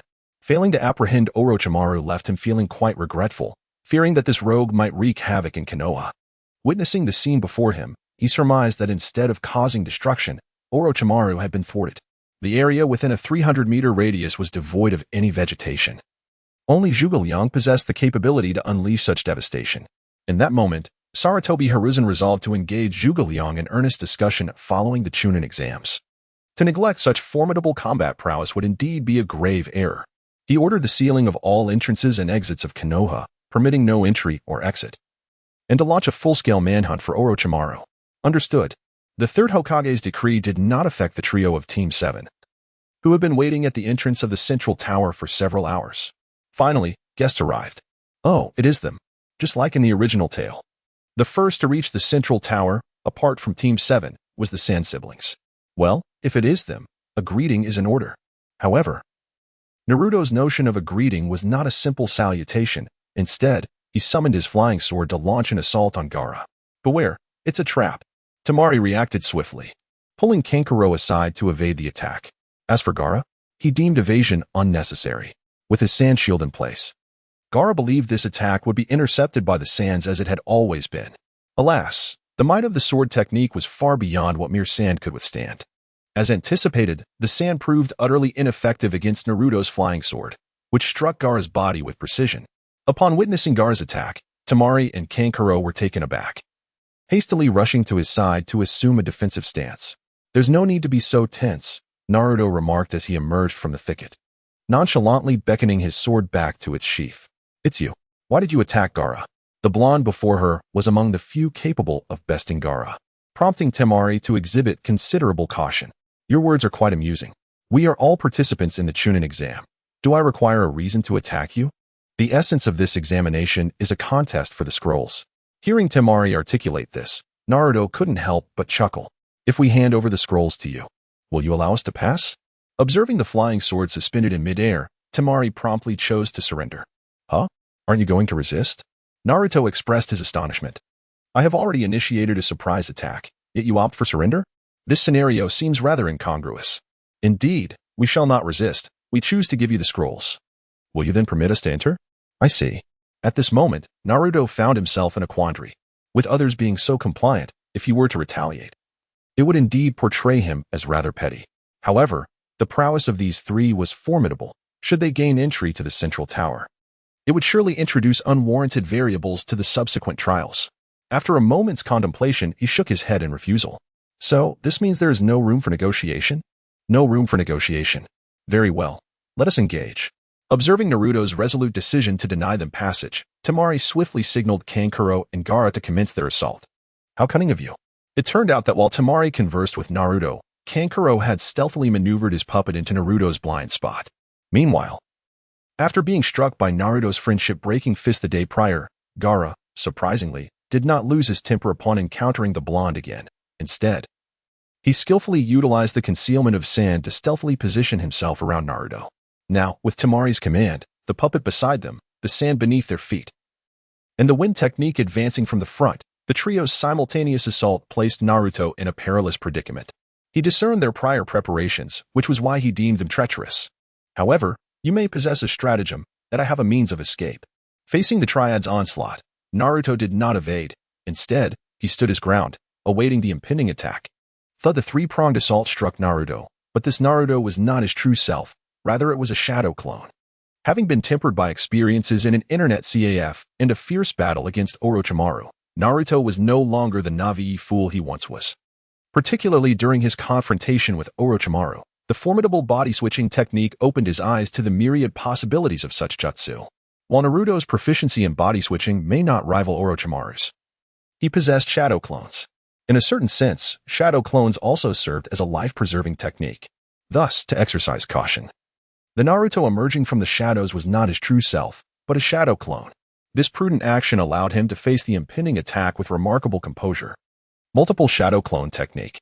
Swish, swish, swish. The shadow clones on the front line were eliminated, yet Naruto conjured dozens of additional clones, each tasked with ensnaring the three opponents.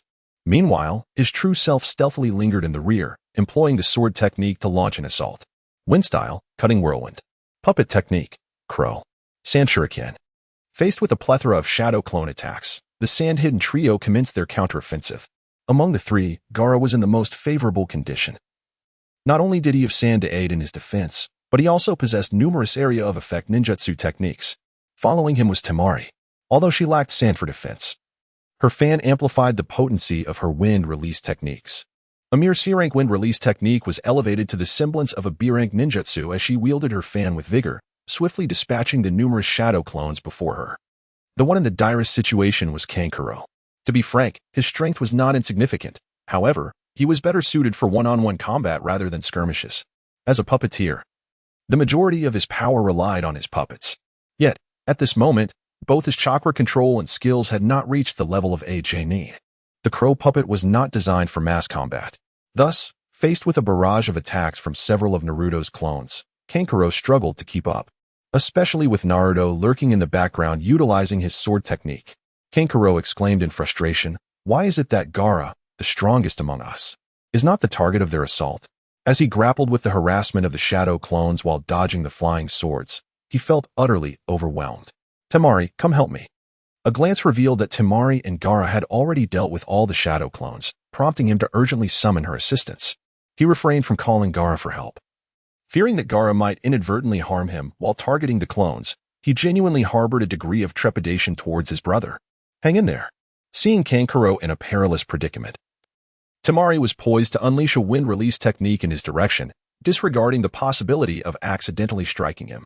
Saving him was her primary concern. Unfortunately, her actions were a fraction too slow. As Kankuro glanced towards Temari and Gaara, a flying sword, concealed by the shadow clones, darted behind him and executed a horizontal slash aim directly at his head. Kankuro was struck and promptly fell into unconsciousness. One down, Naruto, hidden away, expressed satisfaction with his accomplishment. With just a single round of attacks, he had rendered one opponent unconscious. He mused that if he continued this way for 2 more rounds, victory would be within his grasp. With that thought, he replicated his shadow clones once more to harass the enemy while he himself continued to launch covert attacks with his flying sword aimed at Temari. However, Naruto miscalculated this time. As Temari prepared to swing her fin in response to Naruto's renewed onslaught, she found herself unable to execute the motion. This was due to the eruption of sand on Gaara's side.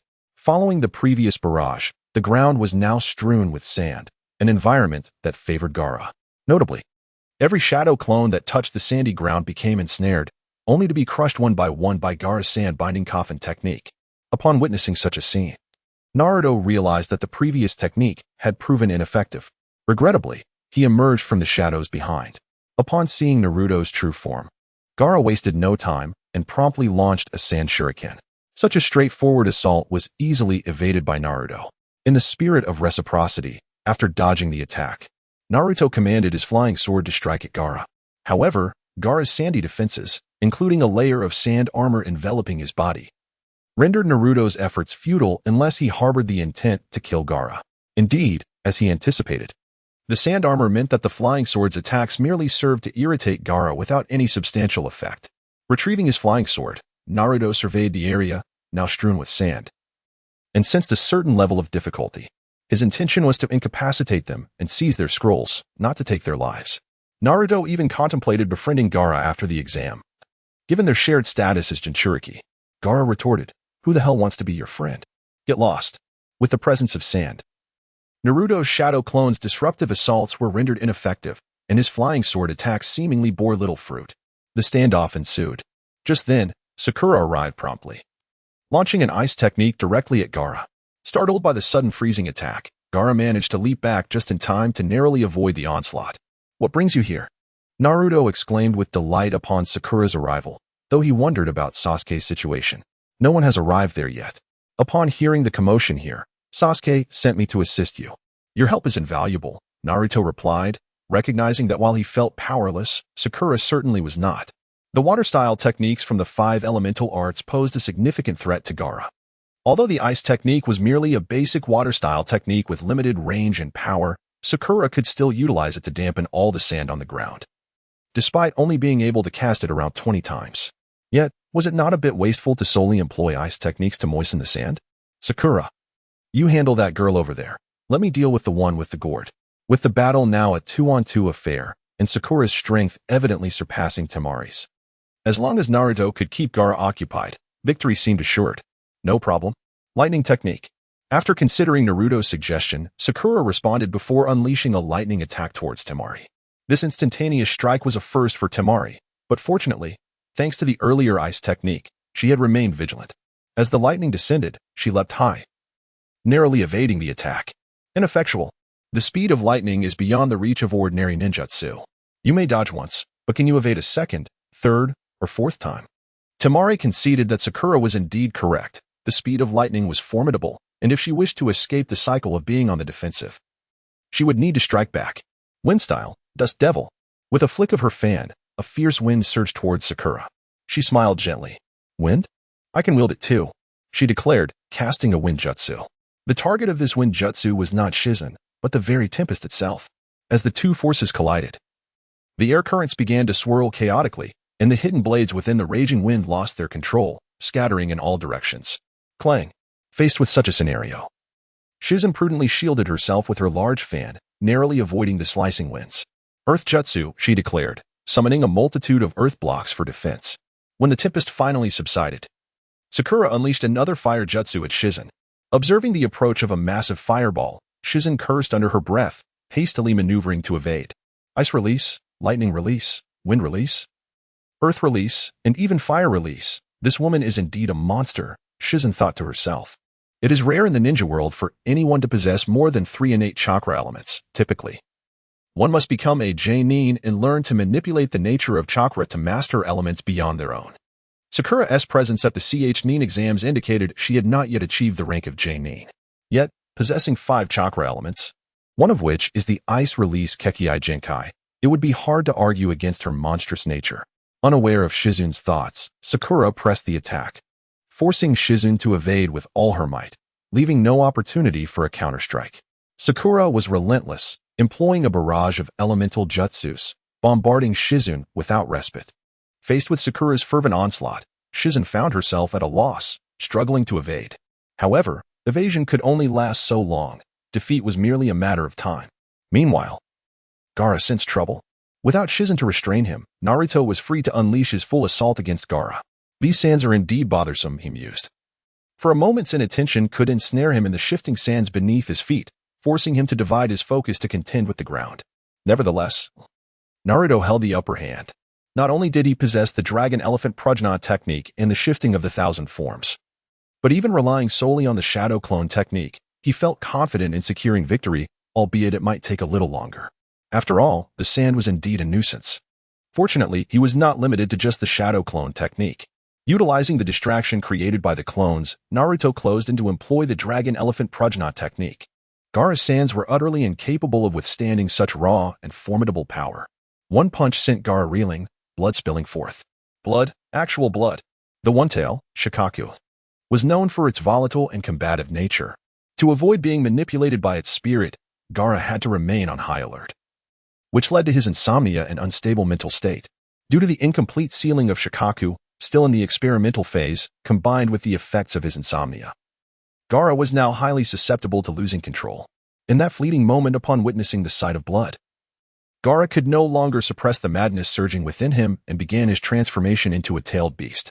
His right arm underwent a rapid metamorphosis, shifting from that of a human to a miniature version of Shikaku's arm. Gaara, you must regain control. As Gaara approached his tailed beast transformation, Naruto sensed the gravity of the situation. Strictly speaking, the tailed beast cloak that manifested during Naruto's battle with Orochimaru was merely a rudimentary form of tailed beast transformation. A complete transformation entails the host's embodiment as the tailed beast itself, just as Gaara was experiencing now. Naruto had once undergone a basic transformation, which allowed him to shatter Orochimaru's formidable technique, the Serpent's Array, with a single strike. Should Gaara fully transform, the consequences would be dire. Kurama, do you have any suggestions? Initially, Naruto refrained from seeking Kurama's assistance, as he wished to cultivate his own strength. He could not perpetually rely on the Nine Tails. Eventually, it must emerge from his body and reclaim its freedom. However, faced with the current predicament, Naruto had no choice but to appeal to Kurama, a fellow tailed beast. TCH. My relationship with that raccoon is rather tenuous. My involvement could potentially exacerbate the situation. Tailed beasts as manifestations of chakra. possess what is referred to as a-tailed beast space. Even in the absence of direct contact, should they sense each other's chakra, they can converse within this space, provided both parties consent. Naturally, this space is primarily intended for discussions among multiple tailed beasts. If only two are involved, it is more efficient to communicate directly outside. The elaboration serves to highlight that Kurama can converse with the tailed beast residing within another Jinchuriki, despite the latter's presence. However, as Kurama indicated, its rapport with Shikaku is fraught with discord, and any hasty communication might yield adverse effects. Could it possibly worsen than it is now? Well, if it remains unaware of my presence, it might take some time to fully transform. Yet, if it detects me, it may hastily intensify its assault on the Jinchuriki's body, accelerating its transformation. Taken aback by Kurama's response, Naruto inquired, "What enmity do you harbor against it?" "Oh, it's nothing significant, just a few vigorous encounters from many years ago." Naruto was aware of the history between Kurama and Shikaku, and it seemed evident that Kurama had indeed bested Shikaku in their past confrontations. Regardless, we must act. If Shikaku is ungrateful, we cannot be blamed. Naruto steeled himself, prepared to unleash his tens of thousands of swords technique once more, should the situation devolve further. All right. Wait a moment. Kurama? Just as Kurama prepared to engage in dialogue with Shikaku through their unique chakra, Naruto spotted Temari, distressed and disheveled thanks to Sakura, desperately rushing towards Gaara, disregarding her own safety. "Gaara, stay awake." At this moment, Gaara's consciousness was severely disrupted by Shikaku, and Temari's decision to approach him was fraught with the risk of inciting his wrath. Yet, she found herself unable to refrain from advancing. After all, Gaara was her younger brother. Should he succumb to his tailed beast transformation now, not only would the plans of Sunagakure be thwarted, but Gaara's very survival would also be in jeopardy. Imagine, during the Nin exams, the sudden emergence of a tailed beast. Would the ninjas of Konohagakure perceive it as a delightful surprise or a terrifying shock? While Temari was not privy to the intricate details of Sunagakure's strategy, she understood that Gaara's well-being was non-negotiable. "Temari, you must leave. Now." Gaara, in a haze of confusion, struggled to suppress the murderous intent towards her, urging her to flee. "Gaara, you must regain control. Revealing your true identity is imperative." Gaara, fully aware of his volatile state induced by Shikaku, was not oblivious to his actions. However, at that moment, he found himself utterly incapable of restraining the beast within. "Hurry, take Kankuro and go. Otherwise, I may harm you all." Subtle nuances within the original text reveal that despite Gaara's historically cold demeanor towards Temari and Kankuro, he had never truly laid a hand on them, for he recognized their uniqueness among the throngs of others who cared little for him. He harbored no desire to harm Temari and Kankuro. As he teetered on the brink of losing control, he wished fervently for them to distance themselves. Yet, instead of fleeing, Temari embraced Gaara tightly. Curiously, the sand that typically repelled others did not intervene this time. In her warm embrace, Gaara was momentarily taken aback. It had been ages since he had experienced such warmth. Since the demise of Yashimaru, he had been engulfed by negativity, hatred, and fear, far too long to remember the illuminating radiance that warmth could bring. In that fleeting moment, Temari's gentle embrace allowed him to reconnect with that long-lost light. "Temari, please let me go. I am all right now." With the negative emotions vanquished by her tender radiance, Gaara successfully subdued Shikaku, reclaiming his full consciousness. Witnessing her brother's awakening, Temari was overcome with joy, ignoring his request to release him and instead tightening her hold.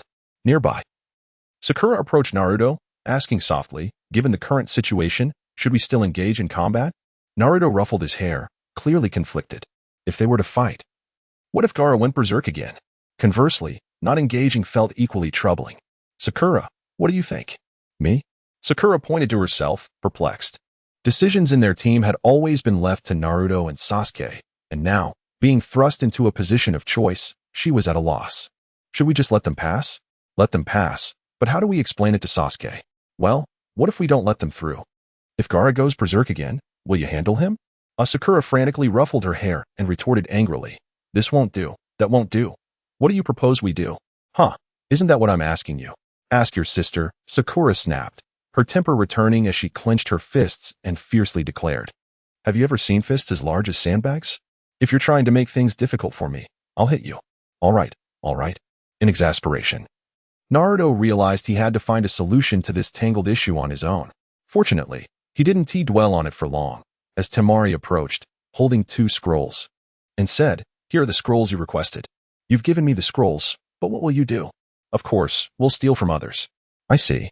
Naruto accepted the scrolls, watching as the trio vanished from his sight. You've resolved your matters. I shall return to Sasuke. Go ahead. Sakura departed, making her way back to Sasuke.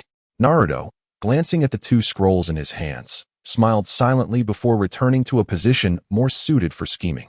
On the first day of the exam, nearly all the candidates were cautiously probing, competing for the remaining scrolls. Only the formidable Sand siblings successfully reached the central tower. Thus, aside from Naruto's skirmish, the ensuing moments seemed rather tedious.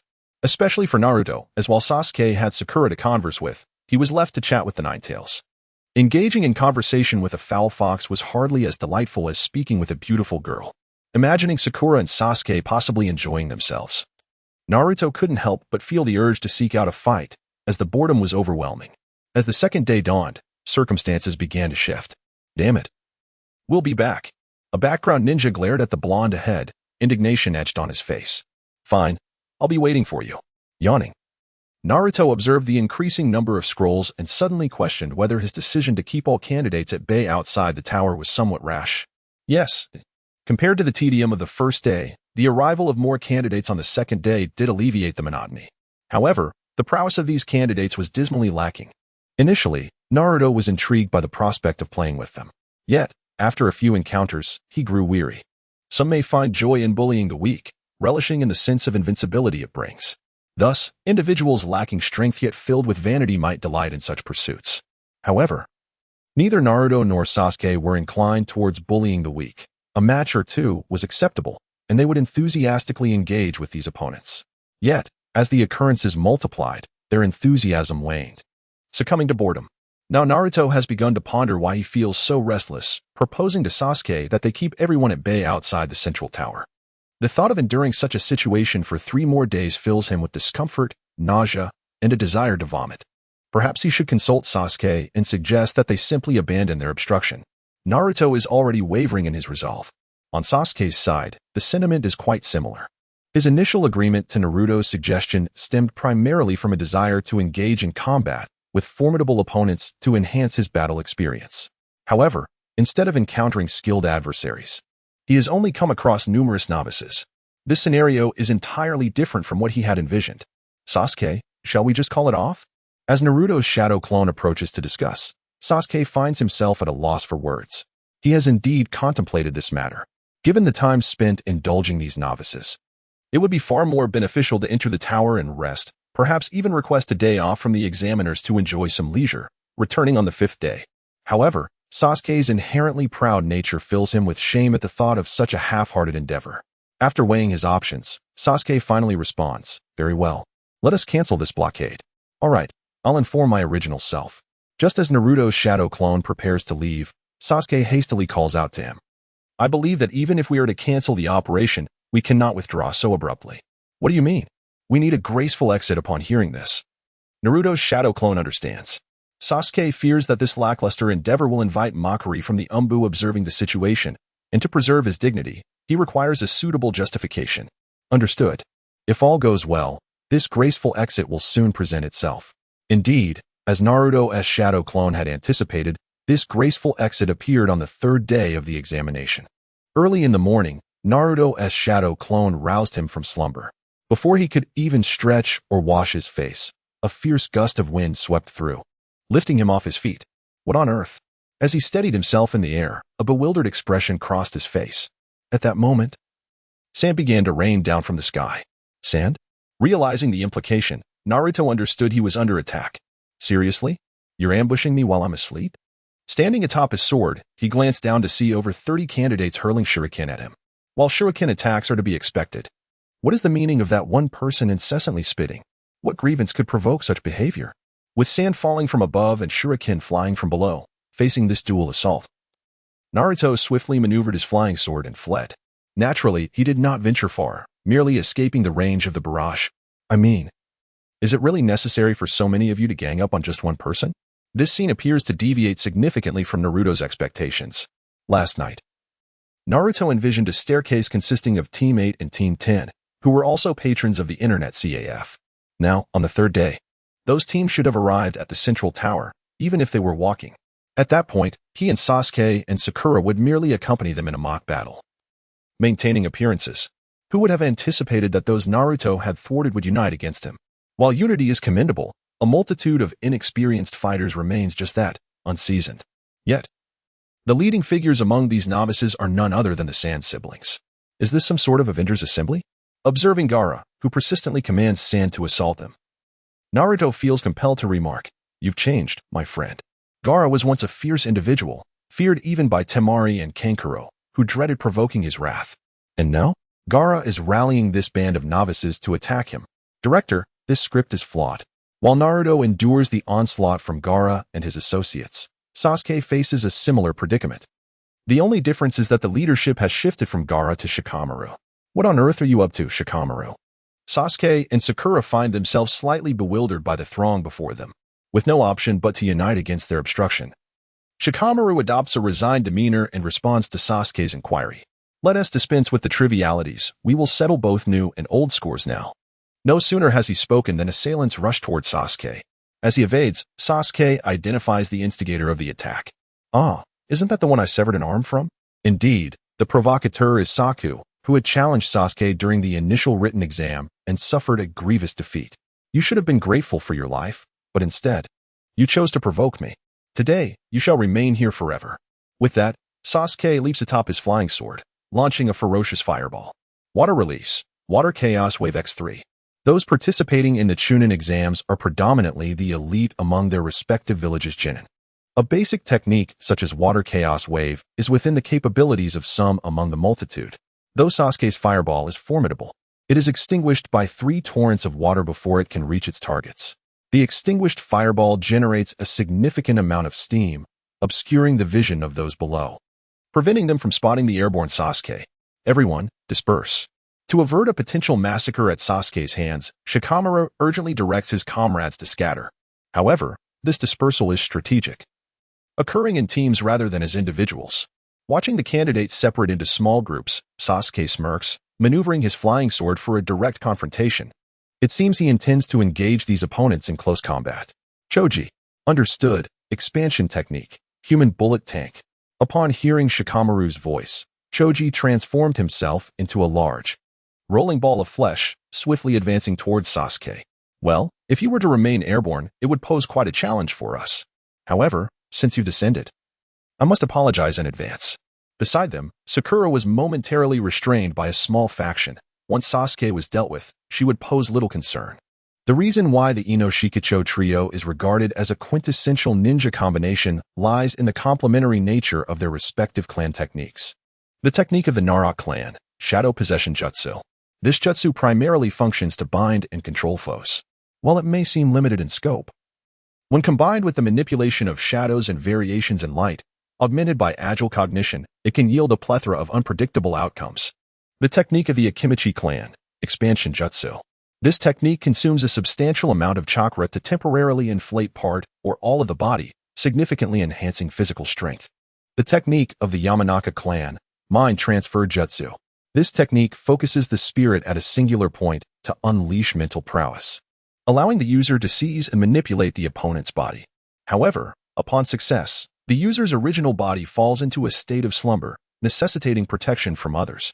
The Ino Shikicho combination begins by employing the Mind Transfer Jutsu to control the enemy, followed by the Shadow Possession Jutsu, culminating in the Expansion Jutsu for a decisive attack. This tactical synergy proves remarkably effective against isolated adversaries. With Sasuke airborne, Ino found it challenging to target him due to the inherent mobility. However, now that Sasuke had landed and was entangled with numerous allies, it became feasible for Ino to execute her jutsu. This was the foundation of Shikamaru's confidence in their impending victory. Mind Transfer Jutsu. As Sasuke deftly avoided Choji's charging form, poised to unleash his own prowess upon the surrounding foes, he suddenly sensed a loss of control over his body. "My consciousness remains clear, yet I cannot command my own movements." Is this the Mind Transfer Jutsu of the Yamanaka clan? Sasuke realized he had fallen victim to a cunning trap. Yet he found himself devoid of viable options. The most vexing aspect of the Mind Transfer Jutsu is its glaring weakness juxtaposed with its formidable strengths. Its primary flaw is the inability to safeguard the user's physical form, with numerous individuals surrounding him. Ino could confidently entrust her original body to Shikamaru and the others for protection. Her sole focus was to adeptly maneuver Sasuke's body into conceding. Excellent. Success. Observing Ino's original form collapse, Shikamaru smiled subtly. Now, he merely needed to apply the shadow possession jutsu to Sasuke, and the battle would be theirs. However, while Shikamaru and his allies understood Sasuke had fallen prey to Ino's subterfuge, the other ninja remained oblivious. Witnessing Sasuke standing idly, they began to cautiously advance towards him. Ino, employing the agile footwork of the Lingbo Weibo technique, adeptly maneuvered Sasuke's body to evade the incoming assaults from the approaching ninjas. However, after a brief moment, the ninjas realized that this Sasuke was not retaliating against them, which emboldened them one by one, leading to a concerted assault on Sasuke. At this juncture, the effect of the body flicker technique diminished significantly as the multitude of ninjas surrounded Sasuke, leaving her no room to evade. In an instant, Sasuke was struck repeatedly by these assailants. As previously mentioned, the advantages of secret techniques are pronounced, yet their drawbacks are equally evident. The body replacement technique, while it cannot effectively safeguard one's physical form, also implicates the original body in suffering harm when the possessed individual is attacked. Do not attack yet. He's already under our control, Ino urged. The injury to Ino's original body sent Shikamaru into a frenzy, compelling him to implore the others to halt their assault. However, the assailants were not inclined to heed Shikamaru's words. They had designated him as the temporary leader solely because he was a leaf ninja, and considering Sasuke was also a leaf ninja. They were determined to defeat Sasuke under such circumstances, disregarding Shikamaru's pleas. Damn it, Choji, separate them, Shikamaru exclaimed. Unfortunately, Shikamaru's shadow bind technique was still underdeveloped, effective against only one individual. With so many present, he found himself utterly incapable of intervention. Fortunately, there was a dedicated fighter in the team. Understood. Human bullet tank. Upon hearing Shikamaru's directive, Choji charged toward the assailants surrounding Sasuke, attempting to drive them back. Not a chance. Choji's human bullet tank was undoubtedly a formidable form among these lower-ranked ninjas. Typically, upon witnessing Choji in such a state, most would step aside. Yet, Sak, who bore a grudge against Sasuke, was undeterred by Choji. As Choji barreled towards him, Sak extended his left arm, revealing a windpipe in his palm. Vacuum wave. 100% of the atmospheric pressure and ultrasonic waves erupted from the pipe in his hand, striking Choji and rendering him unconscious. Choji's incapacitation robbed Shikamaru of his ability to oversee the situation, sending him into a state of panic. Not only was Shikamaru flustered, but Sakura, who was also restrained, felt the urgency as well. Wind jutsu, fire jutsu, lightning jutsu. Recognizing that Shikamaru had lost control of the situation, Sakura disregarded whether this was the step down that Sasuke desired. It was time for her to unleash her fury. Help! The assailants were taken aback. The Sakura who had been hiding behind Sasuke was now unleashed with formidable strength. Her ninjutsu cascaded like a torrent, indiscriminately wreaking havoc. In the blink of an eye, the attackers found themselves either dead or injured. Sakura had gone berserk, and the tide of battle shifted dramatically. A rabble is merely a rabble.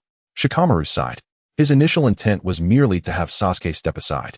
Yet he had not anticipated such an outcome. Since the situation had spiraled beyond salvage, there was no need for restoration. Ino, return.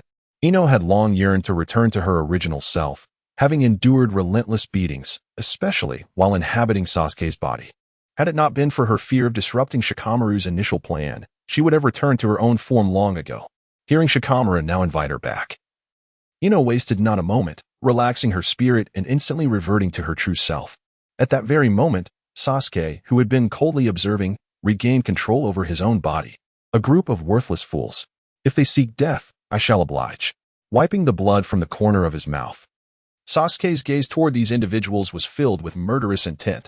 Initially, Sasuke had no desire to kill them. Who would have guessed that they would take advantage of his restraint? Especially that one named Saku. He must die.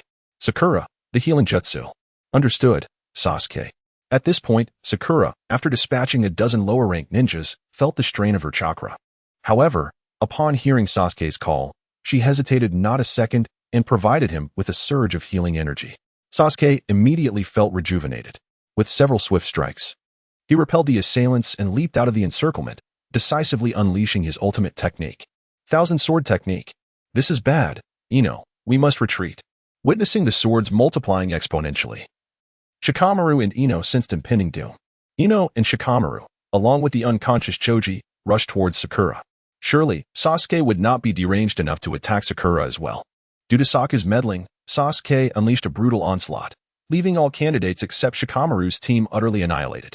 Meanwhile, Naruto, unbothered by Sasuke's presence, had engaged in a mock battle with Gaara's group before making his exit. However, he did not leave empty-handed.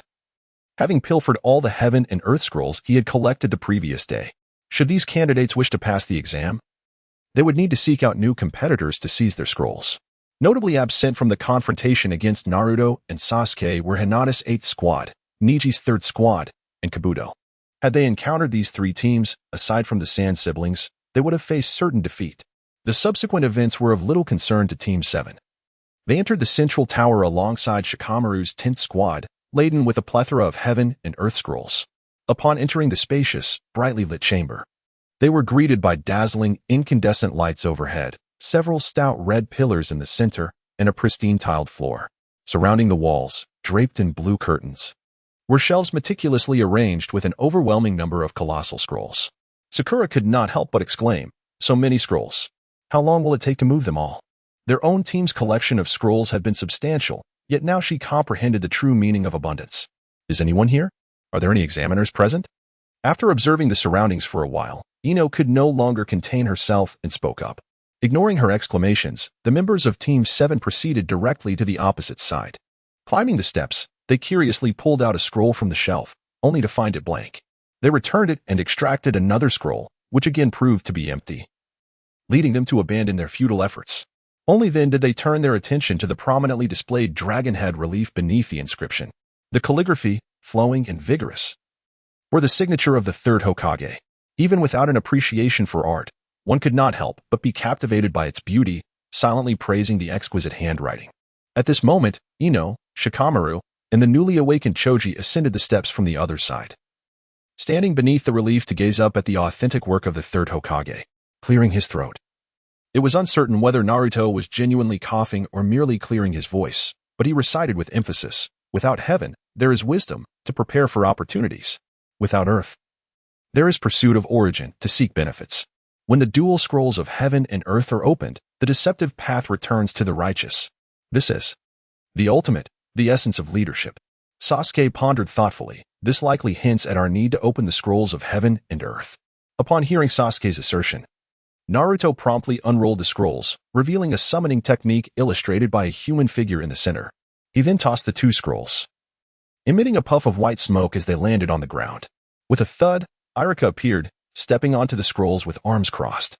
Iruka surveyed the group and remarked, "It appears you were fortunate, having arrived at your destination successfully. We, the CH9, are here to welcome the candidates for the 2nd exam, and I am responsible for conveying important messages. Congratulations, you have passed the 2nd exam." In response, Naruto retorted, "Wouldn't it be simpler to wait here for the scroll inspection? If every group summons you individually, that must be quite exhausting." Iruka replied seriously, "It is not as simple as that. The very act of summoning me serves as a form of assessment, as we cannot rule out that some candidates might possess unique ninjutsu, allowing them to glean the contents without opening the scrolls, or even forge them based on the experiences from previous CH9 exams. If there were counterfeit scrolls, I could not have been summoned." At this point, Sasuke inquired, "Since we have qualified, do we still need to wait here for 2 days?" Iruka smiled and said, "Do not rush. Explaining the significance of these words is also part of my duties. This reflects the 3rd Hokage's insights on the CH9 exam." One could only commend Iruka for his unwavering commitment to his role as a teacher, even at such a critical moment. The heaven in this text refers to the human mind, while earth pertains to the human body. As long as one possesses both elements, no matter how perilous the task, it can lead to the righteous path. In other words, with individual strength, one can alter the course of fate. The phrase "with fewer characters" should simply add the human figure from the scroll. Survival training is designed to test whether candidates possess the fundamental abilities of a CH9. And you have successfully passed. The CH9 holds a position of leadership within the ranks, bearing the responsibility of guiding a team. It is imperative to remember the significance of task-related knowledge alongside the necessity of physical prowess. I hope you will not forget these insights from the CH9 exam and will continue to prepare for the next stage of assessments. This, indeed, is the command I have been entrusted to convey." Iruka's explanation was clear and coherent, a testament to his capabilities as a special nin with a talent for teaching. After Iruka concluded, Sasuke posed a question. Do we really have to wait here for 2 days? Iruka responded, it is not mandatory. But I recommend you rest well within the tower for 2 days to regain your strength. He perceived that they must have endured a fierce battle to acquire both the Heaven and Earth scrolls. Had their journey been smooth, they would not have arrived at the tower on the 3rd day. It is worth noting that Iruka did not observe the multitude of scrolls below. Otherwise, he would undoubtedly be questioning his existence. Should the number of candidates passing the 2nd exam prove excessive, a supplementary match may be arranged after 2 days to enhance the spectacle of the 3rd exam. Therefore, for both your recovery and the opportunity to participate in any additional contests, I advise against leaving this place. In the original narrative, more teams than anticipated by the higher-ups of Konoha succeeded in the 2nd exam, resulting in a supplementary match. However, the current situation is quite different. Sasuke's rampage and Naruto's cunning acquisition of numerous scrolls have already reduced the number of participants compared to the original story. Thus, whether a supplementary match will occur in 2 days remains uncertain. It just dawned on me that you are the first group of candidates to enter the tower. At this moment, Iruka recognized something was amiss. Logically, candidates would gradually arrive by the 2nd day, yet it was now the 3rd day. And only Team 7 and Team 10 had made their entrance. Could something unforeseen have transpired in the Forest of Death? Upon hearing Iruka's remarks, Naruto and his companions exchanged glances, opting not to disclose the events that had unfolded outside. Shaking his head, Iruka chose not to dwell on the matter. Regardless of what occurred beyond, the Umbu would handle it, and as a mere teacher, he had little reason to worry. Come with me. I will show you around and introduce you to the accommodations for the next 2 days. Iruka then guided the 6 of them through the tower, showcasing the dormitories, kitchen, bathroom, and restrooms. After the tour of the tower's facilities, he assigned rooms and assisted them in procuring bedding and other essentials from the logistics department before taking his leave. The rooms within the tower were allocated based on teams, so despite Sakura and Ino being female, they too would share a room with their team members. How wonderful. This means I will be cohabiting with Sasuke. The accommodations were modest, approximately 20 square meters, featuring a bunk bed and a single bed. The single bed was adorned with a mosquito net resembling tent fabric, clearly intended for the girl's use. However, Sakura was unperturbed by the fact that she and Sasuke shared a bed. At that moment, she was already indulging in fantasies of engaging in some intimate activities with him over the next 2 days. Lost in her daydreams, she completely ignored Naruto. Poor Naruto. Let us pause for a moment of silence for him. All right, enough. Sakura. Sakura? Ah? The child shall be named Sarada Uchiha. Having already envisioned a name for their child, Sakura inadvertently blurted it out when Sasuke roused her from her reverie. Upon hearing the name, Sasuke was taken aback. Knowing Sakura's nature, he was well aware of her thoughts. They hadn't even embarked on their journey yet, and Sakura had already decided on a name for their child. But why a girl's name? Does she think so little of me, Uchiha Sasuke, as to assume I could not father a son? Let me tell you, I am quite capable. Even Naruto acknowledges it. Oh, Sasuke, what did you say? Interrupted from her fantasies, Sakura's face flushed crimson with embarrassment. Wishing she could burrow into the ground, utterly mortified. It's nothing. I merely wanted to ask if you would join us outside. Shaking his head, Sasuke forcefully dismissed the topic of gender. Outside. Indeed, Naruto chimed in. It's far too dull to wait here for 2 days. Iruka-sensei mentioned that staying here isn't against the rules, so Sasuke and I decided to head to the internet CAF for some fun. To the average examinee. The distance between the central tower and the entrance to the Forest of Death seemed considerable. Those wishing to exit would undoubtedly spend a significant amount of time. However, for Sasuke and Naruto, who could fly on their swords, this distance was trivial. They could leave with ease and return on the 5th day without any trouble. I want to go too. With both Sasuke and Naruto leaving, staying behind would only be more tedious for her. The prospect of sharing a flight and having a chance to touch Sasuke's physique was immensely appealing to Sakura. All right, without further ado, let us set off at once. The battle outside the tower had left Sakura somewhat drained, but Sasuke and Naruto were hardly fatigued and did not require rest. After washing their faces, the trio stepped out of their room and into the open air. Coincidentally, the Sand siblings had also arrived at the central tower at that moment. Are you all heading out? Due to a fortunate twist of fate involving Naruto, Gaara experienced a peculiar shift in his feelings, leading Temari to lose her animosity towards the three. She felt she ought to thank Naruto properly. Well, the exam lasts 5 days, and this is only the 3rd day. We find being in the tower rather tedious, so we decided to go out for some fun. How are you getting out? Well, I wish you a good time. Tamari initially intended to inquire about their means of exit, but as she had mentioned earlier, the distance to the exit was quite substantial. Upon seeing the swords on the backs of Naruto and Sasuke, she felt a sense of relief. These two could fly. Thus it was effortless for them to exit the situation. After bidding farewell to the sand-hidden team, Team 7 soared out of the forest of death. Only upon approaching the village of Konohagakure did they descend from their swords and make their way toward the internet CAF. At this moment, the CAF remained devoid of any patrons, with Liang sitting at the entrance, basking in the sun and sighing. Fortunately, the second round of the CHNIN exams was nearing its conclusion, and he intended to recover the lost revenue from the past few days, with interest. Uncle, we have arrived. Boss, how come you were out? Liang expressed his surprise upon seeing the three young ninjas. They were not supposed to be in the forest of death or within the central tower, were they? How could they emerge during the examination? During the exam period? It wasn't stated that we couldn't come out. Besides, we have already qualified. Is it possible that our leisurely stroll would result in the cancellation of our scores by the higher-ups of Konoha? That reasoning is quite compelling. Given the prowess displayed by the trio, Sarutobi Hiruzen would have to be rather foolish to revoke their scores. He was counting on them to bring honor to Konoha. By the way, Uncle, is Karui here with you? Earlier, when Naruto was inside the central tower, he had searched for her. The examiners within the tower mentioned that she had been taken away, with no one else to turn to in Konoha. The only one capable of taking her was Liang. Karui is currently undergoing special training. You will see her once your exam concludes. After striking a deal with Orochimaru on the first day of the exam, Liang had soared above the central tower, observing the events transpiring in the forest of death. When Karui arrived at the base of the tower, he revealed his identity to her, dispelling her doubts, and informed the Umbu outside the tower before bringing her back to the CAF. Originally, Liang had intended for Sakura to serve as a waitress at the CAF, much like Hinata. However, Karui declined, expressing her desire to continue as a ninja. At this point, Liang noticed a slight flush on her face. He empathized with her predicament and did not press the issue, instead allowing her to train alongside Hinata for a while to enhance her physical abilities.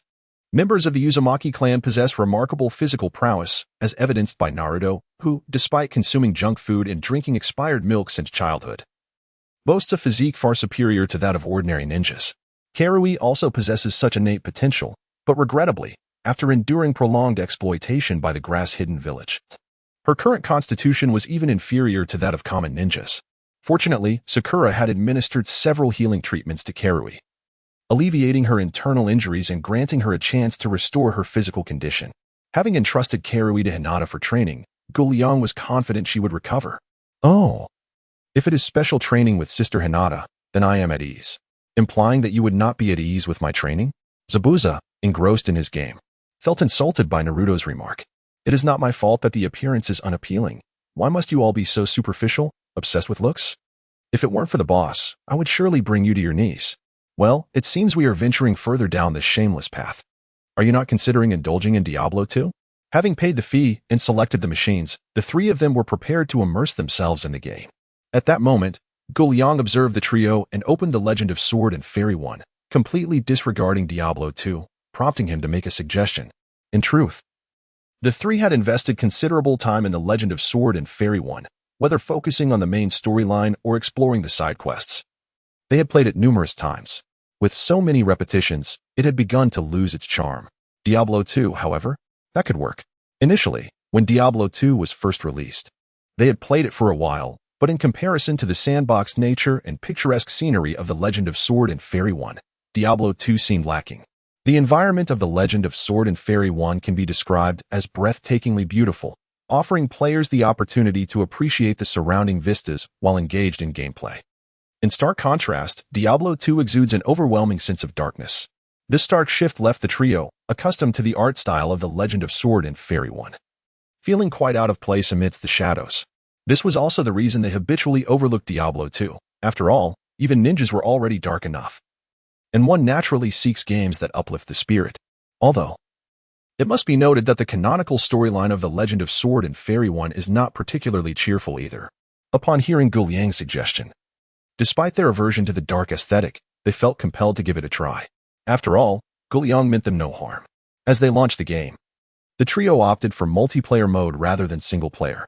This feature is one of the game's merits, allowing everyone to participate together. Indeed, playing alongside friends is far more enjoyable than going solo. Once they confirmed the mode, they abandoned their previous single-player classes and began anew, selecting their characters for the game. Unlike the Legend of Sword and Fairy 1, where one could only assume the role of Li Xiaoyao, Diablo 2 offers a choice of 7 distinct character classes: the Amazon, possessing balanced health and mana growth, skilled in the use of javelins and bows; the Barbarian, who boasts the highest health and the lowest mana growth, proficient with all melee weapons; the Necromancer, a master of summoning the undead and casting curses; the Paladin, whose health and mana growth mirror that of the Amazon, adept with shields and most one-handed weapons; the Sorceress, specializing in elemental magic, including ice, fire, and lightning; the Assassin, with health and mana growth comparable to the Paladin, employing a diverse array of attack methods; and the Druid, who wields shape-shifting, summoning, and elemental skills.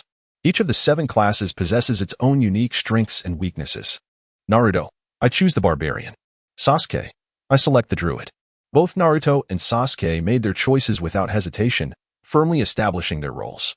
Naruto's choice of the Barbarian class is hardly surprising, as he has never been one to overthink matters.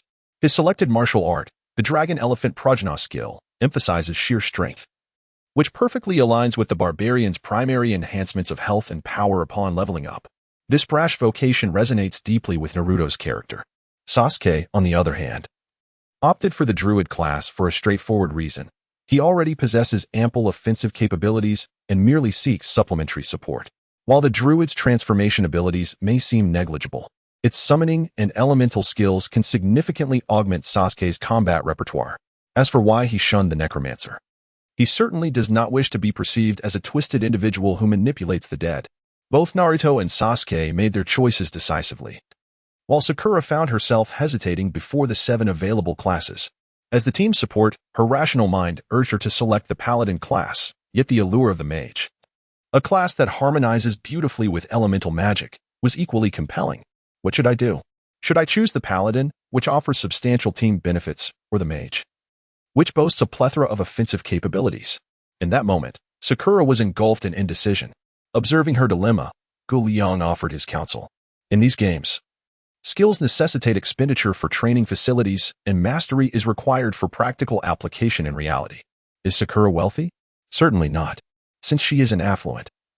She should focus on mastering a single skill within the game, be it from Sword and Fairy 1 or Diablo 2. The skills honed to a profound level are undeniably formidable. Understanding Liang's intent, Sakura promptly chose the Mage class. Her decision against the Paladin was not a renouncement of her supportive role. Rather, she resolved to first refine her magic from Sword and Fairy 1, contemplating other abilities only once she had achieved sufficient proficiency there. Thus, the Mage, akin to the elemental attack method she favored, became Sakura's primary choice. Upon entering the game, Naruto assumed the role of the team's tank, positioning himself at the forefront. As for skills, they were of little concern. He merely required the inherent attributes of the Barbarian. After all, with the Dragon Elephant Prajna skill, a sufficiently high-strength attribute means he could dispatch foes with a single punch, though initially he lacked that level of prowess and had to balance his role as a tank while seizing opportunities to attack. Sasuke, embracing his Druid vocation, immediately summoned a Raven to the battlefield. With Naruto and the Raven serving as a shield, Sasuke could attack while ensuring his own protection. In reality, Sakura fulfills the role of support. However, within this game, she emerged as a key damage dealer. Interestingly, her first skill choice was not the most potent fire magic, but rather a freezing spell designed to slow the movement and attack speed of her enemies. As the trio engaged in slaying the minor creatures scattered across the map, the thrill of leveling up began to wane, replaced by an encroaching sense of monotony. Surely, this game won't have us slaughtering endlessly, will it? It's becoming rather tedious, I remarked. Foolish Naruto, Sakura interjected. Didn't the game instruct us to resist the 3 demon gods from the outset? This current tedium is merely a prelude to the grand battle that lies ahead. Sakura's assertion held merit, indeed. The ultimate adversary in this game would undoubtedly be the 3 demon gods. If we did not enhance our levels, how could we hope to withstand such formidable foes? Yet, Naruto couldn't help but grumble softly, but training like this is undeniably dull. He hadn't anticipated that a game recommended by Liang would be so unexciting. While Xianjian 1 also necessitated leveling up, It offered a plethora of alternative pursuits, becoming a legendary hero, playfully teasing women, or even embodying a rogue seeking to abduct a woman to be his wife. Not to mention the amusing antics of a penniless scoundrel indulging in the pleasures of the brothel without paying. This game, in stark contrast, revolved solely around slaying monsters, particularly those pathetic zombies that were hardly superior to ordinary humans. Just as Naruto was drowning in ennui, a fireball suddenly hurtled towards him. Fortunately, Sasuke's timely warning and Naruto's quick reflexes allowed him to narrowly evade the attack. Who dares to assault me, the great Naruto? I shall make them pay. He fumed, turning to see a group of diminutive creatures known as the Fallen, among which stood a notably taller fallen sorcerer. The Fallen were small in stature, wielding spiked clubs and shields, clearly designed for close combat. In contrast, the fallen sorcerer not only towered above them but also brandished a long blade and a bone staff, unmistakably the source of the fireball. Let us go. With that, Naruto charged boldly into the throng of fallen creatures, followed closely by Sasuke's crows and Sakura's magic. Are these monsters truly this weak? Having dispatched numerous zombies, the trio had notably increased their levels. Sasuke and Sakura, each with their own strategies for attribute and skill points, were well prepared. However, Naruto, in his reckless manner, haphazardly assigned skills and focused solely on enhancing his constitution and strength, embodying the essence of sheer brute force. This approach had its drawbacks, yet it also bore advantages. With the Dragon Elephant Prajna skill at his disposal, Naruto found that he could effortlessly dispatch minor foes, dealing with the Fallen as if they were mere children. While Sasuke and Sakura held the fallen sorcerer at bay, Naruto wreaked havoc among the lesser creatures with unparalleled ferocity. Naruto, hurry over and eliminate that fallen sorcerer first. It must be said that the fallen sorcerer, true to its role as the leader, exhibited remarkable agility, evading Sasuke and Sakura's attacks with a gorilla-like finesse. Most vexing was not its propensity to flee, but its ability to resurrect the fallen. I remarked that despite having slain numerous fallen creatures, their numbers did not diminish significantly. It turns out they could be resurrected by this little fiend. Upon realizing the fallen sorcerer's capabilities, Naruto muttered a few words before charging forward with determination. With Naruto entangled with the Raven, Sakura's magic found its mark, and after a series of relentless assaults, the fallen sorcerer succumbed to their combined might. With the leader vanquished, dealing with the lesser minions became a far simpler task. The trio engaged in fierce melee combat, casting spells with fervor, and swiftly eradicated the horde of smaller creatures. Although these fallen minions were not particularly resilient, they provided the trio with a thrilling sense of invincibility. In that moment, they began to feel that perhaps this game was not as terrible as it seemed. Meanwhile, as the three comrades reveled in their dark escapades, Liang contemplated how to enhance the internet CAF and elevate the gaming experience for his patrons. However, this endeavor appeared somewhat daunting, as he lacked full control over the CAF. Adding a new game would require appeasing the system. Yet, apart from the core gaming aspect, he pondered whether he could introduce supplementary features to enhance service. Liang had been mulling over this idea for quite some time.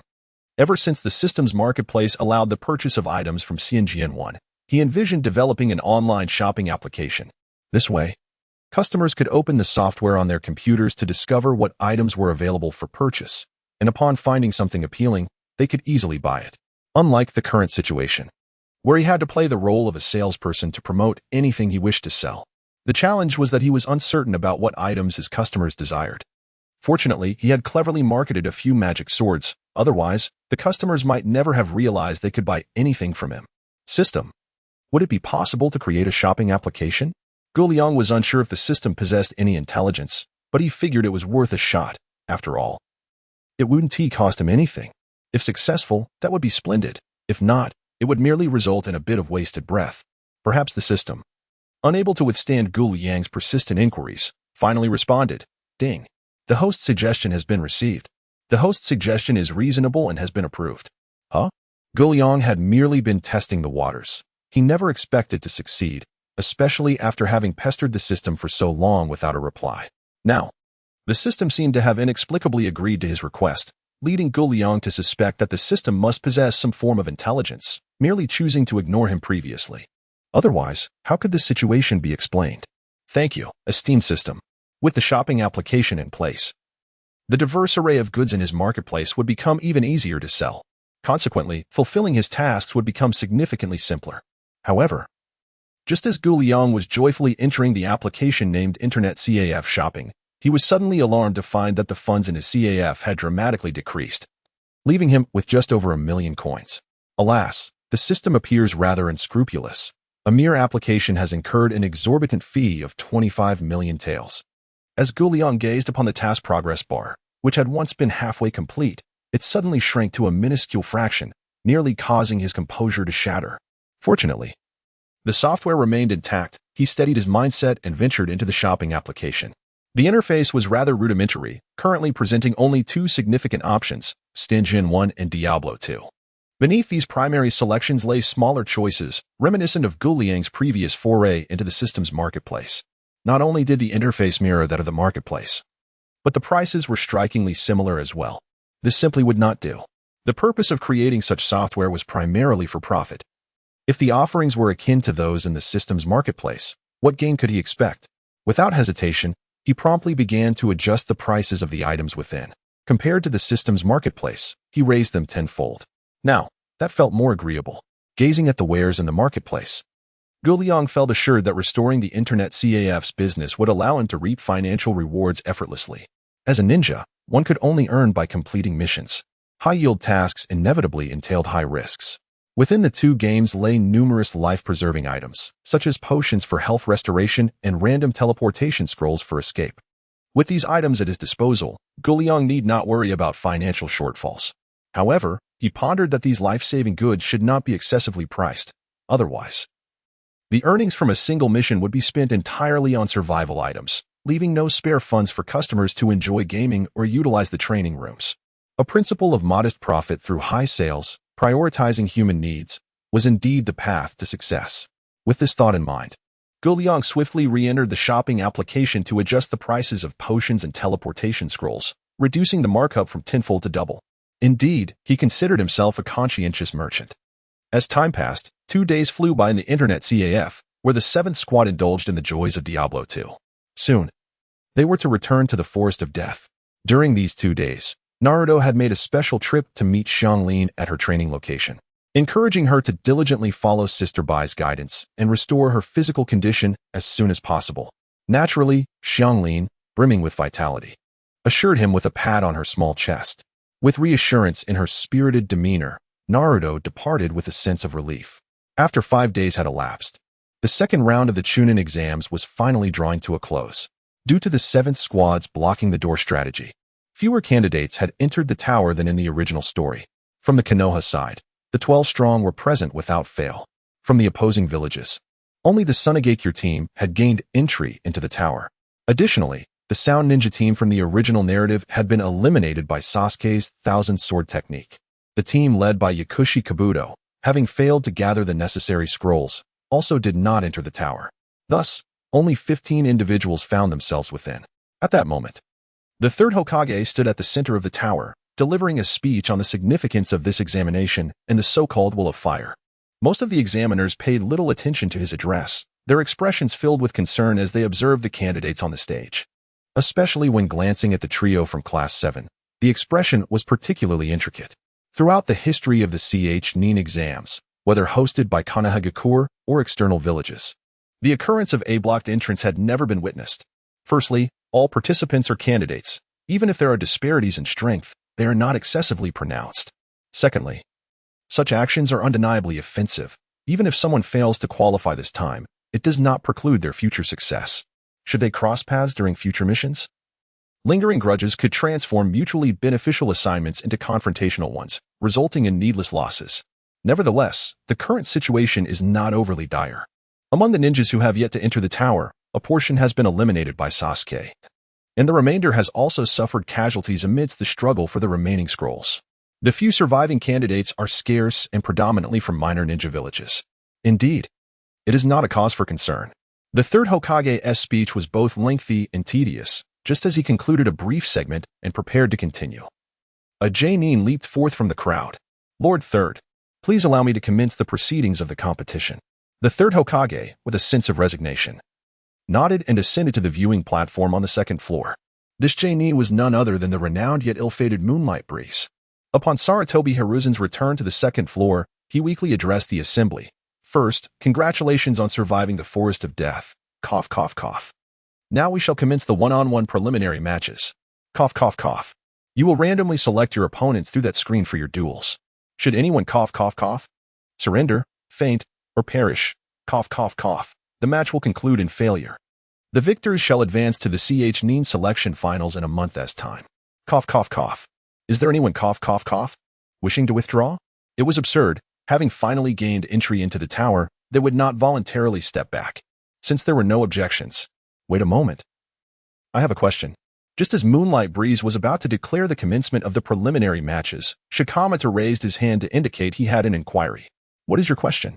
There are 15 of us here. If it is one-on-one matches, does that not imply that someone will have a bye? And will the individual with the bye automatically advance to the third round? Cough, cough, cough. Indeed. Very well, I have no further issues. With 15 participants, one person would have a bye, resulting in 14 engaging in 1v1 duels to determine 7 victors, plus the one with a bye, yielding a total of 8 participants. Thus, I hereby announce the preliminary matches, cough, cough, cough, officially begin. In the first match, with a command from Moonlight Breeze, the large screen beside him began to roll. Moments later, the screen halted.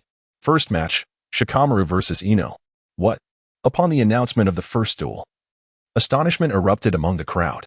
To be candid, out of the 15 participants, 12 were from Konohagakure, making such an intra-village confrontation somewhat inevitable.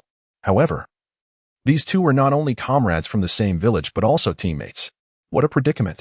Upon seeing his opponent, Ino, Shikamaru could not help but exclaim, "Heh, Shikamaru.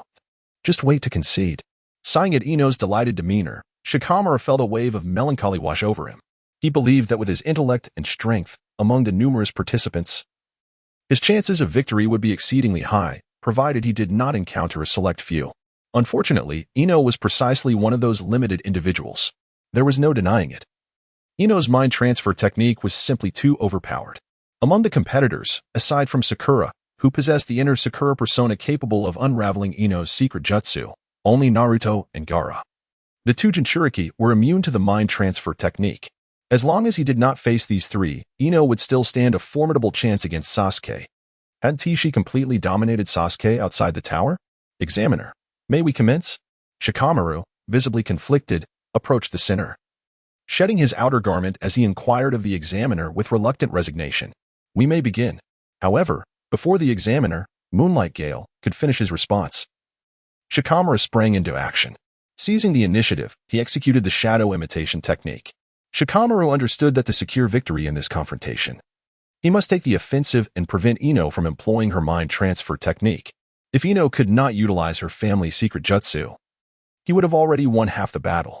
Shikamaru, how despicable, Ino remarked, hastily evading as Shikamaru initiated the shadow imitation technique without so much as a greeting. Familiar with Shikamaru's tactics, Ino cast a cautious glance at the outer garment he had discarded, deducing that it was undoubtedly a trap he had set. Though her intellect did not match his, she believed that as long as she steered clear of that garment, she would be safe. Ino's leap successfully allowed her to evade the shadow imitation technique, yet it also cost her the advantage. Six Paths Divine Sword, Sharingan Sword. Shikamaru opted for the Six Paths Divine Sword, a martial art renowned for its formidable power and long-range capability. Alas, its consumption was rather substantial. Shikamaru's chakra was insufficient to employ the Six Paths Divine Sword incessantly. At this moment, he unleashed the Sharingan Sword merely to compel Ino to reposition herself. As a teammate, Ino was acutely aware of Shikamaru's limitations. She knew his chakra could not sustain prolonged use of the Six Paths Divine Sword. Thus, her strategy was to evade his attacks and await the opportune moment.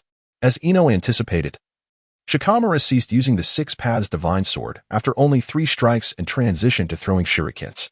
If the Six Paths Divine Sword could not hinder Ino, how could the shurikens? Effortlessly, Ino dodged the incoming projectiles. Apart from squandering his chakra and shurikens, it appeared Shikamaru's offensive efforts had yielded little effect. Well, that wasn't entirely accurate.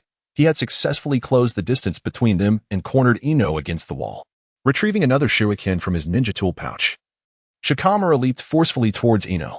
Huh? How do you leap so high? In Ino's view, Shikamaru had made a miscalculation. Even if they reduced the distance between them, Shikamaru could swiftly close and to utilize his shadow technique. However, the time he spent in the air was ample for her to employ her mind-body switch technique. Without hesitation, Ino directed her secret technique towards Shikamaru.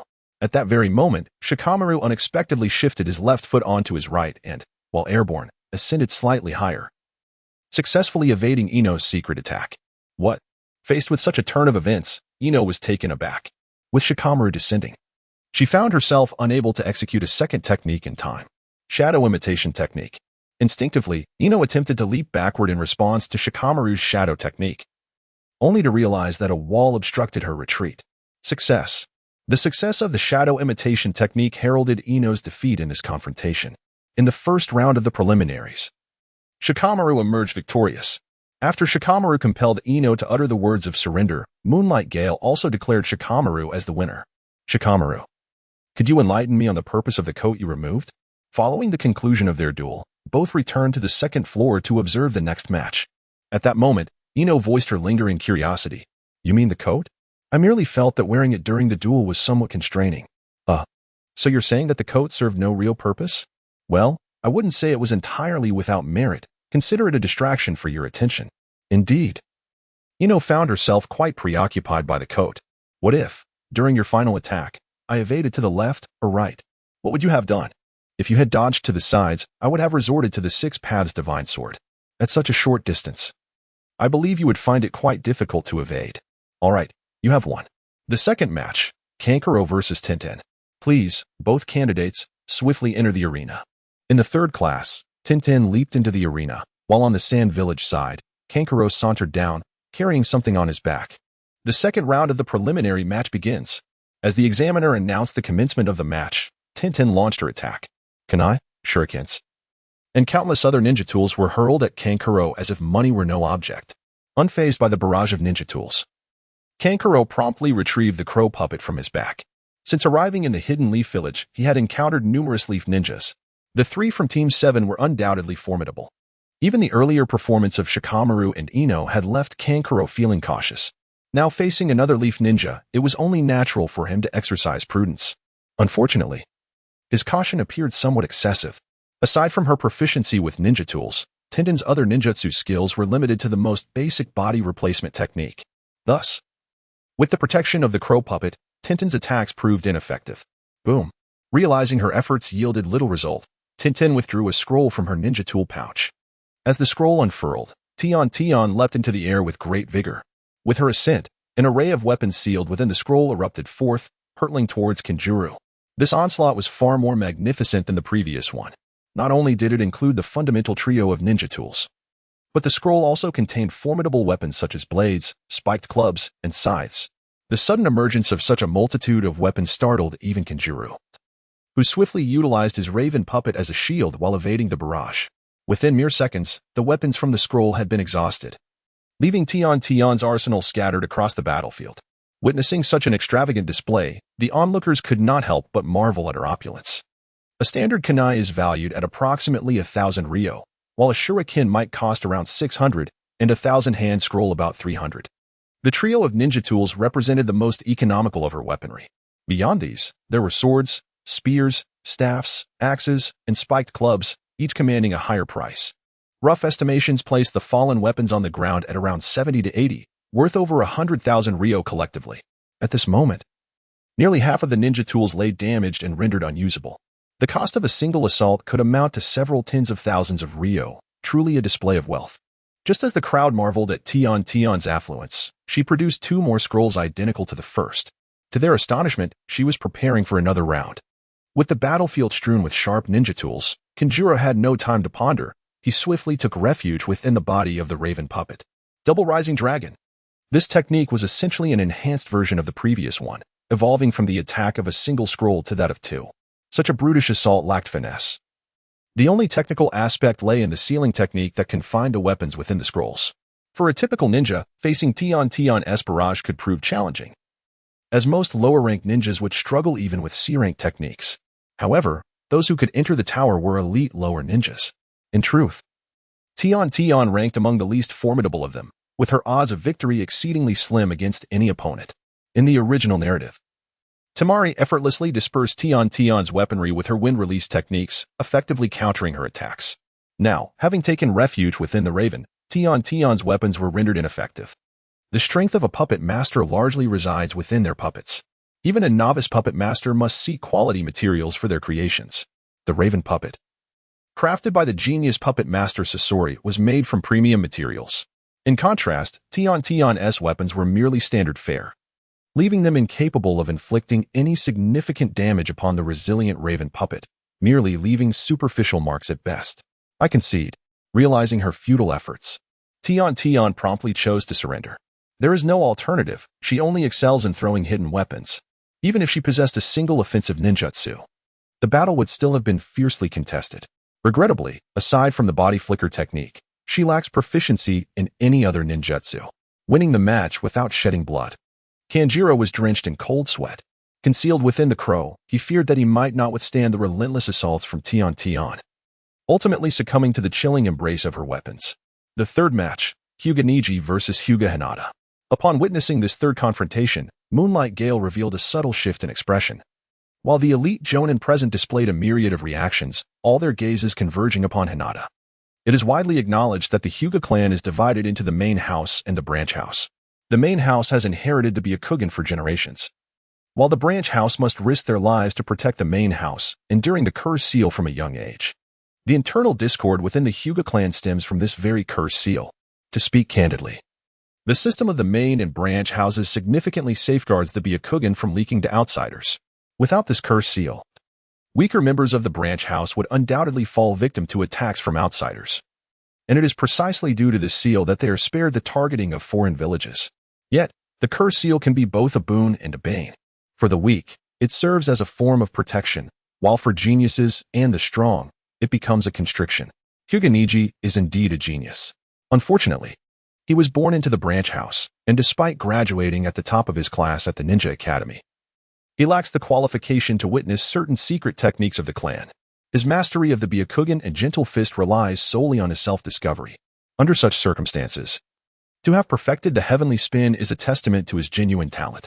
He harbors resentment towards the main house, believing that were it not for the system separating the main and branch houses, his father, Hyuga Hisashi, would not have perished, nor would he have been bound by the family's constraints. Over time, he has even directed his ire towards the main house's esteemed lady, Hyuga Hinata. The outcome of the draw aligns perfectly with his desires. Hinata, you should concede. Neji, brother. Hyuga Hinata's voice was soft and gentle. Yet this demeanor failed to evoke even a flicker of sympathy in Neji. On the contrary, his gaze bore the weight of derision. The battle between the main house and the branch house commenced. Almost all present turned their attention to Hinata, with some spectators casting sympathetic glances. Unaware of the gravity of the situation, it was inevitable. Neji's reputation as a genius loomed large.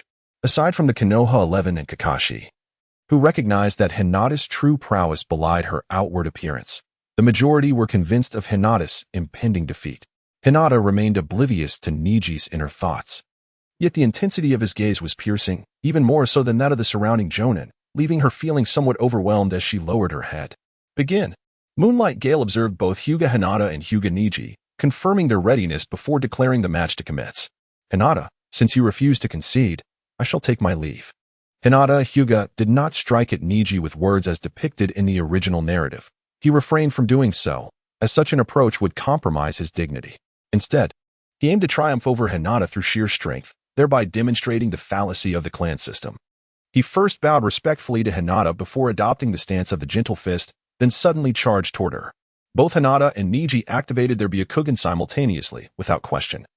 Hinata's Byakugan was purer and more potent than Neji's, allowing her to perceive his movements with clarity. In the original story, Hinata failed to defeat Neji, not due to a lack of understanding of his attack patterns, but because her body could not keep pace. However, after honing her skills through online gaming, she was now capable of executing actions with precision, seamlessly translating her vision into movement. As Neji launched his attacks, Hinata adeptly intercepted each one, thwarting his efforts time and again.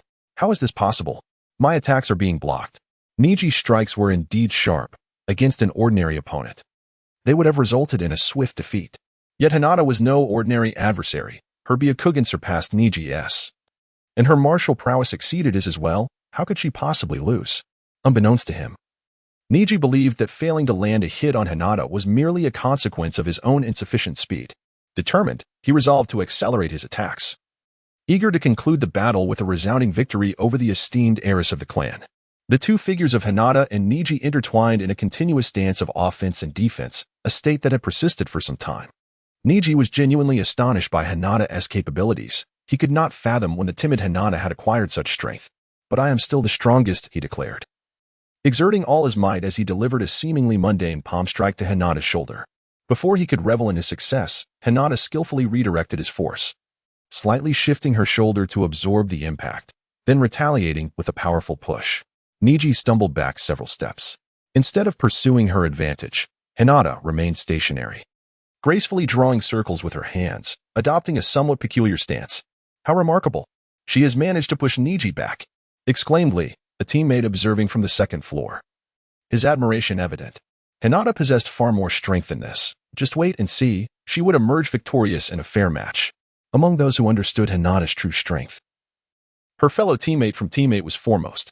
Kiba could not believe that Hinata, having mastered Tai Chi, would falter against Niji.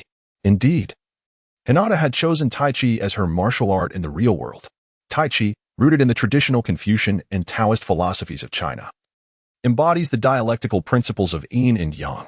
It integrates various functions including nurturing character, enhancing physical fitness, and engaging in combat, harmonizing the changes of yin-yang and the five elements, alongside the principles of traditional Chinese medicine, guiding techniques, and breath control. This results in a balanced martial art that is both gentle and powerful, slow yet agile, embodying the essence of traditional Chinese boxing. In terms of foundational philosophy, Tai Chi undeniably surpasses the rudimentary techniques of the gentle fist. Once more, Niji was unable to accept the fact that Hinata had forced him to retreat. Gritting his teeth, he advanced once more to launch an attack. His palm surged with chakra as he executed a series of strikes, first a palm thrust, then a swift turn to deliver a second blow. However, as he unleashed the first strike, Hinata stepped aside gracefully, her right hand sweeping gently like a soft breeze, deflecting Niji's palm. When he attempted the second strike, Hinata expertly guided her palm from his shoulder, following the direction of his attack, and landed on his wrist. Seizing the advantage, she twisted his arm behind his back and delivered a powerful blow, sending Niji flying. It was evident to all observers that in this match between the main and branch families, Hinata held the upper hand. Impossible, utilizing the exclusive technique of gentle fist. The 8 trigrams 64 palms, Niji could not accept this outcome. Gritting his teeth, he unleashed his signature move. With his Byakugan activated, he penetrated Hinata's chakra pathways, enveloping both of them in an invisible 8 trigrams field. His hands, saturated with chakra, transformed into a tempest, relentlessly targeting Hinata's vital points. In the face of Niji's torrential onslaught, Hinata remained utterly focused, her chakra circulating throughout her body. She deftly maneuvered, her steps fluid, as she executed a harmonious balance of yin and yang, forming a Tai Chi circle with her seemingly fragile physique, creating an impenetrable defense. Though Niji's attacks rained down like a furious storm, upon reaching Hinata, they were deftly neutralized by some mysterious force. Whether it was to deflect, push, grasp, strike, or press, her myriad defensive techniques were countless. Niji was astounded. Despite Hinata standing right before him, he could not land a single blow. This was far more disconcerting than when she had previously intercepted his attacks. Truly, the legacy of the main family was formidable. Faced with a defensive style he had never encountered, Niji ultimately attributed it all to the main family's teachings. It was not that Hyuga Niji lacked strength.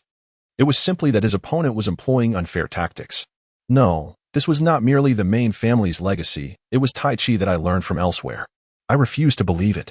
Niji roared in outrage once more, unwilling to accept that Hinata, having learned techniques casually, could surpass his mastery of gentle fist. If that were the case, then what did his relentless training amount to? A farce? No matter how hard he tried. Could he truly be outmatched by someone who merely picked up a technique? Unwilling to concede, Niji launched another attack at Hinata. This time, however, she chose not to defend. Observing Niji's increasingly fierce and frantic onslaught, Hinata seized the opportunity to employ a feigned strike, rendering Niji unconscious. In the third match, Hyuga Hinata emerged victorious. After Kai handed Niji over to the medical team, the large screen began to roll once more, ultimately pausing on the names Uchiha Sasuke and Rock Lee.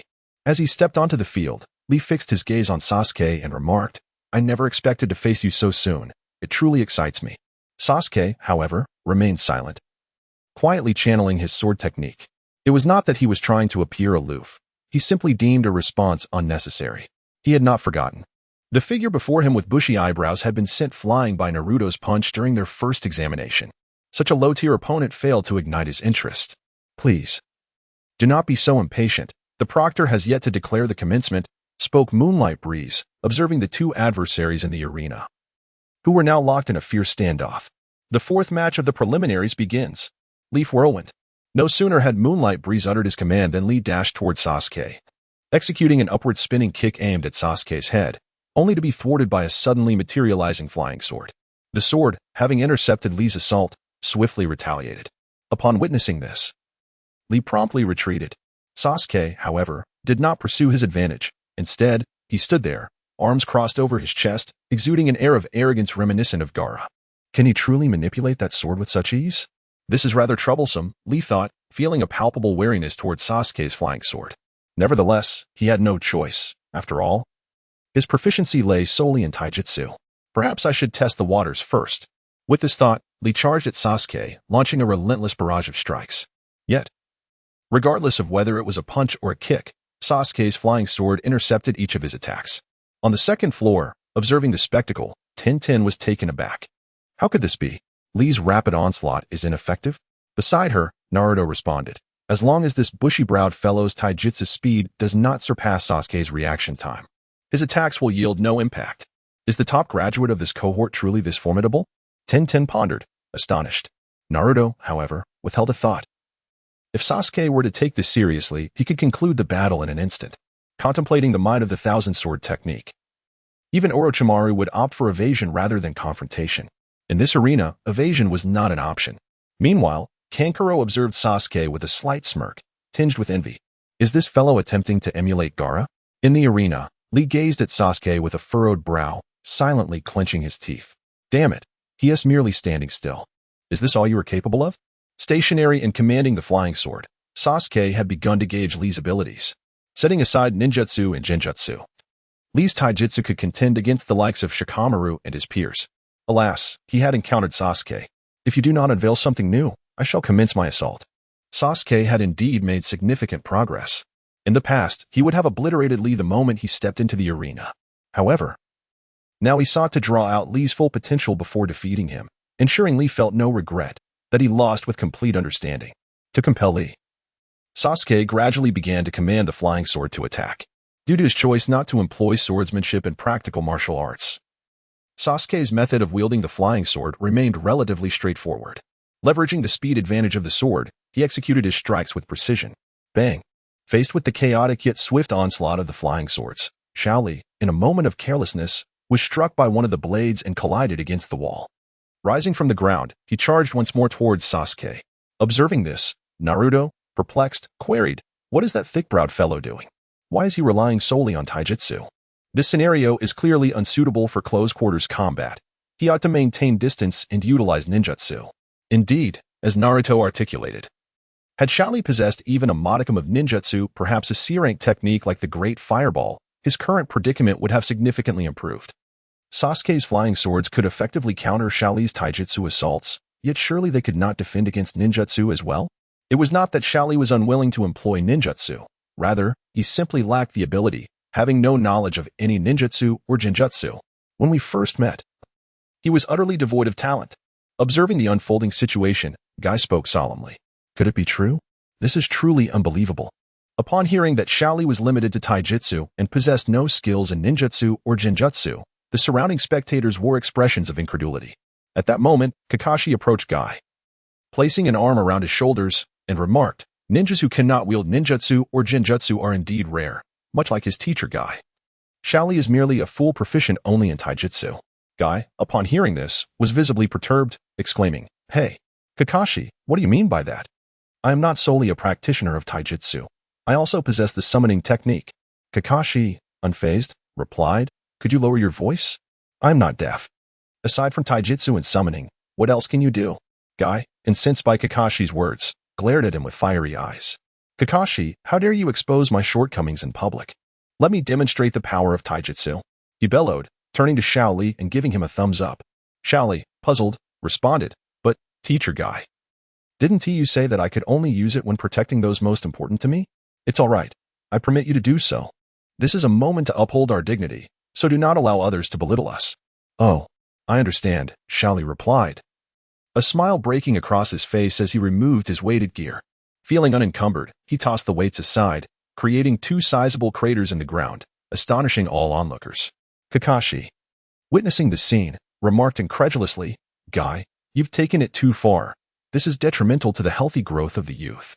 Ignoring Kakashi, Guy shouted towards Shaoli in the arena, "Shaoli, go forth. This is the time to ignite your youthful spirit." Understood, Teacher Guy. After shedding his weights, Shaoli instantly appeared beside Sasuke, launching a punch. Although the flying swords reacted, they were a fraction too slow. So fast, Sasuke thought, furrowing his brow as he attempted to evade Shaoli's strike. Realizing his initial attack had missed, Shaoli swiftly circled Sasuke, unleashing an all-encompassing offensive. At that moment, the defense of the flying swords could no longer keep pace with Shaoli's velocity. Suddenly, Shaoli materialized above Sasuke, delivering a downward strike aimed at his crown. At a critical moment, a flying sword abruptly appeared above Sasuke's head, intercepting the kick and forcing Lee to retreat. Disappointment washed over Lee as his confident attack was thwarted. "Your speed truly took me by surprise. Had I not activated my Sharingan to discern your attack trajectory, you might have succeeded." Gazing upward, he noted that Sasuke had activated his double Tomo Sharingan. "So it is a bloodline limit?" "Indeed," Sasuke confirmed, a smug expression gracing his features. "Under the gaze of my eyes, I perceive every movement you make with crystal clarity, thus making it impossible for you to strike me." While Sasuke could not match Lee's speed in a physical contest, could Lee's swiftness surpass the capacity of human thought? Once Sasuke had discerned the attack trajectory, he could preemptively position his flying sword for defense. The combination of the Sharingan and swordsmanship is truly impeccable, thought the onlookers, now sympathizing with Lee. Faced with such a formidable opponent, Lee's fortune appeared rather grim. Such an intimidating defensive technique. No matter how fast I move, my attacks cannot harm you. Therefore, I must unleash a more ferocious assault to breach your defenses. It's time for the Lotus," Lee declared, resolutely unwrapping the bandages from his hands and fixing his gaze upon Sasuke. Noting Lee's hesitation to attack, Sasuke taunted, "What is the matter? Is this all you are capable of? Very well, let it be as you wish." Lee began to circle Sasuke at a rapid pace. Sasuke's eyes locked onto Lee, urging, "Bring it on." In an instant, Lee was beneath Sasuke, delivering a powerful kick to his chin. Oh no. Sasuke had not anticipated Lee's sudden acceleration and quickly formed a hand seal. Simultaneously, Lee executed a series of rapid kicks, launching Sasuke into the air. Strangely, the flying sword did not intervene. As the attack succeeded, Guy observed with concern, even a standard lotus places immense strain on the body. This must decide the outcome. "Lee, prepare to receive my technique, front lotus." Lee materialized behind Sasuke, ensnaring him with his bandages, and began to spin him downwards toward the ground. With a resounding crash, Sasuke's head struck the earth, causing the ground to fracture, radiating cracks like a spider's web. Panting heavily, Lee lay on the ground, glancing at Sasuke, believing he had triumphed. Just then, Sasuke transformed into a cloud of smoke, revealing a wooden log. "A substitution technique? When did that occur?" "Right when you kicked my chin," Sasuke explained, emerging from the side. "I warned you, under the scrutiny of my eyes, all your taijutsu attacks will be utterly futile." "Damn it," Lee muttered in frustration. Shaoli, filled with indignation, struck the floor with a forceful blow, only to gather his composure shortly thereafter. When he rose again, the flames of anger had dissipated, replaced by a resolute glint in his eyes. "Teacher Kai, your smile alone imbues me with strength. I am prepared for what lies ahead." With clenched fists, he felt a surge of green chakra enveloping him. The posture coupled with the green chakra, could it be the 8 gates? Kakashi instinctively tightened his grip on the railing. Sakura, puzzled, inquired, "What are the 8 gates?" In response, Kai elaborated, "The 8 gates are preparatory movements preceding the inner lotus. They release restrictions within the chakra pathways, opening 8 specific chakra points throughout the body from the head downwards. The opening gate, rest gate, life gate, injury gate, distant gate, surprise gate, shock gate, and death gate. These gates generally restrict the flow of chakra, but the lotus can forcibly lift these limitations, unleashing power exponentially greater than usual. The inner lotus merely opens the first gate, the opening gate, and then breaks through cerebral restrictions to maximize muscular strength. Once the rest gate is opened, physical stamina is forcibly enhanced, and upon opening the life gate, one can wield the inner lotus. Is that so? If the inner lotus can already inflict such injuries, what would happen if he unleashed even more formidable techniques? Kakashi remarked. Indeed, in the state of all 8 gates opened, one can attain power surpassing that of the Hokage for a brief period, but the practitioner will also perish. Hence, it is deemed a forbidden art. Kai, I did not expect you to pass this on to Shaoli. It seems he holds a special place in your heart, yet, it is far too early for him to employ the 8 gates. Kai responded, Kakashi. Do you truly understand that, boy? For Shaoli, there exists something more precious than life itself that he must prove and protect. My intention in teaching him the 8 gates is solely to help him become a man capable of safeguarding his ideals. Is that so? I hope you do not come to regret your decision, Kakashi replied, falling silent as he focused his gaze on Shaoli. Teacher Kai, please endorse me. This is my moment to embody my ninja way. Opening the 3rd gate, life gate. Opening the 4th gate, injury gate. Ignite. Youth. Shaoli's skin transformed to a crimson hue, radiating an overwhelming aura. Is this the 8 gates? Indeed, it is formidable. I did not anticipate Shaoli could open the 4th gate. No wonder Kai entrusted him with the 8 gates. In terms of taijutsu, Shaoli is undoubtedly a prodigy. As the other Jonin continued to deliberate on Shaoli's prowess, Sasuke, observing the astonishing vigor of Shaoli, resolved to hold nothing back. You have earned my respect through your strength, and thus, I shall also engage with my full might. Be cautious. Do not perish. 1000 Sword Technique. In the air. Sasuke's flying sword split and multiplied exponentially as Shaoli prepared for the impending clash. What is happening? Is this some sort of secret technique? Does the Uchiha clan possess such a skill? Before the astonished elite shinobi could fully comprehend the situation, Sasuke, having successfully executed the 1000 Sword Technique, directed over a dozen flying swords towards Lee. With a swift motion, Lee, having opened the 5th gate, adeptly evaded the oncoming swords, utilizing his speed to perfection. Has his velocity reached such astonishing heights? Even with his Sharingan activated, Sasuke found it increasingly difficult to track Lee's movements. Fortunately, he refrained from unleashing all the flying swords in a reckless assault. Behind him lingered a multitude of swords poised for action.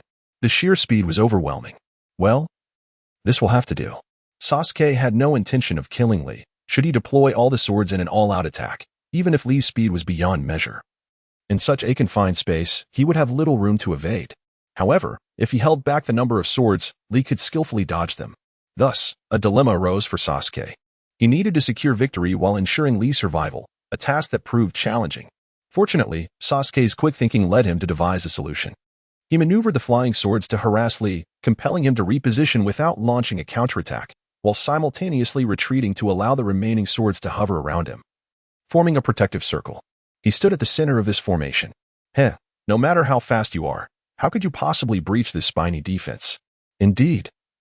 Sasuke's strategy was to transform himself into a porcupine. You wish to attack me? First, you must penetrate my spiky barrier. How should one describe this tactic? In any case, Naruto, upon witnessing this prickly formation, exclaimed that Sasuke was being rather sneaky. Shut up. What does it matter if it's sneaky, as long as it works? Is this prickly defense effective? Against Lee, who relied solely on taijutsu, it proved remarkably useful. Observing the hovering swords surrounding Sasuke, even if Lee could teleport, he would need to clear a path through the swords to strike at Sasuke. Alas, as Sasuke controlled the swords, every time Lee managed to kick one aside, another would immediately take its place. Regardless of Lee's struggles, Sasuke maintained a posture of nonchalance, arms crossed, exuding an air of superiority. Damn it. Why has the duration of his forbidden technique expired yet? Truth be told, despite his outward demeanor, Sasuke felt a surge of anxiety within. Sustaining the 1000 Sword Technique required a significant amount of chakra, and in such a short time, he had already depleted a considerable portion. If Lee's forbidden technique persisted any longer, it could potentially exhaust the 1000 Sword Technique entirely. Unfortunately, the 8 Gates Technique inflicted severe damage on the body. Before the 1000 swords could dissipate, Lee's body could no longer endure the strain and automatically released the 8 gates. Gasping for breath, he collapsed to the ground, struggling to regain his composure. Upon witnessing Lee the forbidden technique, Sasuke too relinquished the 1000 Sword Technique. He brushed his hair in fact, discreetly wiping away sweat, and with a chuckle, Sasuke remarked, "You are quite formidable. Unfortunately, you have encountered me." With that, he ascended to the second floor without a backward glance. The victor was Uchiha Sasuke. It was evident that after the torment of the 8 gates, Rock Lee had lost his ability to fight. The moonlight and brisk wind did not declare him defeated simply because Sasuke left the arena first. Match 5. Haruno Sakura versus Akimichi Choji. When the matchups were announced, Choji nearly fainted. All the candidates present knew that the trio from Team 7 were nothing short of monsters. Facing such a monster, Choji was on the verge of forfeiting. Knowing the character of his disciple, Asuma looked directly at Choji and said, "If you win this match, I will treat you to barbecue. What do you think? Barbecue? Ah, for the sake of barbecue, I shall ignite my spirit." Choji was indeed a glutton when he first entered the legend of Jin Yong. While others diligently trained to become stronger, he spent his hard-earned money on food. In this world, all can be forsaken, but not the delights of cuisine. Hearing about the feast, he was filled with determination. Alas, the gap in strength could not merely be bridged by willpower. Under Sakura's relentless barrage of 5 elements techniques, Choji had even the chance to employ his expansion jutsu before he was struck down by a bolt of lightning. The victor was Haruno Sakura. Match 6, Temari vs Yamanaka Shino. Young Shino was quite powerful. His swarm of insects combined with real martial arts made him one of the stronger contenders among the small fry. Unfortunately, he faced Temari, who wielded wind release. Even though Shino's insects were formidable, they could not approach Temari when she unleashed her full power, let alone attach themselves to her. It could be said that Temari was not only a nemesis to Tenten but also to Shino. The victor was Temari. Match 7, Uzumaki Naruto vs. Inuzuka Kiba. Damn it, why do I have to fight Naruto? Much like Choji, Kiba exhibited great reluctance upon seeing the match list. He knew he could not defeat Naruto, who had already mastered the sword technique. He would rather face Gaara, the one with the gourd, than fight Naruto. However, he was unaware that even if he fought Gaara, he would still not emerge victorious. "Naruto, how about we make a deal?" "What kind of deal?" "You see, the sword technique is too overpowering. If you use it, the match will lose its suspense. To make it more entertaining, let us rely solely on our inherent ninjutsu and real martial arts to determine the victor. What do you think?" Clearly, Kiba sought to devise a strategy against Naruto, believing he had a significant chance of winning if Naruto agreed to forego the sword technique. "Do you see the 4 big characters on my face?" "What characters?" "Wise and powerful. Are you aware that there are 4 characters inscribed upon your visage?" "I too possess words." "What words might those be?" "Shameless. You scoundrel, you deceive me. Indeed, it was you who first played tricks on me, attempting to ensnare me in your schemes, but there is no way that will happen. The technique of multiple shadow clones. Boom, boom, boom. Under the combined offensive of Naruto's numerous shadow clones and the sword technique, Kiba was swiftly defeated. Victor, Uzumaki Naruto. With the conclusion of the 7th match, the second round of the Chunin exams also reached its end. The candidates entering the 3rd round included from Konoha, Uchiha Sasuke, Uzumaki Naruto, Haruno Sakura, Hyuga Hinata, and Nara Shikamaru. From Sunagakure, Kankuro, and Temari. Gaara, having received a bye, also smoothly advanced to the next examination. The weather was clear, with not a cloud in the sky. Today marked the 2nd day following the conclusion of the 2nd round of the Chunin exams. Following the battles of the 2nd round, the enchanting establishment known as the Internet CAF had begun circulating among the elite shinobi of Konoha. After all, the match between Sasuke and Lee had left a profound impression on these upper-ranking shinobi. Even the esteemed elite had to take Lee, who had unlocked the 5th gate of the 8 gates. Seriously, one misstep could lead to their downfall. Despite this, the formidable Lee found himself utterly powerless against Sasuke's array of sword techniques. The upper-ranking shinobi understood well that the Uchiha clan did not possess such secret sword techniques. To uncover the truth and dispel their doubts, the Internet CAF inevitably came into their sights. In this regard, Sarutobi Hiruzen found himself at a loss. He could not simply prevent these elite shinobi from indulging in games at the CAF. However, he did issue a gag order, ensuring that this matter remained confined to the upper ranks, allowing only his subordinates to be aware, while others would remain in ignorance. In response to the inquiries from the esteemed shinobi, Hiruzen crafted a plausible excuse. During the Chunin exams, the village was brimming with all manner of individuals. His actions were merely to safeguard against outsiders learning of the CAF's existence. Once the exams concluded, he would naturally lift the prohibition, allowing all Konoha shinobi to partake in the pleasures the CAF had to offer. This excuse, regardless of whether the upper-ranking shinobi believed it, was accepted by Hiruzen himself. As long as there was a legitimate rationale, these elite would pose no trouble, for he was the Hokage of Konoha. "Ah, Kakashi, you all have arrived rather early today." With the conclusion of the Chunin exams, Team 7 returned to their usual routine. In the morning, they typically undertook 10 D-rank missions before heading to the CAF for some gaming. However, today, The members of Team 7 bypassed their missions and directly made their way to the CAF. Mister, you mentioned yesterday that there would be an event at the CAF today. So naturally, we wanted to arrive a bit earlier. Yesterday, on the very first day following the conclusion of the second examination, Liang informed the guests who had arrived that an event would take place at the Internet CAF today, and he hoped they would attend. Inquisitively, the guests inquired about the nature of the event. However, Liang refrained from divulging specifics, merely stating that they would understand upon their arrival the next day. As it turned out, Class 7 skipped their assigned tasks and came directly here. By the way, Uncle, you have yet to reveal what kind of event this is. Here, take a look for yourselves. Upon hearing Naruto's response, Liang pointed towards a small blackboard within the room, inviting them to read the information. Diablo 2 Speedrun Event. Rules are as follows. 1. The event is divided into solo and cooperative teams. 2. The difficulty for the solo group is Nightmare, while the cooperative group faces Hell difficulty. 3. Defeating the game's boss will trigger a fiery explosion of its corpse. 4. The participant with the shortest time wins. 5. Participants may challenge repeatedly. 6. This event will last for 3 days. The rules are straightforward. It simply boils down to determining who can defeat the corpse in the shortest amount of time. Furthermore, if participants are dissatisfied with their time during the 3-day event, they may challenge it again. Naturally, each time they enter the game, their characters will revert to level 1. Uncle, don't you think this event is a bit too simple? Upon reading the event description, Naruto appeared particularly confident. After all, during the CHNIN exam, when the three of them had sneaked out of the Forest of Death to play at the CAF, they had already managed to defeat the fiery corpse once. Thus, to Naruto, this event seemed merely a repeat of that encounter, devoid of any challenge. Idiot, take a closer look at the second rule, Sakura retorted, her frustration palpable. She was well aware that they had played at a standard difficulty, and even then, it had taken them several hours to defeat the fiery corpse. While their unfamiliarity with the game contributed to that duration, it also underscored the formidable reputation of the fiery corpse as the first boss in Diablo 2. Nightmare and Hell? Is that an elevation in difficulty? With Sakura's admonition, Naruto finally grasped the implications of the second rule, although he was uncertain of the precise increase in difficulty. The mention of both Nightmare and Hell suggested a significant challenge ahead. Indeed, while the difficulty may be heightened, the rewards are rather substantial.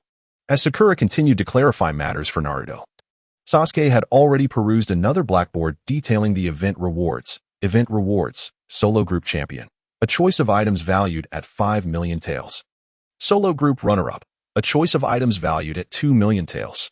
Solo Group Third Place. A piece of weaponry valued at 1 million taels. Cooperative Group Champion. A choice of items valued at 20 million taels. Cooperative Group Runner-Up. A choice of items valued at 10 million taels. Cooperative Group Third Place. A piece of weaponry valued at 1 million taels for each participant. Boss, it seems you are in for quite an expenditure this time. Upon reviewing the rewards for the event, the members of Class 7 were taken aback by Liang's extravagant generosity. The total prize pool for both the individual and team categories astonishingly reached a staggering 46 million taels, a sum that is no trifling matter. Indeed, I have invested my entire savings into this event, hoping that the losses will not be too severe. However, it is certain that I will not incur any losses. The unscrupulous Liang sells his wares to customers at 10 times the market price, except for a few essential items. Therefore, while he publicly offers 46 million taels in rewards, his actual expenditure is likely around 5 million taels. Items such as the elixirs from the Legend of Sword and Fairy and the teleportation scrolls from Destruction God 2 are limited to 1 exchange per person, significantly curtailing his costs. Nearly 5 million taels, it is quite possible that Liang might even turn a profit from this event. Consider this, there are 30 computers in the Internet CAF, operating for 12 hours each day over the course of 3 days. If the daily revenue is maximized, that amounts to 360 taels per day, totaling 1,080 taels over 3 days. Of course, this is the most optimistic scenario. Nevertheless, Liang is confident that even if the daily earnings do not reach full capacity, they will certainly not fall below 80%. Consequently, he will still avoid losses. I almost forgot to mention that the team category can accommodate up to 8 participants. Upon learning about the event details and rewards, the 4 members of Class 7 naturally decided to participate. In comparison to the 5 million taels for the individual category, they were keen on the 20 million taels for the team category. An increase in the number of exchanges implies access to high-level items that are unavailable in the individual category. However, Upon hearing Liang state that the team could have a maximum of 8 players, they found themselves in a dilemma. The speed at which 4 individuals could join the team would undoubtedly be slower than that of 8, but this would also reduce the reward allocation per person. The prize per person would diminish from 5 million to 250,000, effectively having their potential gain. Fortunately, Kakashi, being an experienced jonin, did not linger in indecision for long. The rewards for this event would only be granted to the victors. Failure would yield nothing. Thus, they resolved that it was better to gather a full team of 8 to participate. As for the remaining 4 members, Kakashi had already made up his mind. What do you think about recruiting Team Guy? Is that the team with the prominent eyebrows? Indeed. Why not approach Shikamaru or Hinata's groups? Well, Kakashi's inclination towards Guy was not without justification. First, among the many jonin leaders, he shares the best relationship with Guy. Second, Guy's character is relatively straightforward, lacking any ulterior motives. Certainly, Kakashi would not directly convey his thoughts to the 3 young ninjas, but instead hinted obliquely, Asuma-sensei is pursuing Kurenai-sensei. If we were to request Asuma's team, he would undoubtedly decline. Should we invite Kurenai's team, and she agrees, we might inadvertently offend Asuma-sensei. Kakashi observed Sasuke, who nodded in understanding. Surely Asuma-sensei is not so petty? This is not merely a matter of pettiness. Disrupting others' relationships is inherently wrong.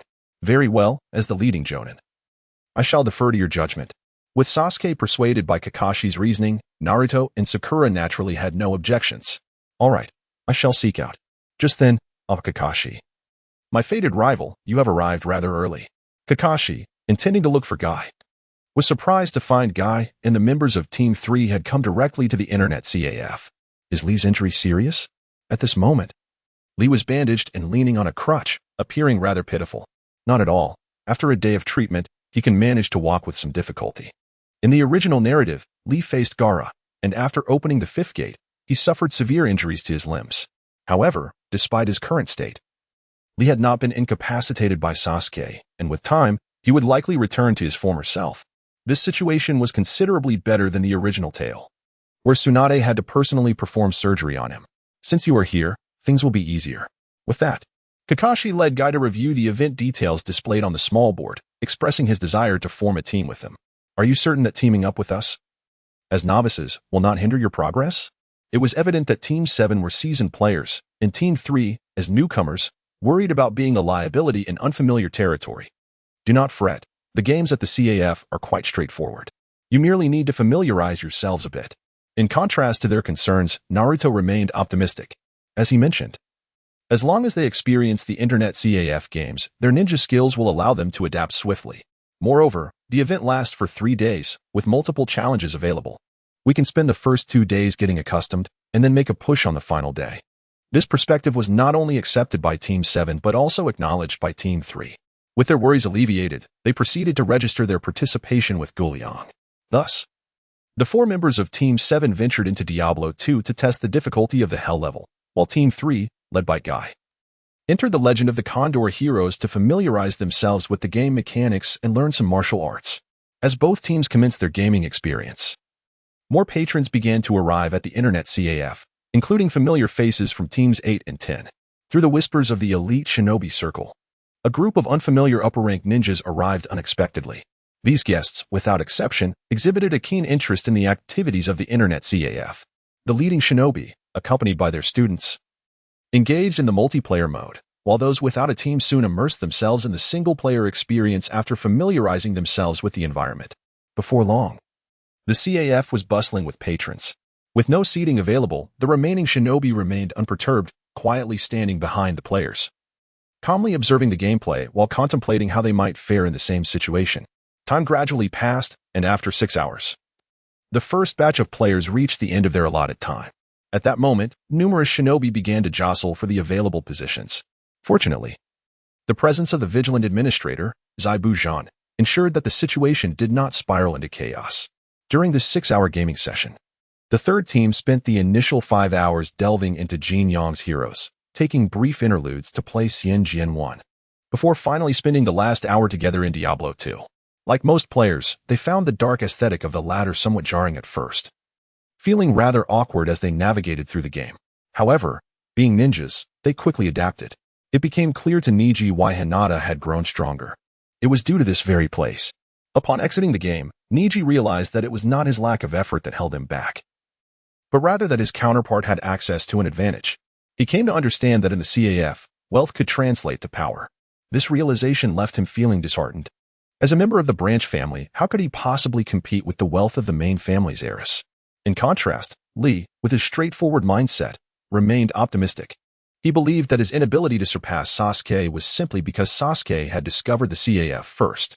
Now that they two were gaming in the CAF, they were all on equal footing, and through their own diligence, he was certain they could eventually defeat Sasuke. As for Tintin, she was exceedingly pleased. As previously mentioned, Tintin was quite affluent, evident from the numerous ninja tools she discarded during each battle. Previously, she had felt her wealth was unspent, leading her to purchase scrolls to seal her tools. Now, with the CAF's existence, she no longer needed to worry about where to spend her money.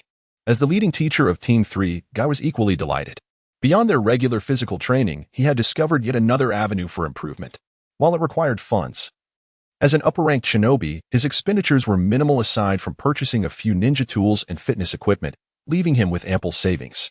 Contemplating the CAF's wonders, everyone in Team 3, except for Niji, looked forward with great anticipation to their future paths of growth. Thick-browed fellow, come help me. I can hardly hold on. Naruto, hang in there. Once I clear this wave of minions, I will assist you. Don't wait. Come over now. I'm dead.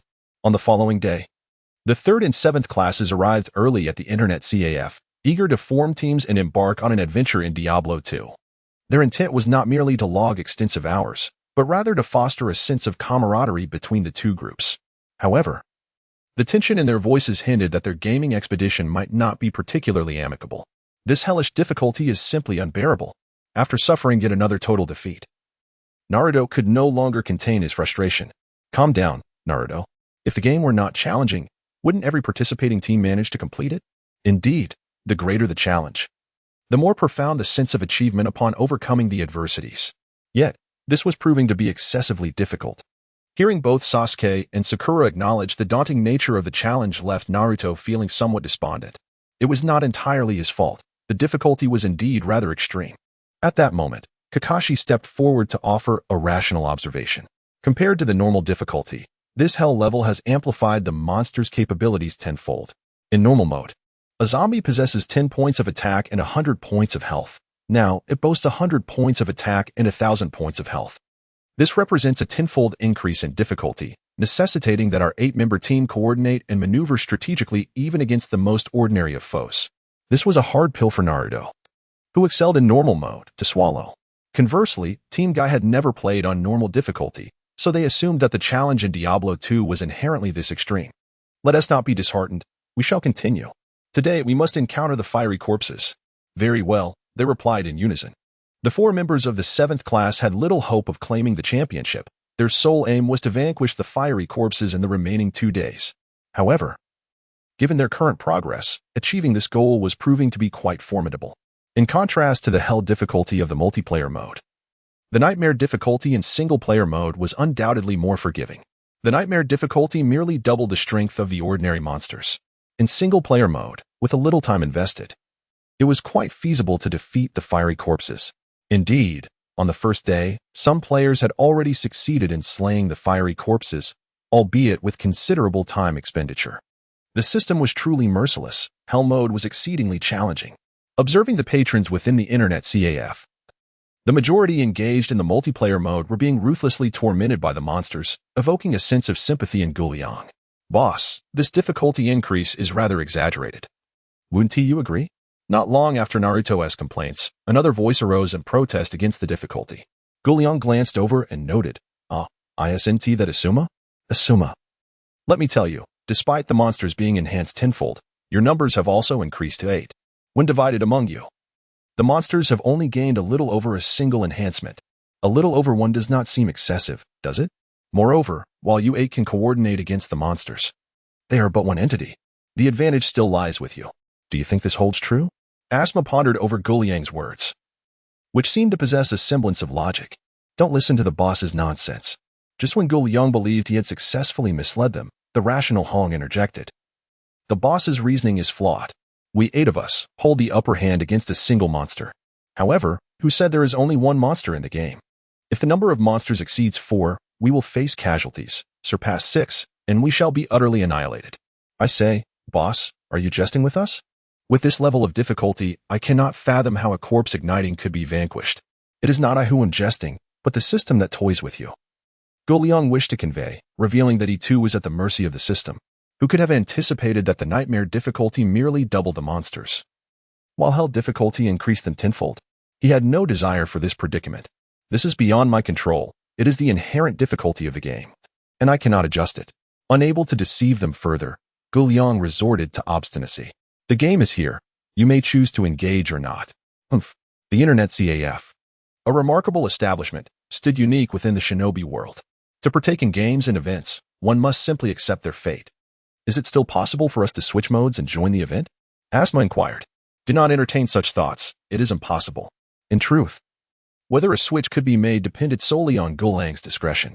His refusal to Asma stemmed from the inconvenience it would entail. If Asma and his group changed, would not the others who were suffering also wish to switch? A mode change would necessitate filling out forms anew. Liang preferred to avoid such complications and outright denied them the switch. Well, one must complete the mode they chose, even if it is with tears. Suddenly, he noticed new guests arriving. Breaking free from Asma's entanglement, Liang approached the entrance. Welcome to our establishment. What are they doing? Standing outside. A beautiful girl with a massive fan asked in bewilderment. What else could we be doing but playing games? Playing games? All right. Liang, noticing the guest's curiosity, recited his well-rehearsed explanation of the CAF's existence and the functions of gaming. Such a wondrous place exists? Gaara exclaimed. Should we not give it a try? Indeed. The newcomers were none other than the Sand siblings accompanied by their lead jonin, Maki.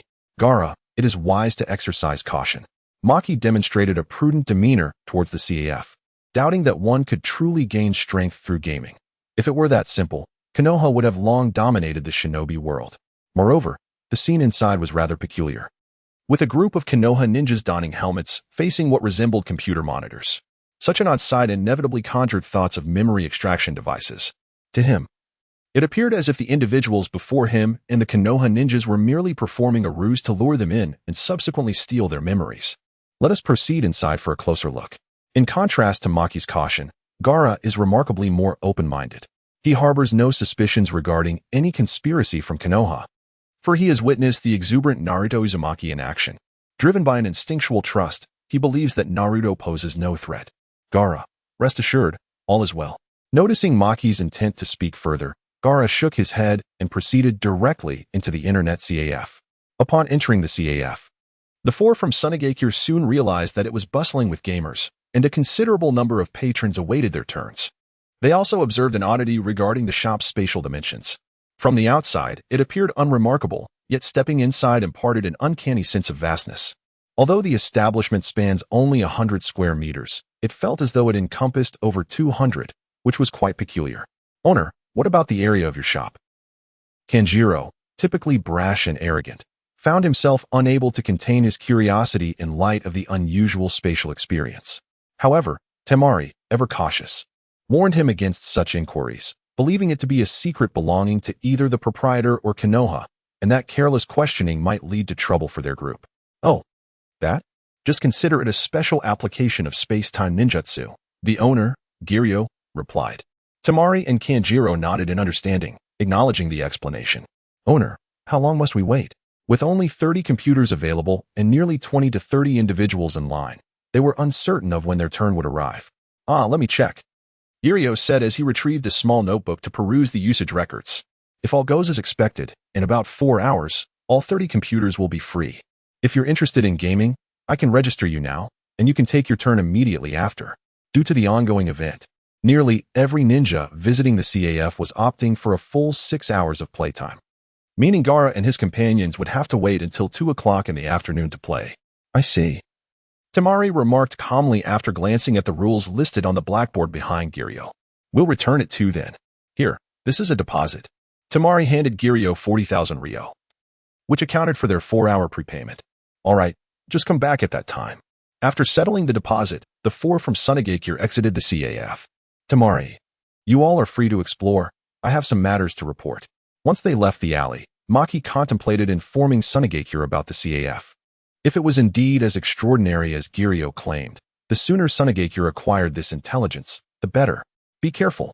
Temari understood Maki's intentions and did not seek to hinder him, merely wishing to remind him to stay vigilant. Unfortunately, before she could finish her warning, several Umbu appeared and surrounded them. What do you want? We are but the representatives of Sunagakure here to participate in the Chunin exams. Are you not concerned about provoking a diplomatic incident? Upon seeing the Umbu of Konohagakure surrounding them, Maki felt a surge of anxiety. After all, Gaara is a Jinchuriki of Shikaku. The Hokage requests your presence. The lack of immediate aggression eased Maki's tension, albeit momentarily. You may proceed. I shall meet with the Hokage.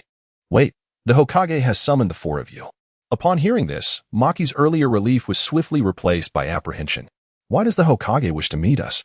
We are unaware of the reasons. Please. Faced with an overwhelming situation, Maki had no choice but to lead Temari and the others, following the Umbu to the Hokage's office. Throughout the journey, Maki worried whether their plans had been compromised. Why else would the Hokage wish to see them all at once? Was it a ploy to capture them all in one fell swoop? As these thoughts raced through his mind, Maki discreetly marked their unique Sunagakure signal. Preparing for a potential ambush, should conflict arise, reinforcements would be ready to assist. Fortunately, Maki's anxieties were unfounded. The third Hokage was unaware of their plans. His invitation was merely a warning for Maki to refrain from disclosing information about the internet CAF during the Chunin exams. Is that all?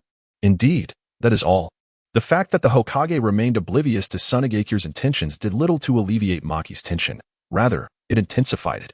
The Hokage's demeanor suggested the internet CAF's extraordinary nature was indeed real. This realization instilled a profound sense of urgency within Maki. He was determined to relay this information back to Sunagakure and unite with other villages to compel Konohagakure to relinquish control of the internet CAF.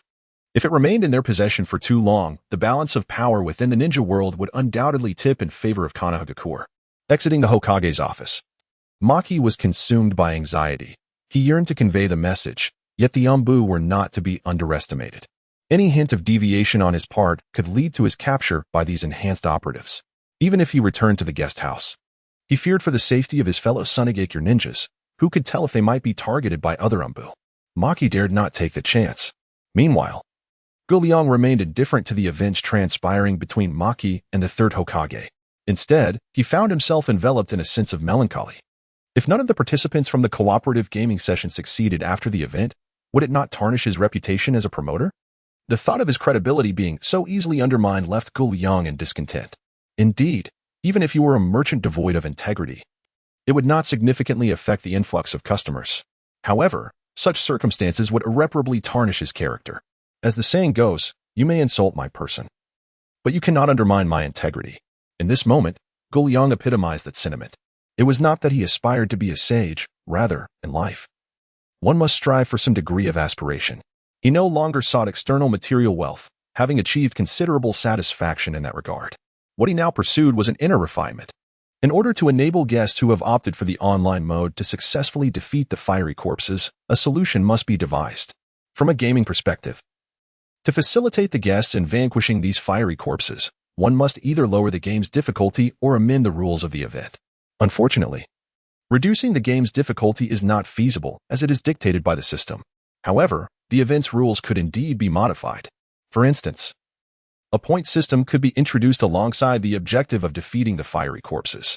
In this manner, even if no one manages to slay the fiery corpses, rankings could still be determined based on accumulated points. This alteration, however, would likely necessitate an extension of the event's duration and transform the challenge from an infinite endeavor into a one-time opportunity. After careful consideration, Liang concluded that there were no oversights in his plan, and subsequently expended 1 million taels to establish a reasonable monster point system through the system. The system's output would undoubtedly be reliable. Consequently, when participants in online mode defeated monsters, their accrued points would be displayed in the upper right corner of the screen. Whether they chose to take the risk of confronting the fiery corpses or opted for a steadier victory through points would be left to their discretion. On the third day of the event, when Liang announced the new rules to the online group, he received unanimous agreement. Some ninjas even erupted in cheers. There was no room for dissent. These ninjas had made numerous attempts, yet no team had succeeded in defeating the fiery corpses. The best they managed was to deplete 1/3 of the fiery corpse's health, only to be obliterated by the boss's ultimate attack. Only the top 3 participants would receive prizes. and to secure a place among the top 3, one must first defeat the Fiery Corpse. However, after the hellish difficulty enhancement, the Fiery Corpse had become extraordinarily formidable, capable of annihilating the entire screen with a single ultimate move. Such a foe could only be overcome with exceptional teamwork and extensive experience in Diablo 2. Now, with the introduction of the point system, even without defeating the boss, participants could still ascend to the top 3 based on points, which naturally left the ninjas with no objections. Kakashi, we must exercise caution this time. We cannot afford to be reckless, Guy said seriously. Seated but yet to enter the game. Kakashi rolled his eyes, recalling how yesterday Guy had recklessly charged into a throng of monsters, hurling exclamations of "Ada" and "Oh my," as if the creatures posed no threat.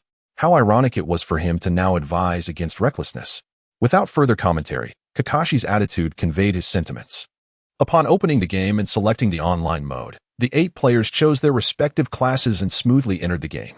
Having collaborated in battle the previous day, they had grown accustomed to the monster's strength, fostering a degree of synergy. Once inside the game, the 8 proceeded with caution, circling around the rogue encampment, their starting point. When confronted with a horde of monsters, they swiftly retreated to the encampment, while they joined forces to tackle smaller groups.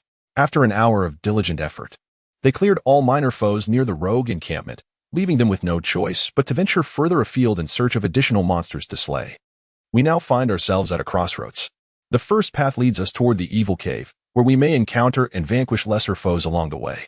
Although this route is fraught with peril due to the multitude of monsters, it promises a swift accumulation of points. The second option, however, is to continue meandering around the rogue camp, a choice that offers relative safety, allowing for a hasty retreat if necessary, albeit at the cost of slower point accumulation. Which path should you choose? Kakashi presented the team with these 2 alternatives, one that is perilous yet offers rapid monster slaying to increase points, and another that is more cautious and deliberate. After some discussion, it was ultimately Aki who proclaimed, "We shall choose the first option." Very well. Let us proceed towards the Evil Cave. The trio of the 7th squad has long been acquainted with the ordinary difficulty level, so they were well aware of the route to the Evil Cave.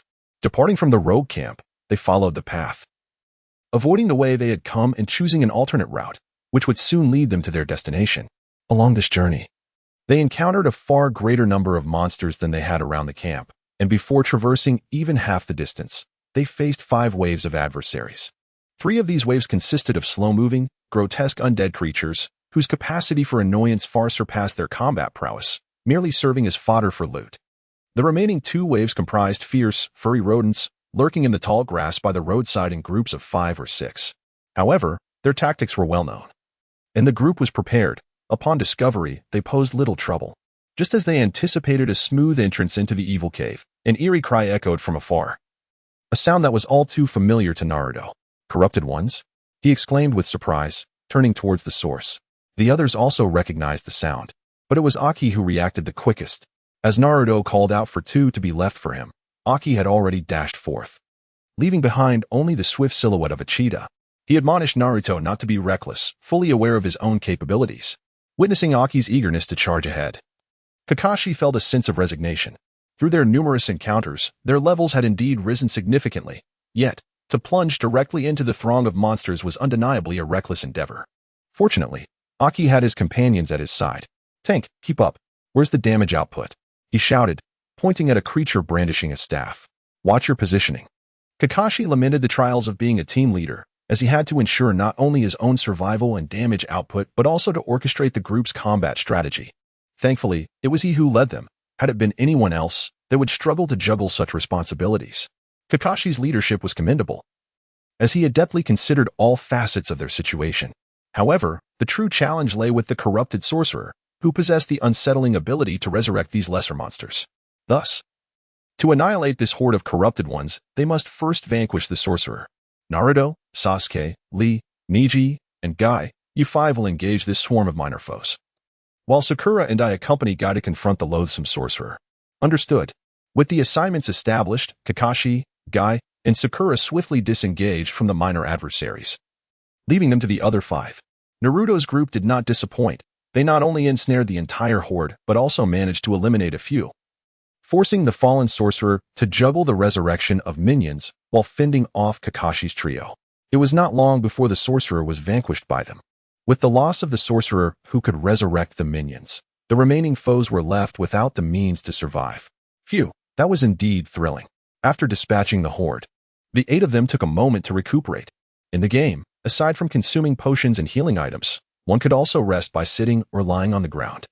This endeavor had proven immensely rewarding. In peril lies opportunity. Following the defeat of the fallen ones, the team's points surged significantly. Were it not for the random nature of monster spawns, they would have relished the chance to farm the fallen foes continuously. Now that we are all rested, let us proceed. To avoid wasting time, seeking out the fallen ones deliberately is unfeasible, yet the evil cave undoubtedly harbors more of them, with a greater number than outside. If they could clear the cave of its minions, securing a top 3 rank in this event would be within their grasp. Along the way, the team eliminated several waves of wandering undead or zombies and soon arrived at the entrance of the evil cave. The cave appeared akin to the gaping maw of a monstrous beast, revealing only an abyss of darkness. Standing before it, one could not shake the unsettling feeling of something lurking within that darkness, watching them, sending chills down their spines. Are we truly going in there? Tion. Visiting for the first time, shivered involuntarily, contemplating retreat. Fear not, Tion, it will be fine. Noticing her apprehension, Sakura promptly encouraged her. If everyone is prepared, we shall commence our venture. Having calmed Tion, the others expressed no objections. Kakashi, ready to lead the way, was about to step forward when he paused. Wait, let my raven scout ahead. Kakashi regrettably slapped his forehead, realizing his blunder. If he had entered first and encountered a throng of monsters blocking the entrance, their expedition would have ended prematurely. This realm, after all, differs from reality. Occasional oversights are understandable. Kakashi nodded, accepting Guy's reassurance. At that moment, Sasuke had already sent a raven into the cave. Given Sasuke's current level, he was capable of summoning wolves and bears for combat.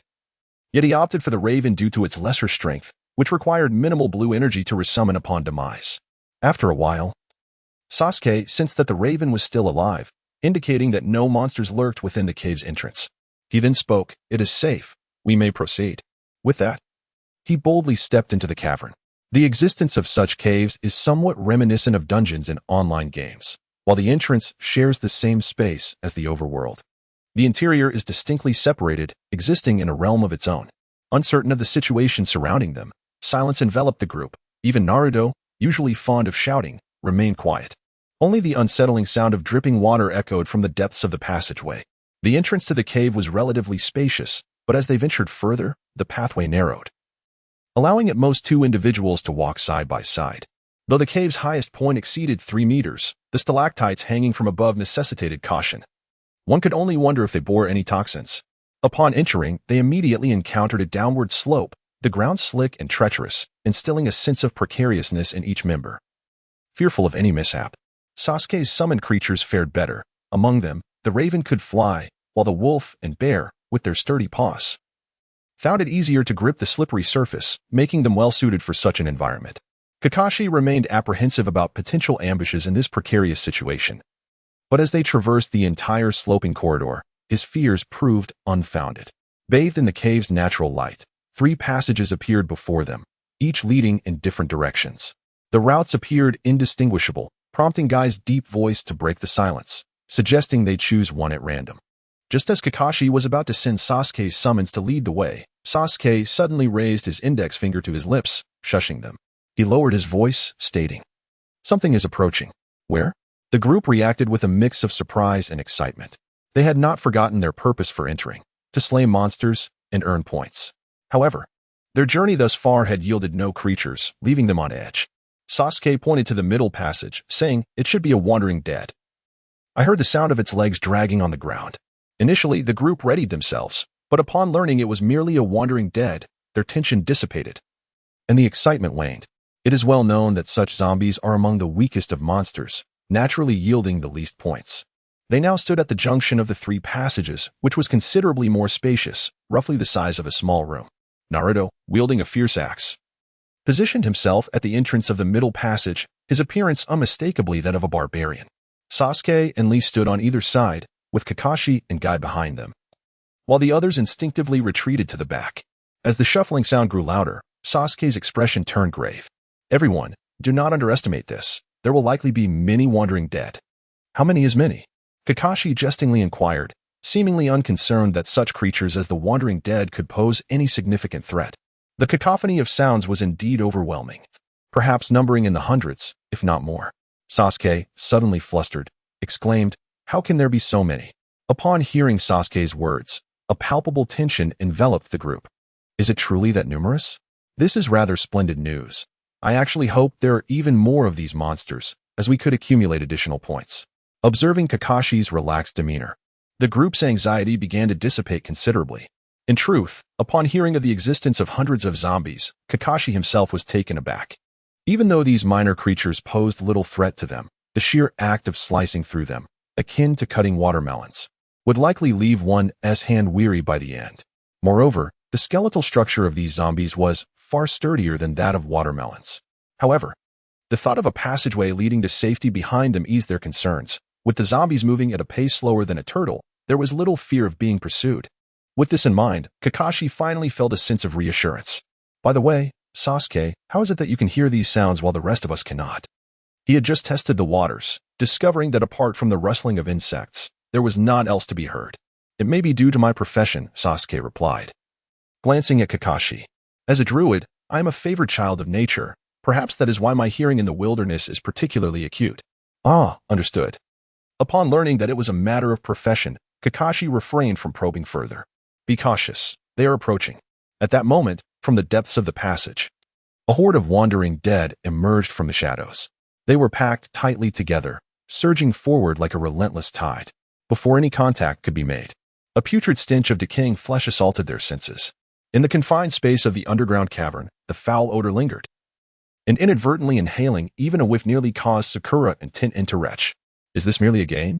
Why must it feel so visceral? Do not inquire. Just acknowledge the system's prowess. A few lower-ranked shinobi struggled to maintain their composure, while Kakashi and Guy remained unperturbed. These two seasoned Jonin had witnessed far worse. In their past missions, they had braved far more ghastly scenarios, not to mention, they would surely not stoop to hiding in a cesspit. In any case, this odor held no sway over the two of them.